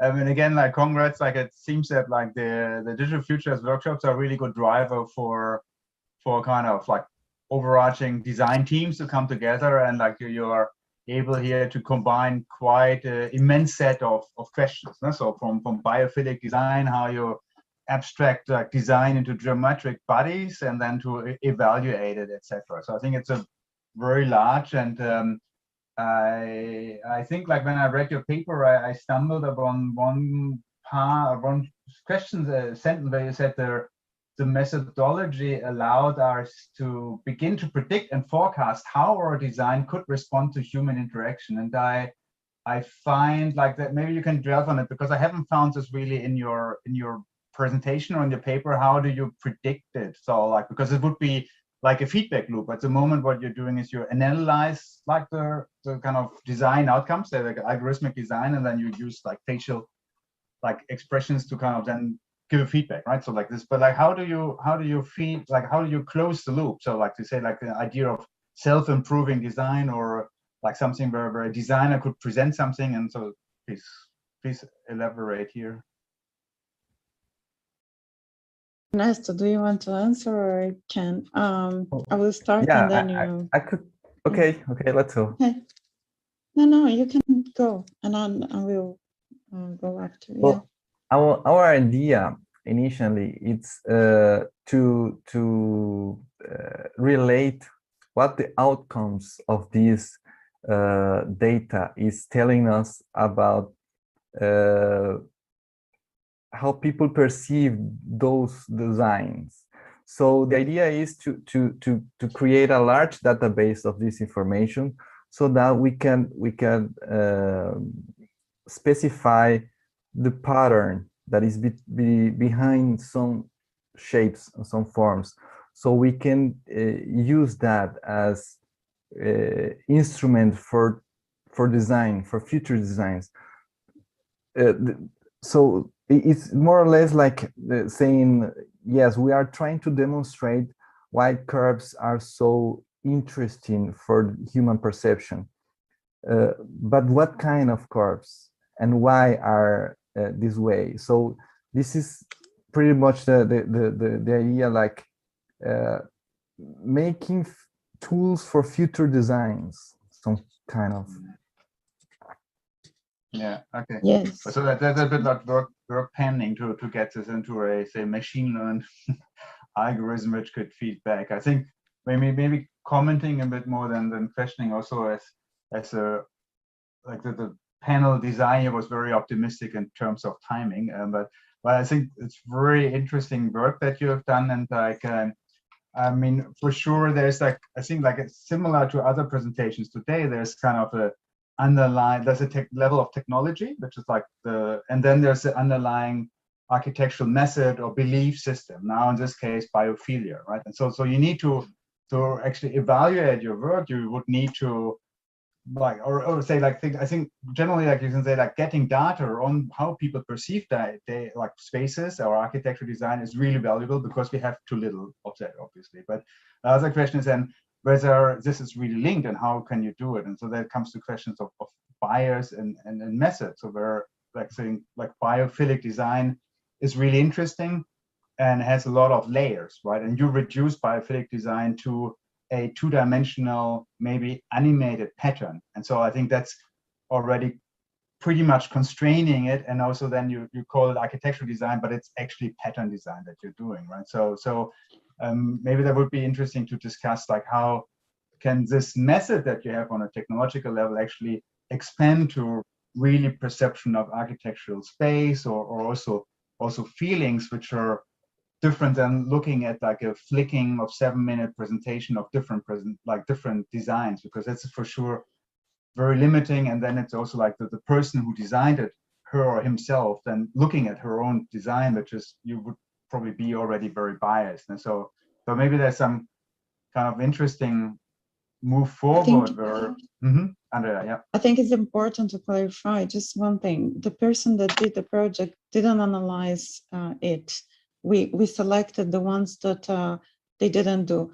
And the second thing, I think that you're right about biophilic design, But that's why we joined with neuroscience, because, for instance, the work in neurostatics, you have a lot of that parameters from biophilic design analyzed already and measured already about rooms, and they reduce this data for now, at least, to pictures as well.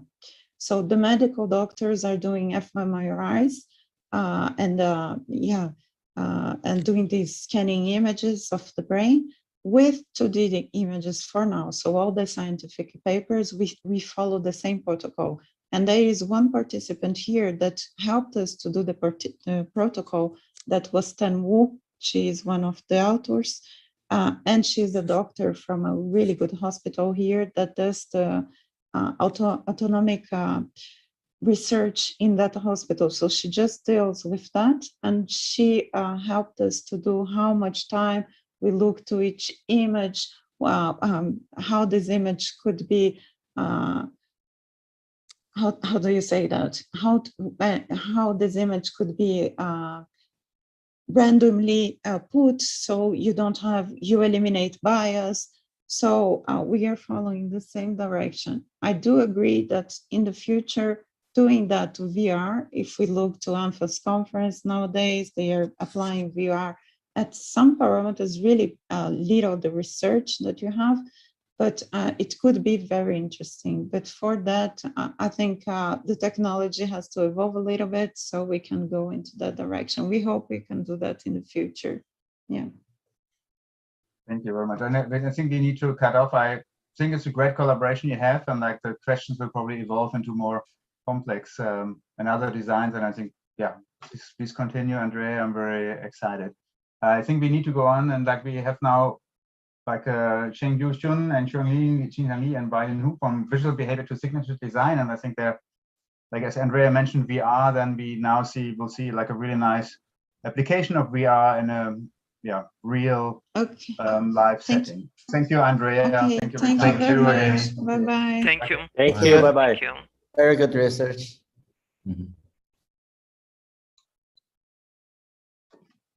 So what?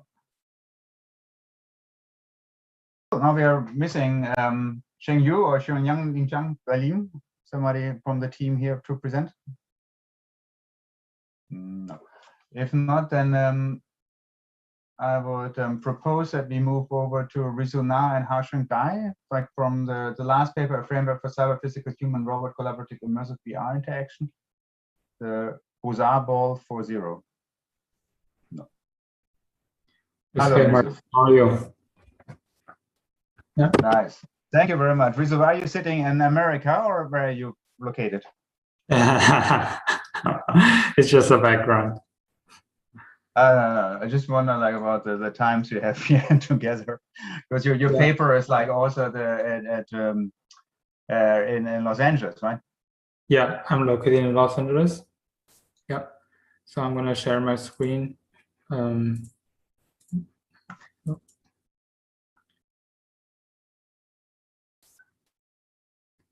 Can you let me know if you can see my screen? Yes, thank you very much. Works very well. Yeah, then I'm gonna start. I'm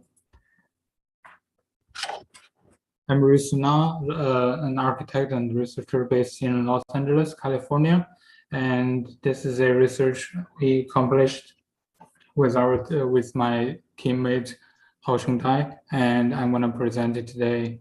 And yeah, in this project we presented a human-robot collaborative mixed reality application.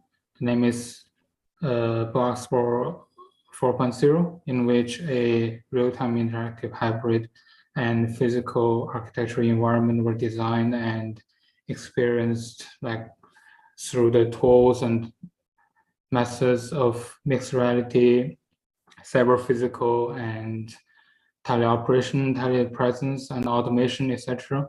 The application engaged the user and the observer in a continuous loop of architectural transformation. And during this experience, where every type of sensory is blurred between the digital and the virtual world.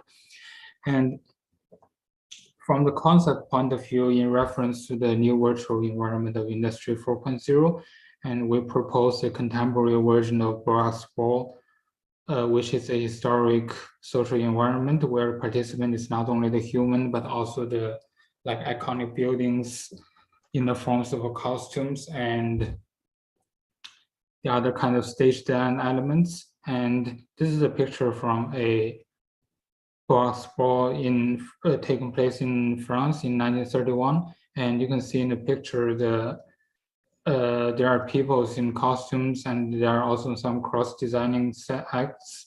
And I think it is questioning the presence of a human in a social space and requiring the participation of some kind of design elements in the social space. So this kind of spirit of Proiecte and some other kinds of historic costumes have been a precedent to many social virtual reality platforms today. So in our cases, Proiecte 4.0 is an interactive mixed reality environment in the tradition of Architectural League of New York SPAL and with the context of Fourth Industrial Revolution. And in our project, we explored how to bridge between the physical and digital world with a system of sensors in a spatial context and expanding upon the current version of the mixed reality. In this process, both the users and both users and robots are represented as an avatar in the scene, and they're going to interact together to build the aggregated environment. And the digital avatar and augmented Coco robots are actors in the scene, and they're going to interact based on the user's inputs, like headset and hand controllers input, and some behavioral patterns based on machine learning. And from a setup point of view, each participant is going to wear a HTC Vive headset. It's a consumer-grade virtual reality headset, and that's going to determine the position and location of the users in the virtual scene. And you can see in the picture there is a portal. There's this projection screen. It's like a portal from the physical world to see into the scene, and there will be an observer, kind of a third-person view to see the interaction. And in the scene, robots are represented as avatar too. And they're going to interact together to build this aggregated environment. In the nature, the large masses of substances like sands, stones, gravels, they're going to form the landscape, many kinds of landscape and objects through the process of flow and erosion. And we're going to want to imitate this kind of behavior or process in architecture and create its own configuration. So in our project, we explored this kind of interaction or a construction process of an aggregated spatial enclosure through some granular materials. So these particles were not bonded together in this process. It's just interacting through the forces between. So we would like users to experience this kind of unique property of the solid material is very stable, and it's also reconfigurable as a fluid, something like that. And the construction event was executed with the participation of both avatars and robots in the virtual reality scene. And users can both control the avatars and the robots to construct. And we selected some structures like the walls and some triangular ceiling structures or some columns to visualize or much more efficiently communicate this interaction process. In this configuration, the avatar is kind of a spatial and abstract representation of the users in this event, and the avatars is also designed as like related to aggregated environments, aggregated elements, and during the construction scene, users can like shoot the particles, like controlling the hand controllers to shoot the particles into the scene and have the construction process, or you can just even like use the physical gestures like shaking or hitting the particles to like it's kind of an interaction. And in this process, we use a 3-point tracking system, like one like including the headset and 2 hand controllers, because in our cases we are much more like focused on the upper limb interaction, and the user is gonna pay more attention on that and not gonna like pay more attention on the upper limb interaction and communication latency, but not the like accuracy of the full body motion tracking. So we're gonna more focus on it's more fluent and much more efficient interaction rather than just the accuracy of the motion tracking. And so as part of an experiment, we performed a random dancing experiment to verify the validity and effectiveness of our method. As shown in images, some random poses in a free dancing process were shown to prove that our method could estimate feasible and very stable motions. And as other parts, 2 augmented robots were the remote representation of the KUKA robots we use in this scene. They were set as an assistant of the avatars. So on the one hand, users can also shoot the particles in the scene. On the other hand, they're gonna sweep the particles out of the scene like not used particles. So it's one kind of like data cleaning process. It's gonna make the scene much more fluent. It's kind of from the, it's gonna save the memory because it's in the Unity's engine. It's gonna like have,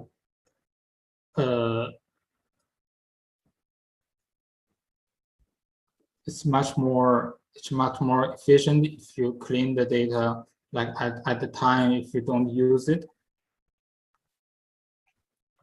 So from the setup point of view for the robots, we set up like this scene in the Unity engine. There were 2 game objects for each robot.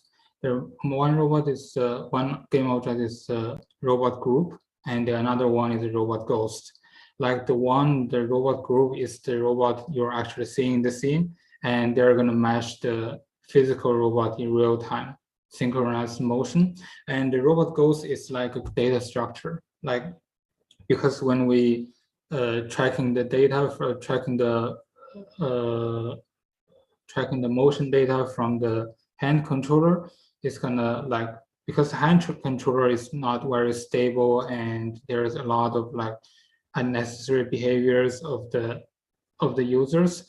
So we're gonna have a data filtering process. It's gonna like filter out some outliners and some not good behaviors. It's gonna like put that data into the robot ghost, and the robot ghost is gonna send that data to the robot group.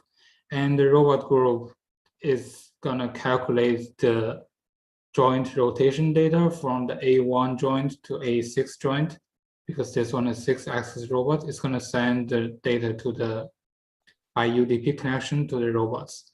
So as a result, it's gonna like, we can see from this projection screen, the robot and the actual virtual robot in the scene is gonna match perfectly. It's not gonna like moving around and have a latency problem. So as a conclusion, in this project, we proposed an immersive mixed reality human-robot collaboration experience by imitating the construction process of large-scale aggregated spatial enclosure. And this application opened up, I think this application opened up a new possibility for architectural immersive experience, and where the sensories of like colors and materials and spaces, objects blurred between the physical and digital world. And on the other hand, it also opens up the new possibility for the social environments. Like it's not gonna just include the people in the like different spaces. It's gonna also include like artificial intelligent objects, robots, and some AI environments that are responsible and actively engaged with the social life of this context. So. Thank you, Ritu, for your presentation. Thank you very much.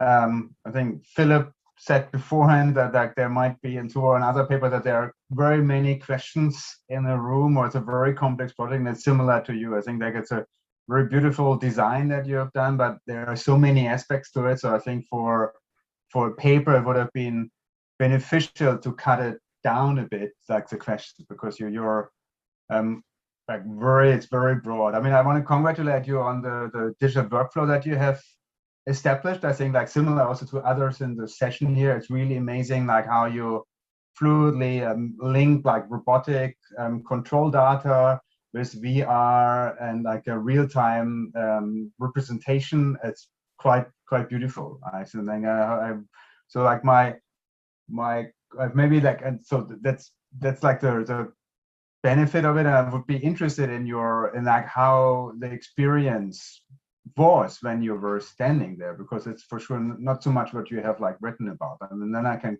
criticize it a little bit more.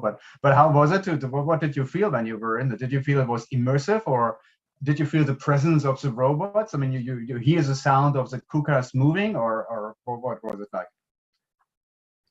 Yeah, it's like in this scene, you can see there's on the right-hand side, that guy is, there is a HTC Vive headset. It's like emerging in the virtual reality environment, and it's controlling the avatars and the robots. And the left-hand side, that guy is like seeing from, it's like a theater.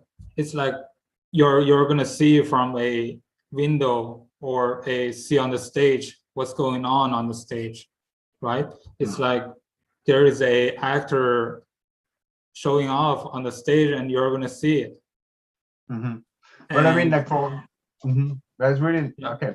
So really nice. I mean, like from a like asking a bit more, like then you're kind of set out like that, like about collaborative human machine interaction. And like you reference it as the Beaux-Arts ball, like, and the ball is about dancing, so you're one-on-one with somebody. And so I wonder, wouldn't it be better to use actually robots who are able to collaborate? Because here you have like the security fence, and you're obviously very remote to the machine that you're controlling. And so do you think like for a future perspective, would it be more or better to actually really engage, that you can walk around the robot while like now you force the person to be very far away? Yes, so if you could imagine your dream scenario, would this change than what you have? Yes, I think that is a really great question for the human-robot collaboration, because in one aspect, human-robot collaboration is like where we are standing together and doing one thing, and another thing is like we are standing in a different position, and in the virtual scene, I can see robot is going what he's doing, because like this large scale robots is gonna really like there is like operation problem and security problem if you move really close to that.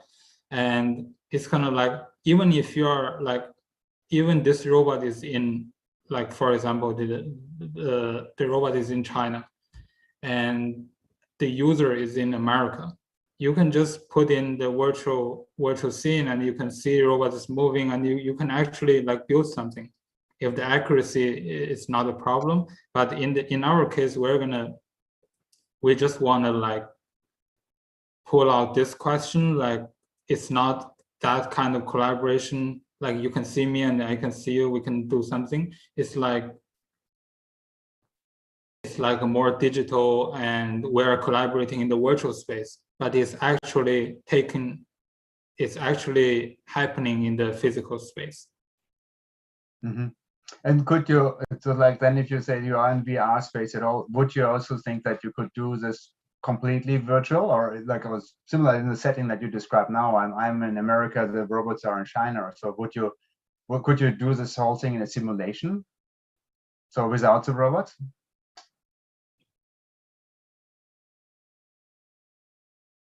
Maybe too complex. Because I mean, yeah, Martin, I want to add something because it's a very interesting paper. Actually, where my team is also doing the similar research. This year, because of the COVID, we have some students abroad, not in China, but in South Asia, in Australia, in Africa. So we try to teach them how to implement robotics. So we develop a special platform and to try to introduce the robotics, and they can actually control onlinely, and it's thousands kilometers away, but they can fabricate something. It's in a quite distance, another space. So it's a kind of new collaboration between machine and human. Which in different space. And I think that's already done. Very popular research right now in robotic human collaboration. So I quite appreciate your achievements. Actually, I think the best, the most interesting of your paper is kind of artistic reorganization by the linguistic ways to recognize a certain kind of new beauty of immersive for people for their behavior experience in a hybrid, both physical and online space could be integrated together. A lot of potential possibilities on this platform. So where are you from? From UCLA or from Super Studio? Yeah, I'm from UCLA. Okay, I can see the, it's really good. Greg Lin's team is, I think you are really make some advanced research. It looks easy, but actually how to capture the precision of the human behavior and robotics should simultaneously feedback from your behavior is very difficult, But you can hybrid these two kinds of environment very well. That's you make very good achievements. I'm looking forward. I think the paper may be not long enough for you to present all your research. So we are looking forward to invite you to extend your paper in another book we want to publish, Material Intelligence, to extending your paper in that longer, that's 10 pages or 12 pages paper to present your project. So hopefully you should introduce more detailed technology details in your research to the readers. So thanks a lot. I think it's a really good, really interesting research project. Thank you. Thanks. Yeah, I appreciate that. Thank you. Thank you very much. Thank you, Rizzo. Congrats. Cool. So now we move on to Xu Yang and the last presentation of this session. And like announced it already before, it's a really large VR project you've undertaken with an amazing large data set. So welcome here from visual behavior to signature design, a wayfinding experiment with eye tracking and satellite terminal of PVG Airport, conducted at Tongji University Research. And Xu Yang, welcome here. I'm sorry, I'm back now, and today I will give a presentation about our research about wayfinding,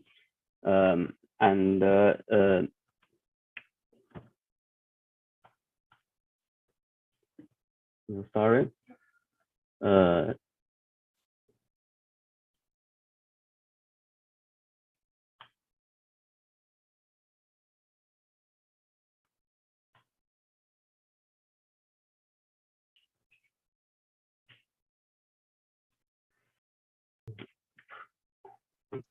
Yeah, we can okay.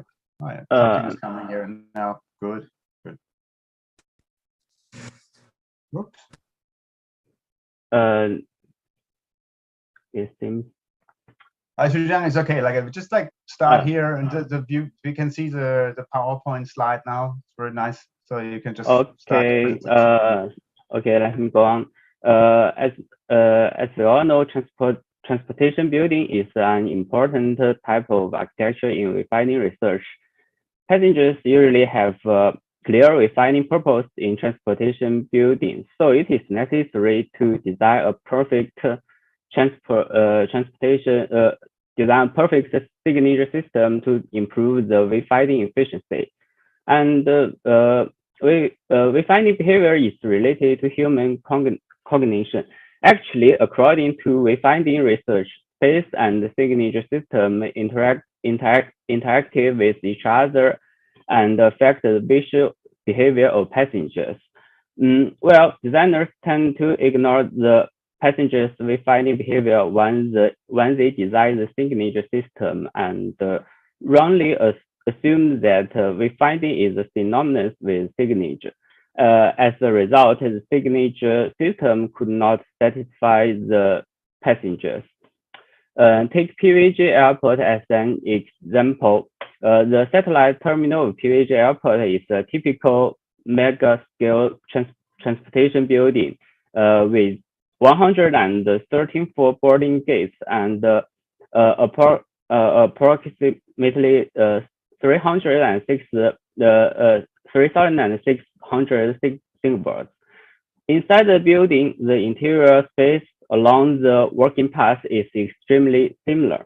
Besides, there are intricate passenger paths in the satellite terminal, with paths from entries to gates always take half an hour on average for passengers. These pictures on the right was taken in the international departure, and the domestic departure is right below this floor with a similar layout. And the high-resolution panorama was taken at each wayfinding decision point. The decision point means that passengers need to make a decision to like turn left or turn right or go forward. And we rebuild a low-detailed 3D models of interior space of the satellite terminal according to the BIM model. And the panorama is projected on the 3D interior model, which have a better stereo visual experience. And then the interior space of the satellite terminal of PVG Airport is reproduced as a virtual reality scene. And we named it digital twins of PVG Airport, just like this picture. And here is the video about a person experienced the sorry, it cannot play.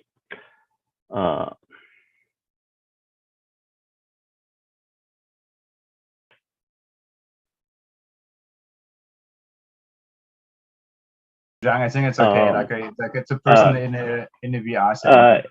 Yes, it's a person experienced the virtual wayfinding platform with a helmet, and the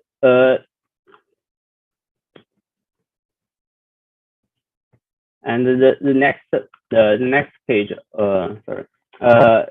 The pictures on the left shows that the trajectories of all participants when they wayfinding in domestic departure.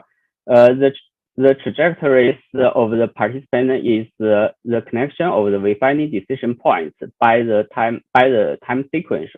Of course, we can analyze a specific wayfinding task just like the right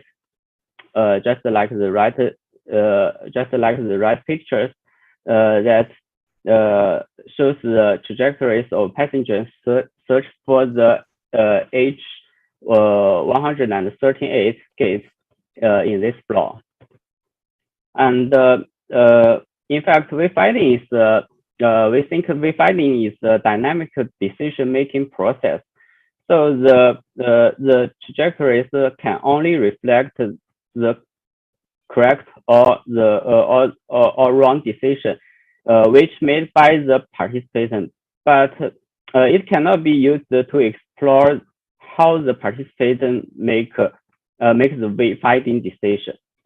Compared with the trajectories, we pay more attention to which factors like space form or signature system or electronic scripts and others. How these elements affect the participant to make the wrong wayfinding decision. I think which is very important to for the future design optimization. Eye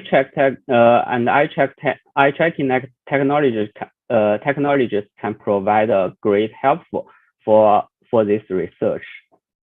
We select 8 wayfinding decision points where participants make a wrong decision frequently in virtual wayfinding experiment as a trio group. And another 2 wayfinding decision points with no record of decision error was added as a control group.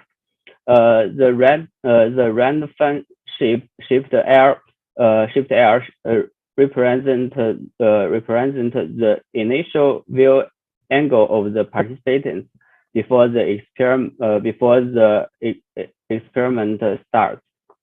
And there's another video. Sorry.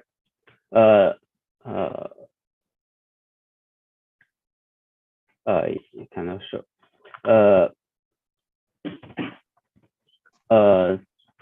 So let me go on.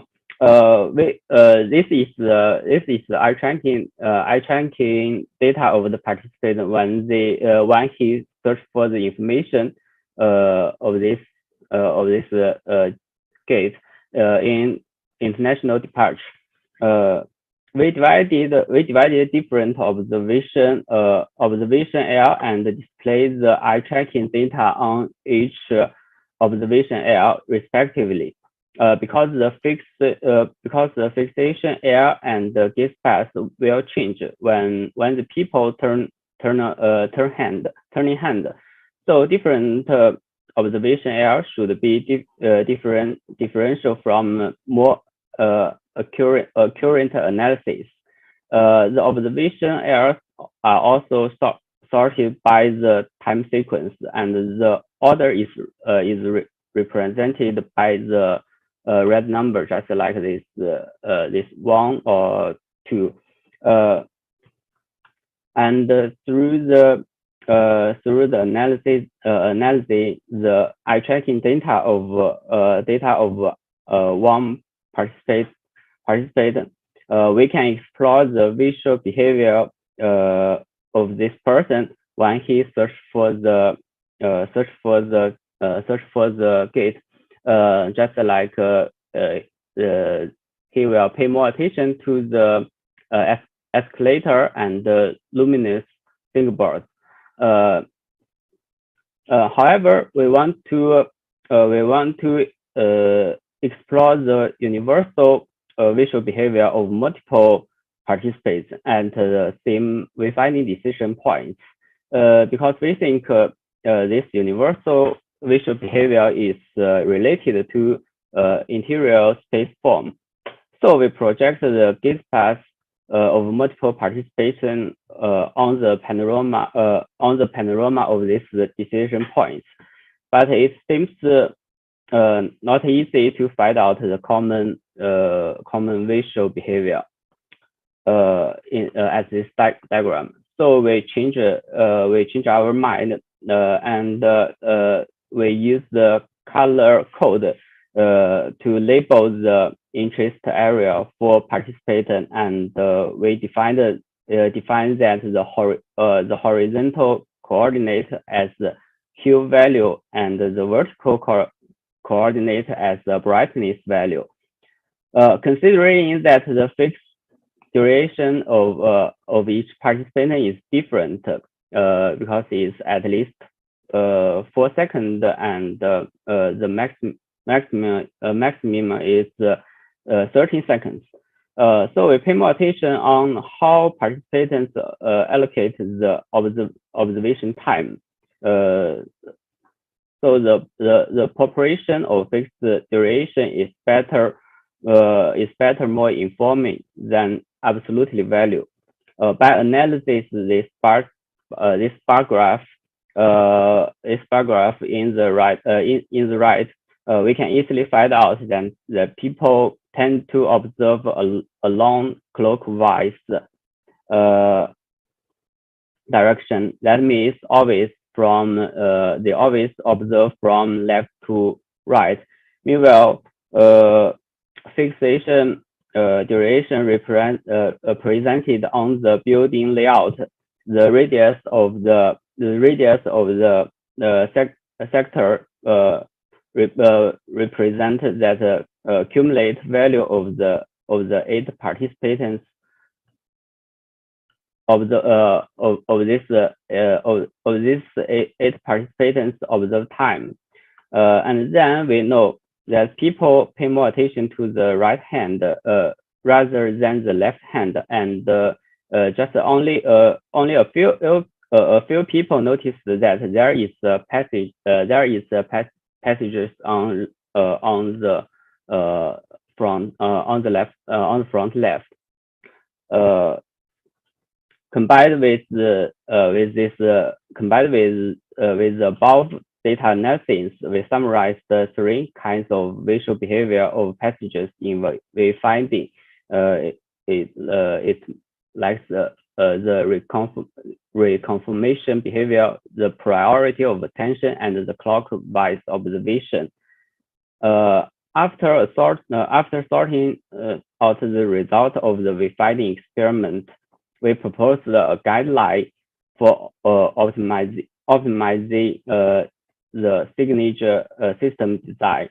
The guidelines will be used to guide the signature system design in the future.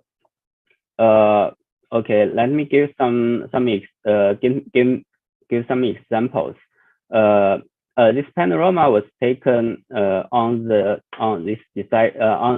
wayfinding decision points before the optimization. We can see there are a little available wayfinding information in our vision. Since at this decision points, so we two redundant symbols are removed, and another 2 symbols was added to ensure the continuous of observation. And this panorama was taken at another wayfinding decision points of domestic departure. The wayfinding information on the symbols should be coherent to ensure the information can equal with each other. As shown in this picture, the 4 redundant symbols was removed, and a crossroad symbol is added. All the wayfinding information appeared twice on the symbols, so the passengers can easily conform. And we redesigned the layout of the symbols, such as the pictures. We think the process wayfinding information, just like departure, arrival, and boarding gate, is the most important, and followed by the information of the function facility, like restaurant and shop, shop, and restroom. We can differentiate refining information by designing it as luminous or not in different colors and different sizes. The approach for data visualization based on the color code proposed in this paper provide a new perspective to analysis the eye tracking data, and it is helpful for us to directly analyze the relationship between the visual behavior, the signature, and the interior space. Up to now, in some refining decision points, which optimized signature has been constructed. The signature effectively guides and divergent passengers, and it is welcomed by the passengers according to the feedback. And the construction of this optimized signature system has not been completed now. So we plan to evaluate this new signature system after its completion and compare it with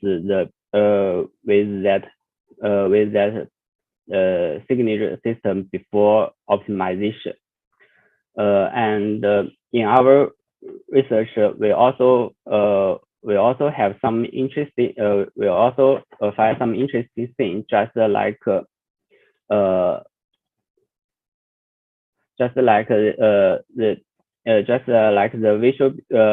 passengers' visual behavior. The passengers' visual behavior will be affected by the surrounding people. And another thing is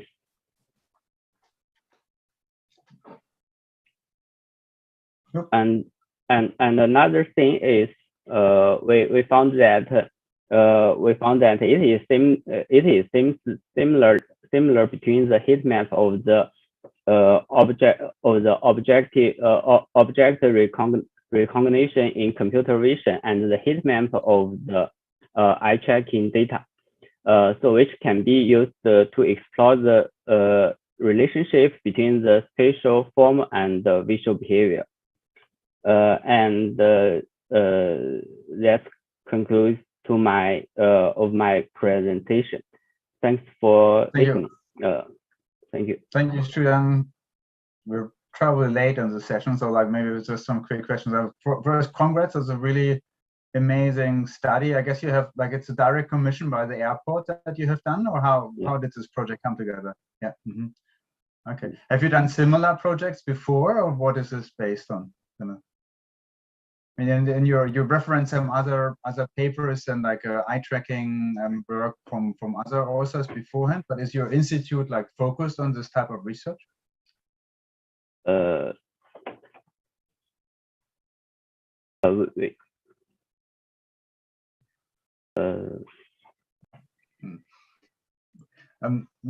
one other question, like just like to round up here. So this is like now say post optimization of a very famous airport, and do you think that the same technology could be used to say figure out what the right signature system would be before you build it? I mean, like looking at the amount of money. Yes, we think that the heat map is an approach for our to explore the interior space design, and from this heat map we can know the visual behavior or the human's perception of something and I think it is helpful for us to evaluate our design or nothing. Yeah, I think that even maybe just putting you had like 175 people in your study, I read. So I mean, maybe that's like not so much money, and if you compare what it like if you would use those 175 people before actually putting up all those signs, like before in the design process of signs for an airport, right? So I think now you probably have the cost of commissioning you of like like the people in the study, but then also like changing all those signs that you now concluded, which is necessary, is quite a heavy cost in a running airport. So maybe this tool that you've developed or approach would be really nice to use in the future before you even, or while you plan and build a airport, which is still several years long. So you have ample time to take Zaha Hadid's design and then check it. Yeah. Okay. Cool. But I think. Okay. Thank you. I think that we should conclude now that like Philip, you can start with the next session as well. Yeah. Great. I think it's quite fantastic for all the speakers today in this session, since we have very high quality and showing different kind of new technologies. So that's great to give a special opportunity to all the PhD researchers all over the world.